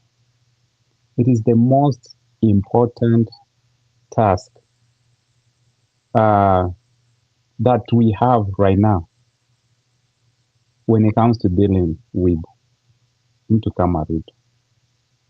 Truth be told, that's why I was asking, if what Ruto did last week in Western, because based on what Guru is saying, he's trying to build a narrative that if the Mulembe vote for him, and some other regions, which is now the Eastern, the Somalis, vote for him, he's taking the presidency. If Gachagua did not decode that entire effort from last week, then the narrative stands. Kasongo's narrative stands. So the biggest task that we have with handling Ruto is every time ana moto yake inawaka, umeenda kuwasha ile nini, ile mimi nimewahi jaribu kuwasha cardboard imekojelewa na mbuzi. Hiyo cardboard iwakambi fanya nini? So inahitaji akiwasha moto, mtu anakuja na makojeo ya mbuzi anamwagilia, hiyo moto izimike ikizimikana. Failure to do that, we stand a chance of Ruto building narratives around the country that when he finally rigs, even if Gen Z come out, wataanza kusema mulikuwa mnapigana kwa mtandao, hamkuja kuvote. And that's why you see Gachagua is always saying one thing, pushing back Ruto, another thing, appealing to Gen Z, because it's not going to be won on TikTok or online. Ruto is playing a game that only a few can see. If we start talking about, and that's why I mean niko na hii issue, and I don't know because I was born in Eldoret, born and raised, mpaka nikatoka Kenya. But this narrative ya Mulima is the same, tukipush narrative ya Mulima. We stand a risk of saying wale watu wa Mulima wako hivi, because that's another narrative that Ruto wants. And I see it on this mitandao tukikuja kwa online platforms. Every time we talk, every time I log on, I find most of what we are doing now, we have turned out to be beating Gachagua, or instead of actually saying he's not 100% correct, or we don't want him 100%, but we can take advantage of his approach that helps us push back Ruto, because he is the only person that can decode Ruto. He can zima narratives that Ruto is trying to build using people like Mutahi ama Kabogo Those people are hired for a reason. They're not there hired there for IT. Those are people who are hired there to start building some narrative. So the country and as people, yes, we don't or we might not want to embrace Gachagua all the way for president. But don't assume that if he was quiet this week, you guys or anybody will be winning other than Ruto. Ruto will be running a narrative that he has secured Mulembe Nation 100%. Ruto, if not tamed, he will be in other areas doing what Njiru is saying, selling schemes. Unaona alikuja akasema hii barabara mnajua ile dawa inaitwa mwarobaine. Siku hizi tumekuja na ingine mzuri inaitwa musabini. Hii inaponya ile magonjwa 70, wachana na ile mwarobaine. Tunaweza ita tu sabuni. We need to have people like Gachagua, and we need to duplicate people like Gachagua in the nation. We need bold people. We're not saying Gachagua is the best, but we need another person. And that's why sometimes I feel like I look at other communities because, okay, I tend to say, let's say Mount Kenya might be a problem because of what the historic issues and sometimes how they back people 100%. And that's also risky because if you back the wrong person, we end up with Kasongo. Now, where Ruto is changing and the other side, where he's going, who's there to defend those votes from Ruto? In those areas, you only find that we are having people like Sifuna, and the guy has been very consistent. Na huyu mwingine anaitwa nani PK, then tuone mtu kama anaitwaje, mtu kama Natembea. But with all that, with all those three, can you imagine Ruto pulled all those numbers in? Let's not lie to each other. He pulled people, big numbers, with Sifuna, PK, na ile matusi alitusi Natembea juzi. He still pulled the numbers in Murembe Nation. So having Gachagua where Gachagua is James, now. Don't forget kila mtu alikuwa anadungwa 200. Wanadungwa 200. It will never happen. I mean, we'll live to see if it's going to happen in Mount Kenya going forward. We still have 3 years. So we will also use that as an example to see what the next 3 years will bring in Mount Kenya. James, kuna kitu nataka confirm hapa ili mujue hii uongo ya Ruto imeanzia kujulikana. Maybe Guru, you know this, there is a famous guy like he's called Sareka Listas, na mfuatanga ni jamaa uko Embu, you want to become a senator. Kuna swali ameposti very mzuri sana, anasema ni uongo iliwekwa jana. I want to, you see how these people are putting these people in check. President William Ruto is better than Kibaki. Discuss. Yani ukifuatilia comments za wasee, kila mtu ni kucheka. Yani ukifuatilia ni watu tu ni kucheka takataka, yani like hakuna, there is no one who is positive on it, hata mtu mmoja. No one is positive on it. Hiyo kitu inakuambia nini? Na hiyo tu ni like you was trying to say, because unajua hiyo propaganda ilikuwa inasemekana jana na Kindiki. Kindiki alisema Ruto has performed extremely well compared to Kibaki. But that's a small post. Over 300 people ni kucheka. Hakuna emoji hata moja ya kufurahia, like of people taking it serious.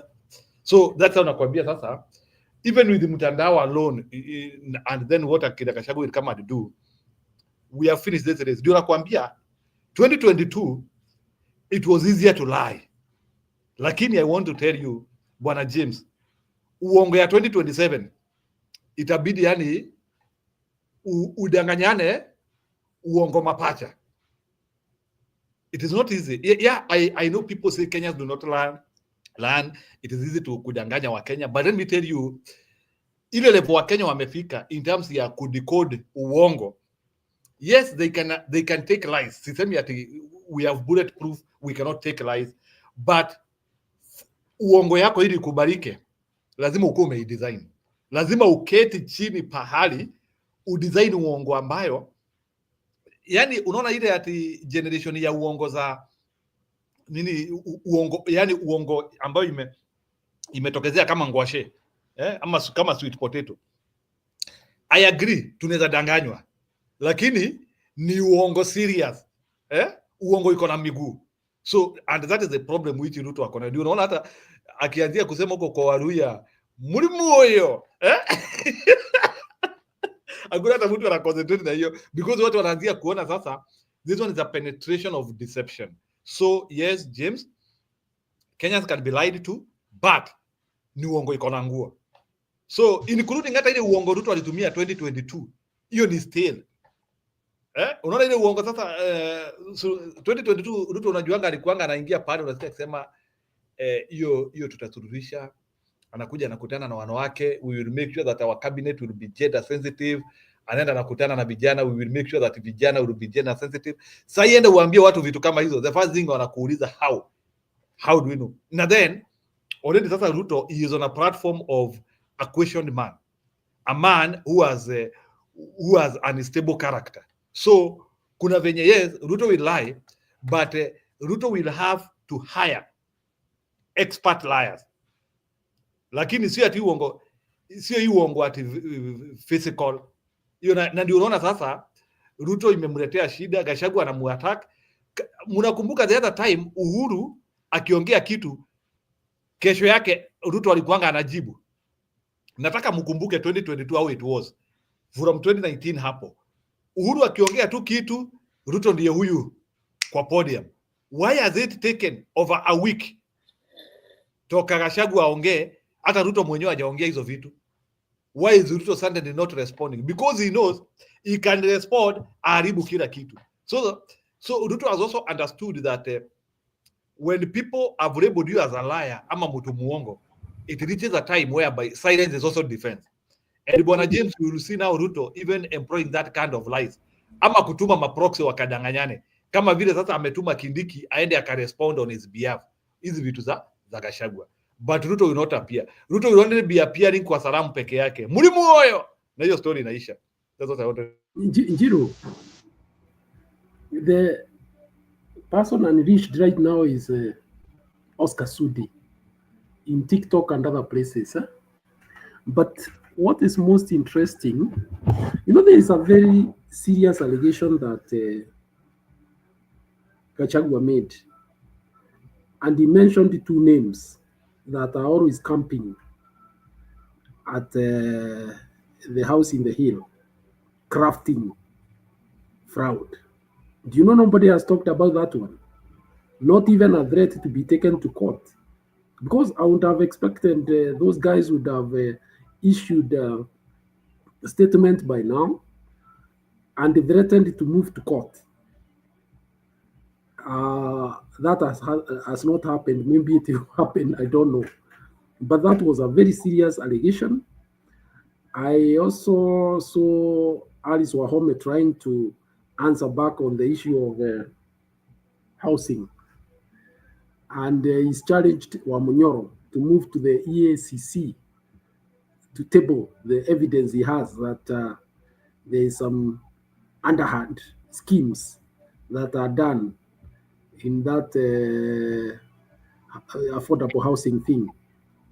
So, as you say, they seem disoriented. They don't know how to respond to the stinging attack by Wamunyoro 2 days ago.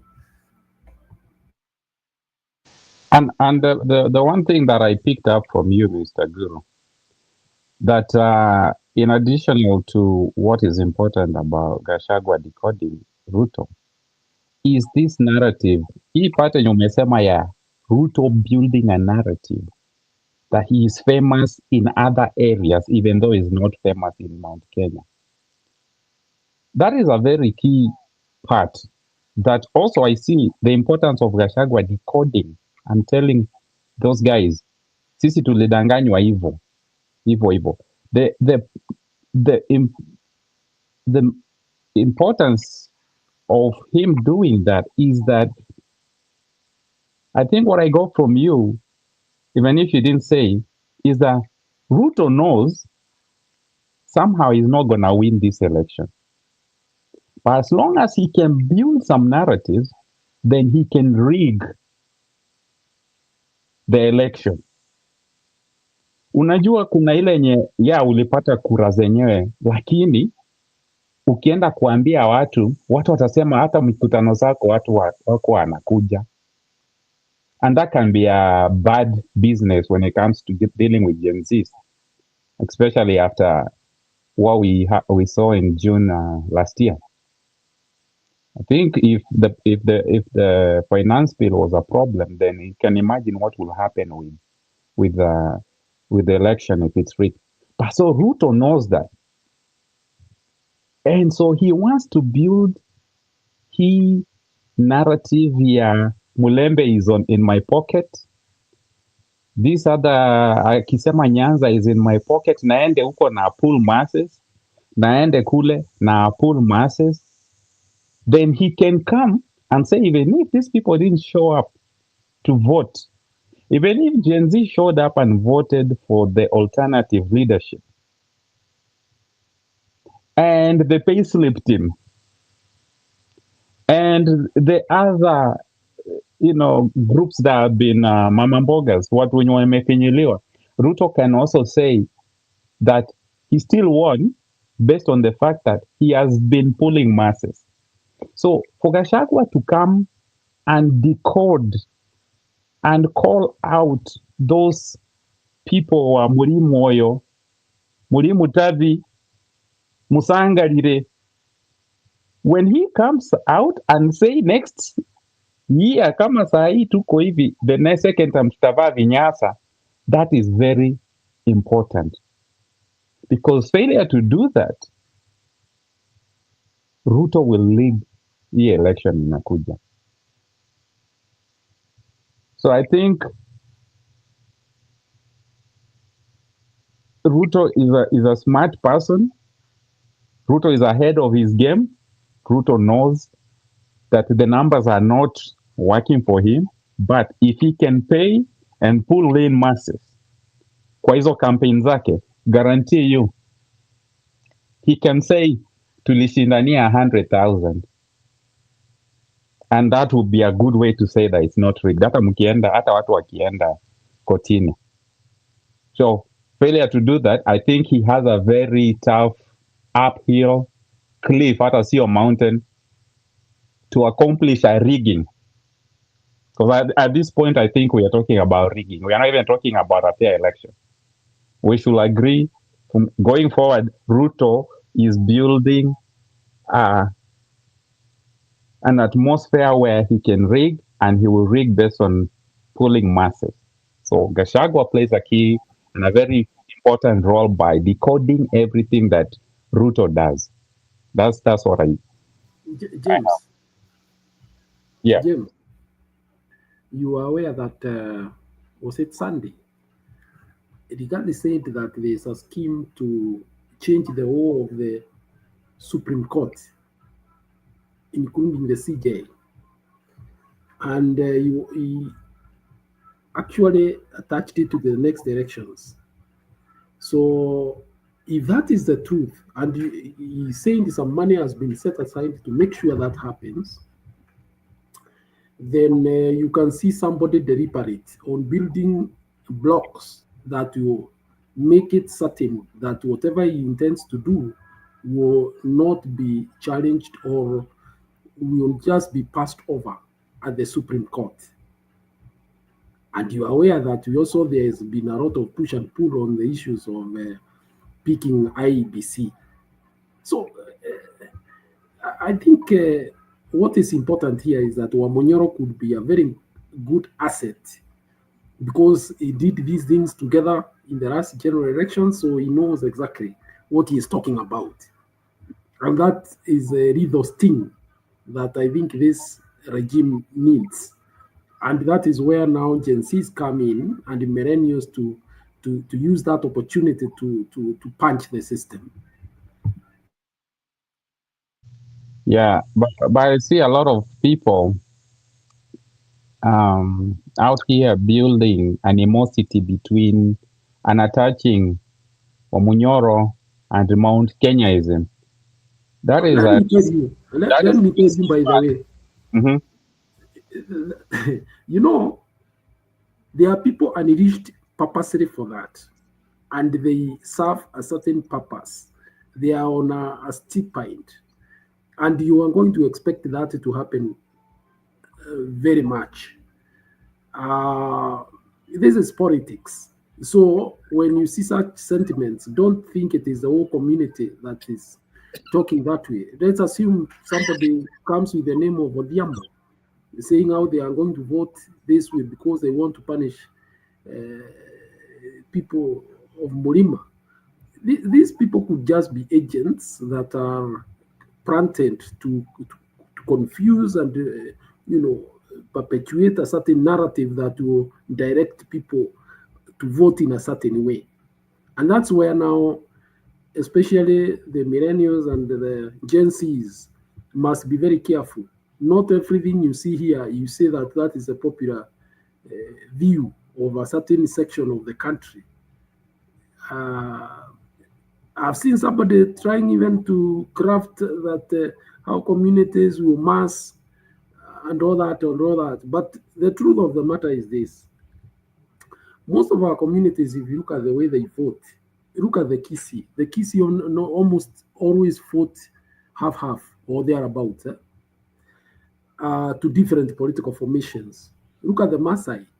They also vote half-half or thereabouts to various formations. Even the Somali community.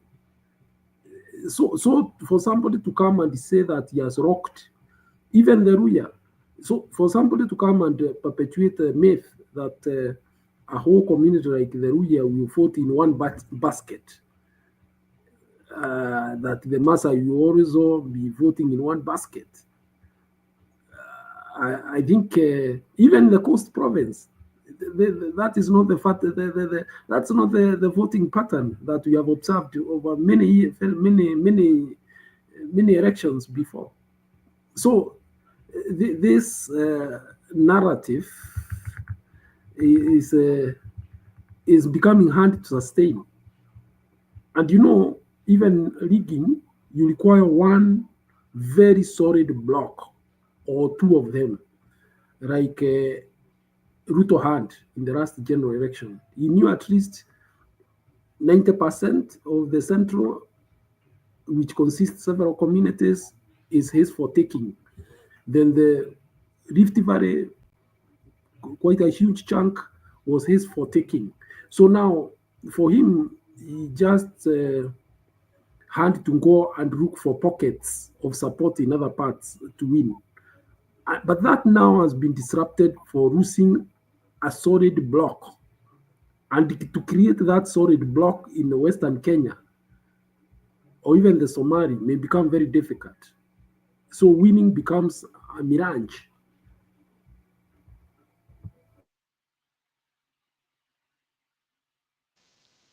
You're very right. You're very right. The one thing that worries a little bit when I see what, and I'm not saying the mainstream messaging that I see happening about the Wamunyoroism and Mount Kenya. It's when I get to platforms like this one, even when I listen to people that I really know, and I'm like, you are so much derailed when it comes to the problem that is facing Kenya. And now, Kasongo, as much as the damage that he has done, I get into platforms only to find that people are discussing the rebuttal of Gachagua against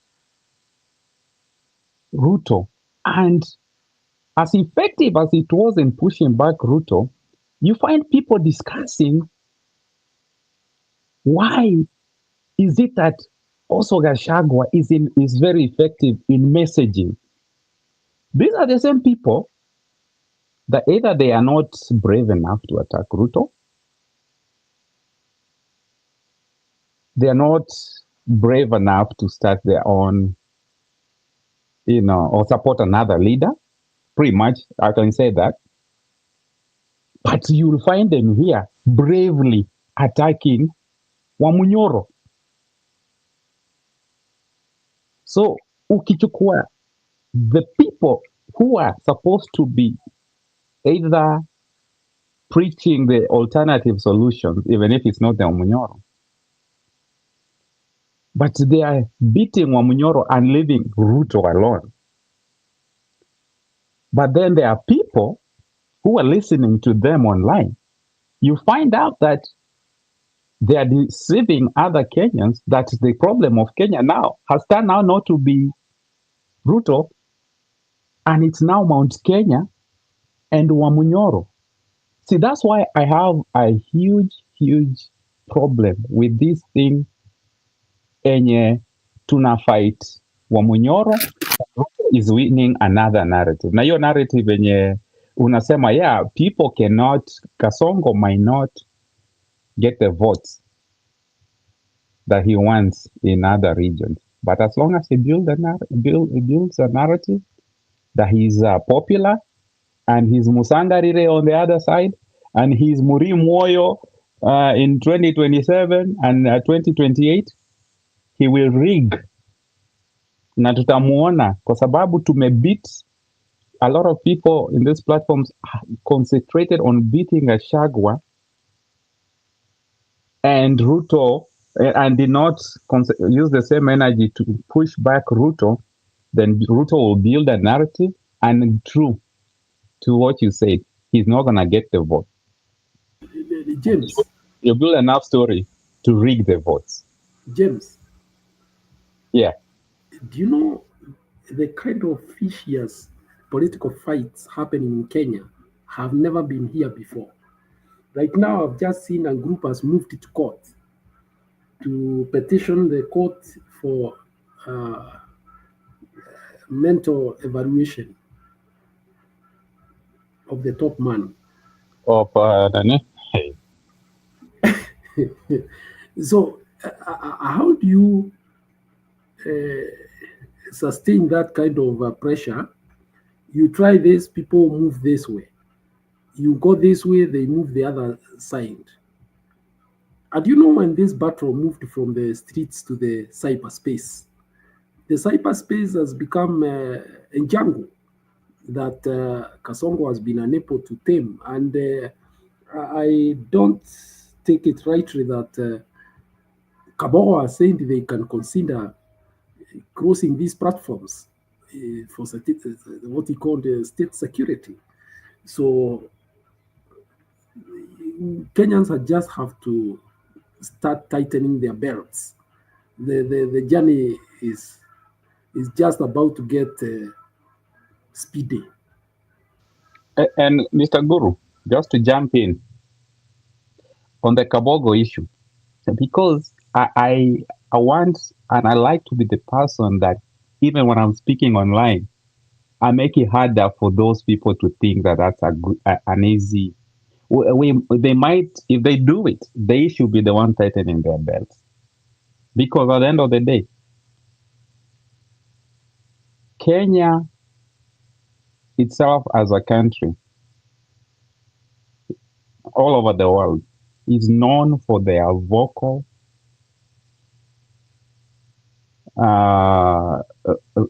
revolutions when it comes to effective vocal revolutions in online.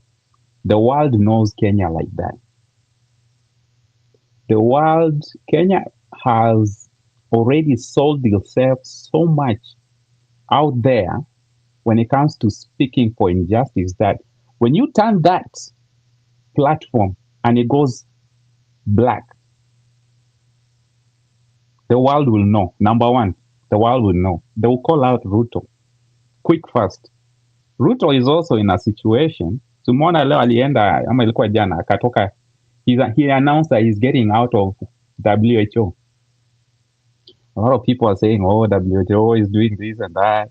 Yeah, WHO brought tetanus. And that was all BS. Let me tell you what Ruto was trying to do. Ruto is trying to align himself. Who else got out of WHO this week? Donald Trump. Ruto, knowing all these tetanus issues, why didn't he get out last year with Biden? If this is really what the government is aligned to and believes in. Ruto is doing exactly what Trump is doing. Because now he needs to be aligned with Trump to continue the programs of corruption like Haiti, that he was taking his money, to continue to be America's puppet or favorite. So turning the internet off will be counterproductive to Ruto's agenda of how the world he wants to be perceived out there, especially with the West. Secondly, turning off what was a peaceful demonstration online is just another way of saying if you're doing it for national security, then you're making it worse because now you're going to bring people to the street. Because this revolution is organic. That's why, like you say, Mr. Guru, they don't know how to put off fires. Now they are in courts challenging his mental capacity. Then in the midst of challenging his mental capacity, that same mental capacity has turned off the internet. While we are busy questioning it, the same person, because he's not thinking with that capacity, has turned off the internet. Now the people are in the street. So if it's national security issues, I think they better off leave people online. Because nothing will stop. Reggae, hii ni ile reggae mimi najua Raila alijaribu kuzima, risasi ikajaribu kuzima, abduction ikajaribu kuzima, hii reggae haijazima. The worst Ruto can do, or Kabogo for that matter, is to find the fire. Ni kama ile moto ya California. Wanasemanga dawa ya moto ni moto. Muliona nani like uwezi enda ukawasha, kuna moto ingine ni kubwa sana, hata ukiwasha ingine itabidi uanze concentrate na yenye uliwasha, unazima hiyo because it's getting bigger than the one that was actually there. So as we are speaking about the possibilities of turning the internet off, I would rather advise, because sometimes these people listen, if it's national security, I think leave it online. You can at least even track it online. If it's matters of you want them off the street to the online to the street, the world will know Kenya has gone dark, kuna blackout. They will pay more attention to that blackout. They will see, because CNN na kina Larry Madowo wako huko. And if Ruto's plan is to align with the West, then okay, there goes. Now they will know the truth, the real truth. Very online. So kama wanataka kuzima hata hiyo eri wazime hiyo, kwa sababu that will be their quickest way to be exposed. Online is usually wanaitanga meme, hata Kasongo ana dance to the Kasongo song, you know, and I try to make a joke out of his Zakayo name. But if kizima mwanze tena marisasi, well, all the best with that.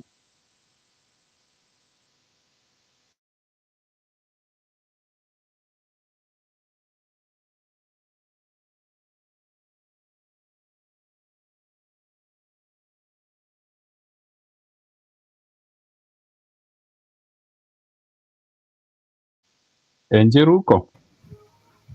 Jiru. Naona hivi nini ya Njiru aliangalia juu, sije kama Is he frozen? Kabogo amefanya ile kitu. Nimekuja nilikuwa nasikiliza Kagame kidogo. I was trying to update myself with the Congo crisis, but nimesikia, maybe I know that's not what we are discussing, but Kagame amedisown now M23. Amesema M23 they are not Rwandese, they are Congolese. So hii crisis ya Rwanda sijui ya Congo, I don't know now where it is ending, because I think now that crisis it will become a bother to the whole of Africa now. It will destabilize Kenya, especially for the business which we do.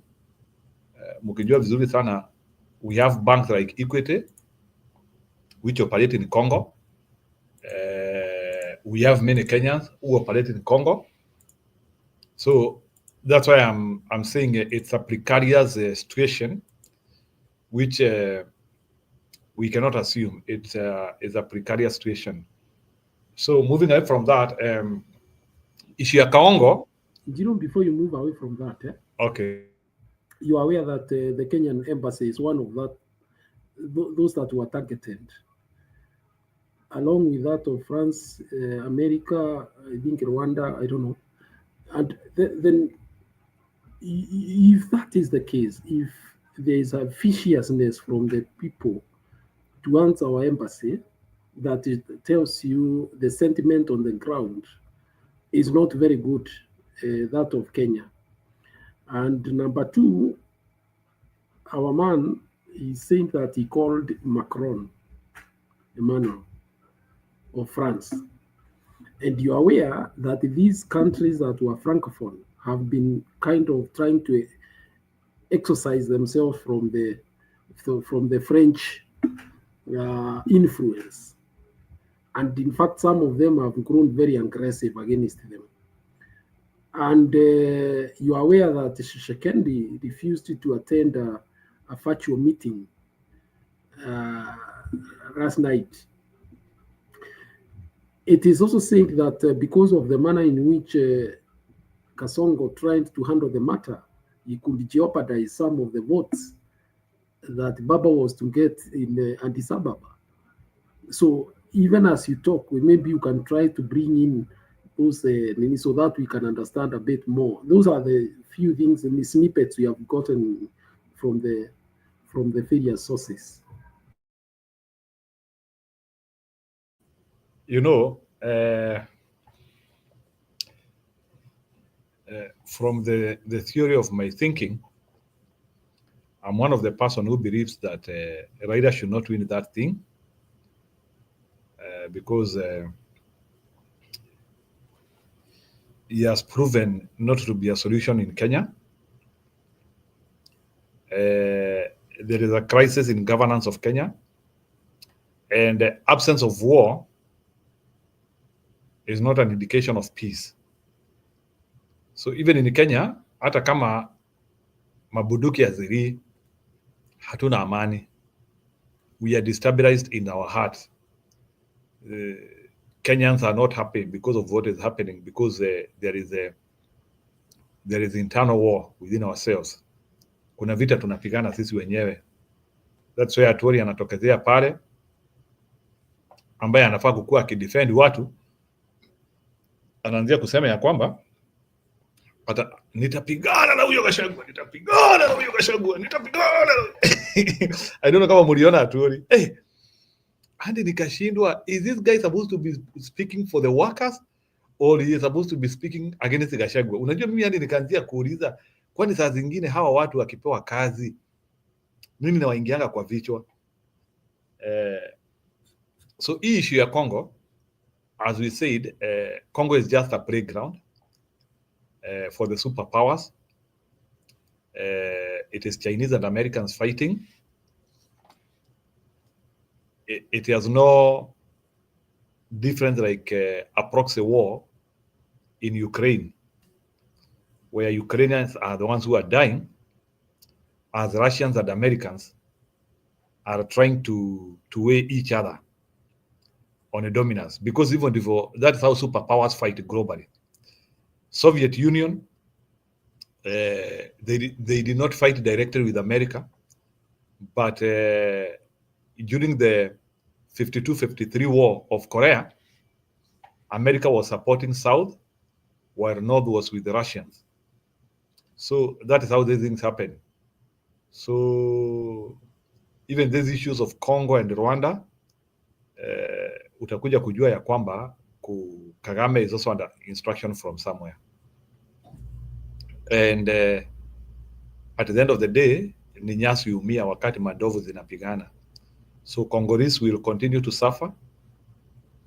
A country which has a lot of fresh water, people will be looking for water, they cannot find. They will be looking for places to take their kids to school, they cannot find. Because that is what happens when the devil makes you to abdicate what you are supposed to do. On how Ruto has handled the situation, Ruto is not a uniter. Ruto tu ni mdomo kubwa na anaongeanga sana. Ruto is not a negotiator.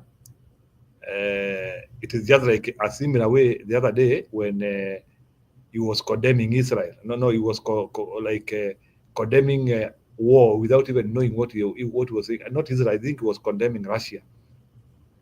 Ruto akona hiyo, when it comes to this proxy war, he was condemning the Palestine for that group for attacking Israel.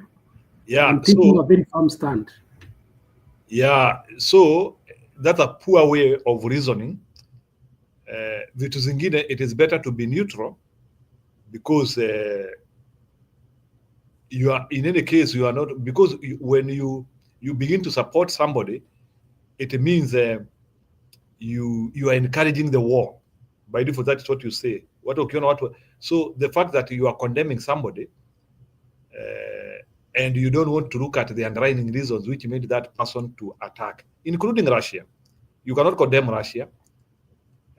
That is why I cannot come out and say that in the Ukraine-Russian war, I need to condemn Russia. I cannot condemn Russia. The best thing is to remain neutral, because Russia have their own reasons why they are fighting. Ukrainians have their own reasons why they are fighting. Again, I will not condemn Ukrainians. So they have agreed to meet in the battleground. Let them fight. It's not my war. So for the Congolese, they have decided to settle their issues using the bullet. So what we can do is you try to stand it, and that is why I think Kenyan diplomats can be able to stand it and wanaanzia kusema hii tunaweza ingililia, hii tunaweza ongea. But hii story ya unasikia kavita imetokezea pale, alafu wewe uko mbele yako kwa TV, we condemn. Because unajua hiyo ndio ile term wanajuanga kutumia, we condemn in the strongest term possible. Vitu zingine si ya kucondemn, vitu ingine ni ya kutokezea na kusema we are looking at the situation very closely.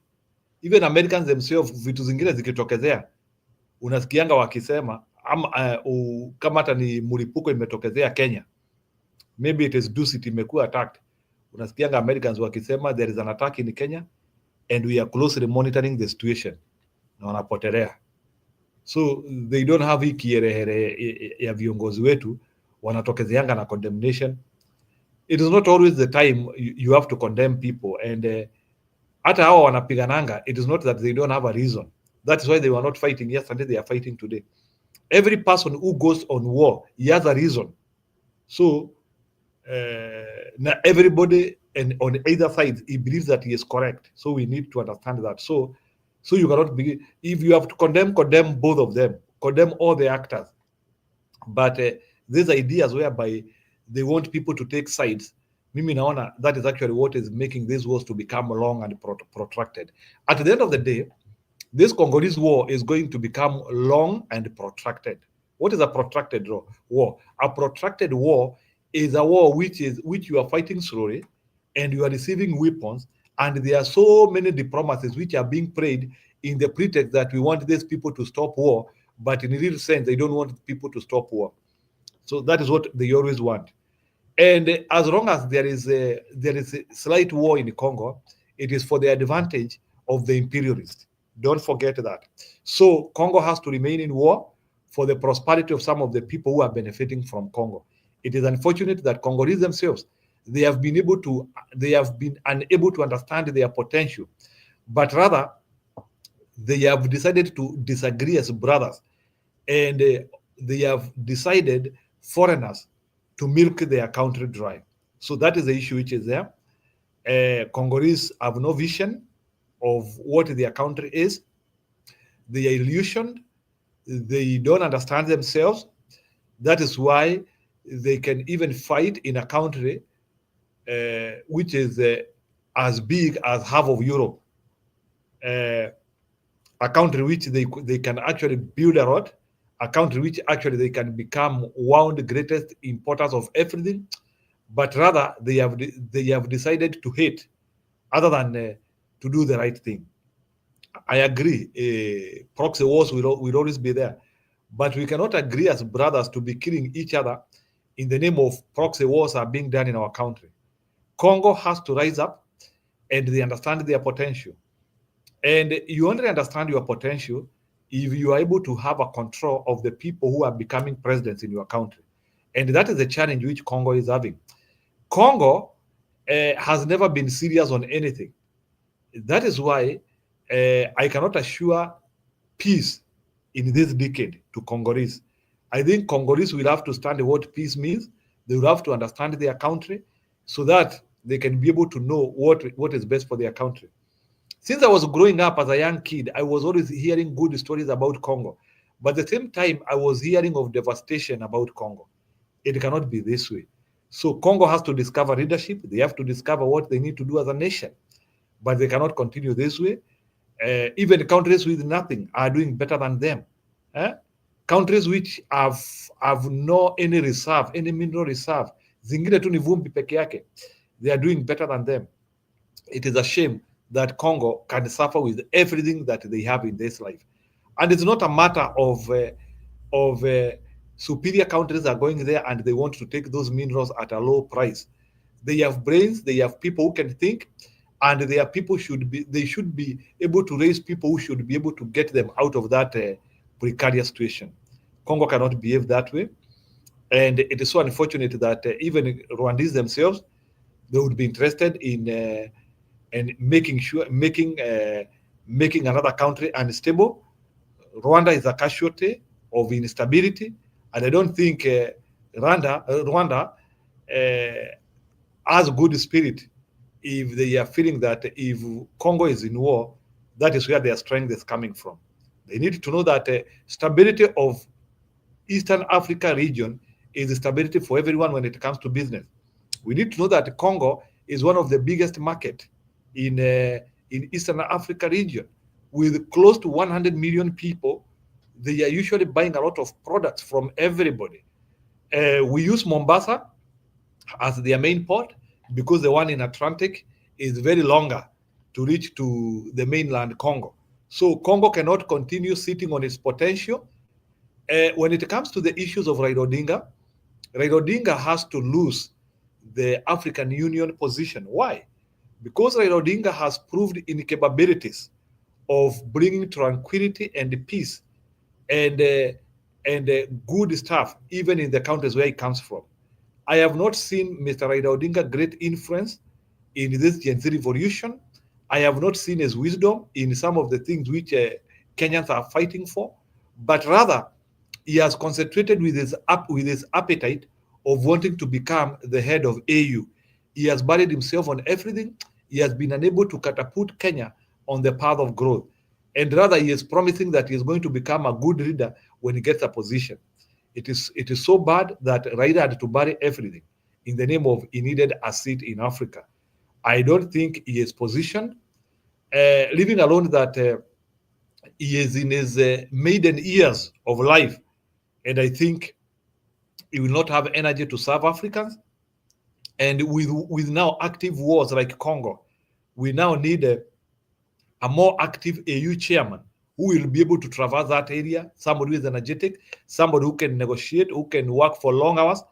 And I don't think Bwana Raila Odinga has that capacity.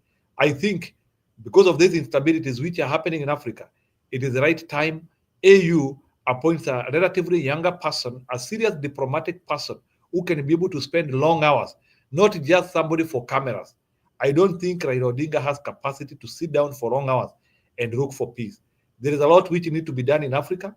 It's not as simple as Raila Odinga wants to say. There is a lot which need to be done in Africa. Africa is still a continent in motion. It's still a continent in confusion. And we need somebody with a lot of midnight oil to burn. And it cannot be Raila Odinga. Thank you, Guru. You know, Jero, on that note of Raila Odinga, sijui kama nyinyi mulisikia hii kitu, wacha ni play ya Kagame. When I see,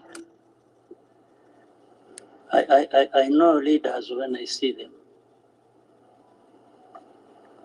I also know idiots when I see them.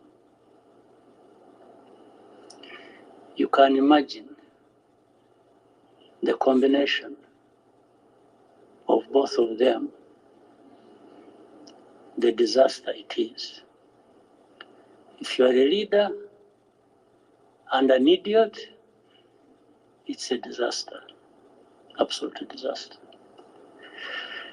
It is even worse, even more dangerous, if the very people who hold the power in their hands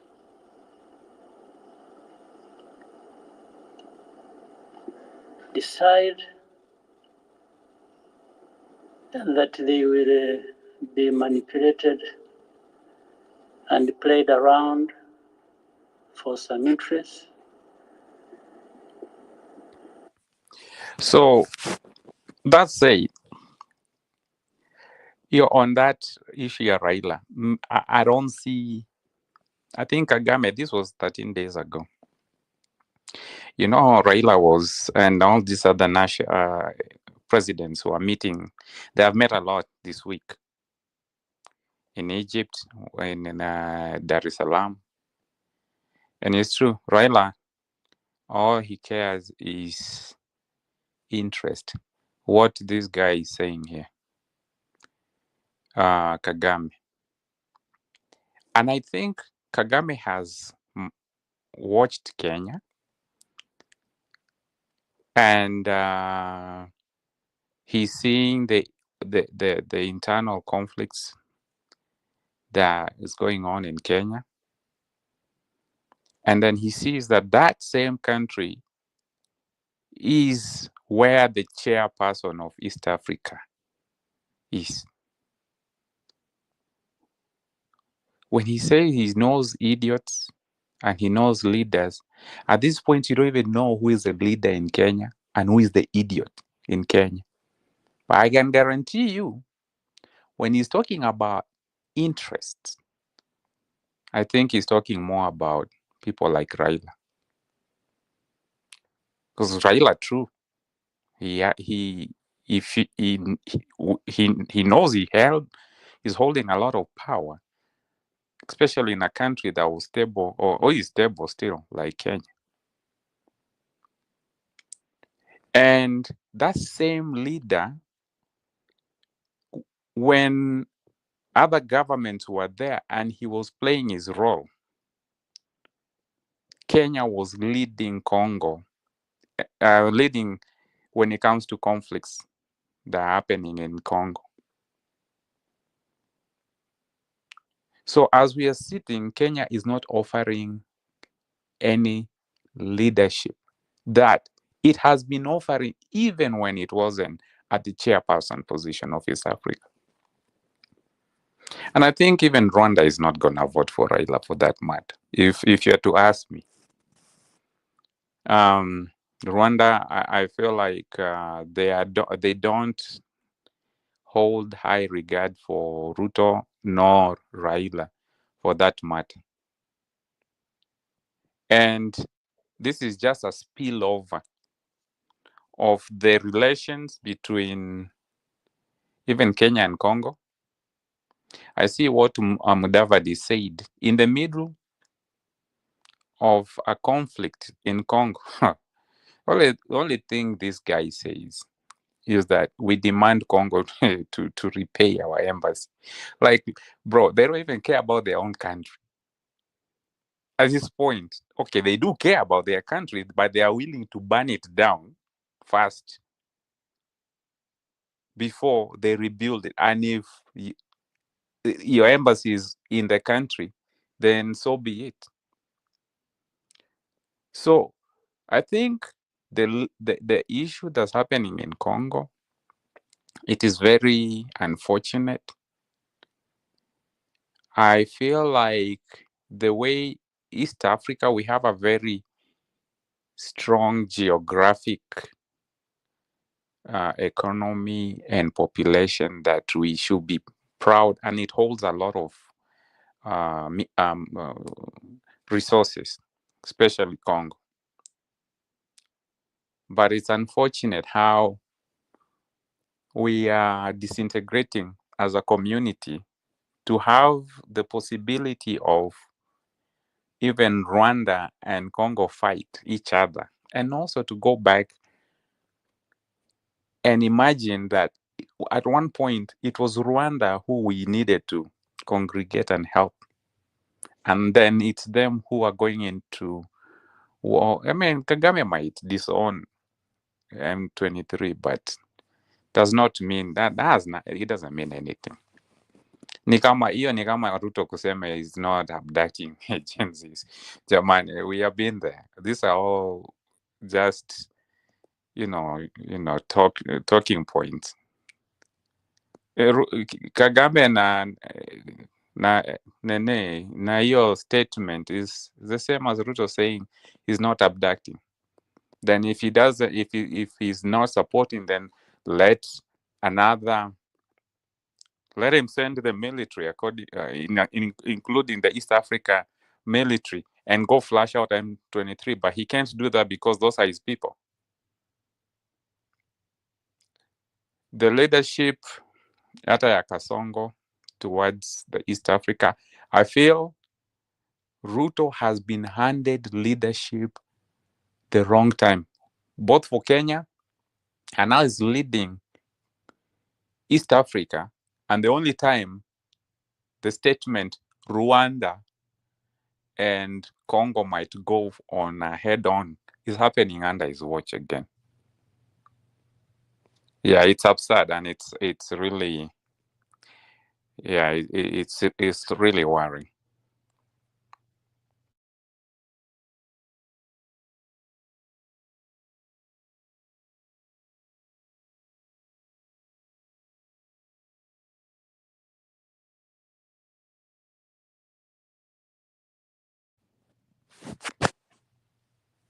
Bwana Njiru, back to you.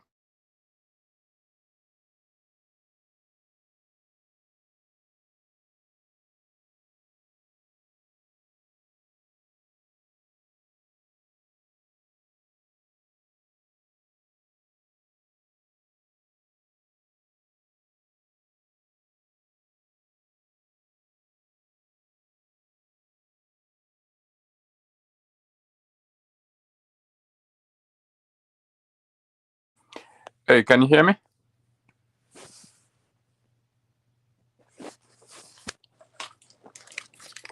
Hey, can you hear me?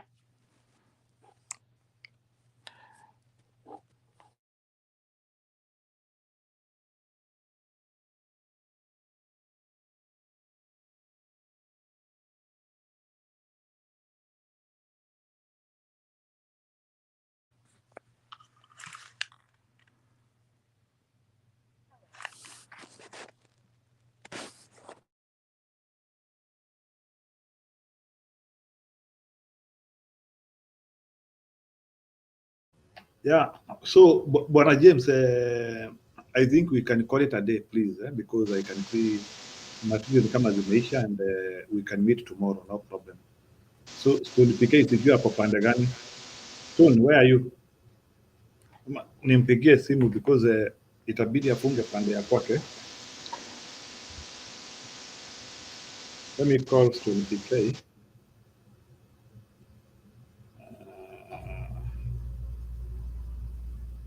Okay. Okay, let me call Stone PK. Yeah. Anyway, the discussion was good. I have appreciated what we have done. So I think kesho ni siku.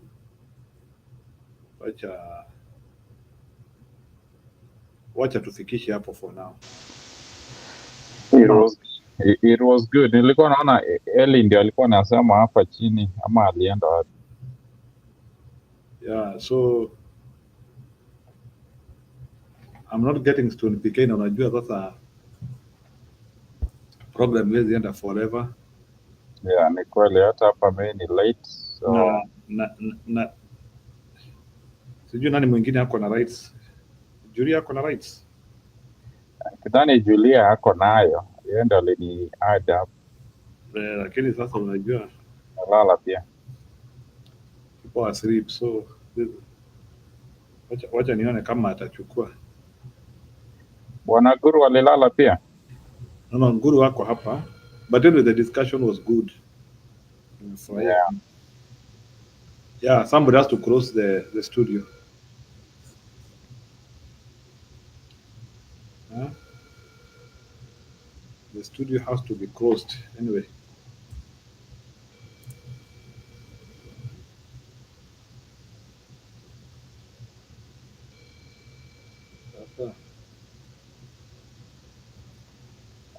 Tafute watu kina msimamo waendelee na program. No, watu wamelala, so I don't know what to do. Guys, nyinyi mko kwa comment section, simuingia kwa studio basi, lakini hata hakuna mtu wa kuingiza watu. Oh yeah, kweli. Oh, Eli Omondi tuingize kwa studio. No.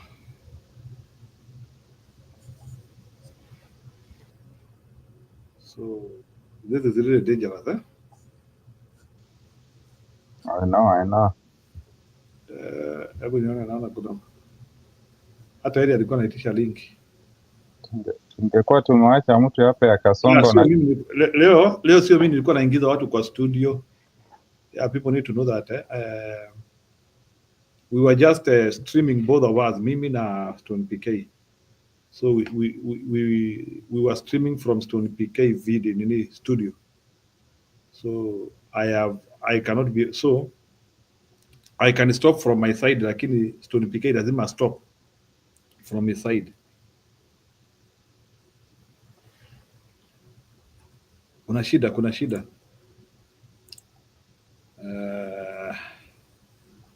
Tufanyaje? And you know we cannot leave the studio this way. And I also need to go and engage with other things also. Nguru, nyinyi mumeamuka saa hii, mnaweza endeleza studio mpaka Stone PK yamuke. Let me see if it is running.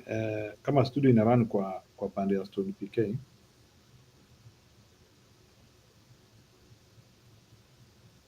Yeah. Kwa Stone PK ina run, eh?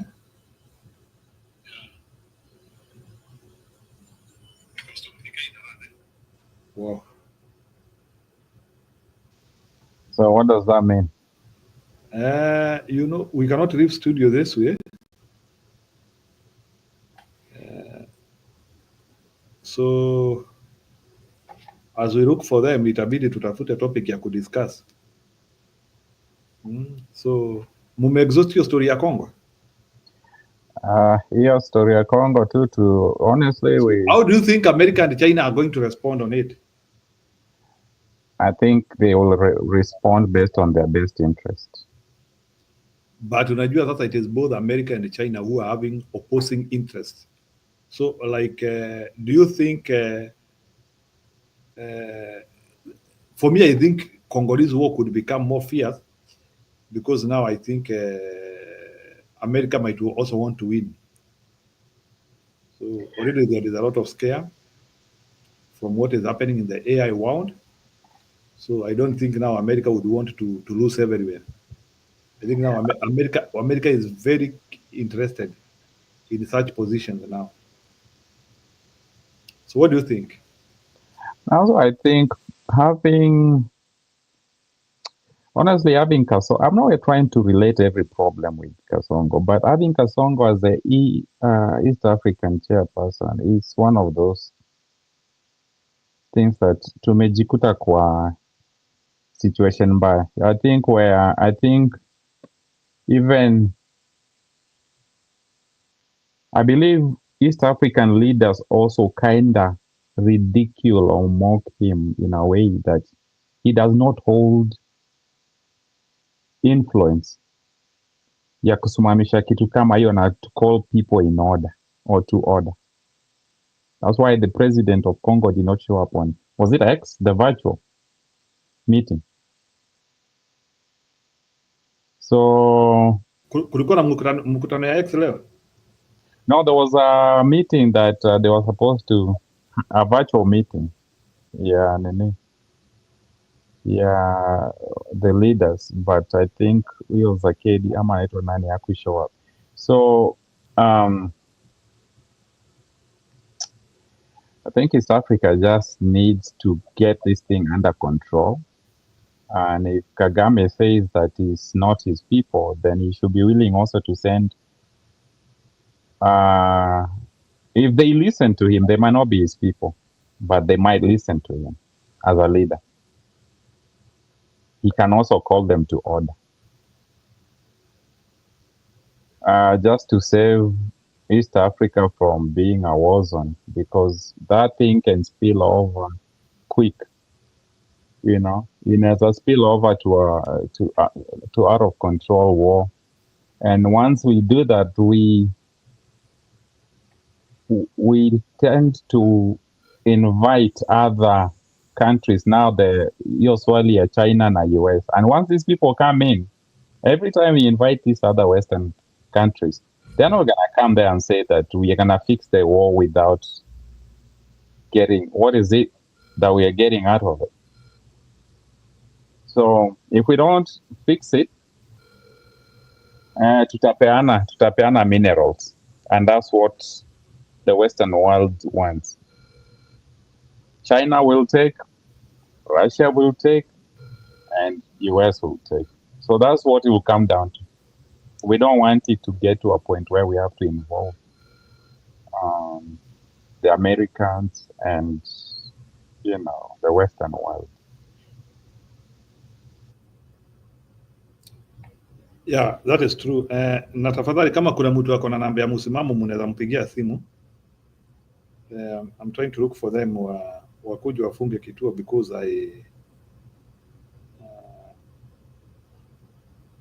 Kiprira ameshare na mimi namba ya msimamo long time ago.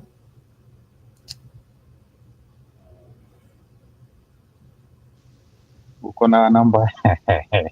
No, niko na Julia, but uko na namba ya Bernard, ndio ako namba ya msimamo. Aseme umekwama.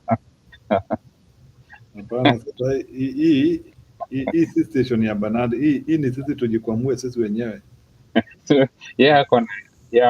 Ako na nini ya msimamo. If we don't cross pande ya Stony PK itakuwa na gap ya close to 6 hours mpaka amuke. So it will not be, it will just be having a silent portion, which is not very good. Eh? Yeah. So what Bwana Guru itabidi tumtafute one of them, but Bwana Guru anaweza endelea. I'm calling Stone PK and he is not picking. You see, that one is Nguru naye ni kama hata alimute, na Nguru nafikiria ameamuka tu sasa. Kwani wewe Nguru uko enjoy usingizi? Why are you coming to sleep in the studio? Hapa ni pari ya kucharaza ngumu za bwana. What do you mean? Stone is nowhere. Julia is nowhere. I'm frustrated. Okay, this one is very dangerous, huh? Oh, yeah. Sasa tutafanyaje? Ingekuwa poa kama ungekuwa unaweza invite people to the platform, at least wangeendelea kuongea. Yeah, hebu niona ati comment watu vile wanasema sijui musangarire andu murimu oyo. Kwani akina Julia na Stone PK na Julia murimu oyo. Musangarire. No, area have no capacity ya kuingiza watu kwa studio. Stone PK ndiye anafanya hivyo. Me am a guest today. Yeah, Ubuntu I'm calling them and no one seems to pick. Hata nyinyi tafadhali. What will happen if we all leave? Haitajifunga? No, it goes like that. So unajua ni studio, it goes like that. So itakuwa tu na hiyo. Oh, okay. Itakuwa na sasa one dem sikuje uimbe. We can now give one dem an opportunity to come and sing. And how is he gonna come? Yeah, that's also another. Aki, wewe Stone PK umetuloko bwana. Kuja ufunge studio, please. Ameamka? Sasa hata utajuaje? Me, I'm frustrated, Now, Stone PK, I'm sorry. You will come and edit the video tomorrow. Ita kabogo. Anajua kufunga hizi internet. It's so unfortunate that we have to leave it because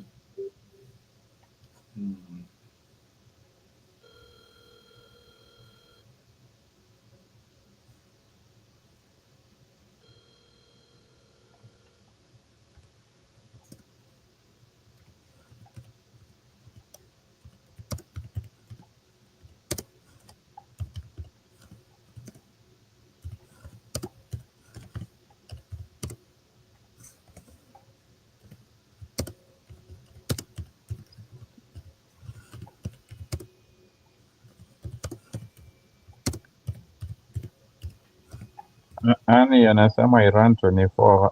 Wageni nani ataongea 24? Sisi tumefika mahali ya kulala sasa. Sasa wewe we cannot be punching bags for 24 hours. Hapa itabidi ama kama mnataka niwauzie ndawa za miti shamba naweza wauzia. Ama bwana James ujaelewa hiyo story ya majamaa wana wanatuzingia. Ama another guy who was selling to us pencils, although I know they usually try to joke with the people, Ako kwa gari jamaa anatuuzia pencils, unaona anashika hivi. Anatuambia bwana, hii ni ile brand ilikuwa inaandikanga na Tomboya hii.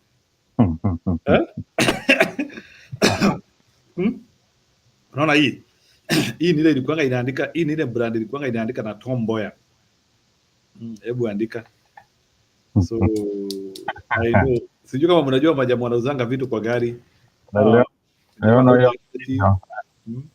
Anasema hii kalamu haiji kuandika, inaandikanga all the answers ni right. It right, inaandika right answers only. Haina option here wrong. So, urimu oyo musangarire. Ruto hizo. Sasa nani Kindiki ameomba watu jana, ameomba akikuja itakuwa sawa.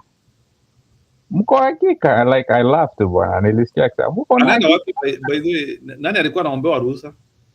Si ni Kasongo anaenda Embu Tarakanyithi hii weekend. Sasa aliita watu ya Tarakanyithi Karen akaomba tafadhali akikuja mtamkaribisha, mko na hakika? Like you can tell like he doubts, like they are saying yes because it's acceptable. Huko atakuta watu wakiwa moyo. Huko atakuta watu wakiwa moyo.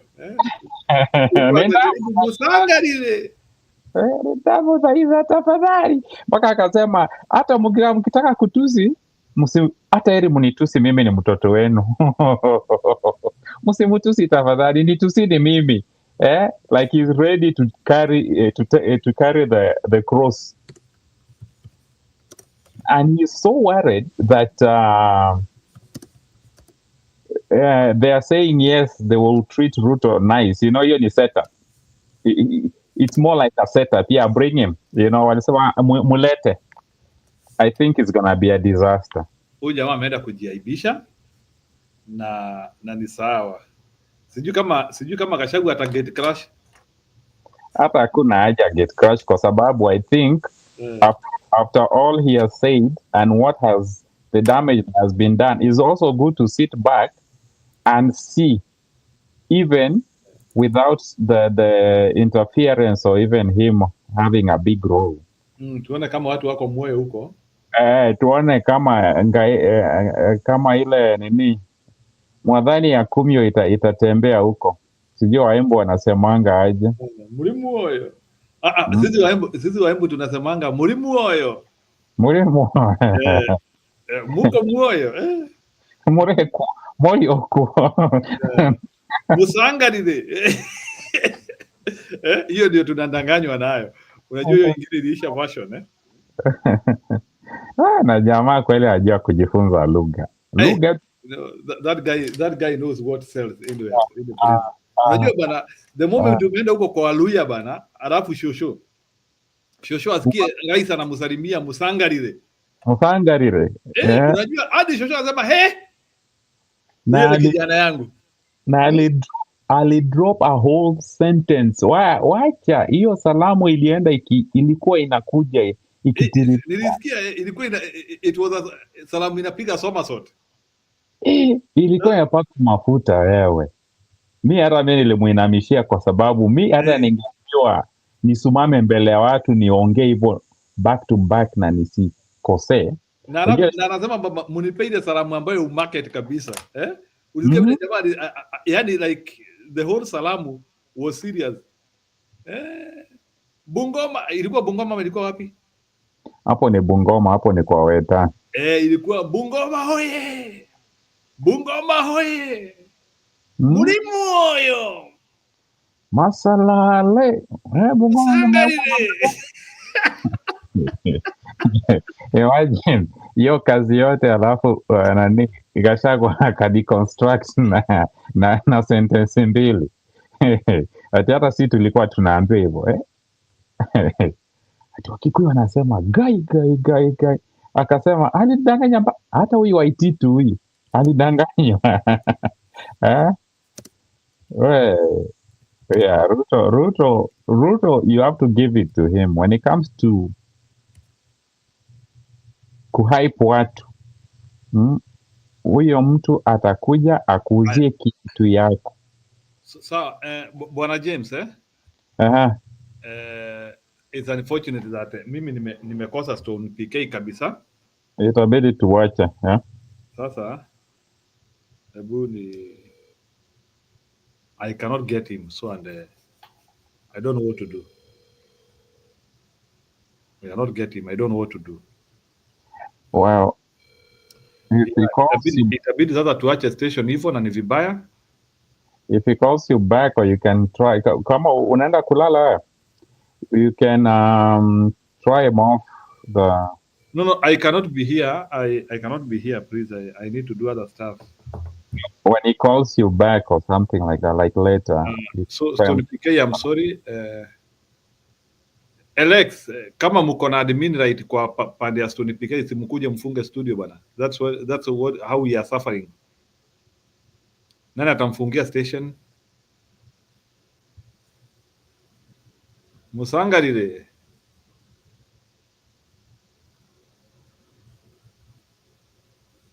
Sangalile.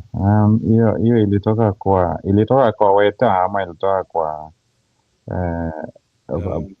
nani Atuoli.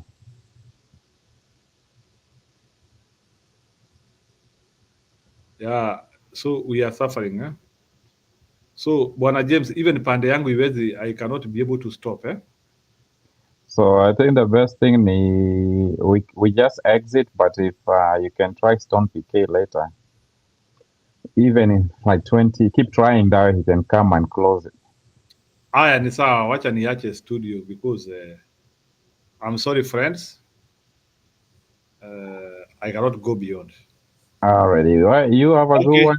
Annie, you guys have a good one. Okay, thank you. Hata mimi pande yangu iwezi isha. I cannot stop it. Is there anything which we can share? Lakini niliambiwa my video usually cackles, eh? So sasa mimi hata I was told my videos usually cackle, so tutajaza na acha ikaya. Itabidi tu. Sawa. Sawa, you have a good one. Tutaongea, we'll catch up.